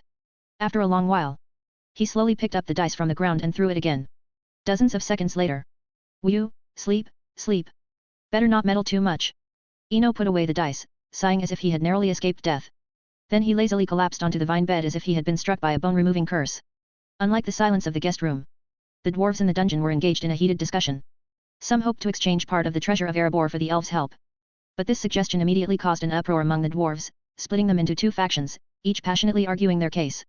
As the spiritual leader of the dwarves, Thorin stared blankly at the dungeon wall, his thoughts a mystery to all. Seeing the escalating argument, Balin, the eldest dwarf apart from Thorin, had to step in. We still have time. There is a whole week until the appointed time. I don't know why you are arguing. What we need to do now is escape, not quarrel over wealth. Although Balin had considerable prestige, the dwarves trapped in the dungeon seemed especially irritable, and someone immediately retorted. We are trying to use wealth to escape. And that human wizard is not here, nor is that hobbit. If we continue to hesitate, they might beat us to it. A new round of arguments began. In another part of the underground palace. After resting on the vine bed for a few hours, Ino slowly sat up. Thranduil had said he would reduce the guards tomorrow evening. Though Ino wasn't sure why they had to wait another day, he dared not ask too many questions. The appearance of the absolute number on the dice had already made him realize that in Middle-earth, it was best to behave. So, taking advantage of this time, he decided to explore the woodland realm, as he might not have another chance to visit this legendary place in the future. With this thought, Ino opened his suitcase and took out his long unused accordion. This time, he didn't even drink the polyjuice potion in his pocket. Dressing in an elegantly tailored robe, he stepped out of the room in his true form. As he walked along, Ino nodded and smiled at every elf he met, without any hesitation or restraint. He strolled casually while his accordion floated behind him, playing a beautiful melody.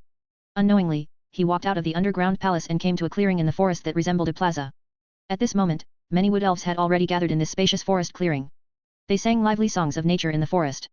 Unlike the elves of Rivendell and Lothlorien, who loved to sing of heroic epics and legendary tales, the wood elves preferred to praise the starlight and the forest. Without disturbing them, Ino stood quietly at the edge of the forest, listening intently. Why don't you go over? I followed you all the way here. The melody of your accordion is also beautiful. Ino turned around to see a girl about his height speaking to him. Of course, he didn't underestimate her due to her height. Given her age, this minor elf might even rival Nicholas Flamel with the Philosopher's Stone. Though thinking this, he promptly replied. Appreciating it from here is fine, no need to be up close. When you hold something tightly, you have nothing, but when you let go, you have everything. As he spoke, Ino stretched out his hand, his slender fingers gracefully moving through the air. Ha ha ha, you're so funny. The girl laughed heartily. My name is Doris. Welcome to the Woodland Realm. You can call me Eno. Although I know a bit of magic, I am a bona fide bard. Hearing this, Doris replied earnestly. Then, Eno, please start your performance. If it sounds good, Doris will even pay you. I have many fun things hidden away. Looking at the lively girl before him, Eno didn't think much of it and simply waved his wand, allowing the accordion to play a new melody. Chapter 80, A Woodland Serenade. The sunset's afterglow bathed the forest in a golden hue. In a clearing among the trees, Eno sat on the soft grass, with an accordion floating in midair behind him. The heart lives on the sea, innately seeking a home, steering with the wind, accompanied by waves, unwavering in spirit, unwavering in spirit. As the accordion's melody played on, Eno gradually closed his eyes, but his voice continued in a soft chant. Seeking a guide, giving direction to life, unshaken by storms, even if hope and patience abandon me, as long as I see the way, life will lead me there. This was a foreign folk song, a soul-stirring melody that Eno had adapted and sung for the first time. About a quarter of an hour later, the accordion finished its final note and slowly came to a stop. Although the accordion had ceased playing, Eno's eyes remained closed. Time passed, second by second. Perhaps you are right, this time the dwarves were truly blessed. They escaped, under strict guard, they fled the dungeon along the river. A familiar voice sounded again. Eno opened his eyes to see Thranduil, the woodland elf king, who had appeared unnoticed. Do as you wish with the rest. Stay if you like, or go to the lonely mountain if you prefer. We don't mind an additional melody. Thranduil spoke with natural pride, then decisively turned and left. Watching the elf king's retreating figure, Eno silently thanked him in his heart. This was the best possible outcome, confirming the earlier divination results. In high spirits, he turned his head to the elf maiden beside him. Doris. I've finished my song, but I have many interesting stories. Would you like to hear them? The pages of the story turned gently under his fingers, and the words flowed slowly before his eyes. The bards were responsible for guiding the audience into a series of wonderful worlds. And time, silently and imperceptibly, slipped away within one story after another. It took away people's weariness, leaving behind joy and anticipation. On the 23rd day of arriving in the Woodland Realm. In the morning, still lying in bed, Eno heard Doris's excited voice outside his room. Eno. Get up quickly, my brother sent a message. The dwarves who came with you, they really killed the dragon Smog, with the help of the men of Lake Town. I'm getting up. Just a moment. Eno replied while waving his wand, making the robe on the hanger float to his hand. Dressed neatly, he opened the door to see Doris looking expectantly for praise. The young elf's delicate face was full of anticipation. Seeing this, Eno chuckled, Doris is amazing, able to hear such distant news. Of course. My brother has been the captain of the Sentinels since he came of age, for a full 150 years. Looking at the proud girl, Eno curiously asked, that long? How old are you now? This question had been on his mind since he first met Doris, but he hadn't found the right opportunity to ask. Now, taking advantage of the topic, he sought to satisfy his curiosity. I'm 49, one more year to grow up. Doris blurted out without hesitation, as if she had been waiting to be asked. However, as soon as Doris revealed her age, she immediately became downcast. According to human years, I have to wait 20 more years to grow up. An elf's year is 20 human years. After some calculation, Eno realized that the young elf girl before him was actually over 980 years old. Indeed, time was meaningless in the eyes of an elf. Having satisfied his curiosity, Eno turned his thoughts to the dwarves. According to Doris, it was clear that the story was nearing its end. The dragon Smog was dead, which meant the battle of the 5 armies was imminent. Doris, I might have to leave. Eno looked apologetically at the elf girl. During their time together, he knew she was quite lonely, otherwise, she wouldn't cling to him so much. Thanks to the longevity of elves, even in the vast woodland realm, she had few friends of the same age. You are leaving. Doris was stunned, then her eyes quickly filled with a thin layer of tears. Will you come back? I still have many things I haven't shared with you. Parting was always tinged with sadness. Looking at the girl, Eno hesitated for a moment. Sorry. I don't know, but I probably won't come back. In the end, he decided to be honest. Although Gandalf had said something about welcoming him, Eno knew that Middle-earth was far from being a place that a Maya, demigod, could dictate. Not to mention the supreme creator Eru Iluvatar, Gandalf alone had 15 Vala, gods, above him. On the other hand, as Eno's words fell, the room plunged into silence. For a long time. Go then. Leave. Never come back, and don't look for me again. I won't share my things with you anymore. Doris stood up angrily and ran out of the room without looking back. Watching the girl's retreating figure, Eno opened his mouth but ultimately said nothing. But there was really no way around this. 3 years of wandering had made him encounter such situations too many times, but it always ended in parting. There might be brief sadness, but after that, it would be forgotten. Sometimes, a passerby is just a passerby. On the 33rd day of arriving in the Woodland Realm. Since the conversation 10 days ago, Eno hadn't seen Doris again. Seeing the elves gathering in groups, he couldn't care much anymore. He could only use the remaining time to do what he could. In the underground palace, he found Legolas and gave the elven prince all the white fresher essence he had in stock. After instructing him on how to use it, he mounted his broom and prepared to head to the lonely mountain. During this period of interaction, he was no longer worried that Thranduil would foolishly and recklessly go to war with the dwarves as in the story. With no more worries, his task was to use the remaining time to hide on the walls, kill a few orcs, and witness the famous battle of the 5 armies in Middle-earth. Please wait a moment. Just as Eno sat on his broom, ready to take off, a stranger's voice reached his ears. It was an adult male elf warrior. This is from my sister to you. Although I don't agree with her actions, as a brother, I can only try to fulfill all her requests. It was a bracelet made from cut and woven red maple leaves. Thank Doris for me. Also, here's half a bottle of potion for you. If you get hurt, just sprinkle some on. Eno took the bracelet and wore it on his wrist. Then he kicked the ground, and like an arrow from a bow, he was in the air in the blink of an eye. Chapter 81, Return and Coordinates, The Miraculous Change. Middle-earth, Third Age, 2941, Autumn.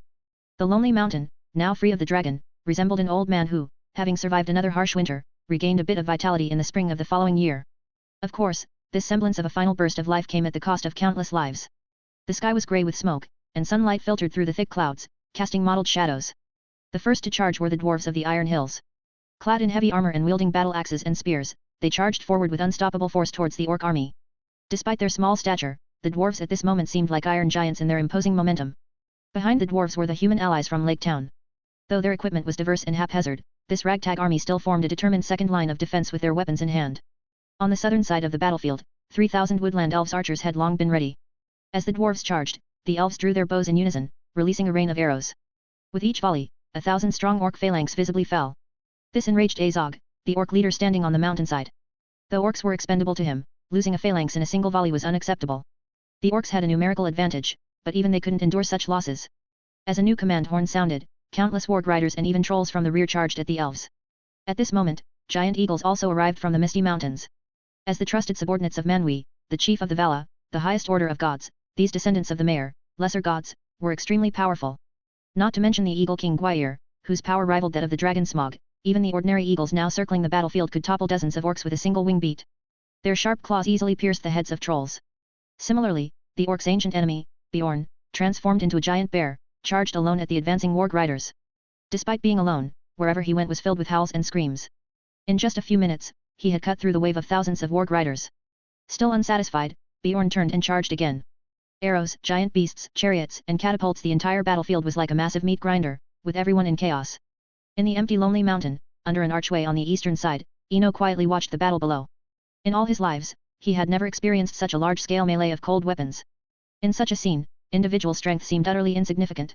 Perhaps only the brilliant flames from the Battle of Père Lachaise cemetery could be of use here. Looking down at the magic wand in his hand, he realized this scale of battle was beyond his current ability to participate. Though he wanted to stay and take potshots, the urge to return came once again. Reluctantly, he mounted his broom and flew in the opposite direction. He flew south. He didn't know how long had passed until the scenery around him began to change. Eno slowly descended on his broom. This time, unlike before, he did not return directly to Wiltshire where he had left but instead found himself on a quiet path. A path paved with blue bricks, about 3 to 4 feet wide and several dozen meters long.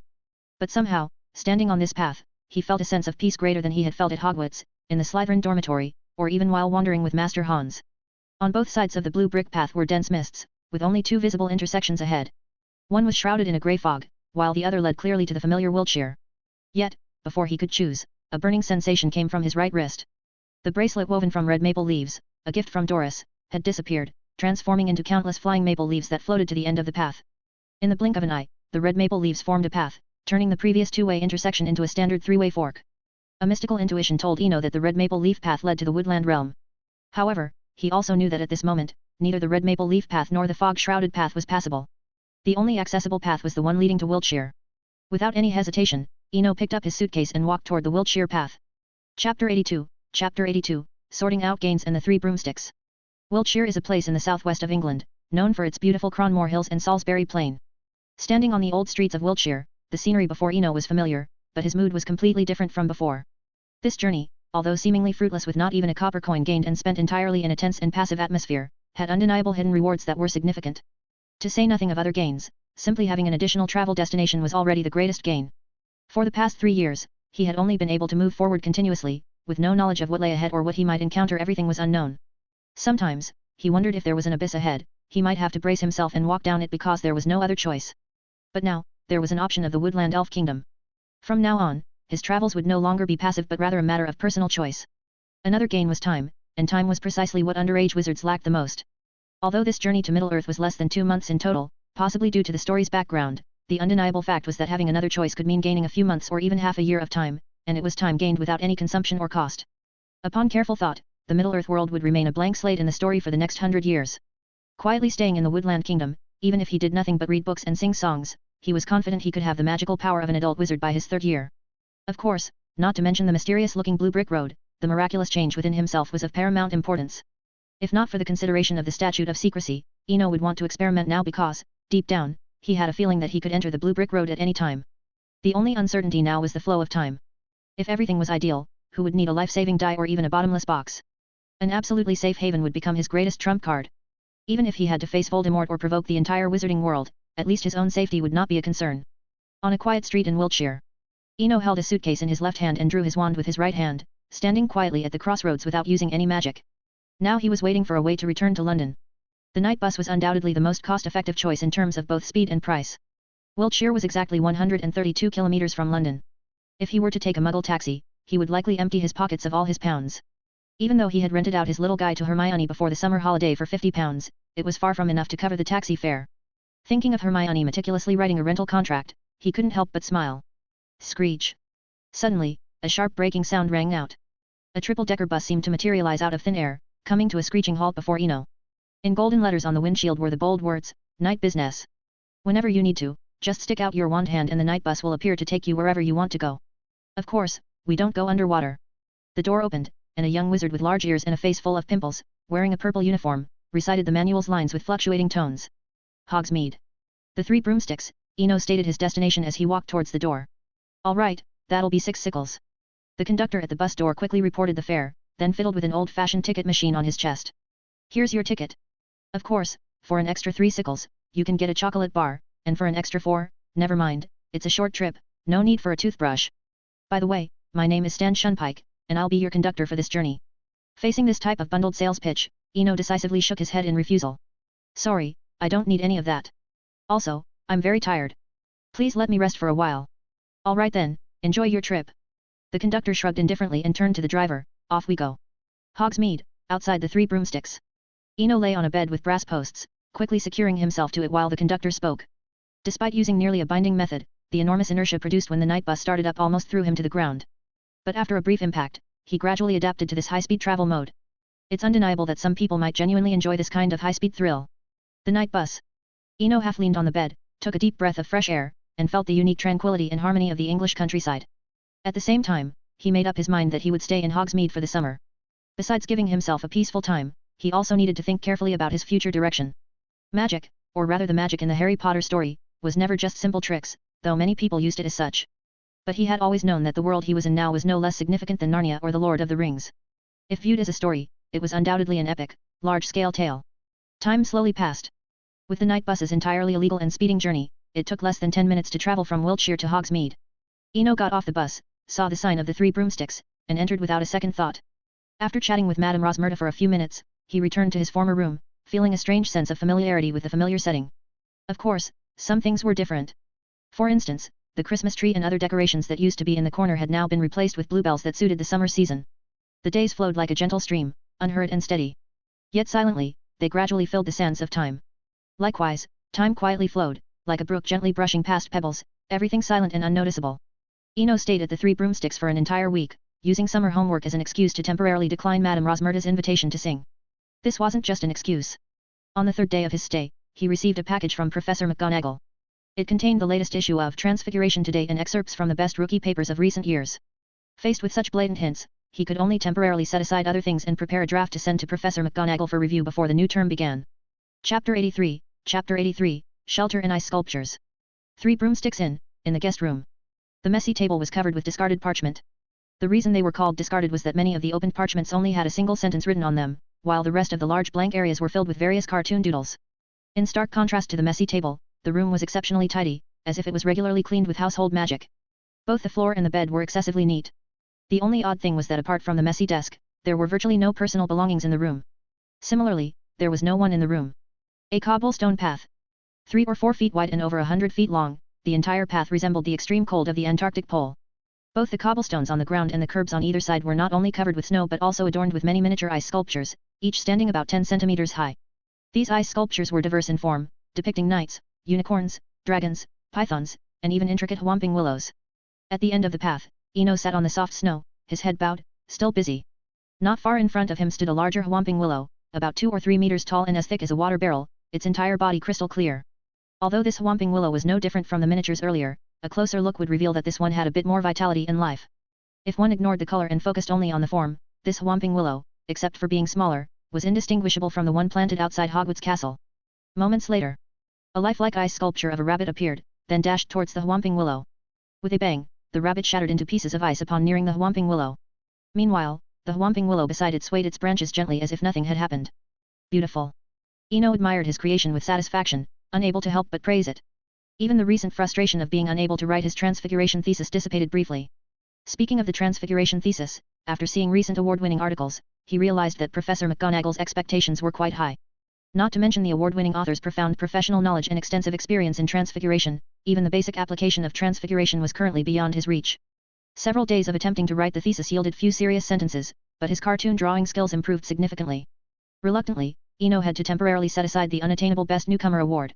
Spending a lot of time and effort to consolidate his basics in transfiguration, though not reaching the award-winning standard, was still rewarding. The whomping willow before him was a testament to his achievement. Previously, he could transform ice arrows into other shapes, even delicate lilies, but those were still inanimate objects. Through accumulated experience, he developed a new magic using ice arrows as a medium, combined with transfiguration. Although transfiguration can also transform objects into living creatures, once those creatures are destroyed, they immediately revert to their original form. However, ice was different. In a blizzard, even if a transformed creature is destroyed, it can absorb nearby ice and snow to restore itself, achieving a certain degree of immortality. Imagine, amidst a snowstorm, dark wizards in a forest of whomping willows, under the assault of countless branches. Forget about the shield charm, even a dragon would be firmly bound. Of course, this required a precondition, the weather and environment. If there wasn't enough ice and snow around, the ice sculptures wouldn't withstand a dragon's fire for long. A few minutes later, Ino slowly stood up and waved the magic wand. The 2-meter-high, branch-laden whomping willow instantly transformed into an Amazonian anaconda nearly 20 feet long with a diameter as thick as a bowl. The ice-blue body slithered along the ground, its cold, empty eyes looking terrifying despite not showing any aggression. The reason he could achieve such large transformations wasn't due to superb transfiguration skills. The real reason was the omnipresent ice and snow on the path, along with his innate affinity for and control over ice and snow. A simple example, a young wizard might easily transform an apple into a pear, but transforming a matchstick into a cupboard might only be achievable by Professor McGonagall. Equal volume transformations are the easiest. Ino watched the anaconda at his feet, noticing it gradually growing larger as it moved over the snow-covered path.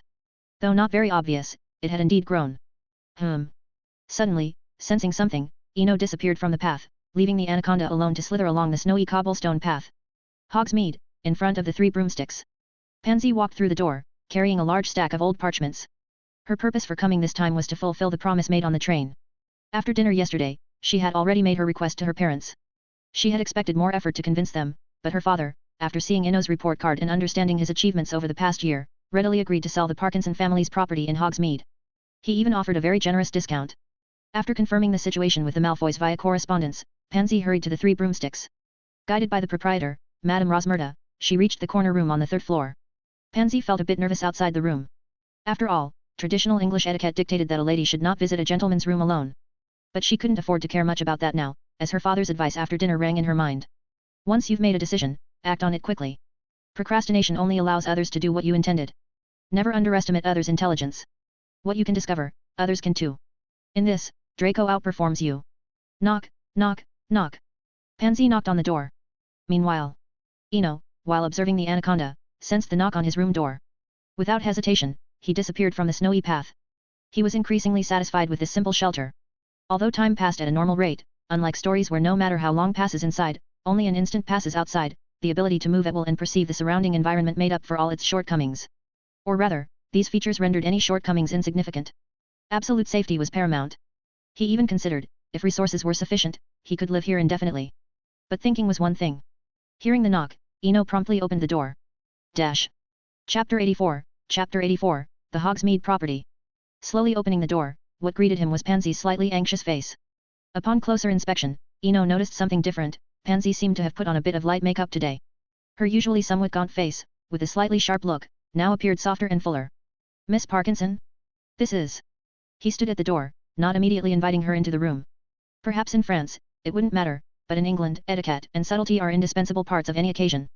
Good morning, Mr. Swinburne. Pansy nodded slightly, a small gesture that perfectly conveyed friendliness and respect, as if she had practiced it many times. Her demeanor was very proper. Do you remember what we talked about on the train? I've brought some property contracts for you to choose from. Rest assured, these have all been approved by my parents. Perhaps to avoid any misunderstanding, Pansy's voice carried a hint of urgency, especially emphasizing the words parents' approval. Thank you sincerely, Miss Parkinson. Eno bowed slightly. He had thought that their conversation on the train was just a momentary whim on Pansy's part. Who would have expected her to be so serious, bringing a stack of property deeds to his door 3 days later? Pansy hesitated for a moment, then quietly said, I mean, if possible, I hope you call me Pansy. Okay. Pansy, you can call me Eno too. Although her voice was small, it was clear to Eno's ears. Looking at the slightly shy girl in front of him, he once again realized that one shouldn't be misled by stories. A living person, a vibrant life, is always multifaceted and complex, not just a single, stereotyped character. In stories, their personalities and conduct might be just a one-sided definition by the storyteller. Shall we go to the lobby downstairs? Eno glanced at the room behind him and suggested. Pansy answered softly, her voice so low that one couldn't discern her tone. In the morning, the Three Broomsticks was still somewhat quiet. Walking down the stairs with Pansy, the hall was sparsely populated. Under Madame Rosmerta's amused gaze, Eno chose a table near a corner. There was no helping it, Madame Rosmerta's curious, probing, and meaningful look was really annoying, much like a parent discovering their child's early romance. A relatively secluded corner perfectly avoided the sight of a nosy onlooker. Please have a seat. Honestly, I'm quite eager, Eno said half-jokingly. Owning a property of his own seemed to be etched into his soul. Take a look. There are 6 shops and 12 residences, all priced around 10,000 galleons. Shops might be more expensive, but the difference won't be too significant. Pansy placed the stack of parchment on the table, not mentioning anything about discounts. Looking at the pile of property deeds on the table, Eno didn't immediately reach out. A shop selling for 10,000? That's a joke. He wasn't a novice, although Hogsmeade wasn't as bustling as Diagon Alley, it shouldn't be that cheap. Perhaps pure-blood girls are all skilled at reading expressions. Seeing that her documents remained untouched, Pansy explained. Shops are more expensive, but my parents agreed you could pay 10,000 galleons now and settle the difference later. Thank them for their generosity. Understanding the situation, Eno began to review the parchments. Though he had decided not to touch the shops, the prices of the 12 residences still made him sweat. It was mostly because they were too cheap. The discounts were comparable to the nearing expiration sales at London's supermarkets. At the end of each month, those supermarkets would heavily discount near-expiry foods, and the prices could be incredibly low. Despite having a comparison in mind, Eno quietly reviewed all the parchments. Pansy politely sat beside him without any interruption. About 15 minutes later. Pansy, this, really isn't necessary. My funds might be insufficient, but I will gradually repay the difference. After some thought, Eno decided to be honest. Everyone likes cheap goods, but debts of gratitude are hard to repay. Just pick one first, and I'll tell you the real price afterward. Pansy seemed prepared for this situation and responded without hesitation. All right. Then these 3. If possible, I'd like to take a look. Eno picked out 3 parchments, all standard residential properties, 2 apartment-like units and 1 standalone house. Each had its pros and cons, but they all shared the common features of small area and remote location within Hogsmeade. For others, these disadvantages might be unacceptable, but he welcomed them. A secluded place was perfect, quiet and undisturbed. As for the small area, he had his plans. Regarding the Ministry of Magic's regulations on extension charms, whoever wants to comply can comply. In the coming years, the British Ministry of Magic would be too preoccupied to bother with him. As long as he didn't flaunt it, no one would keep a close watch. Leaving the Three Broomsticks. Deep within Hogsmeade, far from the commercial street. With Pansy as his guide, Eno navigated several quiet alleys to the first property. From a distance, the 2-story house stood quietly at the end of an alley, seemingly isolated from the world. Although some surrounding houses were old and abandoned, this house remained well maintained and tidy. Here, it's necessary to mention the troublesome Ministry of Magic. Earlier, at the Hogwarts library, he specifically looked up some information and found that the ministry's residential regulations for wizards were indeed peculiar. Apart from wizarding communities like Diagon Alley or Hogsmeade, wizards could build homes anywhere in the British Isles with just a permit signed by the head of the Department of Magical Law Enforcement. Of course, if discovered by muggles, the wizard would be responsible, with the Department for the Regulation and Control of Magical Creatures handling the specifics. However, Diagon Alley and Hogsmeade had their own unique systems, where no one could randomly construct homes, not even the Ministry of Magic. This resulted in a high demand for residences in Hogsmeade, despite the abundant vacant properties. Perhaps this also reflected pureblood ideology. Many old pureblood families would rather let their houses fall into disrepair than rent them to what they called mudbloods. Therefore, selling a house in Hogsmeade was rare, and even renting was uncommon. This perfectly embodied the British Empire's mentality of preferring to let things go to waste rather than sharing with others. Chapter 85, Chapter 85, Plans for the Second Year. As they walked forward, the house at the end of the alley became clearer. A two-story building, with a small footprint, yet it exuded a touch of Victorian elegance and dignity. The entire house was built from dark marble, which had been weathered by time, giving it a calm and ancient charm.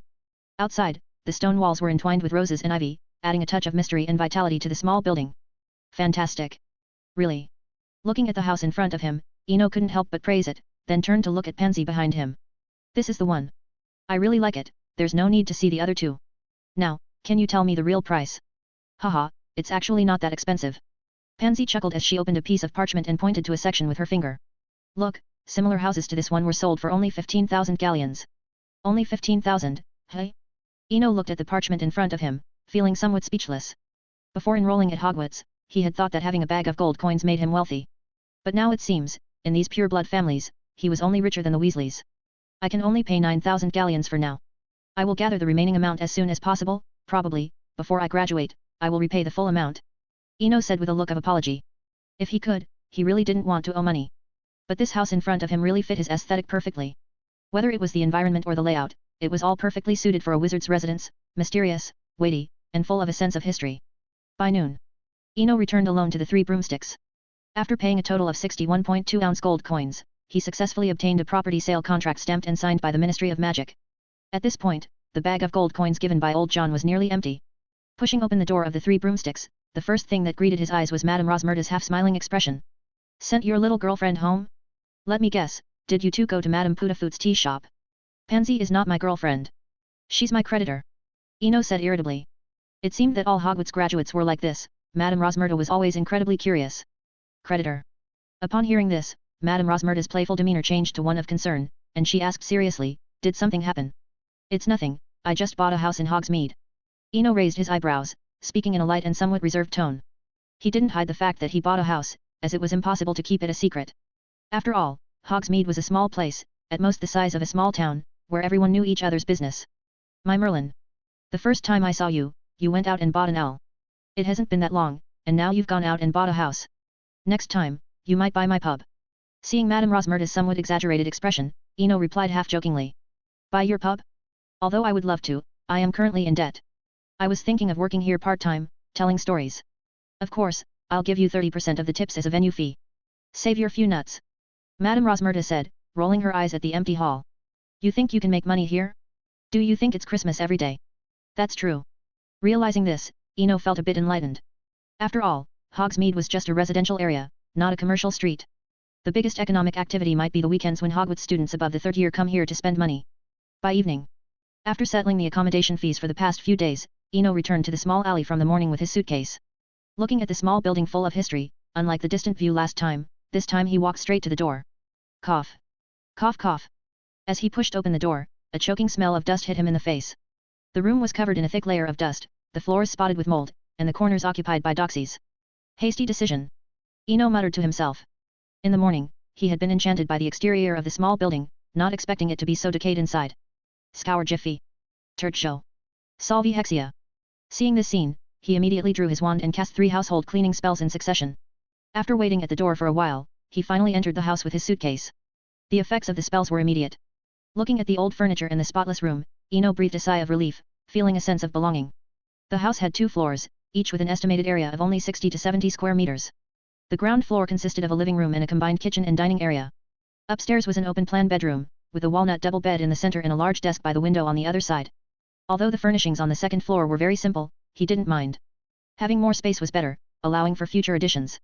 Time sometimes felt like a professional seeker on a new model broom, always catching the hidden golden snitch before anyone realized it. 2 months of summer vacation passed quietly. During this time, Eno mostly spent his days in his little house. During the day, apart from practicing magic, he would go to the pine forest behind Hogsmeade to chop down some dead pine trees to make furniture, such as coffee tables, sofas, chairs, bookshelves, and storage racks.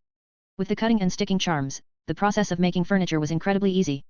Not only was it effortless, but it also had the fun of stacking building blocks. Upstairs, at the desk, the Hogwarts owl delivered the 2nd year supply list as expected. Looking at the string of book titles on the parchment, it was clear that the popular novelist Lockhart had indeed become the defense against the dark arts professor. I really don't know what they're thinking, sigh. With a sigh, Eno set down the parchment. Compared to the unpredictable headmaster, he trusted Professor McGonagall more. Whether based on his understanding of the story or their correspondence over the past few months. He had come to realize that Professor McGonagall always acted with the best interests of the students at the castle in mind.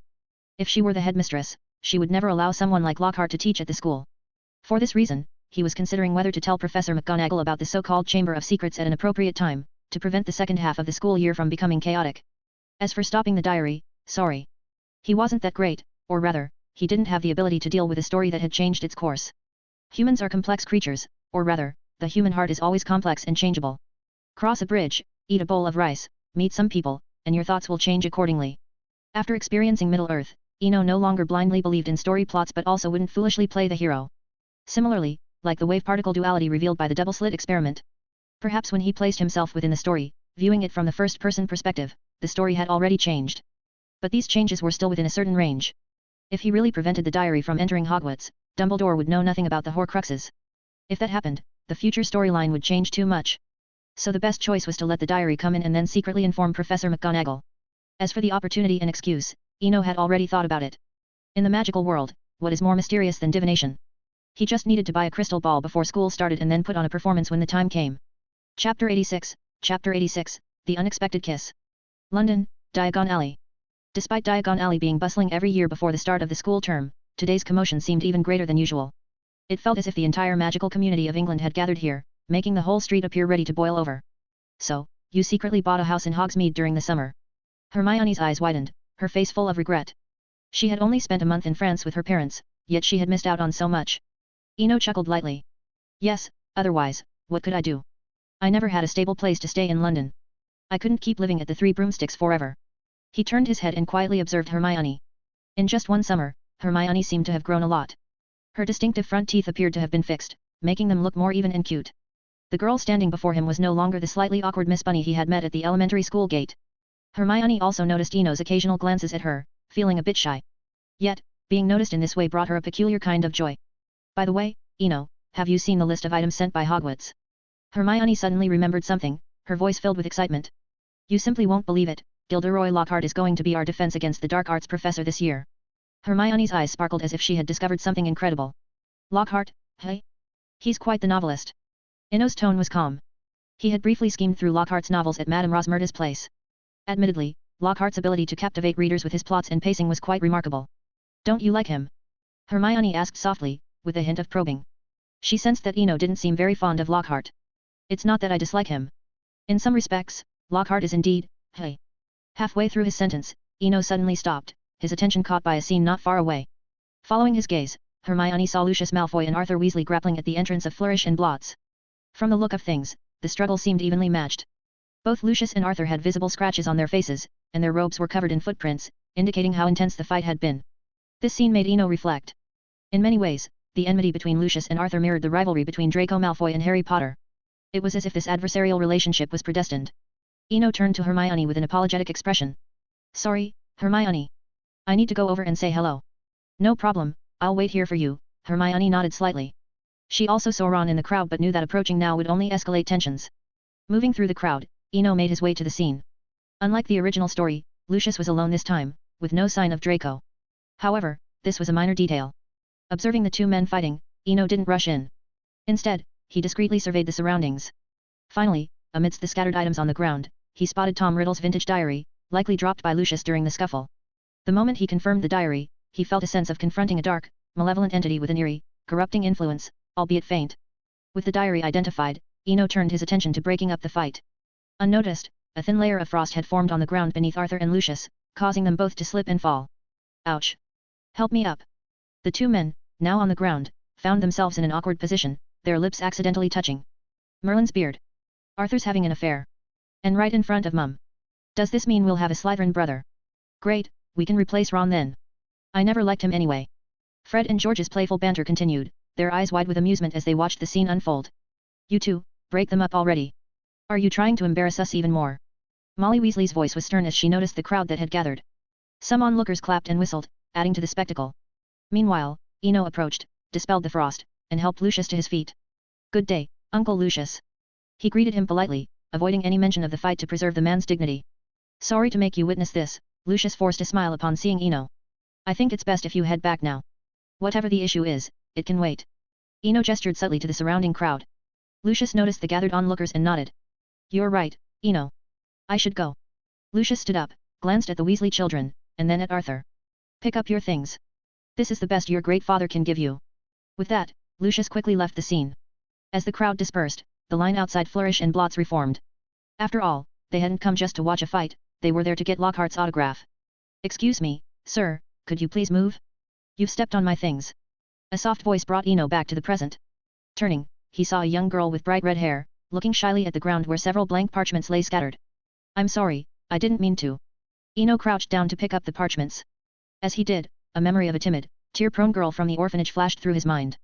The image of that girl overlapped with the one of Ginny Weasley standing before him. In a moment of impulse, Eno opened his briefcase in Muggle mode and took out a set of brand new stationery. A complete set from Wen Renju's latest collection, an automatic quill, 2 bottles of ink, and 3 soft-cover notebooks. I really like that vintage notebook of yours. Can I trade these for it? Since he was going to report the diary to Professor McGonagall anyway, he figured he might as well be the one to do it. Dumbledore would inevitably find out. Get away from my sister. An angry voice interrupted them. Looking up, Eno saw Ron Weasley, his face red with fury. I accidentally stepped on this young lady's parchment and wanted to make it up to her, Eno explained calmly, suppressing his irritation. We don't need your stuff. Ginny, let's go. Ron picked up the vintage diary and, grabbing Ginny's arm, turned and left without another word, leaving the scattered parchments behind. Chapter 87, The Harsh Reality. At the bustling entrance of Flourish and Blots, Eno watched Ginny's receding figure, feeling a twinge of complex emotions. Shaking his head helplessly, he squatted down again to pick up the scattered parchment on the ground. Though the person was gone, the things underfoot couldn't be left unattended.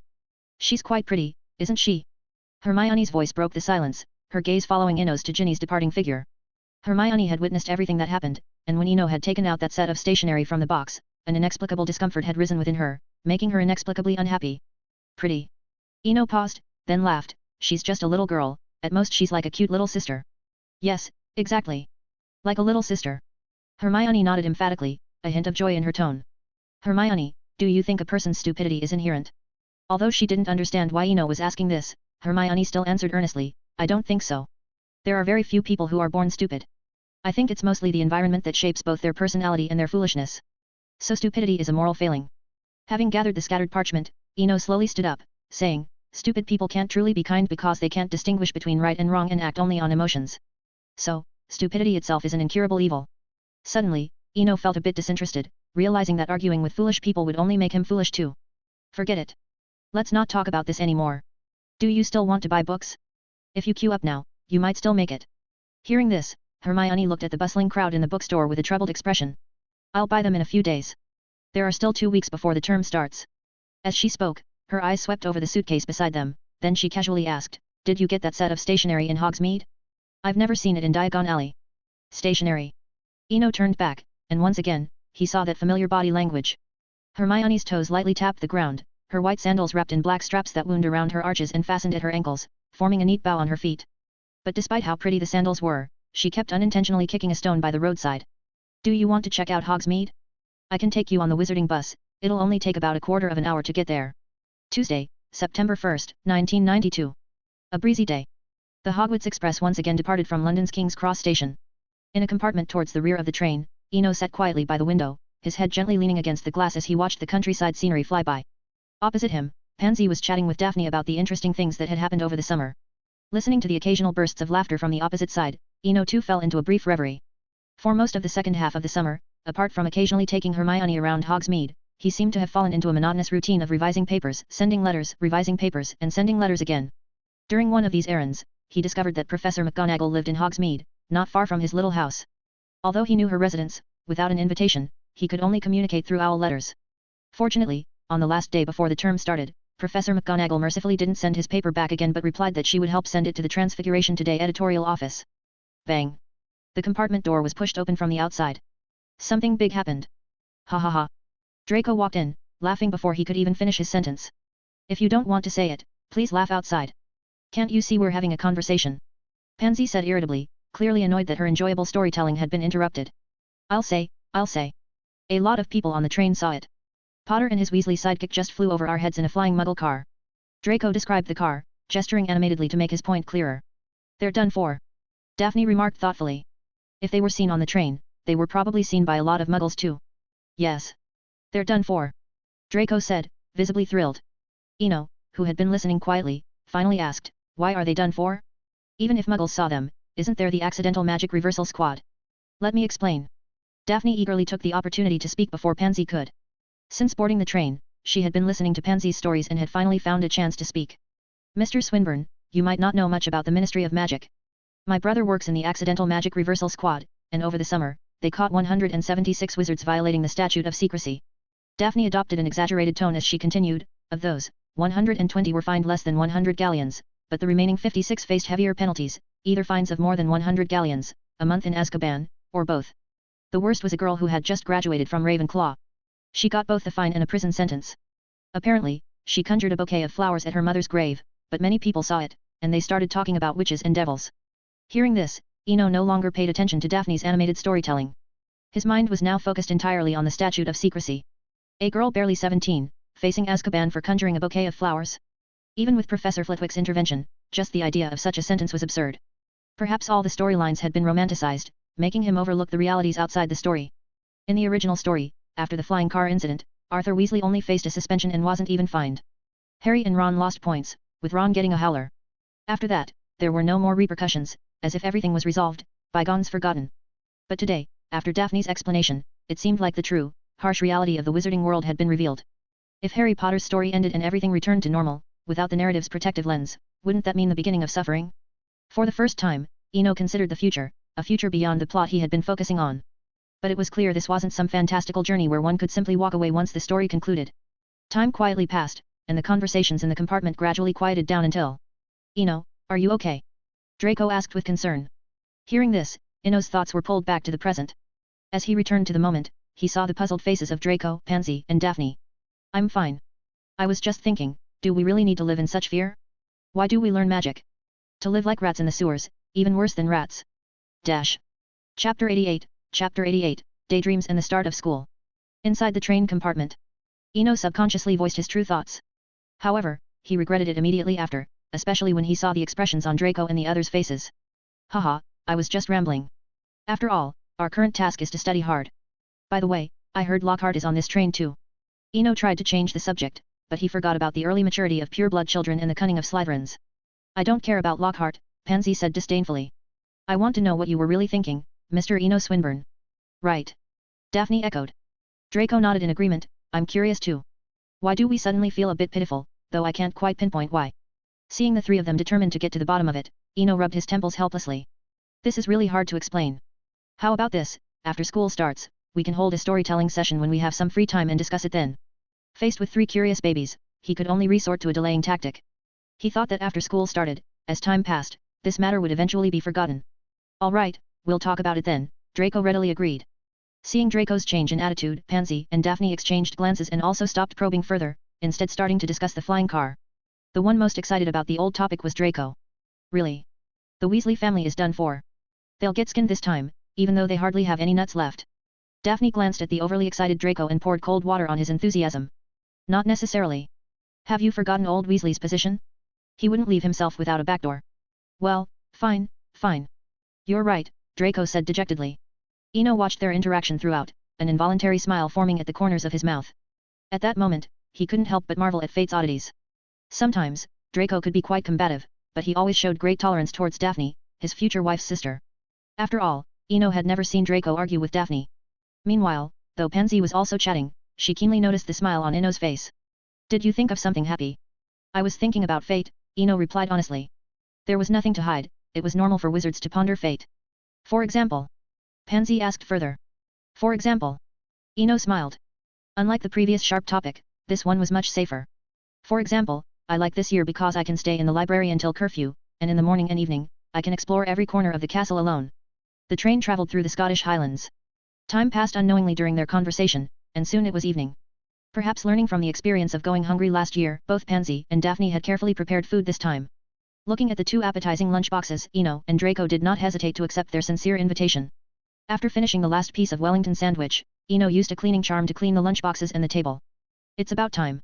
Draco and I should take a walk outside and leave this place for the girls to change clothes. Eno glanced at the gradually darkening sky outside the window, then pulled the dazed Draco up and walked out of the compartment. It took less than a quarter of an hour. The same announcement as last year echoed through the carriage, the train was about to arrive at Hogsmeade Station. Soon, the train slowed down and eventually came to a complete stop on the tracks. Like salmon swimming upstream, the young wizards pushed and jostled towards the doors, but Ino's compartment was towards the back, so there was no need to squeeze with those at the front. He, Draco, and Pansy trailed behind the crowd leisurely. It seems like there are even more new students this year, Daphne remarked, looking at the crowd ahead. So we should never underestimate anyone's cunning, Pansy said vaguely, then gave Draco a playful look. However, that one look seemed to hit a nerve. Why are you looking at me? I wanted to go to Durmstrang, but my mother insisted I come to Hogwarts. As they spoke, they disembarked from the train and followed a quiet path to a spacious lawn. After advancing to the second year, the young wizards no longer took the little boats across the Black Lake to reach the castle. On the empty lawn were many magical carriages. They were magical because, apart from the carriages themselves, there were no animals pulling them. Of course, this was the general view. In Ino's sight, he saw the magical creatures pulling the carriages, thestrals, rated 3x by the Ministry of Magic. They resembled horses but had skeletal bodies, leathery wings, and large eyes that glowed with a ghostly blue light. Only those who had witnessed death firsthand could see thestrals, which was why wizards often considered them unlucky creatures. Ino boarded a carriage without paying much attention to the thestrals. After all, specialization mattered. He wasn't like Newt, who was passionate about magical creatures. The vast magical knowledge included enough in one subject, like transfiguration, to study for a lifetime, not to mention charms, herbology, potions, divination, alchemy. Trying to learn everything meant learning nothing. The Great Hall at Hogwarts. As majestic and magnificent as always, countless floating candles cast a warm orange glow, making everything seem cozy. At the Slytherin table, the second-year students, including Goyle and Crabbe, wore expressions ready to enjoy the show. After all, they were the stars last year, now they were the audience. At the front of the hall, Professor McGonagall, still wearing her signature square glasses and a grey-black vintage robe, held a parchment scroll tightly. However, in the midst of the highly anticipated sorting ceremony, Snape strode into the hall and walked straight towards Professor McGonagall, making sure everyone noticed him. Professor McGonagall left, and Professor Flitwick took over the sorting ceremony. Witnessing this dramatic scene, Ino was struck by a novel idea. Perhaps, in the novel he promised Madame Pants, he could add a plot about a wedding being disrupted, where two sisters at their mother's wedding steal away their soon-to-be stepfather. Chapter 89, Professor McGonagall takes action. Slytherin Common Room. The Slytherin first years who joined this year were all obediently standing in the common room hall. Perhaps it was because the previous prefect, Montague, had graduated. The one standing before the first years now was another prefect. The routine was the same as always, and the scene felt familiar. Setting rules for the first years was something that seemed indispensable in Slytherin. Unlike the others who were watching the show, Ino had quietly returned to his dormitory. He pushed open the dormitory door. Sorry. I completely forgot about you. Ino looked at the wilted, extremely withered potted plant on the table and regretted his previous carelessness. He had taken everything with him before the summer holiday except for this potted plant, which he had forgotten to take. He had watched it grow from a seedling to its current state. It would be a lie to say he had no emotional attachment to it. Aguamenti. A gentle stream of water flowed from the tip of his wand and was quickly absorbed, slowly seeping into the dry, compacted soil. Long-awaited nourishment. Perhaps this was the perfect description of the moment. However, the magical part was that this berry plant from Narnia, under the nourishment of the water, visibly revived. The previously withered leaves had already fallen off, replaced by tender, fresh green leaves. Ino was somewhat astonished as he looked at the potted plant before him. He couldn't understand how the few berries he had casually taken as souvenirs could surprise him so much. The ice flowers planted in the undetectable extension charm box were a given, but just the potted plant before him was now exuding such vibrant life that it left an unforgettable impression. If only I had grabbed a handful more. Ino muttered unconsciously, but then immediately dismissed this absurd idea. If he had known all this earlier, he probably wouldn't have been able to take those berries out at all. The magical world was truly amazing. It didn't care about the outcome, it only reflected the truest desires of the heart. When he believed it to be an ordinary berry, he could take it away without any cost, even if it was Adam's golden apple. Likewise, if he believed he didn't have money, he could carry a whole bag full of galleons without any trouble. While he was pondering this, the potted plant gradually returned to normal. Although it was still growing vigorously, it no longer exuded that exaggerated vitality. I'll find a chance to investigate it later. Seeing the potted plant return to normal, Ino decided not to dwell on the reason. Everything had to be prioritized. After all, what he had to do tomorrow was the most important thing this school year. The night passed without incident. In the morning, Ino quietly opened the bed curtains. Confirming that he had no classes in the morning, he didn't disturb the still sleeping Draco. After washing up, he opened the door and headed to the Transfiguration office. 6th floor of the castle. Professor McGonagall was reviewing the students' holiday assignments with some frustration, silently cursing Harry and Ron. On the first day of school, not even a whole day had passed, and Gryffindor had already lost 100 points, points that she herself had deducted. Knock, knock. A knock on the door interrupted her thoughts. Professor McGonagall seemed relieved to have an excuse to push aside the diverse holiday assignments and waved her wand to open the office door. Ino. She smiled slightly upon seeing who it was. This was her ideal student, excellent in academics, well-behaved, and most importantly, never caused trouble, certainly not the kind that would cost dozens or hundreds of points at once. Good morning, Professor McGonagall. Eno greeted with a smile. Sit down. All I can offer you is a chair. In a rare moment, Professor McGonagall made a small joke to this ideal student. You're early. The transfiguration review process is quite thorough. If you want to know the result, the earliest will be in a week. Professor, I'm not here for that. Realizing that Professor McGonagall had misunderstood, he didn't waste time on pleasantries and got straight to the point. During the summer holiday, I experienced something that I think I should tell you about. After a brief explanation, Eno recounted everything about Ginny and the notebook, including his feelings and his suspicions about the dark artifact. Wait here for a moment. Professor McGonagall said as she stood up and quickly left the office. There was no doubt in her mind that this was no prank or misunderstanding. It seemed that in her heart, even if it was a false alarm, she couldn't ignore the safety of her students. Bang! The door closed behind her. As Professor McGonagall left, Eno sat idly in the chair, playing with his wand, or more precisely, caressing it. He ran his fingers over the magic wood, feeling each bump and knot. Over time, he had grown increasingly fond of this wand.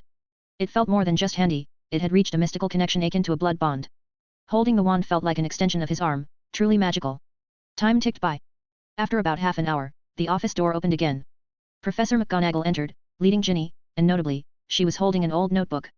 She placed the notebook on the wide desk. Is this what you were talking about? Professor McGonagall asked, pointing to the notebook with her wand. Yes. That's the one. It has a faint, invasive aura. Imo answered calmly, then glanced apologetically at the frightened Ginny. He could somewhat understand Ginny's feelings. Being suddenly taken away by her head of house on the second day of school would make even a 7th year nervous, let alone a first year like Ginny. While Professor McGonagall examined the notebook, Eno quietly spoke to Ginny. I'm very sorry. I noticed something wrong with it that day, but I had no evidence. That's why I tried to exchange it with you using stationery, but your brother stopped me. Talking seemed to soothe the nerves. Compared to the stern Professor McGonagall, Ginny gradually relaxed upon seeing the kind expression of the senior student in front of her. It's okay, actually I should thank you. Ginny weakly said. Actually, I noticed something odd about it too. Every time I wrote in it, a person named Tom Marvolo Riddle would appear. What did you just say? Professor McGonagall's stern voice filled the office. Though she was examining the notebook, she heard every word of the conversation between the two students. Perhaps others wouldn't understand the significance of that name, but she knew it all too well. On the other side, facing the fully imposing Professor McGonagall, it felt like facing some terrifying magic. Not just Ginny, even Eno felt as if he were facing the White Witch. Sorry. Children, did I scare you? Realizing her lapse, Professor McGonagall quickly softened her tone. Miss Weasley, please recount everything in detail, all the details. Seemingly remembering something, Professor McGonagall turned to Eno. Eno, you may leave now. This matter is closed, do not mention it again. If the situation is confirmed, I will award Slytherin 100 points, you can be assured of that. Chapter 90, The Feeling of Freedom. Leaving the Transfiguration classroom. At this moment, Eno felt an extraordinary sense of relief, all potential instabilities of his second school year had been perfectly resolved. From now on, he could finally stay in the library until curfew, and at dawn and dusk, he could wander every corner of the castle alone.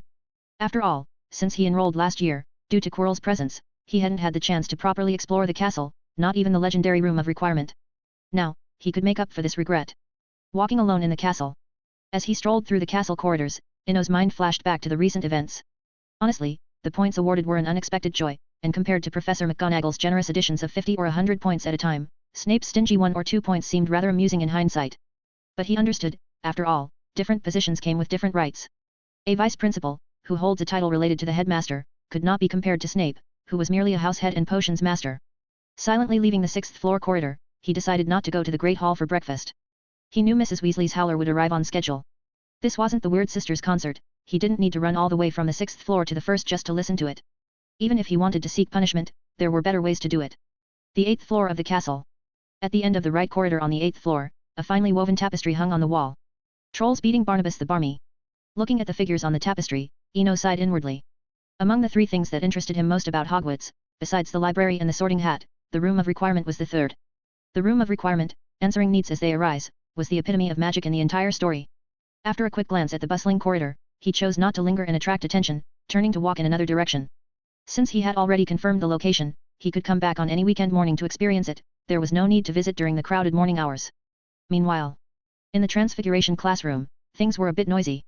Unlike the serious faces of Dumbledore and Arthur, Mrs. Weasley, who had just sent a howler, was holding Ginny tightly while scolding Percy nearby. It seemed that all parents were like this, even though the incident had nothing to do with Percy, as the eldest brother in the castle, Percy had to bear it all. After understanding the whole situation, Percy was deeply grateful to the Slytherin who had reported it. As the youngest and only girl in the Weasley family, Ginny was incredibly cherished. After a while, Mrs. Weasley, possibly tired from talking or remembering her pride in Percy, stopped scolding. Percy, make sure you personally thank that child, and tell him the Weasley family will always remember this kindness. Don't worry, Mom, I'll handle everything properly. I want to thank him myself too. Percy, still a bit shaken, said. Just by observing and listening, he realized how dangerous the diary could be. He dared not imagine the consequences if it had been left unchecked. Good. I believe you will handle it well. Mrs. Weasley nodded, then continued to comfort Ginny softly. As for Ron, he wasn't mentioned at all. After all, the incident had already happened, and blaming Ron would only add family conflict with no benefit. Elsewhere in the castle.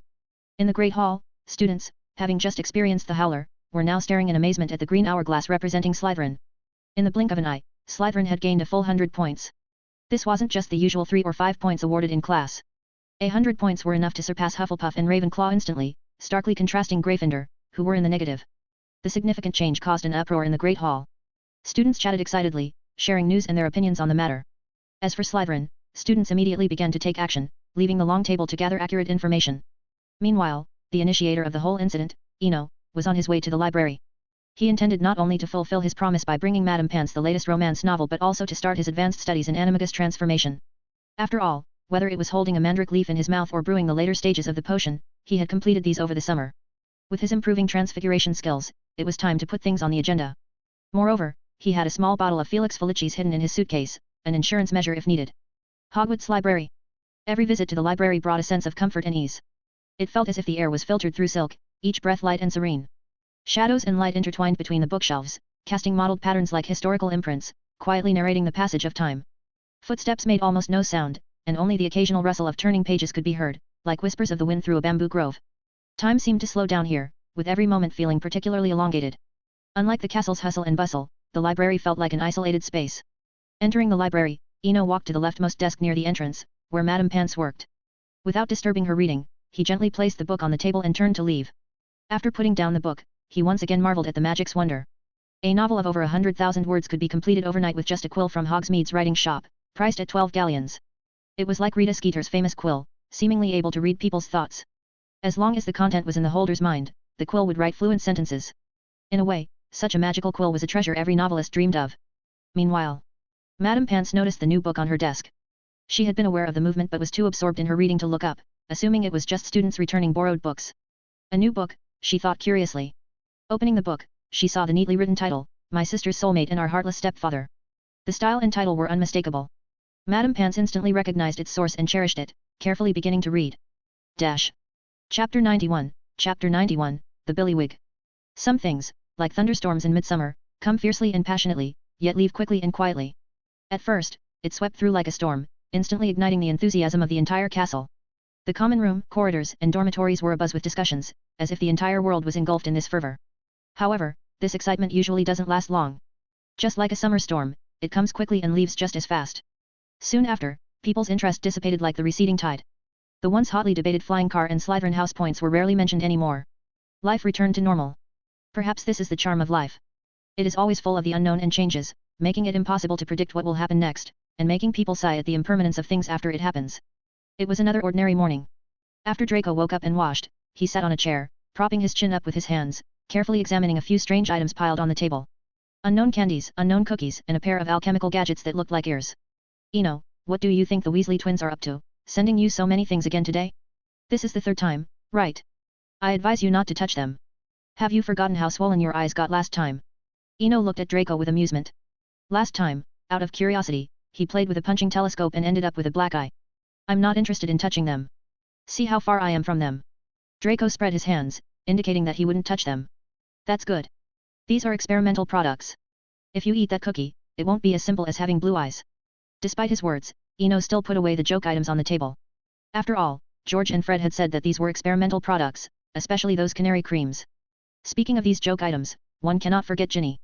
Because of the Tom Riddle's diary incident, after Percy expressed the Weasley family's gratitude, Eno received letters from Bill and Charlie, and George and Fred frequently sent him new gadgets. They even solemnly gave him a handwritten membership card with their signatures, saying that holding this card would give him a lifetime 20% discount at their joke shop. Although the twins' actions were somewhat immature, Eno took the card seriously and carefully kept it in his book. After all, besides Hermione, George and Fred were the ones he appreciated the most in Gryffindor, perhaps along with the changed Neville. Time flies. 2 hours passed in the blink of an eye. At 9:30 in the morning, Eno took a stack of hardcover novels and walked out of the dormitory. In the defense against the dark arts class, after a series of farcical incidents, students above the third year unanimously recognized Lockhart as a useless show-off. Likewise, after countless embarrassing moments, Lockhart's popularity waned significantly, and he essentially gave up teaching students above the third year. Every class consisted of reading novels or performing plays. Of course, as the future of Hogwarts, the first and second year students were still Lockhart's targets. Defense against the dark arts classroom. At 10 o'clock in the morning. Lockhart, as usual, arrived punctually, dressed flamboyantly, as if the Cornish pixies incident 2 days ago had never happened. Lockhart pointed to his photo on the cover of his novel on the podium, smiling, Gilderoy Lockhart, Order of Merlin, 3rd class. As if it was a routine part of every class, Lockhart once again emphasized his identity and his numerous titles. After a lengthy self-introduction, he changed to a solemn tone. I was extremely disappointed in your previous defense against the dark arts professor. I thought he might be useful, but under his guidance, second-year students couldn't even handle a group of Cornish pixies. Lockhart's words caused some commotion in the classroom. Hogwarts has no secrets, and the students were well aware of someone's performance in the Gryffindor and Hufflepuff class 2 days ago. Cough. Lockhart cleared his throat, but that's in the past. Since I accepted Dumbledore's invitation, I won't sit idly by. Today. Let's start with something simpler, a Ministry of Magic classified 1X creature, the Billywig. As he spoke, Lockhart calmly took out a 2-foot-high cage from under the podium, as if the 1X rated Billywig was definitely easier to handle than the 2X rated Cornish pixies. The huge cage was placed on the podium, covered with a black cloth, but the buzzing sounds from underneath were incessant. He's crazy. Draco widened his eyes, swallowing hard. Eno, let's just run if he dares to open that cage. I'd rather deal with Cornish pixies. It's okay. Eno interrupted Draco, giving him a reassuring look, don't worry. Although Billywigs have stingers, they are gentle creatures, otherwise they wouldn't be rated 1X. Let's try not to provoke them, and they will probably fly away on their own. Looking around the room, there was only one exit. He knew very well that if they really tried to flee, the chaos could cause more harm than a sting from the insects. Billywigs, magical creatures about half an inch long with a vivid sapphire blue body, have wings located on the top of their heads. They spin rapidly as they fly and have a long, thin sting on their lower abdomen. Though this description may not be comprehensive, imagine them as a kind of magical wasp. Being stung by a billywig can be quite unpleasant, causing dizziness and potential falls. But one thing is certain, they are non-venomous, and their stings are even used as ingredients in Fizzing Whizbee's candies. Alright. Draco, surveying the classroom and seeing only the blue-clad Ravenclaws, agreed, maybe you're right. Bookworms aren't reckless. Classes with Ravenclaw and Slytherin were always the safest. Because before taking any action, they would always think and assess the situation. While the two were talking, Lockhart had new actions. He first asked all students to close the windows, reasoning that he didn't want them accidentally throwing their wands out. This maneuver made everyone's eyelids twitch, but before they could react, Lockhart opened the cage. Children, use every method you know to handle them. Don't worry. I'll be outside the door protecting you. Opening the cage, grabbing his coat, and in 3 quick steps, he was out the door, closing it behind him with a bang. Lockhart, once again, successfully lowered the bar. In a Muggle school, if a teacher brought a box of wasps into the classroom, closed the windows, released the wasps, and ran outside, what kind of behavior is this?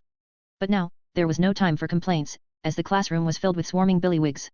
Unlike the other students who were sitting upright in fear, Eno, watching the flying Billywigs, thought of the Auror's defensive vest mentioned in the original story and was inspired with a new idea for using ice magic. He had always limited his transfiguration spells to big, whether it was the Whomping Willow or the giant snake. Today, the Billywigs reminded him of the neglected small. Perhaps he could combine his strengths, merging ice magic with transfiguration, turning each snowflake into an ice-sculpted Billywig. If he could develop this spell, the swarm of insects could not only block deadly curses but also obscure an opponent's vision, conceal his position, and disrupt their spells. Eno, I don't think we can continue like this. Draco's expression was tense, and he spoke without daring to move. Likewise, the young wizards in the classroom were motionless, many with Billywigs crawling on their robes. Under such circumstances, it would only take one trigger to set off the whole class, causing an unpredictable chain reaction. Hearing Draco's trembling voice, Eno snapped out of his thoughts and surveyed the room. Seeing several girls on the verge of tears with Billywigs on their heads, he did not hesitate. He grabbed his wand from the table. Winter is coming. Chapter 92, The Frozen Classroom. Winter is coming. Eno stood up, pointing his wand towards the sky. As the incantation rang out, the entire classroom seemed to be torn apart by a mysterious force, and the previously agitated swarm of Billywig insects calmed down. In just an instant, the room appeared to have undergone a temporal distortion.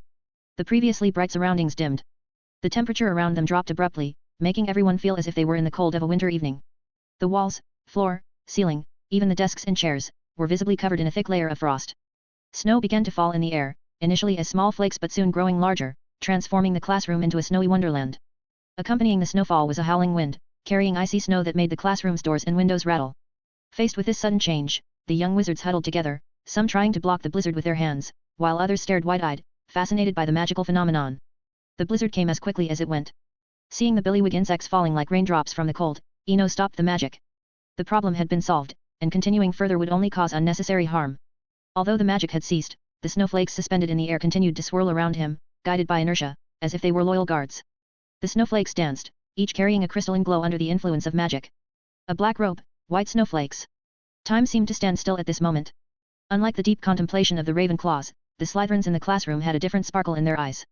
Especially Pansy, sitting at the back, whose eyes glimmered with an inexplicable mix of obsession and fervor. What are you waiting for? Quickly, invite our dear professor back. In the silent classroom, Ino was the first to break the peace. His words seemed to carry a magical power, as a Ravenclaw girl sitting in the front row near the door stood up without hesitation and walked outside. 1 minute later. Ha! You did better than I imagined. Do you know? I almost stepped in, but fortunately, you didn't disappoint me.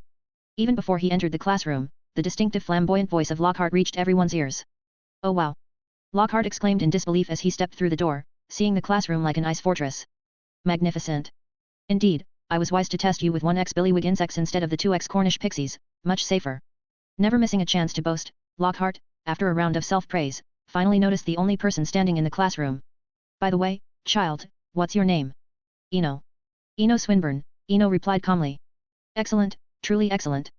Mr. Swinburne perfectly dealt with these pesky creatures under my tutelage, so Slytherin earns 10 points. Lockhart's voice was filled with excitement, as if, after 2 weeks of failures, he finally proved his worth as a professor. Though the classroom drama concluded like a farce, it left a deep impression on many young wizards. After class, everyone gradually left the classroom. Ino, your magic was so cool just now. Was this the spell you used to freeze me last time? Despite having been hurt, Draco's tone carried a hint of pride and admiration. Before Ino could respond, a gentle voice sounded from behind. Ino, I have some books on snow conjuring spells and freezing charms at home. I'll bring them for you next time. Pansy quietly stood beside them, her tone like a gentle April breeze, softly brushing against one's face, warm and soothing. Books. Ino suddenly remembered, then looked at Pansy apologetically, sorry.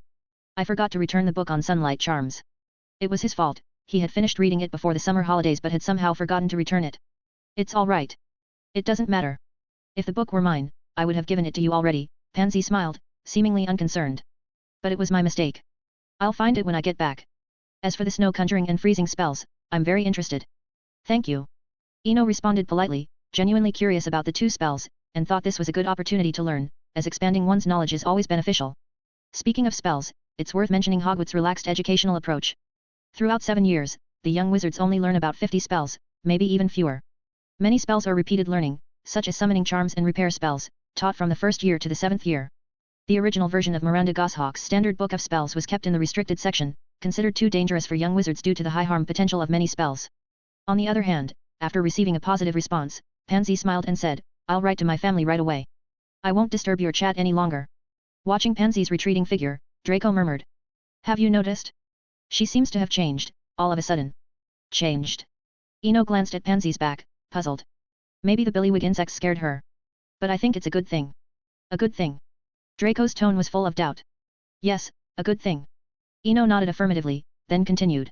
Like a rose shedding its thorns, becoming calm and composed. It's a kind of growth, a transformation from external toughness to inner resilience and strength. Although I don't quite understand, it sounds impressive, Draco shrugged indifferently, not caring much about the matter. Ino, with the 10 points today, you've earned 125 points in the first 2 weeks of the term. Looks like we'll win the House Cup again this year. Seeing Draco's slightly proud expression, Ino smiled noncommittally. Perhaps this is what school days are like. Filled with countless memorable experiences, all part of its unique charm. Young wizards strive for the House Cup, a seemingly insignificant reward, giving their all with unwavering effort. It's like visiting an amusement park at 12, feeling excited and eager to share, but at 32, you'd just watch quietly, missing the initial thrill. The young wizards, whether laughing or crying, happy or sad, never waste their school experiences. Draco, you're right. This year, no one will be able to take the House Cup from us, because the castle is safe. Ino spoke with conviction. At that moment, he no longer viewed the House Cup with a mature mindset but chose to join the game. After all, some things, once lost, are gone forever, leaving only memories. Chapter 93, The Bloodline of the Charn Royalty. Although he had never witnessed Los Angeles at 4 in the morning, Ino could describe Hogwarts at 6 in the morning. At 6, the castle was still shrouded in deep blue and black, with stars yet to fully fade, twinkling faintly. The castle had not fully awakened, only a few early rising portraits rubbed their sleepy eyes in their frames. The entire corridor was eerily quiet. Of course, this wasn't absolute. Occasionally, faint whispers could be heard from distant classrooms, or the slight movements of magical creatures in some corners. A gentle breeze blew past, carrying the faint scent of foliage from the forbidden forest and a hint of magical essence. 8th floor of the castle. Standing in front of the tapestry of the room of requirement. I need to enter Old John's town, I need to enter Old John's town. To test his hypothesis, Eno focused intently on repeating this in his mind while walking back and forth along the wall. Moments later, when a smooth door appeared on the wall, he pushed it open without hesitation. What met his eyes was a dim grey space. No familiar buildings, no town square, not even sky or ground. If not for the solid feeling under his feet, he would have thought he was in a void. He pushed the door and left. Once again standing before the tapestry. I need to enter a snowy land, I need to enter a snowy land. This time, the room of requirement did not disappoint him. Looking at the vast white expanse, Eno felt a surge of comfort. He took a deep breath, and the cold air filled his lungs, bringing a refreshing clarity that was invigorating. This feeling seemed to penetrate his body, reaching deep into his heart. It was an indescribable comfort and peace. The snow beneath his feet crunched with each step, leaving deep footprints. At this moment, he felt as if he had merged with the snowy landscape. A profound sense of freedom and relaxation from within. All worries and pressures seemed to melt away in this pure snowfield, even his mind achieved an unprecedented calm. Bending down, he scooped up a handful of snow and tossed it into the air. The snowflakes turned into billywig insects as they fell. No wand, no incantation. But he knew this wasn't wandless, wordless transfiguration. It was simply control over ice and snow. It was like an innate talent in his blood, just as fish are naturally suited to water, and birds to flying. He was naturally suited to ice and frost. With no specific purpose or demands, he wandered alone in the snow. Time passed slowly. After a while, Eno fell backward as if to lie down and rest in the snow. However, just 3 feet from the ground, a high-backed chair made of ice rose swiftly, catching him securely. Guess I don't need to buy furniture. With a light laugh, Eno leaned back in the chair, one hand supporting his chin, the other gently tapping the icy armrest. After a brief relaxation, he began to ponder his recent experience. Clearly, the room of requirement couldn't manifest scenes from fantasy stories. Earlier, to avoid some unknown troubles, he had deliberately chosen small, self-contained stories and scenes. Yet, even so, the room of requirement failed to realize them. This inevitably led him to ponder whether stories and reality were two parallel lines that never intersect. Or if it was like the tale of the 3 brothers, where everything was just a dream. I can't think about this anymore. He murmured softly, spreading his hands. Quickly, a handful of snow appeared in his hands, which he then rubbed on his face as if washing in the lavatory. Because he felt he must have gone mad just now. In the magical world, in the room of requirement, he dared to ponder philosophy, to think about reality and the denial of existence. This was probably just too much leisure, seeking pure excitement. Time passed slowly. Eno sat quietly in the high-backed chair, remnants of fine snow still clinging to his cheeks. I need to go back and water the plants. It was as if he gave himself a reason to leave, then stood up decisively and walked towards the door. He had gained enough from this visit, not only seeing the room of requirement but also quietly verifying his inner thoughts. Moreover, the recent near-spiritual cleansing had elevated his control over ice and snow to a new level, seemingly allowing him to cast ice and snow magic without a wand. Having reaped these benefits, staying any longer would be greed. Of course, this was just an apparent reason. Deep down, he had already developed a faint fear of the room of requirement. He felt that staying there longer would compel him to think, and thinking was often dangerous. Especially in a place where wishes come true and needs are met, thinking was the most dangerous of dangers. 8th floor corridor. The young wizards of the castle knew that the moving staircases were often the most unpredictable existence. Because a single misstep could not only waste time but also lead astray. Why not make an ice slide? It's easier to go up than down. Standing at the staircase's edge, Eno murmured, looking down. Traversing the castle from the 8th floor to the Slytherin common room was a journey the young wizards measured with their feet, gauging the castle's height. Through the corridor's dusty windows, the outside sky was still a hazy grey-blue. The entire castle seemed not yet awakened from its slumber. Just as he planned to create a slide for a quick descent, he heard calm and steady footsteps behind him. Tap, tap, tap. Since there was someone else, Eno decided against making the slide. Despite a whole school year passing, he knew that being seen by that grudge-bearing filch would result in endless nagging and cold stares. Turning slowly, he saw an elderly man in a moon-white robe with a powder-blue nightcap. Such a unique and playful outfit could only belong to one person in Hogwarts, undoubtedly a distinctive sight in the castle. Good morning, Professor Dumbledore. Seeing him, Eno greeted proactively. Good morning, Eno. Dumbledore smiled, adjusting his slightly askew nightcap. It seems you've just had an interesting experience. Interesting? Maybe. Do you not know about this room? Eno turned to look at the tapestry in the corridor. The room of requirement. It's magical, isn't it? But that's not what I meant. Dumbledore's eyes sparkled with wisdom as he raised his hand to the smooth wall, turning it into a 6-foot-high mirror. In the mirror, Eno noticed the problem in astonishment. His appearance hadn't changed, he still looked handsome. But both his hair and eyes had undergone subtle changes in the reflection. First, his amber pupils had lightened, like a nearly dry watercolor brush sketching on paper. Secondly, his black hair reflected a faint blue glow under the candlelight, though so faint it was almost imperceptible. Yet, a change was a change. Quickly, Ino realized that everything had a cost. It was clear that his deepened control over ice and snow in the room of requirement had its side effects. His hair color and pupils seemed to be gradually shifting toward the characteristics of the White Witch, a trait of the Charn royal bloodline from another world. Though other explanations were possible, this one made the most sense. He then thought of his recent performance in the defense against the dark arts class. Looking back, it seemed that he had unknowingly been influenced by his bloodline. Upon reflection, he noticed many differences since the start of this school year. His words and actions had subtly changed. The same situation, if it had been during his first year, he would have quietly cast magic and hidden to protect himself, never high profile enough to freeze the entire classroom. Chapter 94, The Legendary Headmaster's Office. The dawn had yet to break, but the eastern sky was already brightening. Weak light filtered through the windows, casting a faint glow on the stone floor of the castle's corridors. On either side of the walls, magical torches flickered, seemingly about to extinguish at any moment. In the shifting light and shadows of the hallway, Dumbledore spoke slowly. "We haven't had a proper chat in a long time. My office is just on this floor, and we can have breakfast together if you don't mind." Faced with this sudden invitation, Ino thought for a moment before agreeing. "Of course, Professor. It would be my honor. And it saves me from the crowded Great Hall later." After all, when he decided to hand Tom's notebook to Professor McGonagall, he knew this day would come eventually. Avoiding it was not an option. Though the headmaster's office could be accessed via the 8th floor corridor, it was essentially in a separate tower. Ino followed Dumbledore, eventually arriving at a door guarded by a large stone gargoyle. "Fizzing Whizbees." Dumbledore stated the password without reservation, then turned to Ino with a smile.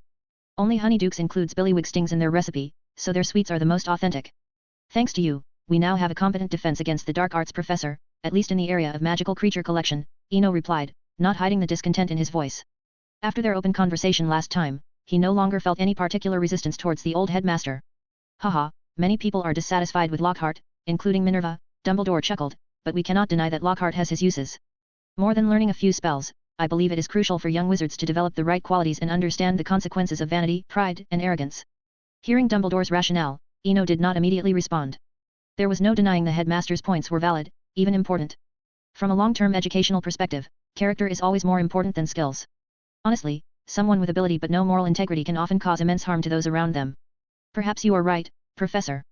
But I believe that without the corresponding skills, young wizards would have no means of self-rescue when they find themselves in danger. After all, in the face of survival, qualities seem less important."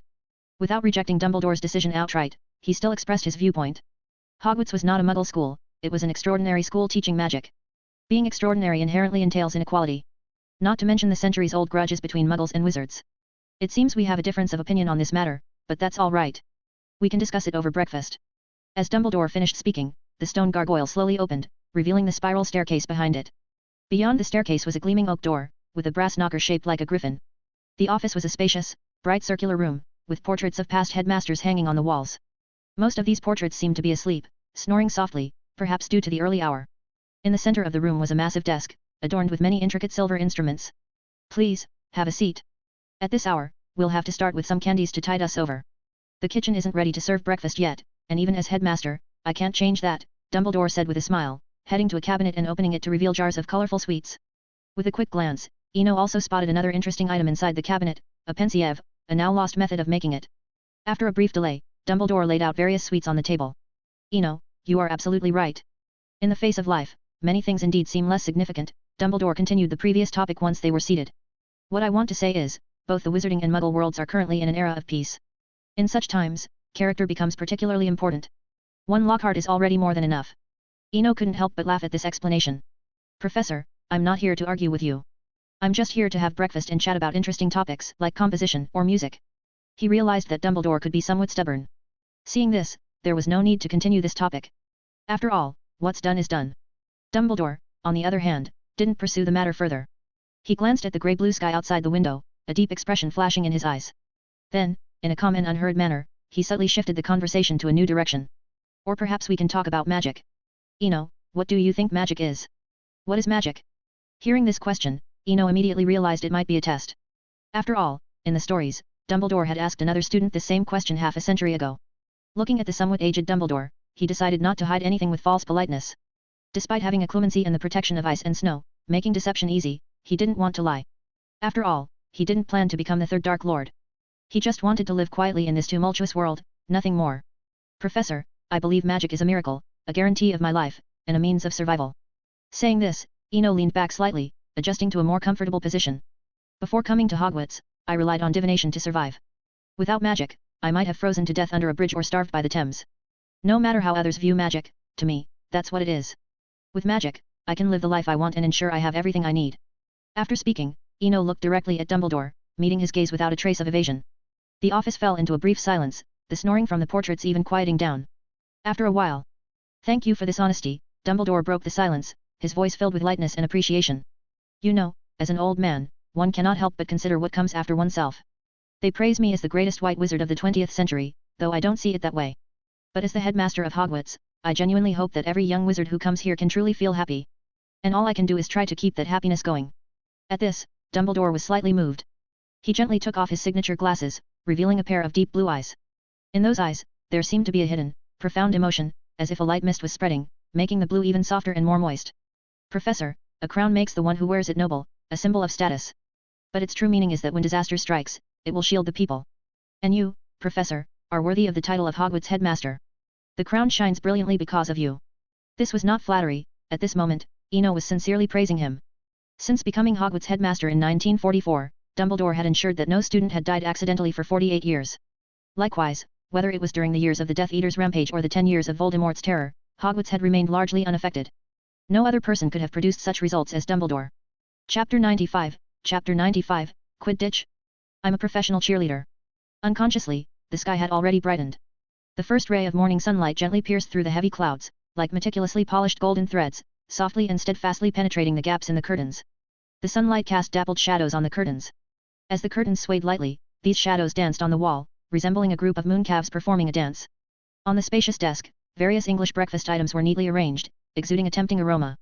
Golden fried eggs lay quietly on the plate, their edges slightly curled, radiating an enticing warmth. Next to them was a plate of perfectly toasted bread, its surface slightly browned, emitting a rich wheat fragrance. A pot of hot tea was steaming, the tea's fragrance mingling with the aroma of the breakfast, forming a unique morning scent. Beside the teacup was a small dish of jam, the bright red of raspberries and the deep blue of blueberries complementing each other, adding a touch of color to the breakfast. At the corner of the table was a plate of freshly cut fruits, crystalline grapes, rosy apples, and golden bananas, looking particularly tempting in the morning light. The entire office appeared peaceful and cozy in the morning sunlight. Eno picked up his teacup, gently tapping the white cup with his right index finger. In an instant, the steaming hot tea became comfortably warm. After finishing the cup of tea in one go, he remarked, "Compared to black tea, I still prefer jasmine tea, the sweetness in its bitterness." Even after living here for over 10 years, he still couldn't get used to adding honey to black tea. Though it made the tea richer and smoother, he simply didn't like it. "A very practical spell, some impatient people would probably love it," Dumbledore said with a smile. Eno put down his teacup and half-jokingly said, "Then they're bound to be disappointed, just like how many people love phoenixes, but phoenixes only favor the Dumbledore family." Cooling down the tea was something he did intentionally. Although Dumbledore never mentioned the frozen defense against the dark arts classroom or the changes in hair and eye color, some things Dumbledore could choose not to mention, but he couldn't pretend they hadn't happened. So, he made a joke to indicate that ice magic was a talent, just like the Dumbledore family's affinity with phoenixes. He attributed it all to bloodline to reduce external attention. If anyone got curious, they would only investigate the Swinburne surname.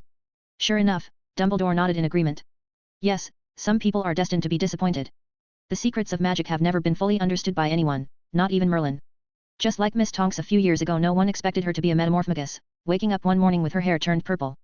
Listening to Dumbledore's rambling about past events, Eno realized how enjoyable it was to converse with a smart person.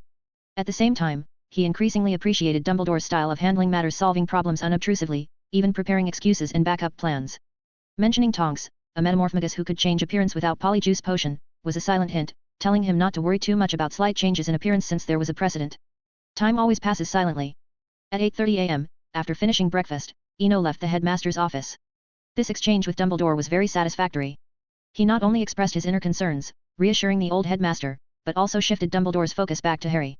Because, before leaving, he subtly mentioned that Harry also had a faint trace of evil and seduction, similar to that notebook, though much fainter in Harry.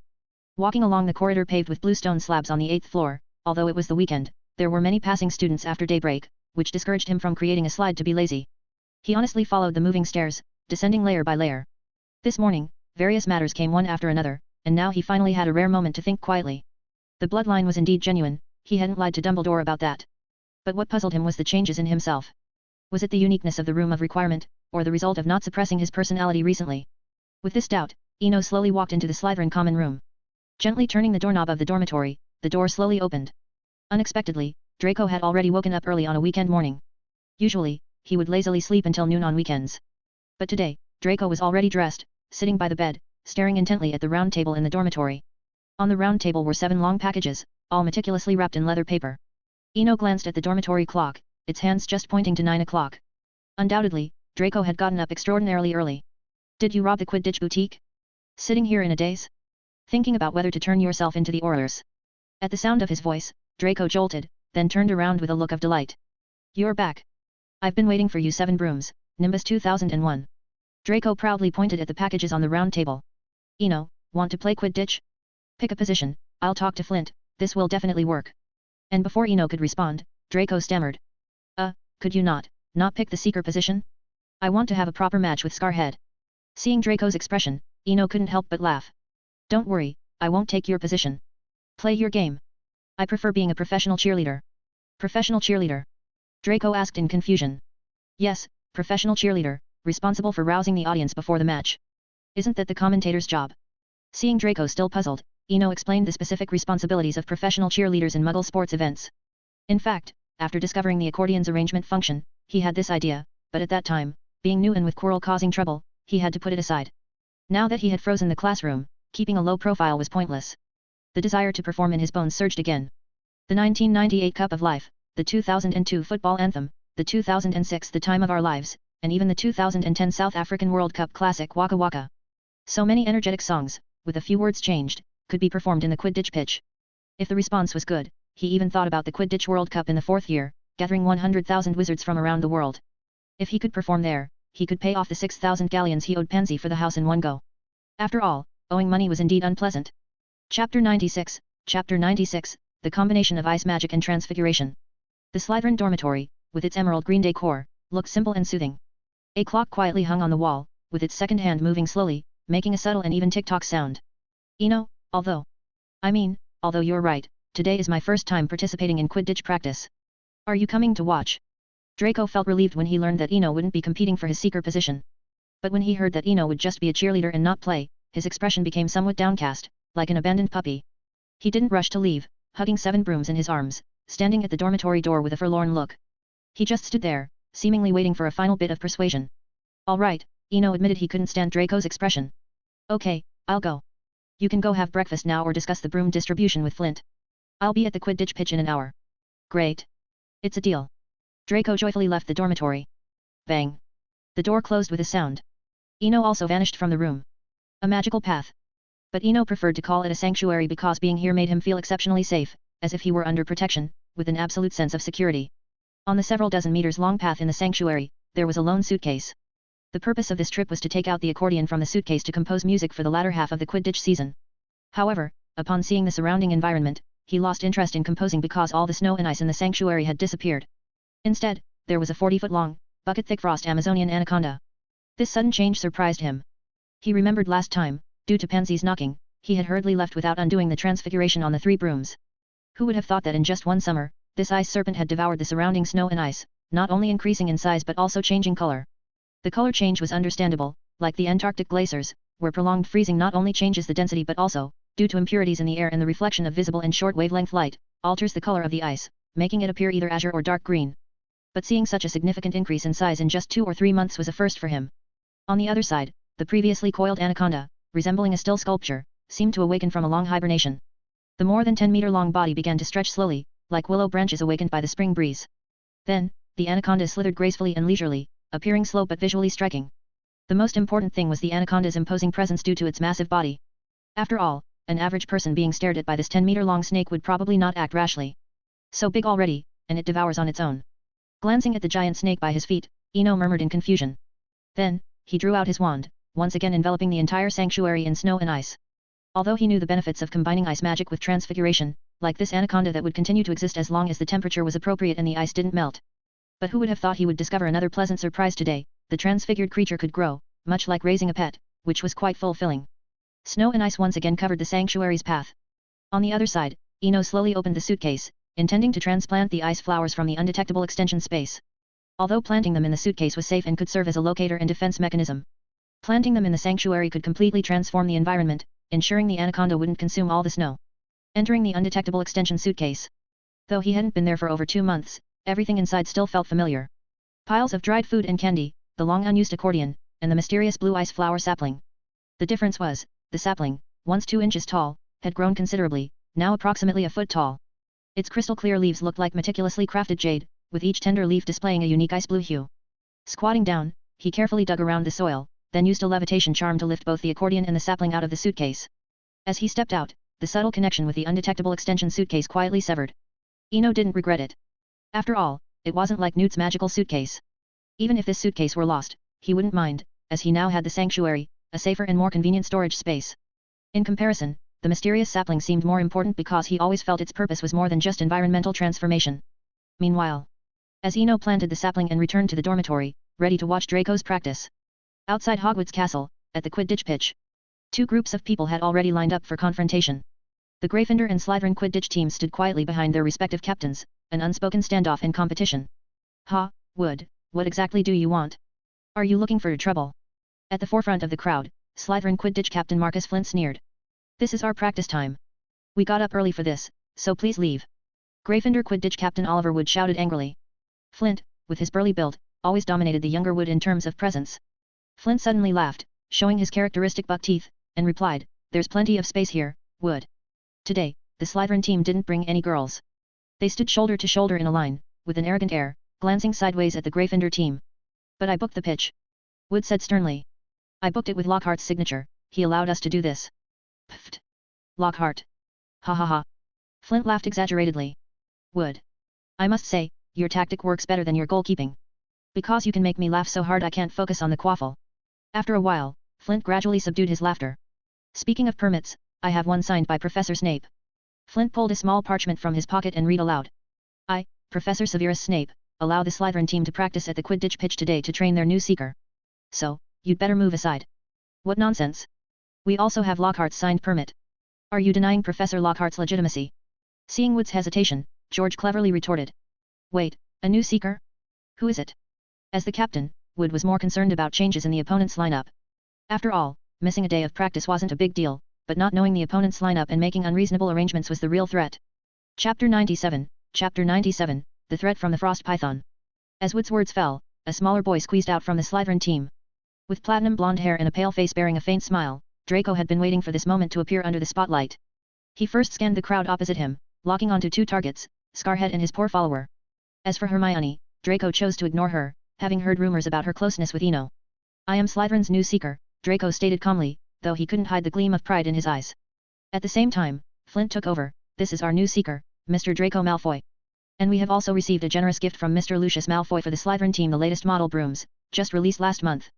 As he spoke, Flint revealed the broomstick hidden by his cloak and gently dusted off the non-existent dirt from its top. This action seemed like a signal, prompting other Quidditch team members to show off their broomsticks as well. The latest Nimbus 2001. To those still holding clean sweeps or comets, I suggest you stop wasting your time here and think about how to face the disappointed looks in the school. Flint's words struck a nerve with Wood. He knew that, unlike others who played Quidditch for fun, Wood aspired to join a professional team. And the glory of the House Cup was often a significant factor in professional Quidditch team assessments. After Flint's words, the training field fell silent. Draco's smile grew broader. He loved seeing scenes like this, watching the Gryffindors with their distressed faces. "At least we have the Nimbus 2000, Hermione suddenly spoke up, breaking the silence. "Even if its performance is slightly inferior, it won't be by much. I've read Quidditch through the ages. For over 1,000 years, since the 11th century, people have always competed on flying skills and teamwork, not on broomstick performance. Perhaps it was because of the clarity that comes with being an observer. Unlike the Gryffindor team members who focused on broomstick specs, Hermione's macro-level analysis and argumentation acted like a shot of adrenaline, reviving the spirits of the Gryffindors present. However, this move angered Draco. In a fit of rage, he ignored all restraint and began to insult her. You buck-toothed rabbit, what business is this of yours? Why don't you go fix those big front teeth of yours?" Draco had initially wanted to call her a mudblood but managed to restrain himself at the last second, redirecting his insult to focus on Hermione's prominent front teeth instead. "Oh. Merlin, I just noticed. You've had some work done, but why didn't you go all the way and fix that messy hair of yours while you're at it, so you don't run around looking like a lion dog? At least then you might be presentable enough to be friends with Eno." Draco's insults grew more and more extreme, revealing his true feelings without realizing it. "Hermione, subjected to this barrage of attacks, stood there with tears welling up in her eyes, completely petrified. Seeing Hermione brought to tears, the Gryffindors banded together in an unusual show of unity, all drawing their wands. Likewise, the Slytherins, led by Flint, dropped their broomsticks and drew their own wands. A brawl seemed inevitable. At that moment, small snowflakes began to fall from the sky, covering the entire Quidditch field. Draco, since you know Hermione is my friend, why did you insult her? Ino's voice was cold. He had initially come to enjoy the fun, but upon arriving at the Quidditch field, he encountered this unpleasant scene. In a way, both Hermione and Draco were his friends, which made the situation even more frustrating. Seeing Draco verbally attack Hermione and both sides drawing their wands ready to fight, Ino knew he needed to assert some authority to control the situation. Ino used his ice magic to cover the field with snow as a precaution and also released the 40-foot-long Amazon python from his sanctuary. The thick python slithered at his feet, moving slowly and occasionally glancing at the young wizards with its icy blue, pupil-less eyes. This made everyone step aside as Ino walked into the center of the circle. Apologize, Draco. You shouldn't have insulted a girl, especially one who didn't provoke you, Ino said calmly. As he stopped walking, the giant frost python coiled up, raising its head more than 4 meters off the ground, significantly increasing its intimidating presence. Staring at the giant snake, Draco felt a wave of regret. He knew Hermione was connected to Ino, but his anger had driven him to insult her. Facing Ino's serious demeanor for the first time, Draco, though frightened, shakily turned to Hermione. I'm sorry. It's my fault. I shouldn't have mocked you. I'm sorry. Seeing Draco apologize, Ino walked over to Hermione. Looking at her tear-filled eyes, he gently brushed her hair back. He apologized, so don't be sad. If anyone bullies you again, just come to me. As he spoke, Ino looked around. Both Slytherins and Gryffindors averted their gazes. Snowflakes fell gently from the sky, and the enormous frost python coiled on the ground. The anticipated fight seemed impossible, and just as everyone thought it was over, another cold voice came from the side. Potter. For attempting to incite conflict between houses, 10 points from Gryffindor. Hearing the familiar voice, Harry closed his eyes in frustration. He wanted to cry more than Hermione because he hadn't said a single word literally, not one. Snape entered the crowd, looking at everyone expressionlessly, and the rest of you? Do you want detention? Everyone dispersed towards the training field gate. Seeing Snape, Ino quickly ended his spell, sending the python back to the sanctuary. However, as he prepared to leave with Hermione, Snape appeared in front of him. Follow me to my office. Snape said in his usual tone. But unlike his earlier empty eyes, Snape's now held a curious gleam. Yes, Professor. Ino smiled and nodded. He patted Hermione on the shoulder, giving her a reassuring look, and mimed writing a note. Then he stood still, watching Hermione walk away. Meanwhile, Snape, unusually silent, waited. Once Hermione was out of sight, Snape turned and walked towards the castle, his black cloak billowing behind him. Ino followed closely. Chapter 98, Snape's Special Tutoring. Hogwarts Potions Classroom. Unlike the apprehension he felt the first time he came here, Ino was somewhat relaxed now. Perhaps this was the confidence that magic brought him. Although he still couldn't overpower Snape, after a year, he felt he had gained the ability to face him more confidently. It was like a leopard seeing a lion, it couldn't win in a head-on fight, but it had the ability to escape or ambush. After all, a leopard isn't a harmless antelope, it has teeth and claws. Before the summer holiday, Professor Flitwick had mentioned that his magical power was already close to that of a fourth-year student. Even without counting the past few months, just the mental cleansing in the room of requirement had significantly boosted his magical power. Of course, magical power is something intangible and without a reference point, so he couldn't precisely measure how much he had grown. But a sense of confidence had quietly emerged within him. The potions classroom was in the castle's basement, so it was always somewhat dimly lit. By the faint light of the candles, Ino tried to take in his surroundings as much as possible. Apart from numerous glass jars with specimens on the shelves along the walls, there were some books that looked like they might be forbidden. Don't cause trouble for me. Do you think Hogwarts is everything? Oh. You live under a bridge, you wouldn't know this. There are 11 magical schools worldwide, but that's still not all, Snape said calmly from his chair, his expression unreadable in the dim light. Professor. I'm not causing trouble, really. I just stopped a conflict. If I really wanted to cause trouble, Hogwarts wouldn't have been peaceful last year. Besides, I neither have the right nor the ability to cause trouble, Ino replied with a smile. He had understood Snape's underlying message. The wizarding world was indeed deeper than it seemed, given that wizards generally lived much longer than muggles. Moreover, with wizards like Nicholas Flamel living for over 600 years, even though Nicholas was most likely dead now, it still showed that the magical world wasn't as simple as the original story depicted, confined to a castle playing out a drama. And he never thought of this world, with its time-turners, Felix Felicis and extension charms, as a simple one. Time, space, fate, these advanced magics were top tier in any story world. As his thoughts wandered, Snape's voice echoed in the room again. It seems you understand my meaning. That's good, it proves you are not a foolhardy and arrogant person. Unlike some brutes who gain fame through sacrifice and now forget who they are. Though in a mocking tone, Ino could sense the goodwill in his words and knew who the brute referred to was. To be honest, for Snape to say such things was almost like laying bare his heart. Though he didn't quite understand Snape's change, Eno followed the topic, speaking softly. Professor, fame isn't an achievement. Some people are pushed by fate to heights they don't deserve, making them feel elated, dizzy, and ultimately terrified. Stop showing off your eloquence here. Snape suddenly interrupted. If you have time to show off, why not practice magic or study potions properly? Today, you could forcefully stop a conflict and protect. I mean, you could protect the honor of the house. But what about next time?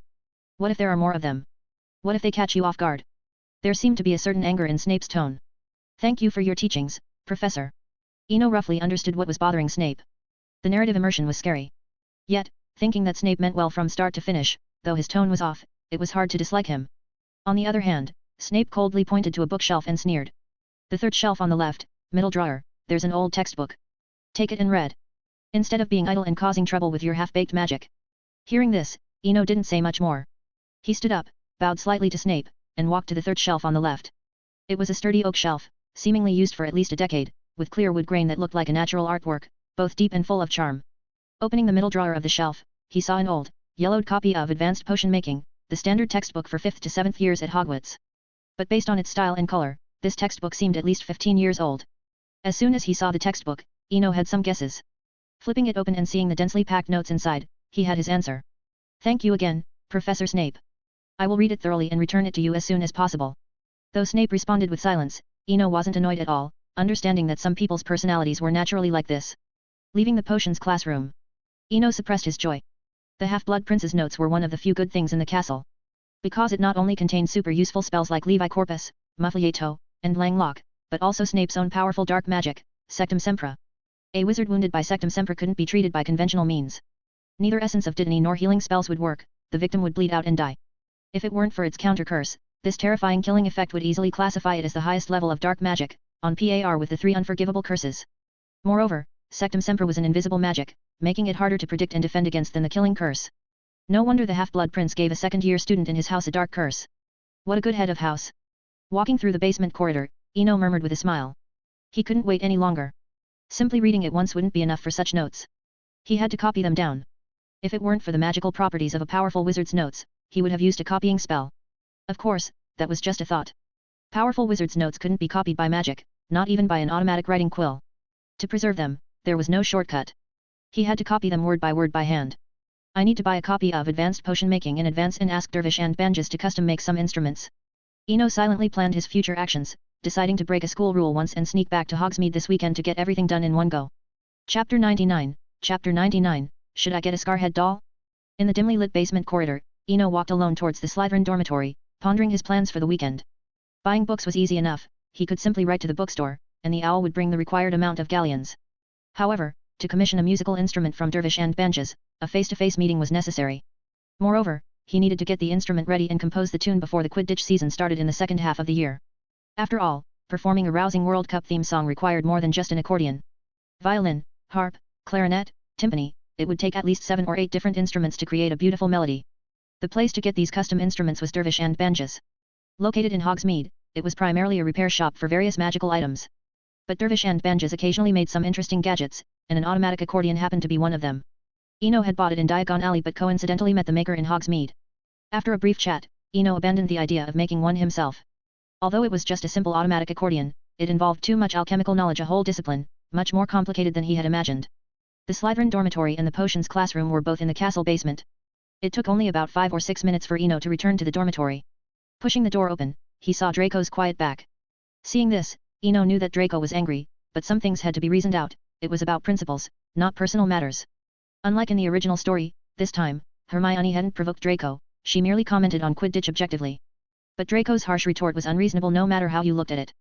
That was why Eno insisted on Draco apologizing, though his tone might have been a bit harsh. But there was no choice, in that situation, facing a Quidditch team with an average age of 5th years, if he didn't keep a stern face and instead acted cheerful, he would have been unable to mediate the conflict and might have ended up a laughingstock himself. Looking at the still angry Draco, Eno gently tapped his finger, and a block of ice about a foot square condensed in midair. He then took out his wand and used transfiguration to gradually shape and elongate the ice. A few minutes later, a lifelike miniature doll about 20 centimeters tall floated in midair. Although it was entirely made of ice with no other colors, its appearance and the iconic scar made it recognizable as a certain star seeker from another house. Using the levitation charm, Eno controlled the doll to move towards Draco. I'm giving this to you. By the way, do you want me to teach you a spell to make it hang upside down in midair? On the other side, Draco, who had deliberately turned away when he heard the door open, was now looking at the doll. Though he realized his mistake after calming down, he still felt that he had been humiliated. Seeing the doll now, Draco seemed to find a reason to convince himself and gradually relaxed. Ino. You embarrassed me in front of everyone. Draco's tone was somewhat resentful. Sorry, but you were indeed wrong. Let's calmly talk about this. In that situation, if you could stand up to Wood or even the entire Gryffindor team, wouldn't it be better than just insulting a little girl?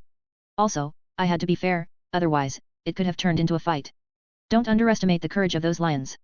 Without waiting for Draco to reply, Ino continued, a brave person draws their sword against a stronger opponent when angry, while a coward draws their sword against a weaker opponent. I don't expect my friends to be brave because that's foolish. But similarly, I don't want my friends to be cowards. In fact, I'd rather you all be the stronger ones. Draco, sometimes it's not scary to lose face once, what's scary is having no ability and still charging forward, repeatedly losing face. After saying this in one breath, Ino quietly sat on the side, giving Draco some time to think. The dormitory fell into a brief silence. After a while, Draco spoke, Ino, honestly, I never thought about these things. When I was very young, I lived with my mother in a safe house while Malfoy Manor was abandoned. During that time, I rarely saw my father, and when I did, he was always anxious and hurried. Draco's expression was somewhat downcast, but he continued to gaze at the dormitory ceiling. At that time, I heard the most about restoring the Malfoy family's glory. So, I cared a lot about honor, but no one ever told me how to gain it. I knew that the respect others had for me was actually directed at my father and our family's galleons, even Crabbe and Goyle. Draco slowly turned his head, his eyes bright and almost glowing. Until just now. I think I understand how to gain honor and respect. It's not through Quidditch, not through grades, not through house points or praise from professors. True honor and respect come from being strong, like you were on the training ground. Flint, Wood, Scarhead, the Weasley twins, everyone there feared you, so they had to respect you, no one dared to argue with you. So Ino, teach me magic. Not those little tricks, but real magic. Ino sat quietly on the chair, once again feeling that stories were just stories. Whether it was the Draco in front of him, Pansy, or others, they were not just fleeting characters in a story. They were real people with flesh and blood, feelings, memories, and aspirations. Looking at Draco's expectant eyes, Ino nodded seriously. All right. I'll teach you magic, real magic. At the other end of the castle. In the potions office. Snape sat alone at the desk, his eyes closed, seemingly deep in thought. His figure appeared particularly serene in the dim light. From a distance, he looked like a still statue. But upon closer inspection, one could see that the statue-like body was not completely motionless. Underneath the black robes, his chest rose and fell slightly, each breath silently proclaiming his life. And it was precisely this subtle sign of life that broke the stillness of the statue-like silence. Time quietly passed, and Snape remained motionless in this posture. After a long time, the silence was broken. Potter. Snape's voice was as calm as ever. Calmer than ever before, as calm as a dead water. In the Slytherin dormitory. On a round table with potted plants, an old book titled Advanced Potion Making lay open. At this moment, Ino was lying on the table, continuously copying something. In another part of the dormitory, Draco, holding a wand, was practicing spells on an ice doll. Silencio. Leviosa. Petrificus totalis. Chapter 100, Chapter 100, Professor Bin's Answer. In the endless river of time, it seems as if time itself is a silent painter, quietly illustrating the changes of the world with delicate strokes. As time passes, those moments that once burned with passion and stirred the heart gradually lose their original brilliance under the erosion of time. Calm days are the norm in the castle, they flow like a gentle stream, neither hurried nor slow. The young wizards also enjoyed the little things in their lives during these days. By the end of October, the temperature at Hogwarts had already dropped to single digits. Although it was cold, everyone was enthusiastic because they were about to celebrate the first festival of the school year, Halloween. On October 31st, the day of the Halloween feast, although the official holiday wouldn't start until tomorrow, the entire castle was shrouded in a mysterious and eerie atmosphere. The portraits on the walls of the corridors were all dressed in their own Halloween costumes. Some wore pointed wizard hats, others donned black cloaks. They laughed and chatted, as if they too were celebrating this special festival. Today, the young wizards were destined to have no heart for classes, whether it was potions or transfiguration. Of course, if they were lucky enough to have history of magic today, they could have a good nap to recharge for the evening's banquet. After all, no one expected a ghost professor to get angry. Yes, Professor Cuthbert Binns of History of Magic was a ghost. He was once a knowledgeable, quick-thinking, and clear-minded professor. But one day, during class, he left his body behind in the staff room, and since then, Hogwarts gained a ghost professor. Although Professor Binns was a ghost, his special identity didn't affect his excellent performance in teaching history of magic. He could still impart his knowledge to the students. On the second floor of the castle, in the history of magic classroom, the young wizards sat according to their houses, distinctly occupying their respective territories. However, at this moment, whether they were from Slytherin or the adjacent Hufflepuff, everyone maintained a unified posture, using thick copies of A History of Magic to prop up their chins, then closing their eyes and falling into a deep sleep. Professor Binns was quite interesting. He never took roll call, nor did he care what the students were doing, as if the world consisted only of the classroom and himself. With a monotonous and boring voice, he recited content that was evidently older than the textbooks in their hands. All this sounded like a rigid, preset tape recorder, making the History of Magic class the universally acknowledged best class for a nap. However, there was one exception in the Slytherin territory on the left side of the classroom. Eno not only listened intently to Professor Binns' recounting of magical history, but also took notes diligently with an automatic quill on parchment. What others found to be a dull history of magic, to him, was like an epic tale, full of dragons, wizards, potions, magic, and even stories of humans falling in love with intelligent magical creatures if you could ignore the hypnotic tone. Today's History of Magic class intrigued him because Professor Binns was talking about modern history. Muggles were not as weak as wizards imagined, especially when they raised their flaming weapons. Unable to endure hiding in the dark corners of the world, wizards finally had enough of living in constant fear for their lives. A miraculous spell was invented. This marked a crucial turning point in magical history. Based on the banishing charm, a new Muggle repelling charm emerged. Though there was no bard's rhythmic rise and fall, Eno listened with great interest. Today's lesson confirmed his earlier belief that the magical world was anything but simple. Looking over the entirety of magical history, he noticed that whenever wizards encountered unsolvable and life-threatening problems, a specific spell would eventually be invented. Take the infamous Dementors, for example. These creatures couldn't be killed or banished and fed on emotions and souls. Many wizards were terrified under their influence, but before long, the ancient white magic, the Patronus charm, was invented. Similarly, the Muggle repelling charm came about in response to the threat of firearms, an unreasonable and almost unfair charm that simply emerged. Professor Binns' lecture continued. Once the charm is cast, Muggles will leave the wizard's presence in confusion, as if nothing ever happened.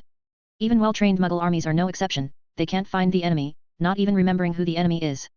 Let us remember this turning point, the point at which the magical world continued to thrive. Now, let's honor this spell. Take out your wands, turn them twice downward, then quickly flick upwards, and say loudly with me, Aleda Mabihu Dampa, just like that. Although he was a ghost, curiously, Professor Binns still had a semi-transparent wand. However, Eno had no time to dwell on this. He was meticulously practicing the Muggle repelling charm as instructed by Professor Binns. Aleda Mabihu Dampa.